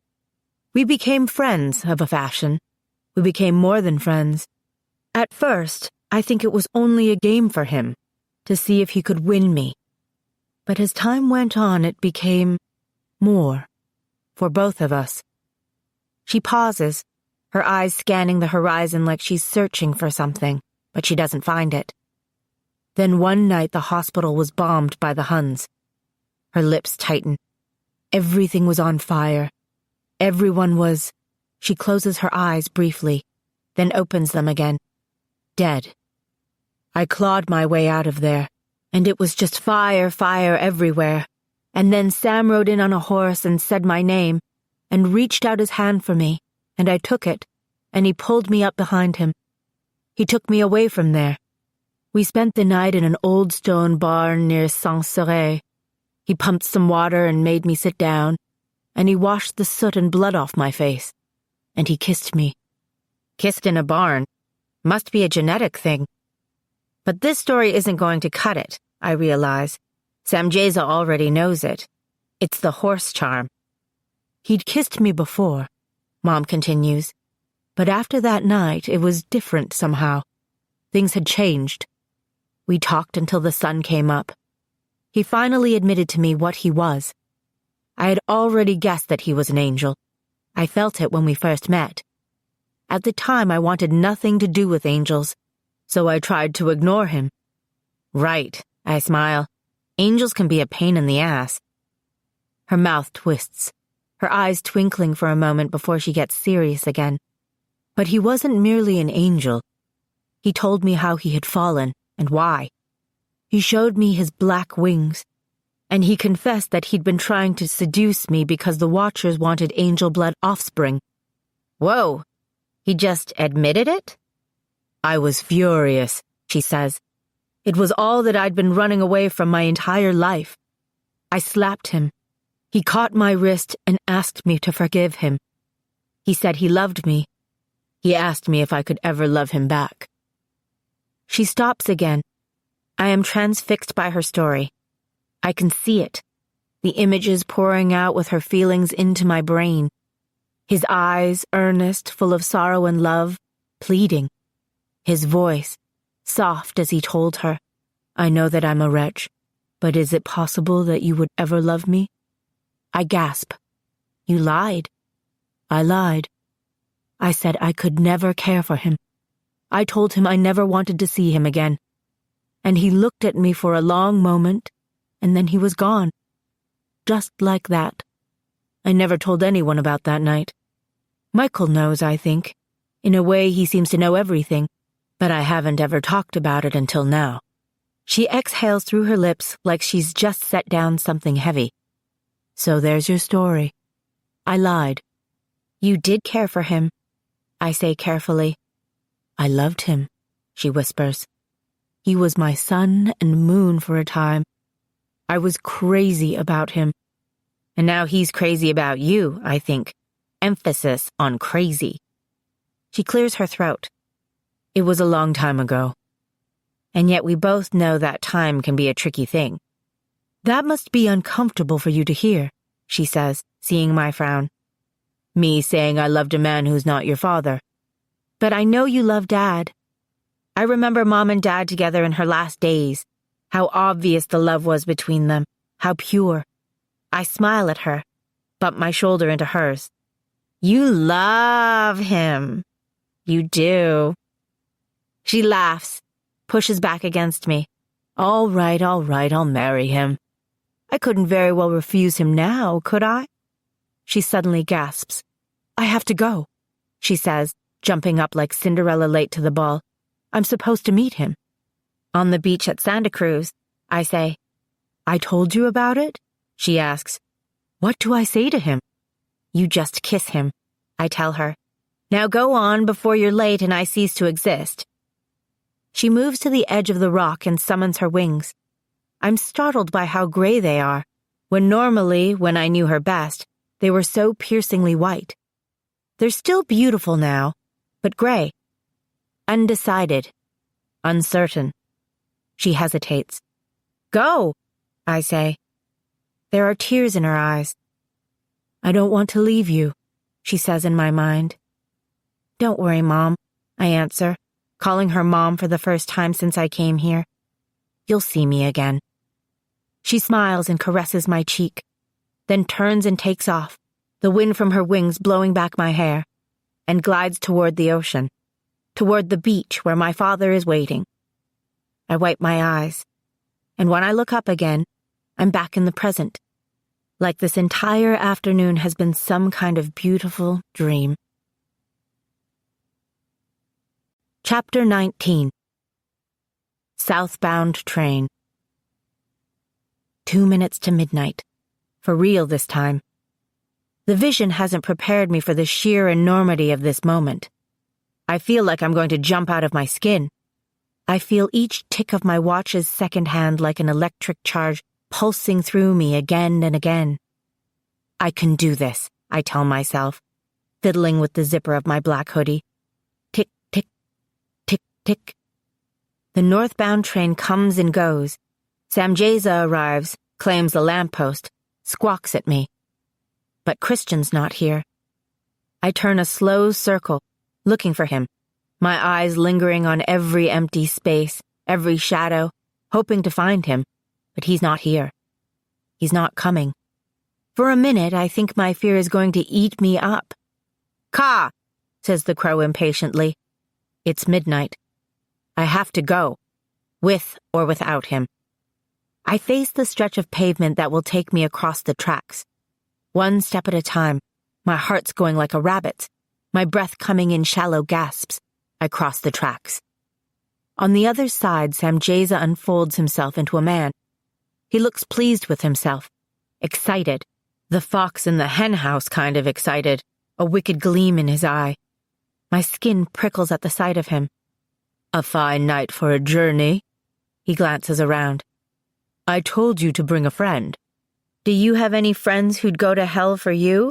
I ask, trying to keep my bottom lip from trembling. His gaze is piercing. No. He has no friends. He has no anyone. He tisks his tongue like he's disappointed in me. This will not work without someone to ground you. You could ground me, I say, lifting my chin. The corner of his mouth turns up. He leans forward, not touching me but close enough to envelop me in the cocoon of sorrow that's always enclosing him.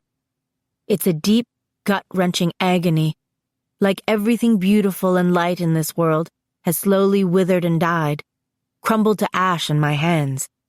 I can't breathe, can't think. How did Mom ever manage to get close to this creature? But then, she didn't have the way with feelings I have. She couldn't know how black and bone-chillingly cold he truly is inside, how shattered. Is this what you want to be bound to? He asks in a rumbling voice. I step back and gasp when I'm able to get my breath again, like he's been choking me. No, I shudder. I didn't think so, he says. Ah, well.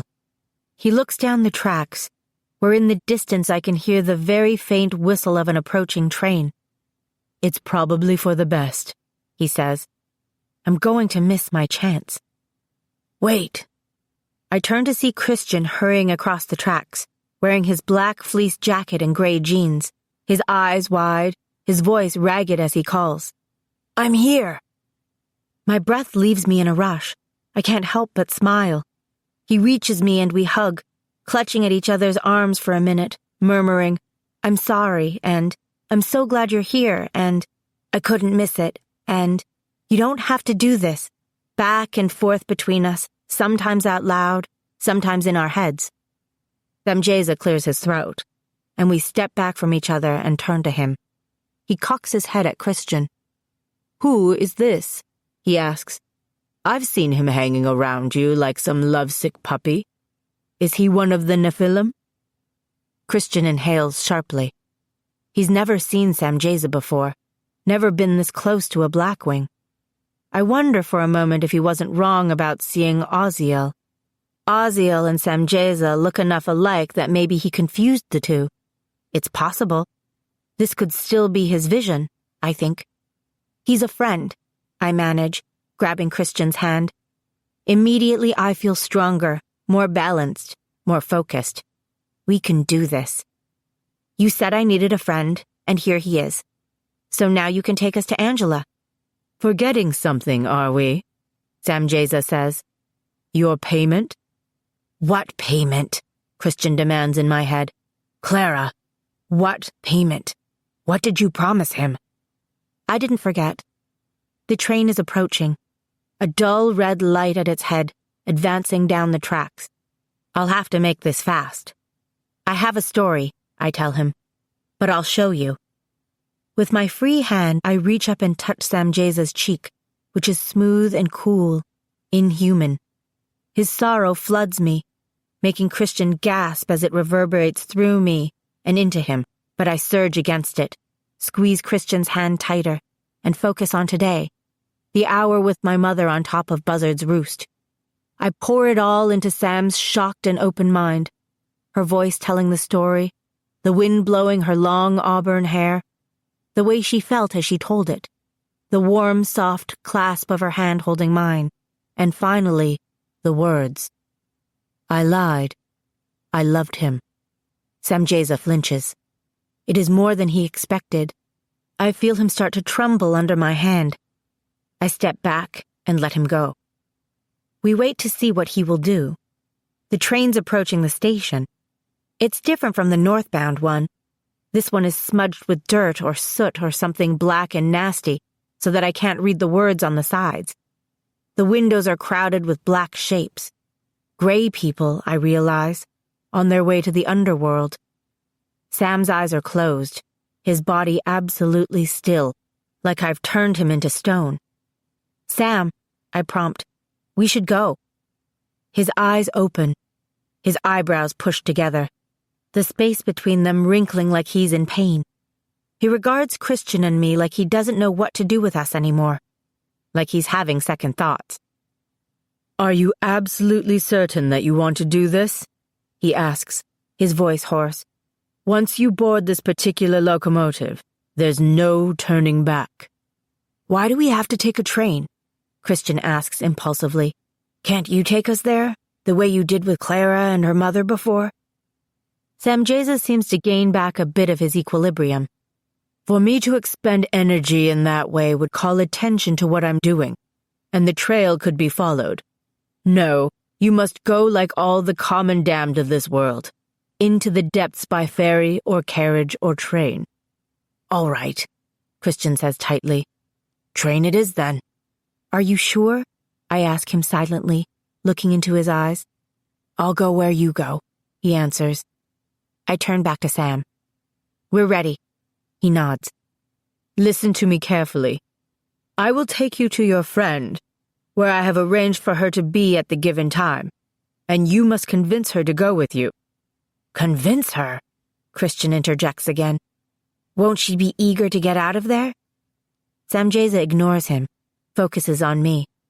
Speak to no one else but the girl. What? Does he think I'll stop to chat with the first person I stumble across? No problem. No one else, he repeats sharply, talking loudly to make himself heard over the engine of the train as it slows to a halt in front of us. Keep your heads down. Don't look anyone in the eyes. He glances at Christian.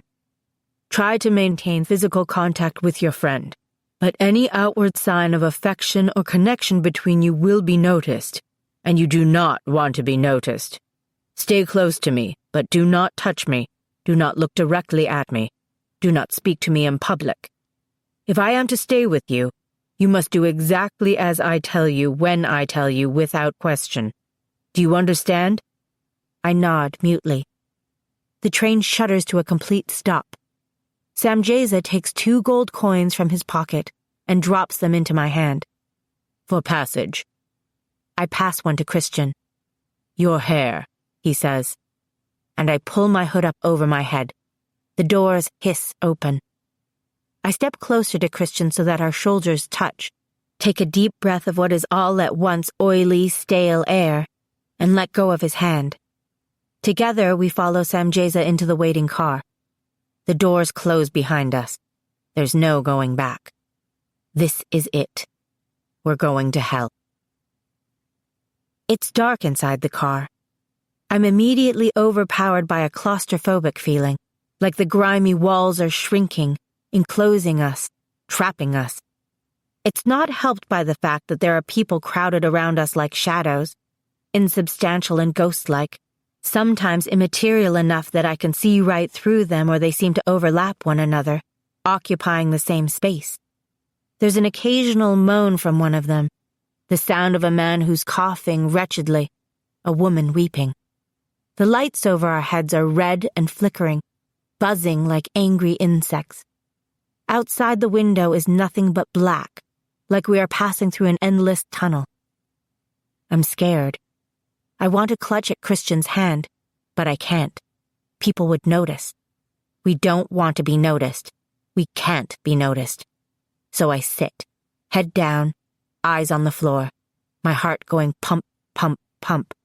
And every now and then, my leg brushes his, and his anxiety in this situation, his own fear, pulses through me and mixes with my own, until I can't tell who's feeling what exactly. The train shudders and rocks, the air inside heavy and stifling and cold, like we're underwater, and slowly freezing into a solid block of nothingness. I have to fight not to shiver. I'm scared, yes, but I'm also determined. We're going to do this impossible task that lies before us now. We're going to rescue Angela. And I'm thankful in that moment, full to the brim with gratitude that Christian is with me. He's here, my partner, my best friend. I don't have to do this alone. If I had my gratitude journal on me now, that's what I would write. We stop, and more people get on. A man in a black uniform passes through the car and takes the gold coins. I wonder where the gray people get them, if there's some sort of coin dispenser for the dead somewhere out there in the world, or if someone gives it to them, like the coin is a metaphor for what people want to take with them from one life to the next. Only now, they must give it to the man in the black uniform. Some of them seem reluctant to hand it over. One guy claims he doesn't have a coin, and at the next stop, the man in the black uniform takes the guy by the shoulders and hurls him off the train. Where will he go, I wonder? Is there a place that's worse to go than hell? The man in the black uniform gives a wide berth to Samjaza and asks him no questions, I notice. At the third stop, Samjaza moves toward the door. He glances at me, a signal, and steps out. Christian and I stand up and push through the gray people, and each time I brush hard enough against one of them, I receive a jolt of some raw and ugly feeling. Hate, lost love, resentment, infidelity, murder.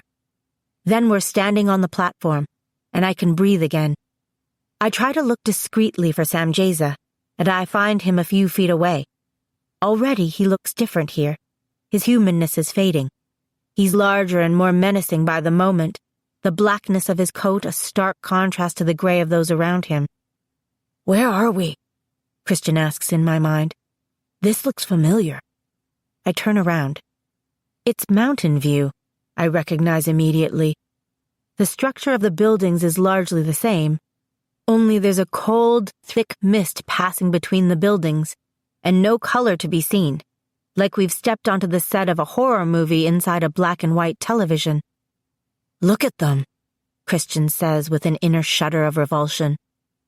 The gray people are walking all around us, heads down, some with black tears flowing down their faces, some scratching at themselves violently, their arms and necks raw with the marks of their fingernails, some muttering as if they're talking to someone, but no one speaks to anyone else. They are adrift in their own oceans of solitude, all the while pressed in from every side by others just like them, but they never look up. "He's on the move," I say to Christian as Samjaza starts to walk, down what would be Castro Street on Earth. We wait for a few seconds before we follow. I slip my hand in Christian's under the edge of his jacket, thankful for the warmth of his fingers, the smell of his cologne, that I can only faintly detect in this congested mixture of what I identify as car exhaust and burned-out fire and the reek of mildew. Hell stinks. The street is empty of cars, No one driving, but the mass of people on the sidewalk never ventures onto the road. They part around Samjeza as he walks among them, sometimes moaning as he passes by. A black sedan is idling at the corner. As we approach, the driver gets out and crosses to open the door for Samjeza. He is something other than the gray people, something like the man in the black uniform was, and indeed he wears a kind of uniform himself. A fitted black suit and a chauffeur hat with a curved, shiny brim. "Don't stare," Christian warns me. "Keep your head down." I bite my lip when I see that the driver does not have any eyes or mouth, just a smooth expanse of skin from nose to chin, a pair of slight indentations in his face where his eye sockets should be. Even so, he appears to look at us when we stop behind Samjeza, and without words he seems to ask a question. "Where?" "I am taking these two to be marked for Oziel," Samjeza says. He puts a finger to his lips, and the message to us is clear. This man can't speak, but he can hear. Be quiet. The driver nods once. I feel Christian's wave of anxiety at Oziel's name like a new surge of adrenaline hitting my system. This could be a trap. We are walking right into it. Technically, we're being driven right into it, I say to try to lighten the moment, but he doesn't have time to respond before Samjeza puts a hand in the middle of Christian's back and shoves him into the back seat, and I follow. Samjeza slides in beside me, his shoulder touching mine now, and he likes it, this light, tantalizing contact, my human smell, the way my lips are slightly parted in terror. He likes how a strand of my hair has come undone from my ponytail, slipping out of my hoodie, how in this colorless world it shines pure white. I press closer to Christian, who waits until Samjeza closes the door of the car before putting his arm around me, drawing my head into his shoulder, away from Sam. "Ah, so protective," Sam says into our minds. "Who are you again? I thought she was in love with someone else." Christian clenches his teeth but doesn't respond. We pass through the hell version of downtown Mountain View quickly, past Church and Mercy Streets, City Hall, where there is a line of the gray people waiting outside, past the shops and restaurants, some boarded up but others open, people slouched one to a table over bowls of indistinguishable food. We reach what would be El Camino Real, the main street that connects all these little cities between San Francisco and San Jose, and turn south. Still, there are no other cars on the road. "Does hell surprise you?" Samjeza asks silently. His inner voice has a bite to it, a burn, like the aftertaste of something bitter. I guess I didn't think there would be restaurants and stores. "It is a reflection of Earth," he says. "What's true on Earth is more or less true in this place." So all these people are trapped here? I gesture out the window at the throngs of gray people pushing along the streets, always on their way somewhere it seems, but at the same time, aimless, without any true direction. Not trapped, but kept. Most of them do not realize they're in hell. They have died and gravitated to this place because that is where they have willed themselves. They could leave at any time they choose, but they will never choose to. Why not? Because they will not let go of what it is that brought them here to begin with. We pull into a parking lot, and the car squeaks to a stop. "Remember what I told you," Samjeza says. "Don't speak to anyone but your friend, and only when I tell you to do so." The driver opens the doors, and we climb out. I suck in a breath when I see where we are. A tattoo parlor. Samjeza pushes us toward the building, then opens and holds the door as we step inside. It's all in black and white, the leather couches a deep charcoal gray, the large neon word tattoo glowing a stark, eye-piercing white, the designs on the walls flapping like startled birds with the sudden gust of wind we let in. The floor is dirty. There's a stickiness and grit under our feet. We stand for a moment in the reception room, waiting.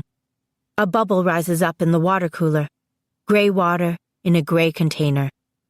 Then, a muffled scream from somewhere in the building. A man comes out from the back. A small, thin, black man with a shaved head. An angel, I think, although not like any I've seen before. His non-existent eyebrows lift in surprise when he sees us. "Samyaza," he says, inclining his shining head in a kind of bow. "Kokabel." Samjaza greets him in the same way a king might acknowledge a court jester. "To what do I owe the honor?" "I have brought these two for my brother. They are of the fallen." It's taking every ounce of Christian self-control not to bolt for the door and drag me with him. I shift closer and try to steady him. "Stay calm," I want to whisper in his mind, but I don't know if this new angel will be able to hear our connection. "Live Dimidius?" Kokabel asks, again surprised. Samjaza's eyes glint as he looks at me. "Quartarius, but a matched pair, and I think he'll find them amusing." "Why stop here? Why not bring them directly to the master?" "I thought it would please him to have them marked first," Samjaza says. "Can you fit them in today? I had hoped to present them to Oziel shortly, if possible." "What is today?" Kokabel answers, grinning. He jerks his head toward the hallway. "Bring them back. Will we need to restrain them?" He looks like he might relish the task. "No," Samjaza answers smoothly. "I have broken them thoroughly. They shouldn't offer any resistance." We follow Kokabel down a narrow corridor into a small room, like an exam room at a doctor's office. There is a person reclined on a large leather chair, with a man, Desmond, I recognize, leaning over her, a buzzing tattoo gun in his hand. From this angle I can't see her face, only her hands as they clutch the arms of the chair. She's wearing dark gray nail polish, but I'm guessing that on Earth it would be purple. Christian and I each suck in a breath at the same time. Kokabel pushes us farther into the room like we are livestock, and I wish I could hold Christian's hand as Angela's despair crashes over me. Desmond is tattooing something on her neck on one side. She's wearing a hueless camisole almost the same color as her pale skin, and dirty, torn jeans. No shoes. The soles of her feet are black.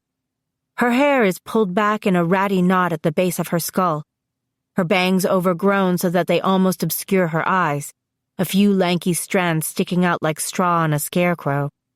Her entire right arm is covered in words, some easily readable, some overlapping and indecipherable. Jealous, I make out along her forearm. Insufferable know-it-all. Bad friend. Careless. Selfish, it reads in the curve of her elbow. Slut, in the tender space where her arm meets her shoulder. And other things, more specific sins like, I lied to my mother. I lied to my friends. I started a rumor. I hid the truth. In tiny scribbled print all along her bicep, the word liar spelled broadly across it. Sit, Samjaza commands us, and we sink obediently into a pair of folding chairs against the far wall.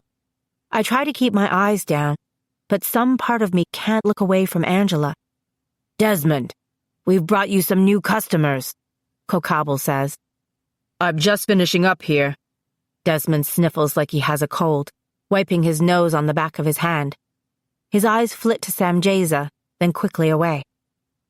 I lift my gaze to Angela's neck, the spot where Desmond is currently leaving a line of characters.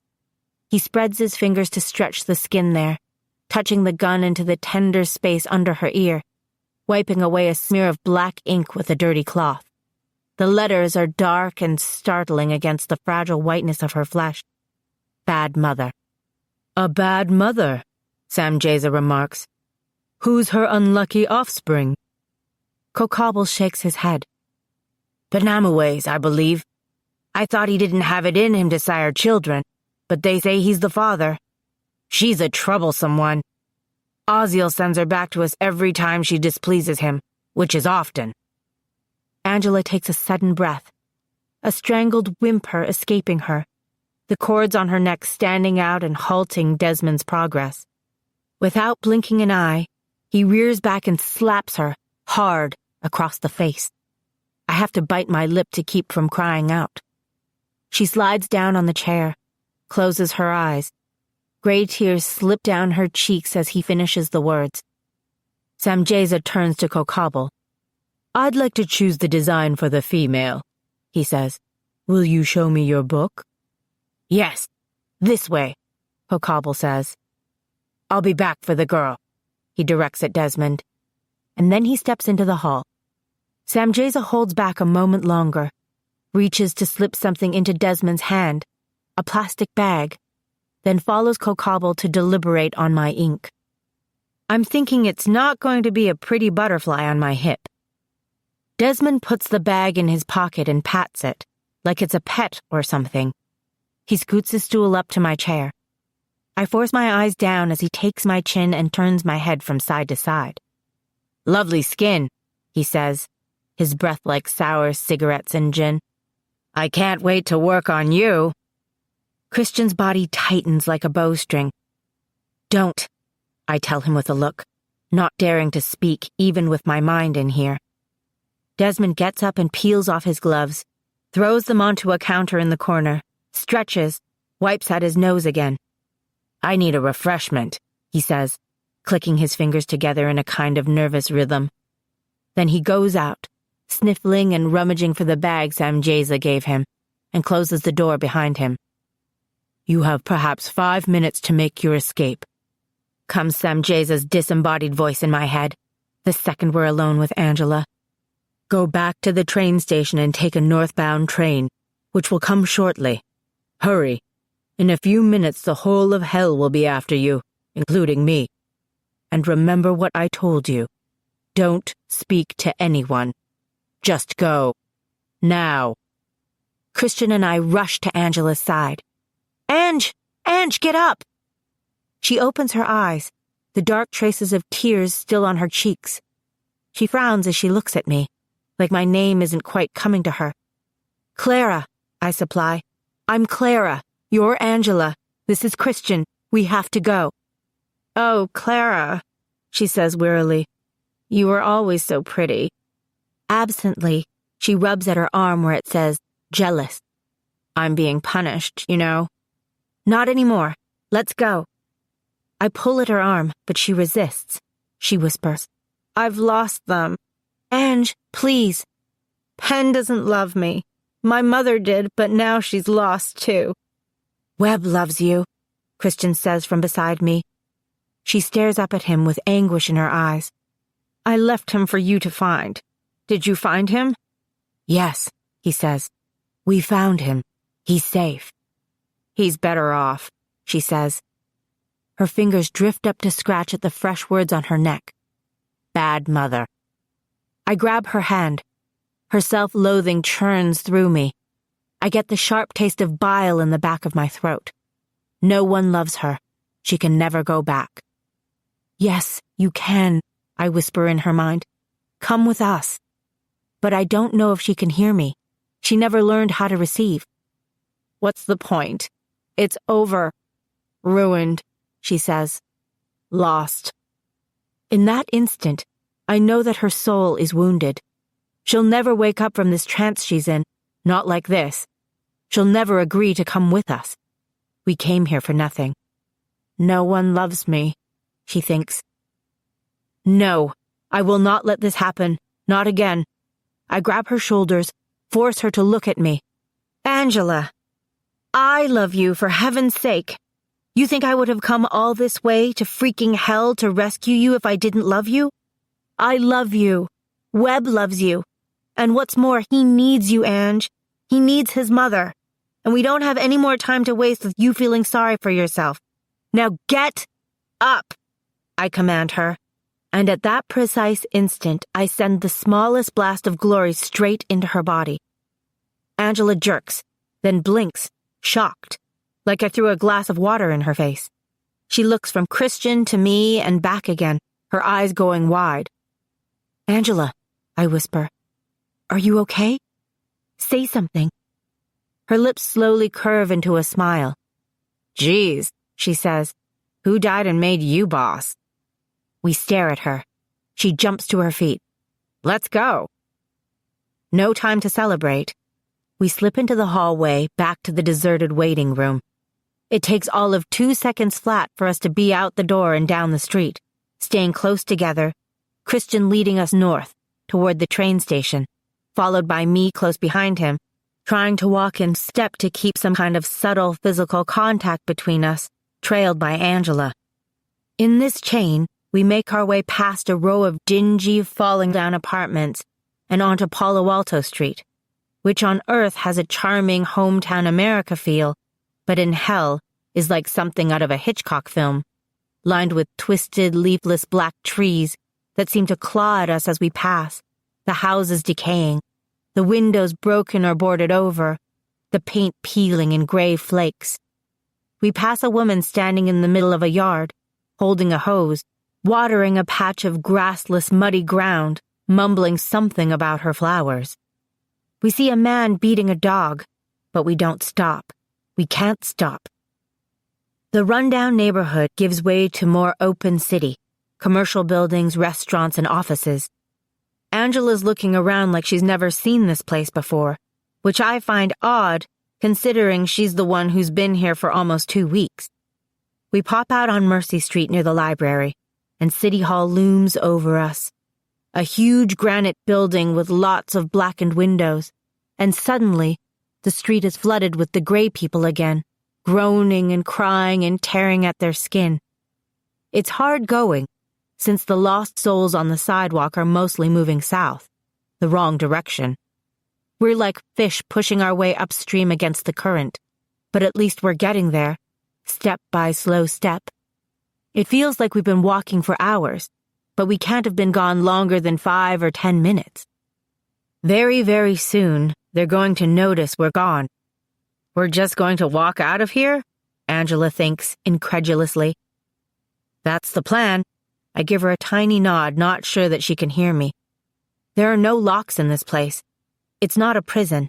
They could all leave, I tell her, glancing at the people walking by, if they chose to. I'm suddenly overcome by the urge to grab one of these gray people by the shoulders and say, "Come with us," and lead them out of here single file. But I can't. It would break the rule Samjaza laid out for us very plainly. Don't speak to anyone. At last we turn onto Castro, the main drag. We're in the heart of downtown Mountain View, the street lined with restaurants and coffee shops and sushi bars. My eyes go straight to a building that on Earth was my favorite bookstore, Books Inc., a place Mom and I used to go to simply hang out and drink coffee and sit in the comfy chairs.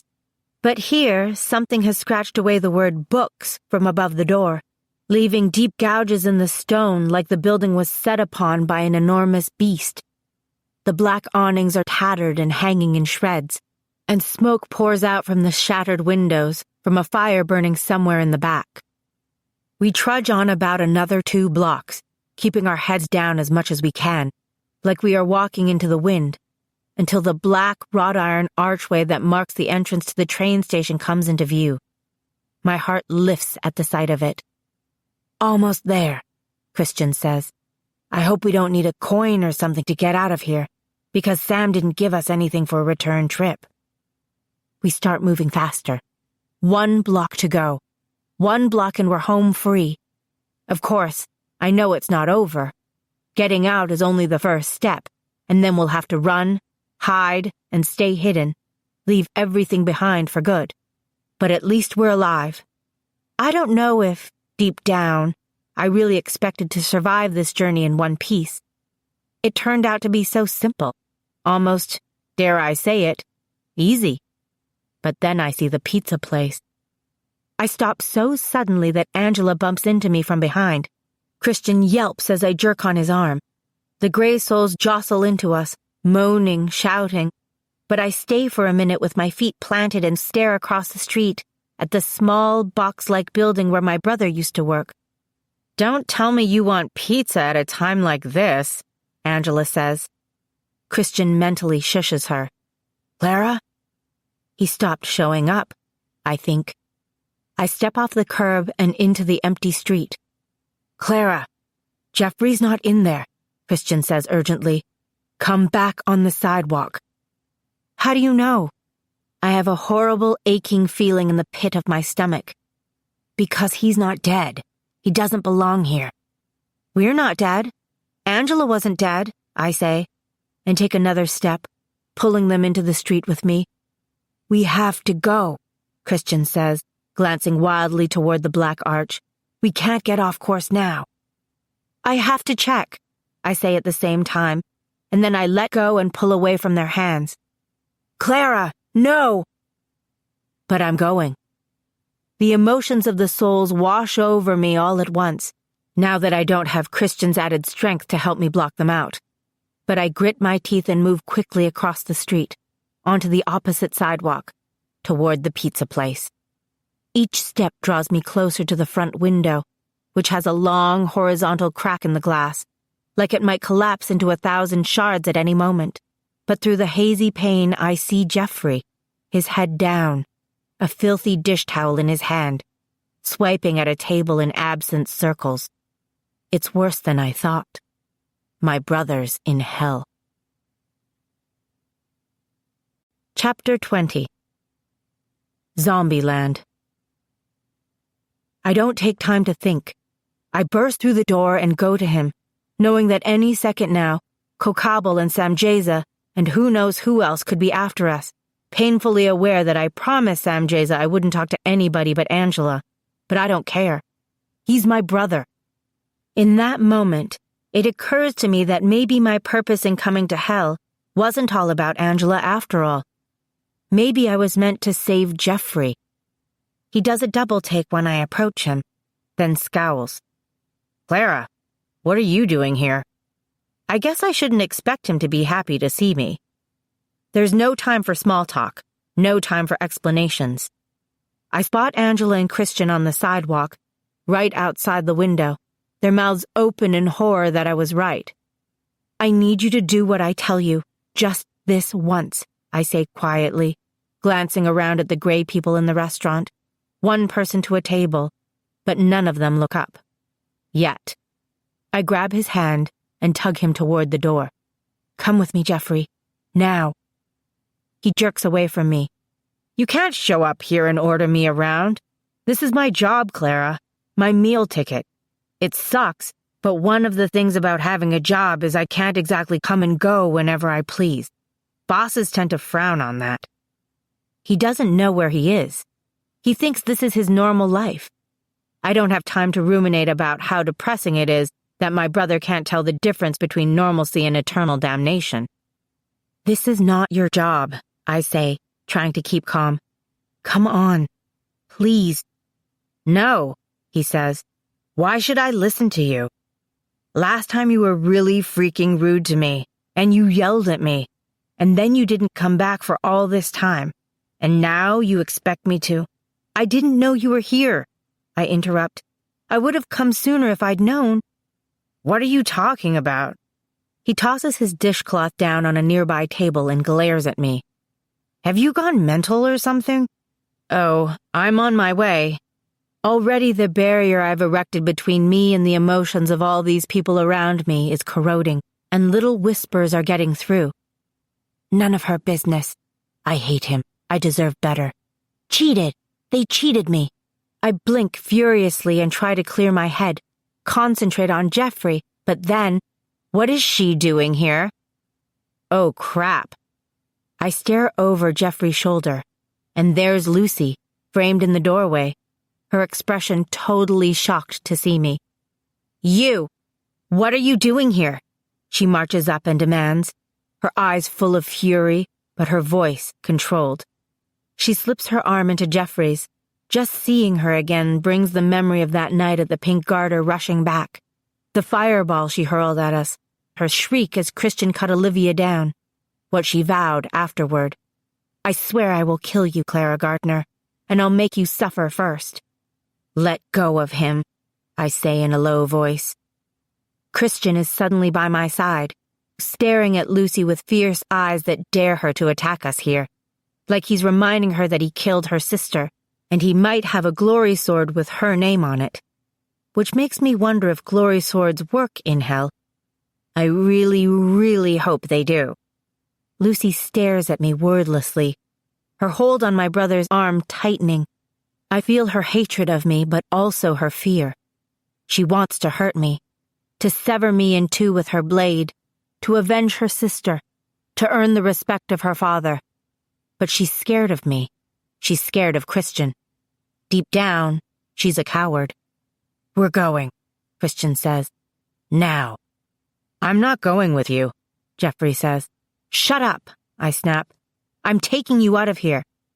"No," Lucy says, her voice much calmer than what I can feel churning inside of her. "You aren't." She smiles at Jeffrey sweetly. "I can explain all of this, baby, I promise. But first, I have to handle something. You stay right here, okay? I have to go for a minute, but I'll be right back. Okay?" "Okay," Jeffrey agrees, frowning. He's confused, but he trusts her.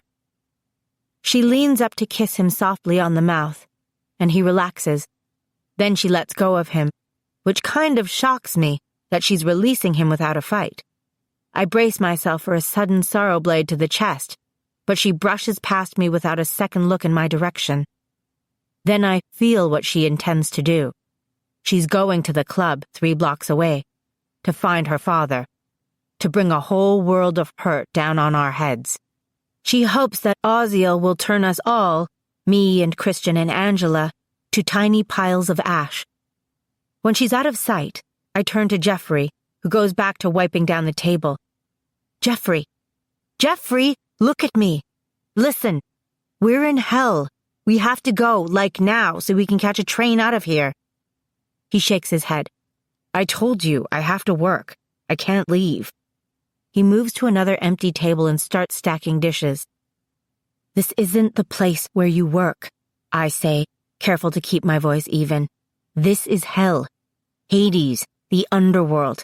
It looks like the pizza joint, but it's not. It's only a reflection of Earth. This isn't real pizza, see?" I cross to a table and grab a slice of fake pizza from the plate. Hold it up next to Jeffrey's face. It's like a hunk of soggy cardboard, gray and textureless, dissolving in my hand. It isn't real. Nothing's real here. Nothing solid. This is hell. "There's no such thing as hell," he murmurs, his gaze on the pizza, vaguely concerned. "It's something church people made up to scare us." "Did Lucy tell you that?" He doesn't answer, but I see it in his eyes, the beginnings of doubt. "I can't remember." "Come with me, and we'll take a train, and everything will get clear again. I promise." He resists as I pull at his arm. "Lucy said that she'd be right back. She said she'd explain." "There's nothing to explain," I say to Jeffrey. "It's simple. We're in hell. We need to get out. Lucy's a Blackwing, Jeffrey. She brought you here." He shakes his head, jaw tightening. "No, not possible." Christian is pacing at the door, unwilling to wait any longer. "You have to come now." I turn to Jeffrey. "Come on, Jeffrey. Trust me, I'm your sister. I'm the only family you've got. We have to stick together. That's what Mom told us, remember? Do this for me now." His silver eyes get mournful, and I feel behind my ever-crumbling wall how hurt he is by all that's happened. The inexplicable vision and his failure to enact it.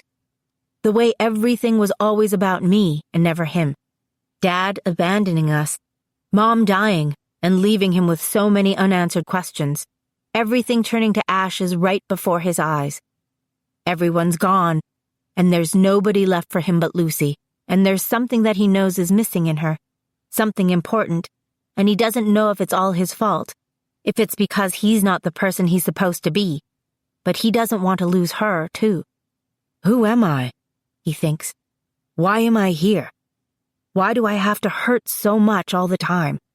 Why does it never get any easier?" And he wishes it would just stop. He wishes he were dead. "Oh, Jeffrey," I gasp.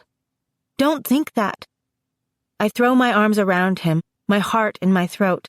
I love you, I'm saying over and over. "And Mom loves you, and Dad loves you, he does. We all love you, silly. Don't think that." Mom's dead. Dad's gone. You're busy, he says without inflection. No. I pull back and look into his eyes, tears streaming down my face. I put a hand on his cheek the way I did with Samjeza earlier and flood him with the memory of Mom on Buzzard's Roost this afternoon, hoping he can receive it. Focusing on the moment when I first told her about Jeffrey, how happy she was at the very idea of him. Then I show him heaven, Mom walking into the distant light, the warmth of it, the peace, the lingering traces of love all over her. Don't you see? It's real, I whisper. He stares at me, a sheen of tears in his eyes. Let's go home, I say. Okay, he nods. Okay. All my breath leaves me in a relieved rush. We move to the door. Christian's practically bouncing on the balls of his feet, looking all around like the very shadows are going to jump us. Over there, he says, looking to the west, to the waning light. Something's coming. I grab Christian's hand, still gripping Jeffrey's. Come on. There's the clear sound of a train whistle, high and sweet. I've never heard a more welcome sound in my life. The people on the street turn toward the noise. It's coming. It's almost here. But now we've caught the attention of the damned. I was concentrating on Jeffrey before, not looking at the other lost souls in the pizza parlor. But they are all looking at me. Even the gray people out on the street are turning slowly toward us, their faces raised instead of bent to the ground. They look directly at us, and where their eyes should be are black, empty holes. They open their mouths, and the insides are black. Their teeth are black, their tongues, and I become aware of another noise, like the buzzing of flies. Death. Christian swears under his breath. Angela grabs Jeffrey's hand. One of the gray people lifts a bony finger to point at us, then another and another. Then they start to move in our direction. Run! Angela yells, and we take off toward the train station, down the middle of the street, our arms bumping and jarring as we struggle to keep holding on to one another. We can do it. We've only got like half a block to go, if that. We're so close, minutes away from safety. We can do this. We can get there. But we don't make it 10 feet before the gray people start to pour onto the asphalt to block our way. They are lighter than real people, easier to shove back, to push past. But soon there are so many of them, too many of them now. An army of the damned between us and the station.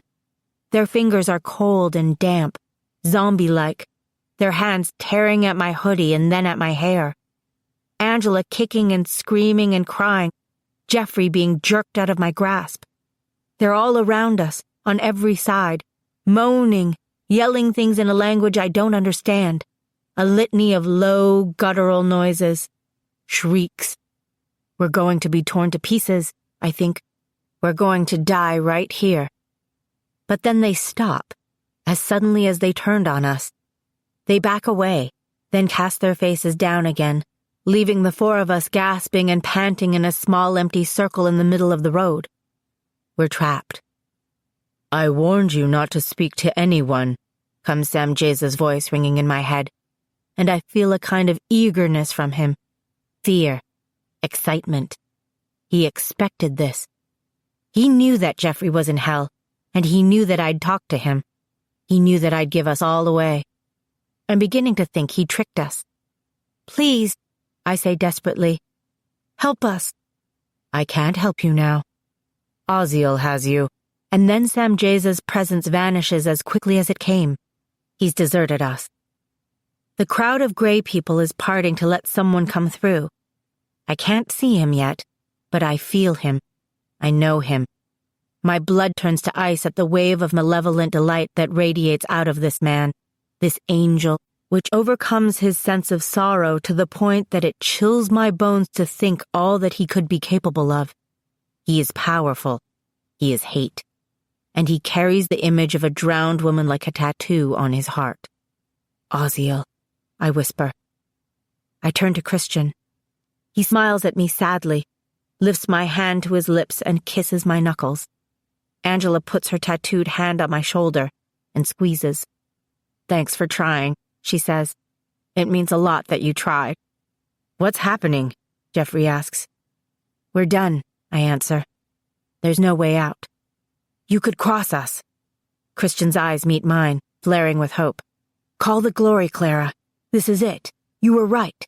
This is your purpose. This right now. Call the glory. Get us out of here." I reach for the glory, but the sorrow presses in. "I can't," I say helplessly. "There's too many of them. Too much sorrow. I can feel them." "Forget them." He takes my face in his hands. "Forget Oziel. Just be with me." I stare up into his warm green eyes, so close that I can see the flecks of gold. "I love you," he murmurs. "Can you feel that? You. Not some destiny I think I'm called to. You. I'm with you. My strength. My soul. My heart. Feel it." I feel it. I feel his strength. And more importantly, I feel mine. He's right. I can do this. I have to do this. My light explodes around us, and I send us away. The light takes a while to fade. I step back from Christian, my breath coming in ragged gasps. He gently brushes a strand of hair away from my face, the back of his hand lingering against my cheek. He wants to kiss me. "Get a room, you two," Angela says, taking her hand off my shoulder. With the other hand, she's holding on to Jeffrey's ear. She pushes her hand away almost absent-mindedly. We made it out. Christian glances around. "Where are we?" A cow lows nervously from the darkness, and everybody but me turns to look. I hold up my hand and call glory into it so they can all see what I already know is there. A set of stalls against one side, saddles and tack, farm equipment, an old rusted tractor in the far back, a hayloft over us. "Pretty," says Angela, staring into my glory lantern. "I want one." I stumble over to the wall to turn on the light. My knees feel funny as I let the glory blink out. I've expended a lot of energy in the past few minutes. I'm tired. "What is this?" Christian asks, still sounding dazed. "A barn?" "The lazy dog," I say, staring into the dirt to avoid the sudden comprehension in his eyes. "The Avery's barn." Angela bursts out laughing. "You brought us to Tucker's barn," she says, her eyes bright. "Sorry," I whisper up to Christian. "Sorry," Angela repeats. "You're sorry? You brought us out of hell. You brought us home." She lifts her tattooed arm over her head and breathes in deep, like this manure-scented place where we've landed is the freshest, freest air she's ever smelled. Jeffrey sits on a bale of hay, his face pale, clutching at his stomach like he's been punched. "You brought us out of hell. You brought us out of hell," Christian repeats, with such proud conviction in his voice that tears spring to my eyes. "I was in hell," Jeffrey whispers, like he only now gets it.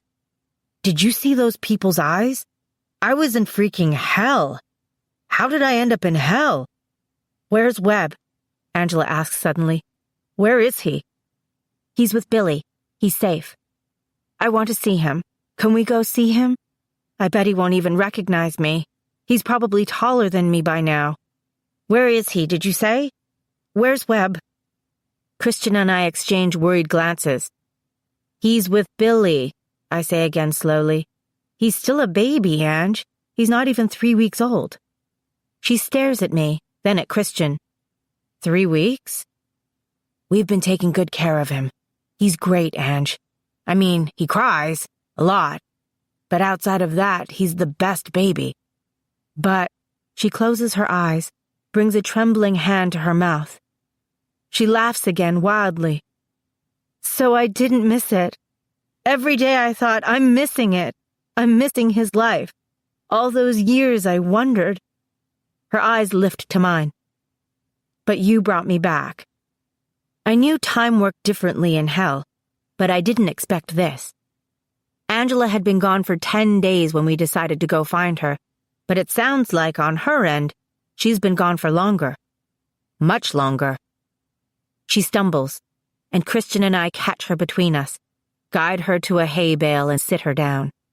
She grabs my wrist suddenly, and I'm flooded with the tangle of her emotions, amazement and relief and rage, a deep desire to see Webb, to hold him and smell that place behind his ears, a fear that it won't smell the same, that place, or that she won't be the same.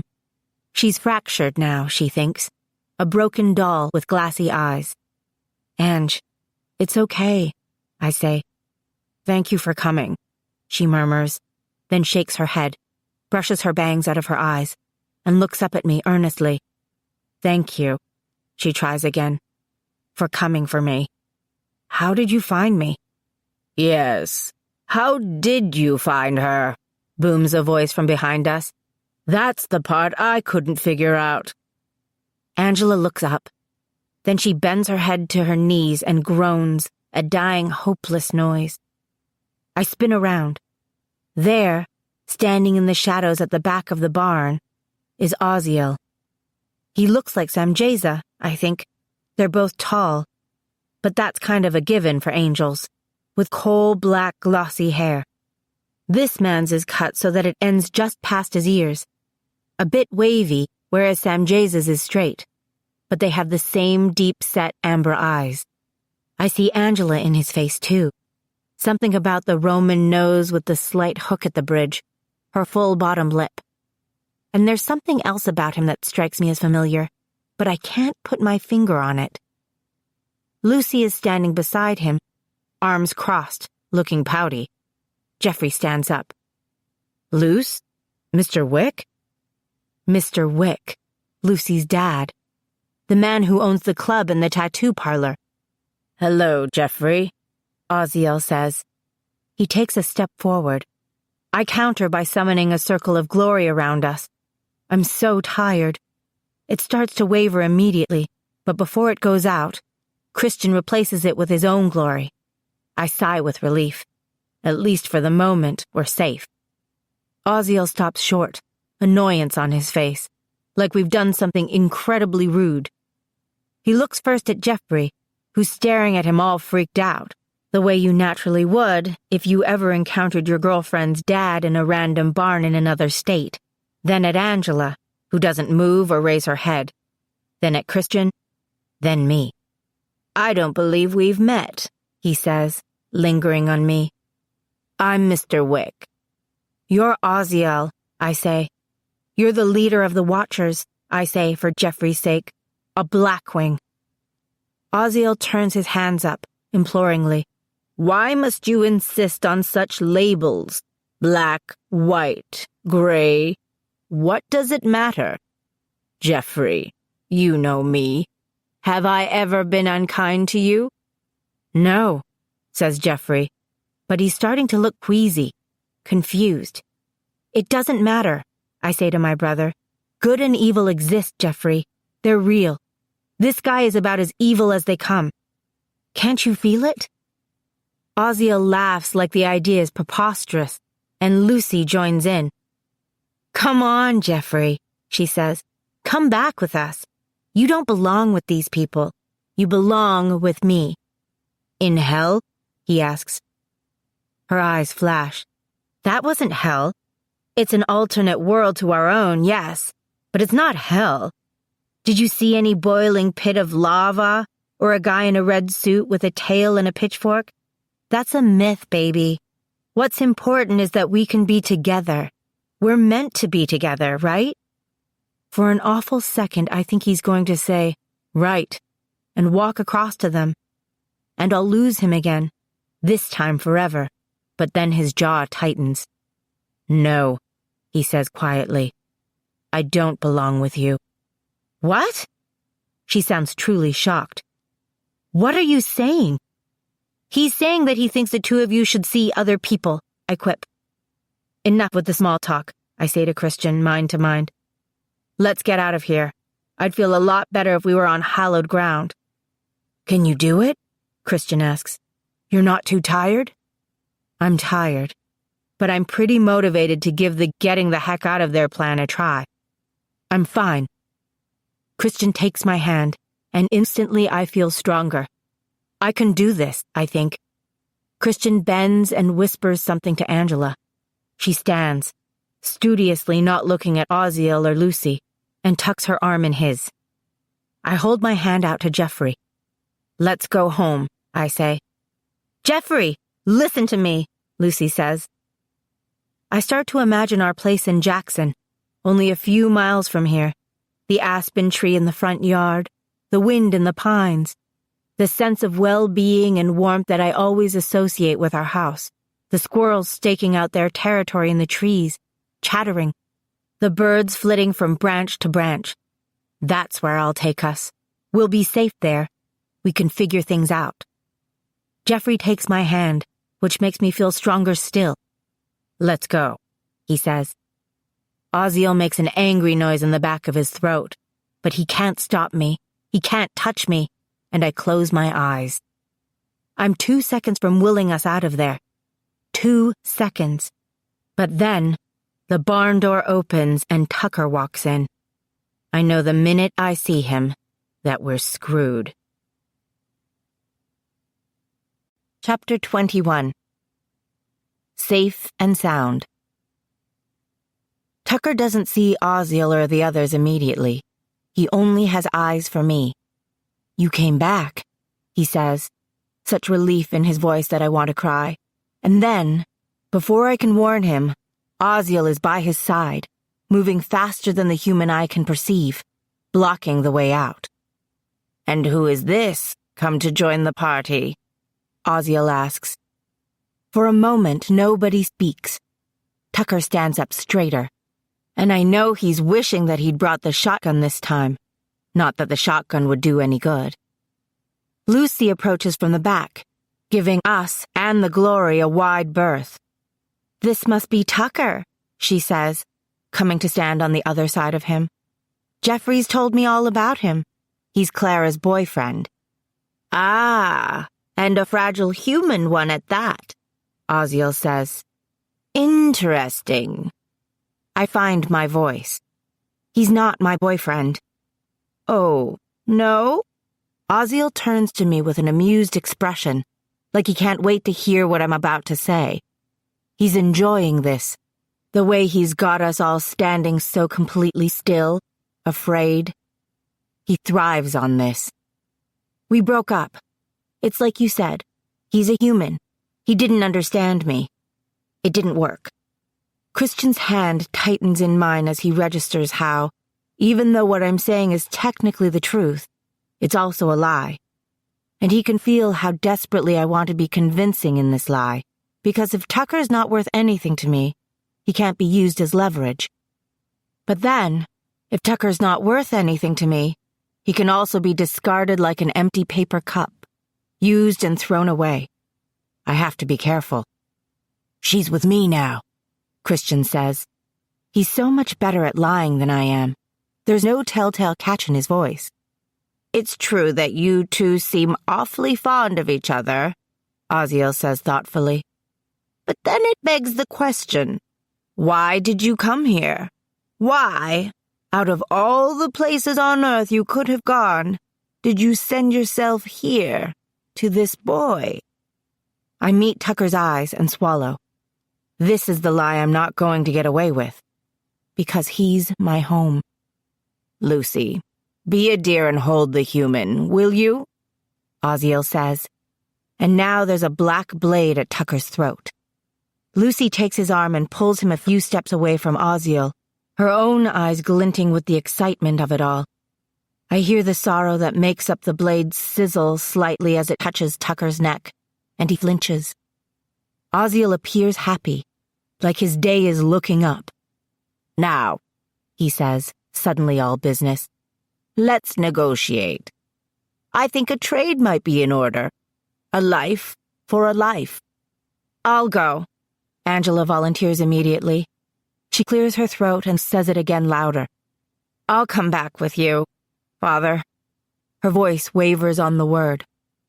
Oziel scoffs. I don't want you. You've been nothing but a disappointment since I found you. Look at you." His eyes sweep up and down her body, lingering at the markings on her arm. Bad daughter. She doesn't answer, but part of her seems to shrink inside herself. No one loves me, passes through her mind. "I want Jeffrey," Lucy says, like a child demanding her favorite toy. She looks at him, smiles. "Come on, baby. Come with me." Jeffrey takes a deep, brave breath and starts to step forward, and I catch his arm and pull him back. "Dear, sweet Lucy," Oziel says, as Jeffrey and I argue without words for a minute. "I know you have a crush on the boy, and I know you've put a lot of work into him, but I think I'd rather have that one." He points at me. "No," Christian and Tucker say at the same time. Oziel smiles wickedly. "Ah, you see? She's valuable. And easy on the eyes." His gaze on me is like a touch, and I shiver, draw my arms over my chest. "I'm looking forward to hearing how you managed to cross out of hell. You'll tell me, won't you? Who's been teaching you?" "Take me," Christian says then. Oziel waves his hand dismissively. "I don't even know who you are. Why would I want you?" "He's the one who killed Liv," Lucy accuses. Oziel's eyes flash. "Is that true?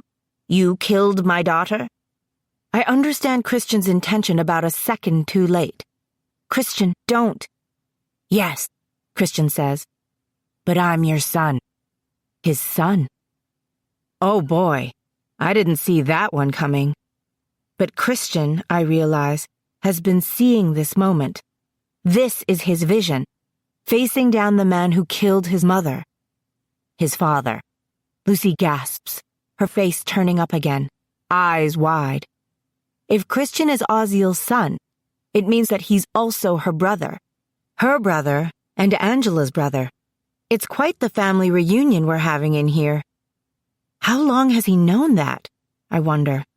Why didn't he tell me? Oziel's eyes widen.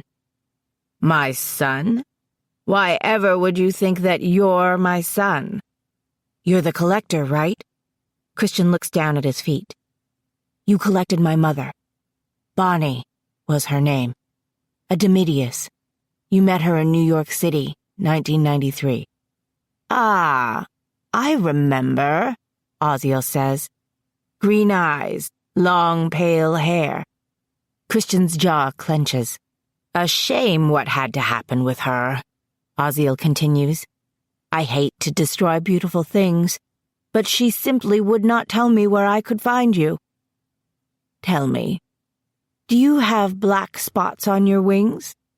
"Shut up," Christian mutters. I've never felt that kind of rage from him before, and it's a frightening thing. He'd kill Oziel if he could. Oziel squints at him thoughtfully, oblivious. "Well now, that does change things. Perhaps I want you after all. Even though you'll have to be punished, I suppose, for killing Olivia." "No," I say firmly, shaking my head. "I'll go with you. Tucker is my responsibility, no one else's. I'll go." "Clara," Christian growls in my mind. "Stop talking and let me do this." "You are not the boss of me," I send back fiercely. "Think about it. What you did just now, telling him that, was unbelievably brave and selfless, and I know you did it for me, but it was stupid. I don't care what the vision told you. We need to be smart about this. Out of all of us, I'm the most likely to be able to get out of hell on my own. I can get out." "Not without me," he says. "You'll go crazy in there without someone to ground you." He has a point, but I try to ignore it. "Find my dad," I say. "Maybe he can come for me." I remember Dad's exact words last time we talked. "I can't interfere," he said. "He can't save me." Still, it's what I have to do. And I'm actually starting to form the beginnings of a plan. "I'm going. No more arguing," I tell Christian. "Besides, You're the one holding the glory, I say. And then before he can answer, I step out of it. Tucker groans when I walk toward them. Let him go, I say, my voice traitorously thick. A life for a life, like you said. Oziel nods at Lucy, whose dagger disappears, but she still has a hold of Tucker's coat. Let him walk to the glory, I say. First, you come to me, Oziel insists. How about we do it at the same time? He smiles. All right. Come. I step toward Oziel, and Lucy steps toward the circle of glory with Tucker. Don't let him touch you, Angela whispers fervently in my mind. He'll poison you. That's a problem I don't know how I'm going to avoid. Oziel holds out his arms like he's welcoming me home. I can't help but let him touch me. And within seconds, his hands are on my shoulders. Then his arms are around me like he's embracing me. And Angela's right. My mind fills with regret. All the failures, every wrong I've ever made, every doubt I've ever had about myself, they all rise up inside me at once. I was a selfish girl, selfish at the core, spoiled, flippant with the people around me.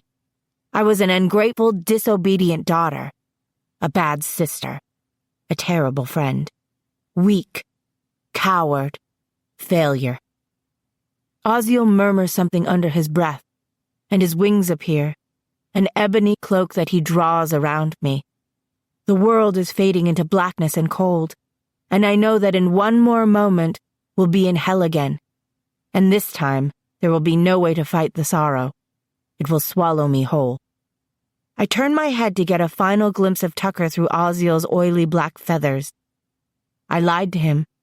I broke his heart. I treated him like a child. I wasn't faithful. I hurt him. Yes, Oziel says, a snake's hiss in my ear. He strokes my hair. Yes. But that's not all. A small, bright voice in my head chimes in, my own voice. You sought to protect him. You sacrificed yourself, your very soul, so that he may live. You put his welfare ahead of your own. You love him. I love him. I will pack that thought away inside of me where nothing can touch it. I will preserve it somehow. I will shape it into something I can use to protect me when I'm taken to hell. Oziel makes a choking noise. I push back against him, the weight of his wings heavy around me, and struggle to see anything but black. His mouth is open, gasping like he's out of air, and still he makes the thick, wet noise in the back of his throat. Father? Lucy asks uncertainly. He staggers, taking me with him. His wings drop from around me, and that's when we all see my glory sword buried in his chest.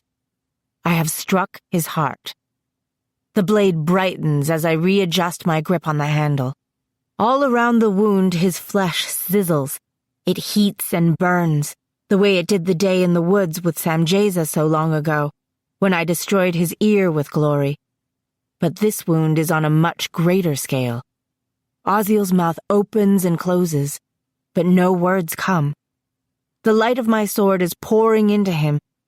He looks at me like he doesn't recognize me. His hands grasp at my shoulders, but he is suddenly weak, and I am strong, so very, very strong. I push the sword in deeper. He screams, then a boom of agony that rattles the walls of the barn and makes everyone but me cover their ears. The light bulb over our head shatters and rains down on us. Smoke pours off Oziel as he leans against me, and I want to get away from him.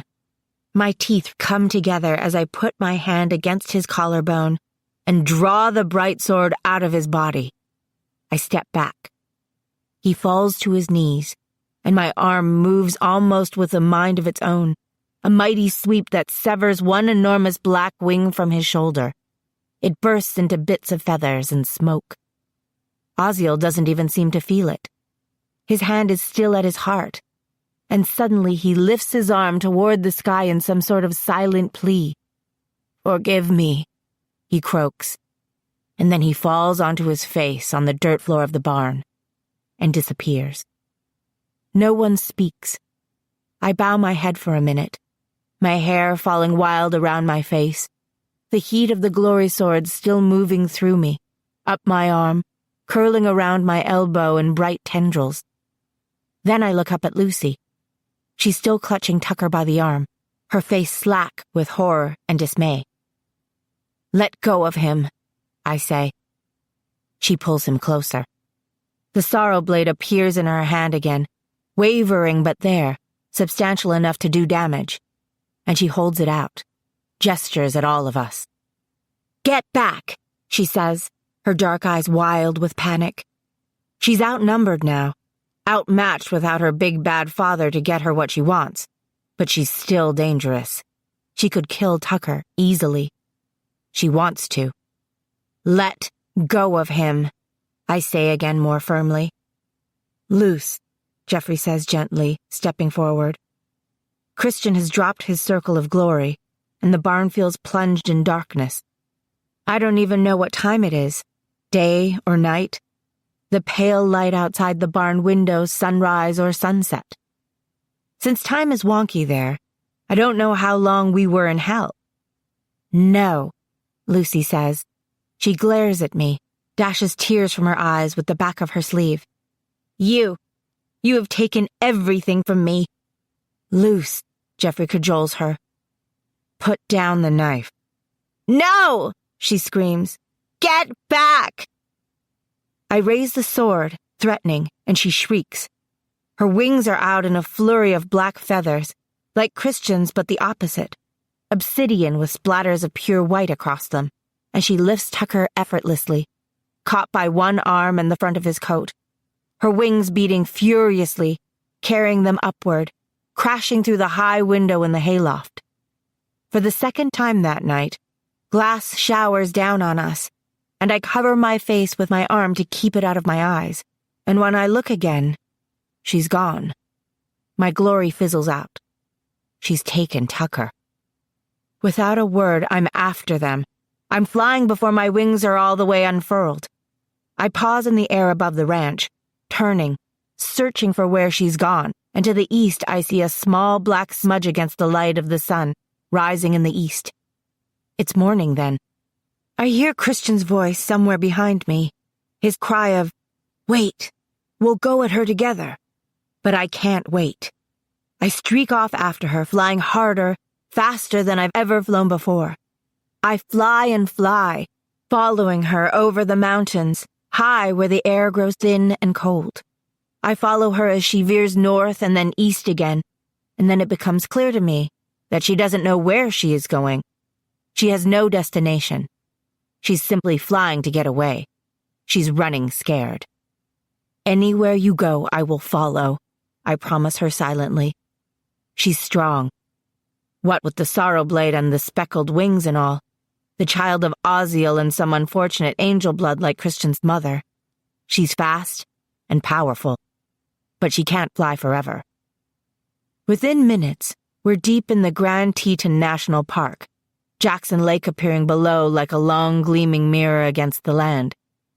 Lucy pushes higher, moving more upward than out now, and I wonder what she's planning. The air is very thin, and my throat feels dry with each labored breath I take. My lungs complain for oxygen. "Stop!" I scream at her. She slows and hovers, her wings threshing the air almost gently. She's tired. "Enough," she pants, when I'm about 25 feet away, her voice ragged. She turns to me in the air. Tucker is limp against her, his arms and legs dangling, his head thrown back. We're so high up, seemingly level with the tops of the Grand Teton. I worry that he can't breathe at this altitude. I worry that she's stabbed him with the black dagger. I worry about that half-crazy look in her eye. "Give him to me," I say. She smiles slightly, ironically, and I see Angela's, "Oh yes, I'm scheming," expression on her face.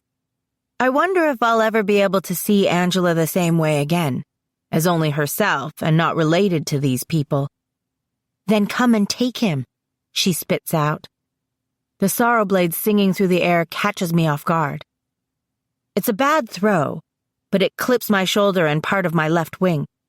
The pain is intense, piercing, the kind of pain that slows the mind, and so it takes me a few beats longer than normal to understand what she's done. She's flying off again, and Tucker is falling. Down, down, he's falling. Toward the lake, so very far below us. I forget about Lucy. There's only Tucker. And I know the moment I start for him that I'm not going to be able to catch him. I try. I narrow my body. I push toward him through the air, but he's still too far away to stop him. It's terrible, those few seconds, but a peaceful kind of terrible. The way he turns over and over in the air as he falls, gently, gracefully, almost like a dance. His eyes closed, his lips parted. His hair, which has grown longer over the months I haven't seen him, caressing his face. The world opens up below us in a rush of blue and green, and then he strikes the water. I'll hear that sound in my nightmares for the rest of my life. He comes down on his back, hits the surface so fast with so much force that he might as well have hit concrete. The splash is enormous, obscuring everything. I hit the water a few moments later, only thinking to retract my wings at the last second. The water closes around me, over me, cold as a knife stabbing me, knocking the air out of my lungs. I push upward, break the surface, gasping for air. There's no sign of Tucker. I turn in the water frantically, searching, praying for a sign, some bubbles, something to give me an idea of where to look. But there's nothing. I dive. The water is dark and deep. I kick downward, my eyes open wide, my fingers out and groping. I have to find him. Feel for him, comes that voice in my head.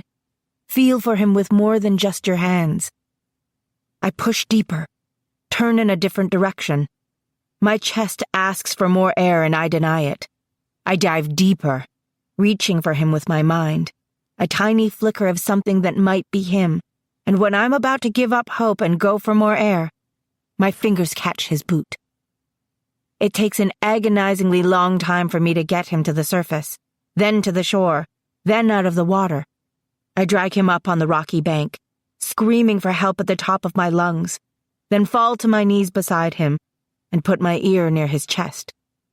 His heart's not beating. He's not breathing. I've never learned CPR, but I've seen it on television. I'm crying raggedly, stifling my sobs so I can breathe into his mouth. I press on his chest and hear a bone crack, which makes me cry harder, but I keep doing the compressions, willing his heart to pump. I can feel when I touch him that he's already hurt so badly, so many bones broken, organs inside of him injured, maybe beyond repair, bleeding inside. Help! I scream again, and then stupidly remember that I'm more than a human girl in this situation, that I have the power to heal, but I'm so shaken that it takes me a few tries to summon glory. I lean over him, the glory shining through me like a beacon on the shore of Jackson Lake, where anybody out on an early morning hike could see me now, but that doesn't matter. I only care about Tucker.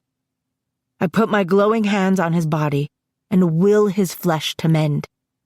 I stretch my body along his, my cheek to his cheek, my arms around him, covering him with my warmth, my energy, my light.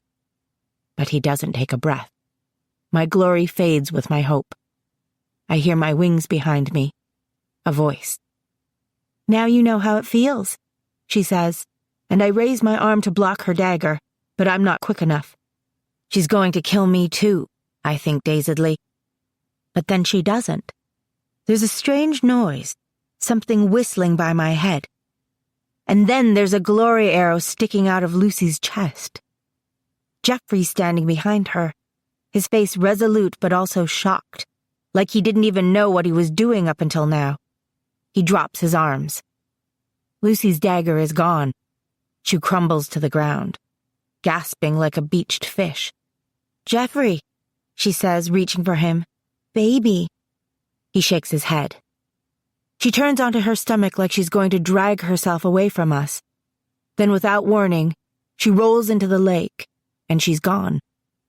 I turn back to Tucker and bring the glory again. Christian comes down on the shore next to Jeffrey. What happened? He asks. I look up at him. Can you help me? I whisper. Please. I can't make him breathe. Jeffrey and Christian exchange glances. Christian goes to his knees beside us and puts his hand on Tucker's forehead. Like he's feeling for a fever, I think numbly. Although that's not what he's feeling for. He sighs. Puts his hand gently on my arm. Clara. No. I pull away, grasping onto Tucker more tightly. He's not dead. Christian's eyes are dark with sorrow. No, I say, scrambling to my knees. I pull up Tucker's t-shirt, lay my hands on the strong brown expanse of his chest, over the heart I've heard beating under my ear so many times, and pour my glory into him like water, using all of it, every bit of life and light there is inside me, every spark or flicker of light that I can find. I won't let him die. Clara, don't, Christian pleads. You'll hurt yourself. You've already given too much. I don't care, I sob, swiping at my eyes and pushing at Christian's hands as he tries to pull me away. He's already gone, Christian says. You've healed his body, but his soul's gone. It slipped away. No. I lean down and put my hand to Tucker's pale cheek. I bite my lip against the wail that wants to tear out of me and taste blood. The ground shifts under me. I feel dizzy, faint.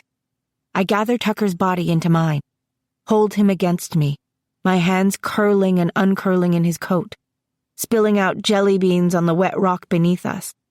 I stay that way for a long time, letting my tears run against his shoulder. The sun gets warmer and warmer, drying my hair, my clothes, drying his. Finally, I raise my head. Christian and Jeffrey are gone. The lake's so clear that it makes a perfect reflection of the Tetons on the water, the pink-tinged sky behind them, the lodgepole pines along the opposing shore. It's so incredibly still in this place. No sound but my breath. No animals. No people. Just me. It's like I've stopped time. And Tucker is standing behind me, his hands shoved in the pockets of his jeans, looking down at me. His body has mysteriously vanished from my lap.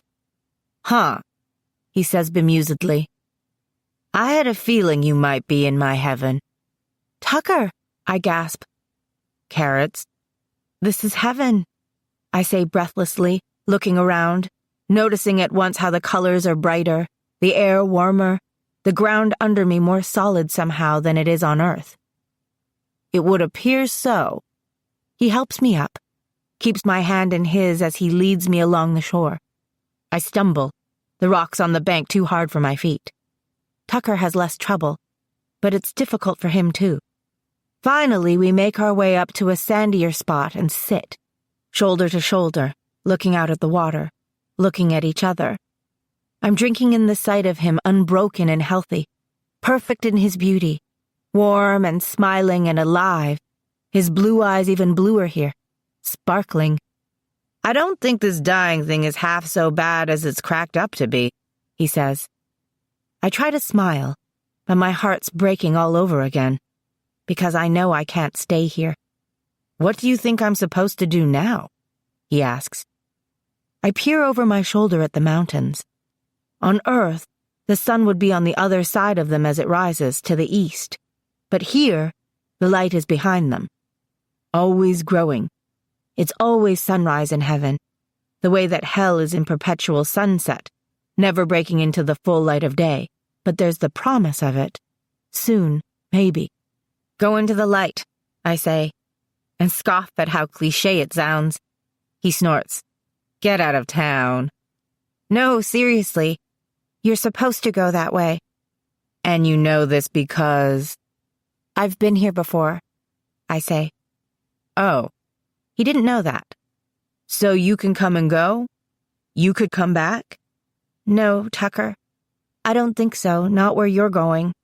I don't belong here. He stares off at the lake again.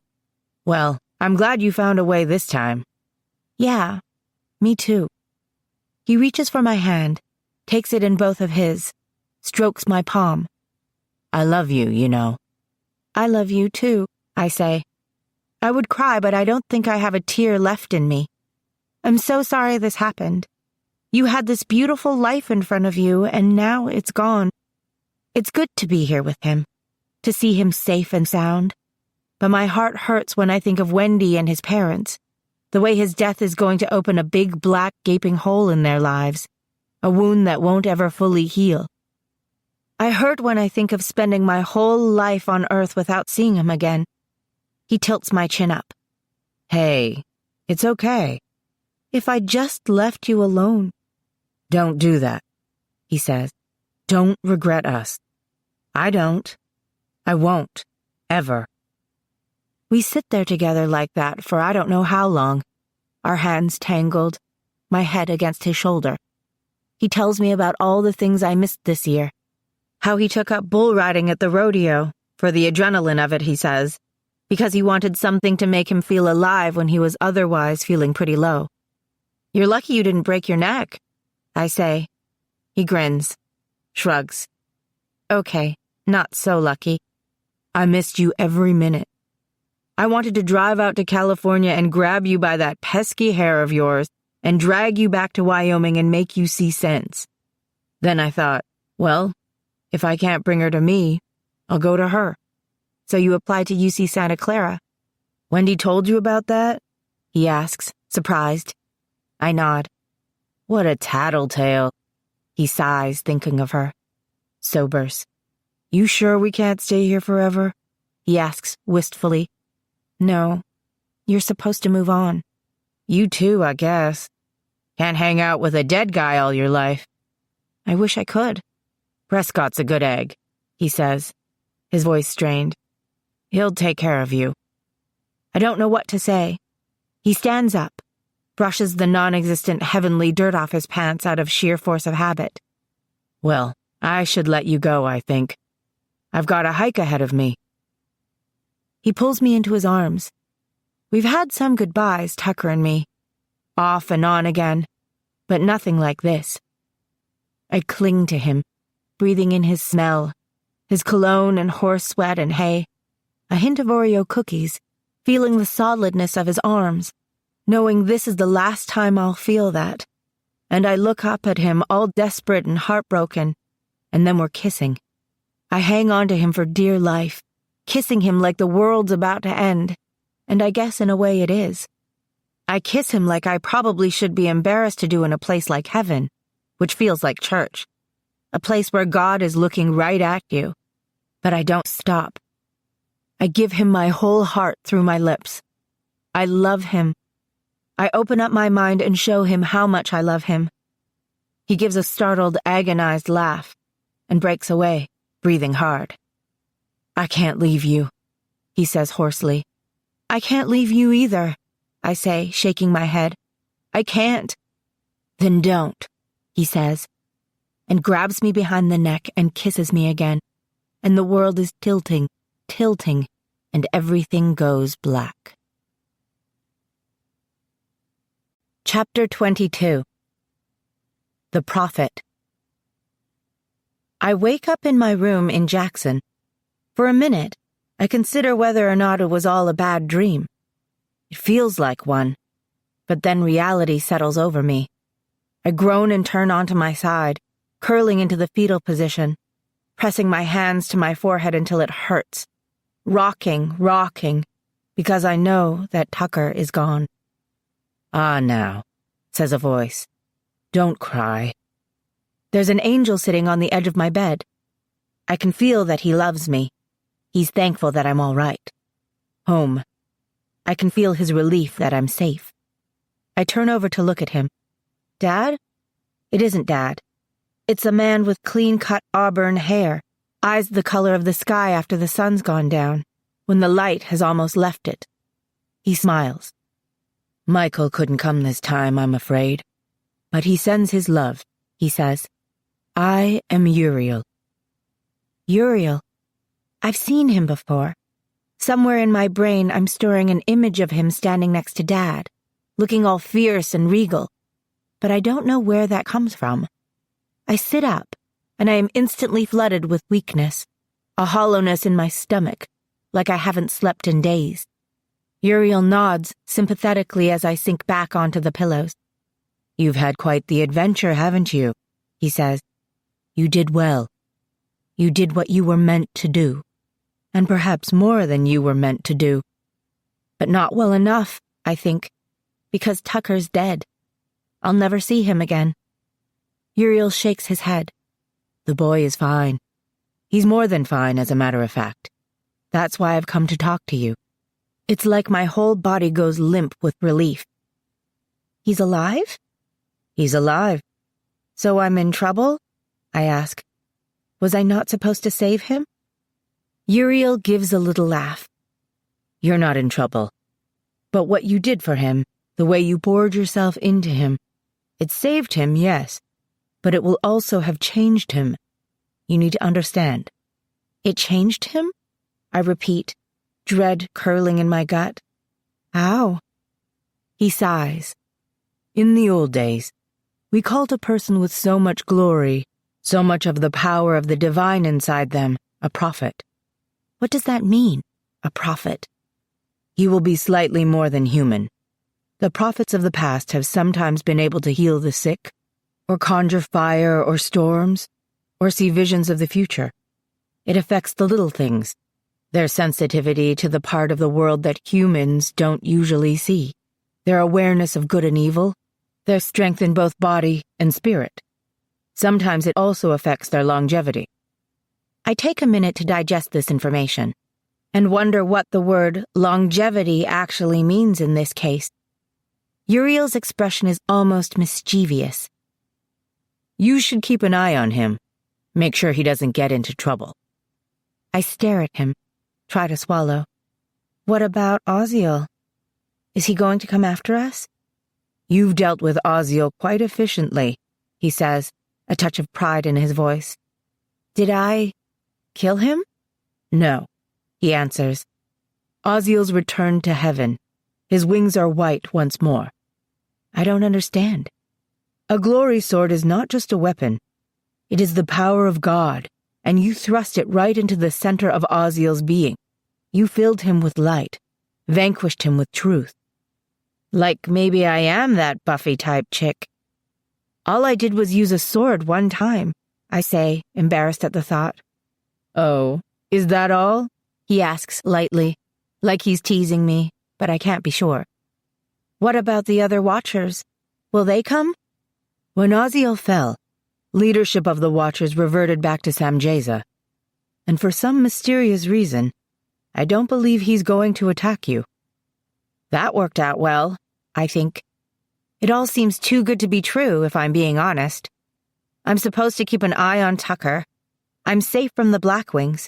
I'm not, for once, in trouble. I'm waiting for the other shoe to drop any time now. You're not safe from the Blackwings, Uriel says a bit sadly. The Watchers are only a small faction of the Fallen, who will be seeking out the Nephilim and pursuing their agenda all over the world. And what is their agenda exactly? To win the war, my dear. We will need to be vigilant in our work against them, all of us, from the mightiest of the angels to the smallest of the angel bloods. There is much work to be done. Many battles. Is that what my purpose is? To fight? I ask. I'm the daughter of the Smiter, after all. Uriel sits back. Is that what you think it is? That's my mom's best trick.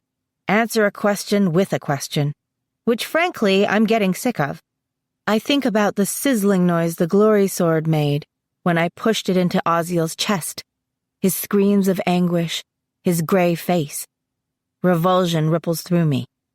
No, I don't think I'm a fighter. But what am I then? What is my purpose? I lift my eyes to Uriel's, and he gives me a sympathetic, close-lipped smile. I sigh. Oh, that's right. You're not going to tell me.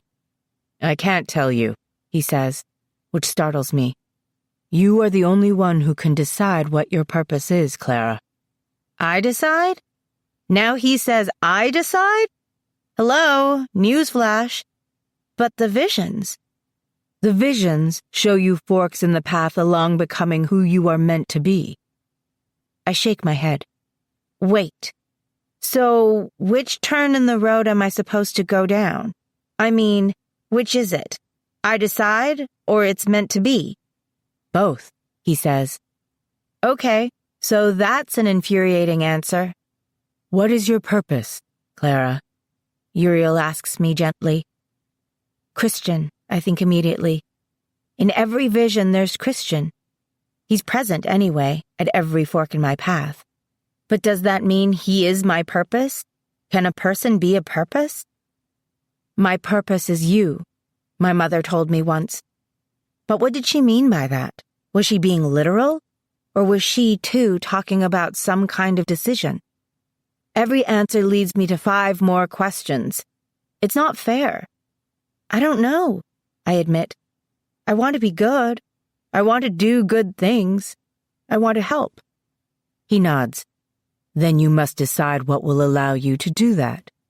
Will there be more visions?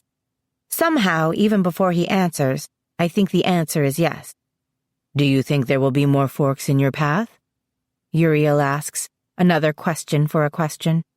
He has familiar eyes, knowing, blue with tiny lights in them. I know those eyes. Are you?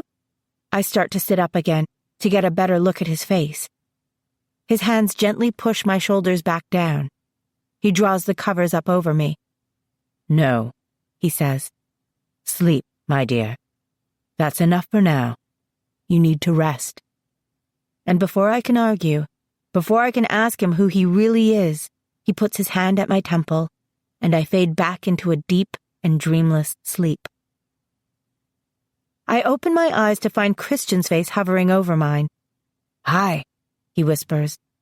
How are you feeling? Fine. I look around for Uriel, but there's no sign of him. Christian gives me room to sit up. I put my hand to my forehead. I feel better now, more like myself. Or maybe it's only because Christian's here. How long have I been out? Oh, a few days, he answers cheerfully. Like 3. Whoa, 3 days? Well, a girl has to get her beauty sleep, I say. He laughs. I'm kidding. Maybe like 8 hours, not that long. Where's Tucker? I ask immediately. Is he okay? There's a shade of loss in his smile, a resignation that makes something twist inside me. He's fine. He's downstairs in your mom's room. He's been asking about you, too. What happened? At the lake, I mean. You healed him, he says. You healed him until you passed out, until you stopped breathing yourself for a few seconds. And then Jeffrey thumped him on the chest a few times, gave him a couple of puffs that I'm sure neither of them will ever want to talk about again. And then he came back. He coughed out about a gallon of lake water, but he came back. Christian looks me in the eyes. You saved him. Oh. Yeah, he says with a smirk. You're a little bit of a show-off. First you get us out of hell, and then you defeat like the biggest, baddest watcher on the books, and then you go on a high-speed, very high-altitude chase, and then you resuscitate the dead. Are you done? Because seriously, I don't know if I can take any more excitement. I look away, pressing my lips together to keep from smiling. I think so. Then I tell him about Uriel's visit. Why Uriel? Christian asks when I'm done. Why send him? I think he's my grandfather, I say slowly. He didn't tell me that, but I kind of got the impression that he thought of me as family. Your mom's father? Yeah. I relate what Uriel said about Oziel and Samjeza, and Christian looks even more relieved, and oddly troubled, like this is not all good news to him. So maybe we can go back to Stanford? I say. We're free to live a normal life for a while. No angel blood protection program. Good, right? He bites his lip. I'm going to take some time off from school, I think. Why? I ask. He brushes his hair out of his eyes and looks a bit sheepish. I don't think I went to Stanford for the right reasons. I don't know if I belong there. He doesn't want to be around me, is what I get from that answer. So you're taking off. I might travel around with Angela and Webb, find a place to lie low for a while. Angela needs some rest. How come you never told me that she's your sister? I ask. He shrugs. I was still getting used to the idea. I read in her journal about her father being a collector, she called him, and I connected the dots. But it didn't feel real until he saw Oziel face to face. So Webb's your nephew, I say. He nods, happy at the thought. Yeah, he is. They're a family. I feel a flash of something like envy mixed with loss. There won't be any more days with Christian and Webb and me, but it's for the best. I imagine them walking along the sand on some deserted beach, like in that place Dad liked to train us. Webb squishing the sand between his chubby fingers, laughing at the surf. I've always liked the beach, he says. When? I ask. Nowish. I only wanted to say goodbye. He sees my stricken expression. Don't worry. I'll keep in touch. He gets up. He smiles like everything's peachy, but I can feel that this is killing him. Leaving me goes against all his instincts, all that his heart is telling him. I meant it, what I said in hell, he says. You're my glory sword. You know that? My truth. Christian. He holds his hand up like, let me finish. I saw the look on your face when he died. I saw what was in your heart, and it's real. All this time I kept telling myself that it was a crush, and you'd get over it, and then you'd be free to be with me. But it's not a passing phase, or this stubborn refusal to accept what you think is your destiny. You're not going to get over it. I know that. You belong with him now. He swallows. I was wrong to kiss you that day in the cemetery. There are tears in my eyes. I wipe at them. You're my best friend, I whisper. He looks down. You know I'm always going to want to be more than that. I know. An awkward silence stretches between us. Then he shrugs and gives me his devil-may-care smile, rakes his hand through his wavy brown hair. Well, you know, that Tucker guy's not going to be around forever. Maybe I'll catch up with you in 100 years or so. My breath hitches. Does he mean it? Or is he being flippant to save face? I swing my legs over the side of the bed and stand up, carefully, in case I'm still weak. But I feel surprisingly fine. Refreshed, even. I look at him solemnly. I think about the word longevity. Don't wait around for me, Christian. That's not what I want. I can't promise you. He smirks. I won't call it waiting, he says. I have to go. Wait. Don't go yet. He stops. Something in his expression that doesn't quite dare to be hope. I cross the room to him and pull up his shirt. For a second, he looks totally confused. But then I put my hand on the long gash in his side, which still hasn't healed. I clear my head as much as I can, then call the glory to my fingers, and it comes. He gives a pained gasp as his flesh knits itself back together. When I take my hand away, the cut is completely healed, but there's still a long silver scar stretching down his ribs. Sorry about the scar, I say. Wow, he laughs. That was just like E.T. Thank you. It's the least I could do. He moves to my window and pulls it open, bends to step out onto the eaves. Then he turns to me, the wind ruffling his hair, his green eyes full of sorrow and light, and he lifts his hand in a wave. I lift mine. See you later, he says in my mind, and summons his wings and flies. I take a bath. I scrub every part of my body, shave my legs, work the dirt from under my fingernails, until finally, at long last, I feel clean. Then I sit at my desk in my bathrobe and tackle the arduous task of combing the tangles out of my hair. I smooth moisturizer over my face. put on some lip balm on a hopeful whim. In my closet, I stand for a while staring at a yellow sundress my mom once gave me for my birthday, which I wore the night Tucker first took me to Bubba's, which was, in a backward way, our first date. I put it on, along with some strappy white sandals, and go downstairs. My black hoodie, the one I was wearing all through this whole ordeal, is laid carefully across the back of the couch. I pick it up. It smells like lake water and blood. I walk to the laundry room to toss it in there, but first I check the pockets. Inside the left pocket is a silver charm bracelet. I hold it in my palm, examining each charm. A horse, for when they took off across the countryside. A fish, for when they met. A heart. And now a new charm, a tiny silver sparrow. I put it on. It tinkles against the bones of my wrist as I walk down the hallway to Mom's old room.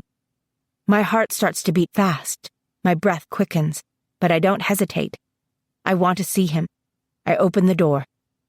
The bed's empty, the sheets pulled up in a messy way, like someone tried to straighten the covers in a hurry. No one's here. I frown. Maybe I took too long to come find him. Maybe he left. I smell something burning. I find Tucker in the kitchen, attempting and spectacularly failing to make scrambled eggs. He pushes at the blackened mess with a spatula, tries to flip it, burns himself, fights back a cuss word, and starts shaking his hand like he can get the pain off it. I laugh, and he whirls around, startled.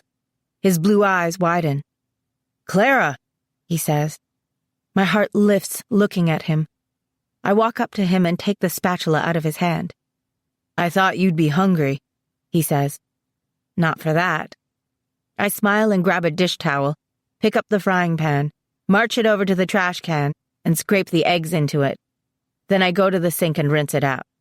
"Let me," I say. He nods and pulls himself up onto one of the kitchen stools.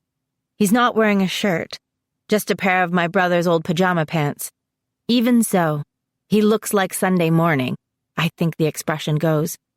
I try not to flat out stare as I go to the refrigerator and get out a carton of eggs, crack them into a bowl, add milk, whisk it all together. "How are you?" he asks. "Jeffrey told me you were sleeping." "You saw Jeffrey?" "Yeah. He was here for a while. He seemed kind of distracted. He tried to give me an envelope full of money." Sorry?" I offer. "You California yuppies think you can buy anything," Tucker jokes. And he is joking. He's getting pretty fond of California yuppies. "I'm good," I say with a cough to answer his initial question. "How are you?" "Never felt better," he says. I stop whisking and look him over. He doesn't seem changed, I think. He doesn't look like any prophet I've ever heard of. "What?" he asks. "Do I have egg on my face?" "I'm not really hungry," I say, pushing aside the eggs. "I need to talk to you." He swallows.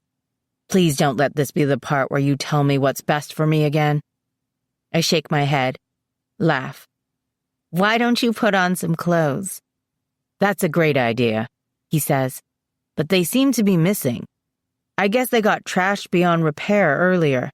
Maybe you could take me home real quick." "Sure." I walk over to him and take his hand, draw him off the stool.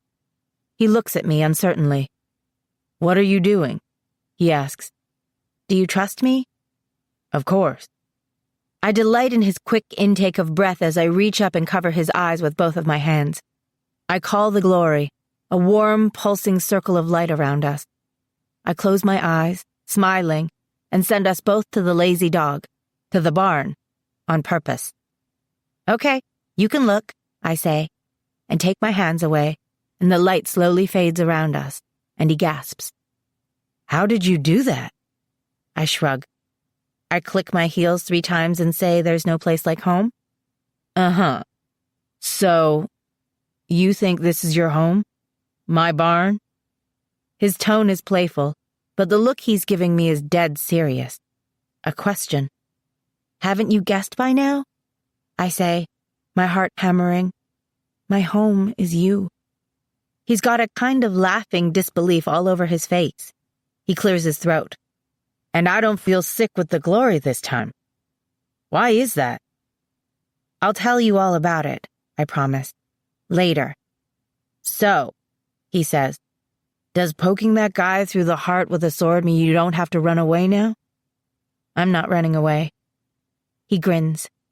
That's the best news I've ever heard. Ever. He puts his hand on my waist, pulls me closer. He's going to kiss me. So did you really mean all that stuff you said when I was a dead man? Every word. Could you say it again?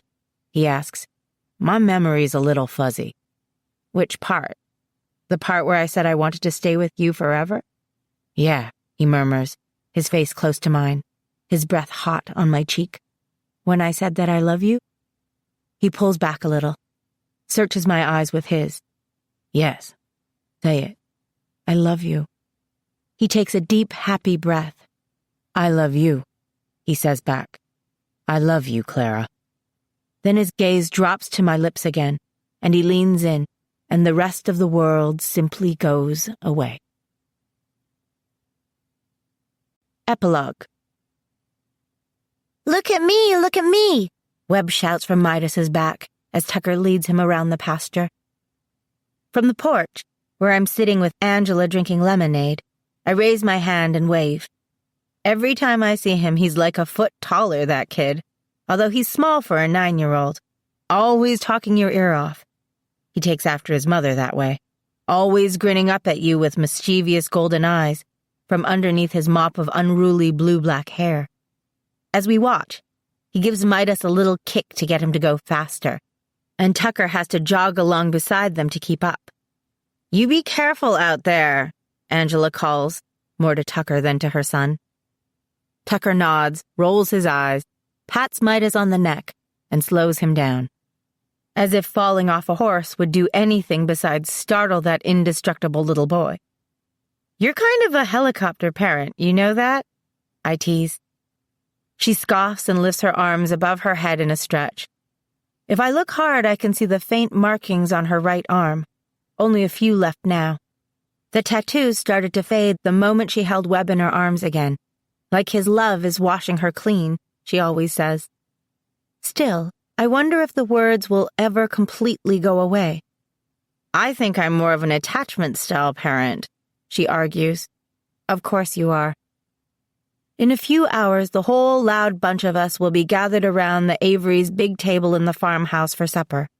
Tucker's parents, Wendy and Dan and little Gracie, Angela and Webb up from the Windy City, and, if I play my cards right, Jeffrey.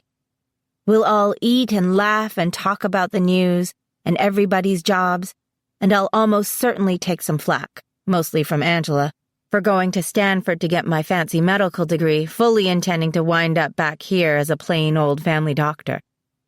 I'll joke about the fine weather in Wyoming and how I couldn't bear to leave. Tucker will squeeze my knee under the table, and I will get a brief sense of togetherness, of everything being how it should be, but I'll also feel an absence, like there's an empty chair at the table. At that point, the topic of conversation will inevitably turn to Christian, as if me thinking about him makes everybody think about him, and Angela will tell us about the buildings he's working on, and Webb will gush about the last adventure the two of them went on together, to the Lincoln Park Zoo, or the Chicago Children's Museum, or the observatory on the 94th floor of the John Hancock Center. And then the conversation will move on to other things, and I'll feel normal again. I'll feel right. Angela's still talking about parenting styles, something called Love and Logic. She offers to loan me her books about it, and I smile and say I'll take a look at them. I set my lemonade down and stand up, step off the porch to walk toward the pasture, passing through the shadow of the big red barn, the sky overhead empty and blue. Look at me, Clara, Webb says again when he spots me. After dinner, I'll take him flying, I think, if Angela will let me. The sound of him giggling as Tucker guides the horse along the fence makes me smile. I take a moment to admire the view of Tucker from the back, the way he walks with a kind of funny cowboy grace, the fit of his jeans. I see you. Hi there, handsome, I say to Tucker. He leans over the fence to kiss me, taking my face between his hands, the plain gold band on his finger cool against my cheek. Then he steps back and drops his head for a minute, his eyes closed in a way I've come to be familiar with over the years. I put my hand on his shoulder. "You okay? Another vision?" I ask. He glances up at me, grins. "Yes, I'm having a vision," he says with a laugh in his voice. "I'm having the vision that I just know is going to come true." "And what's that?" I ask him.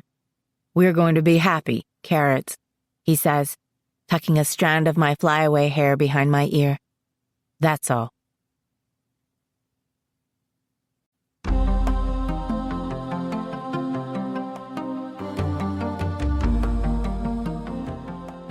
This is Samantha Kwan. We hope you have enjoyed this unabridged recording of Boundless by Cynthia Hand. This program was produced by Dion Audio Services. The director was Robert Dion. Executive producer, Karen Jakonski. Text copyright 2013 by Cynthia Hand. Production copyright 2013 by HarperCollins Publishers. All rights reserved. Thank you for listening.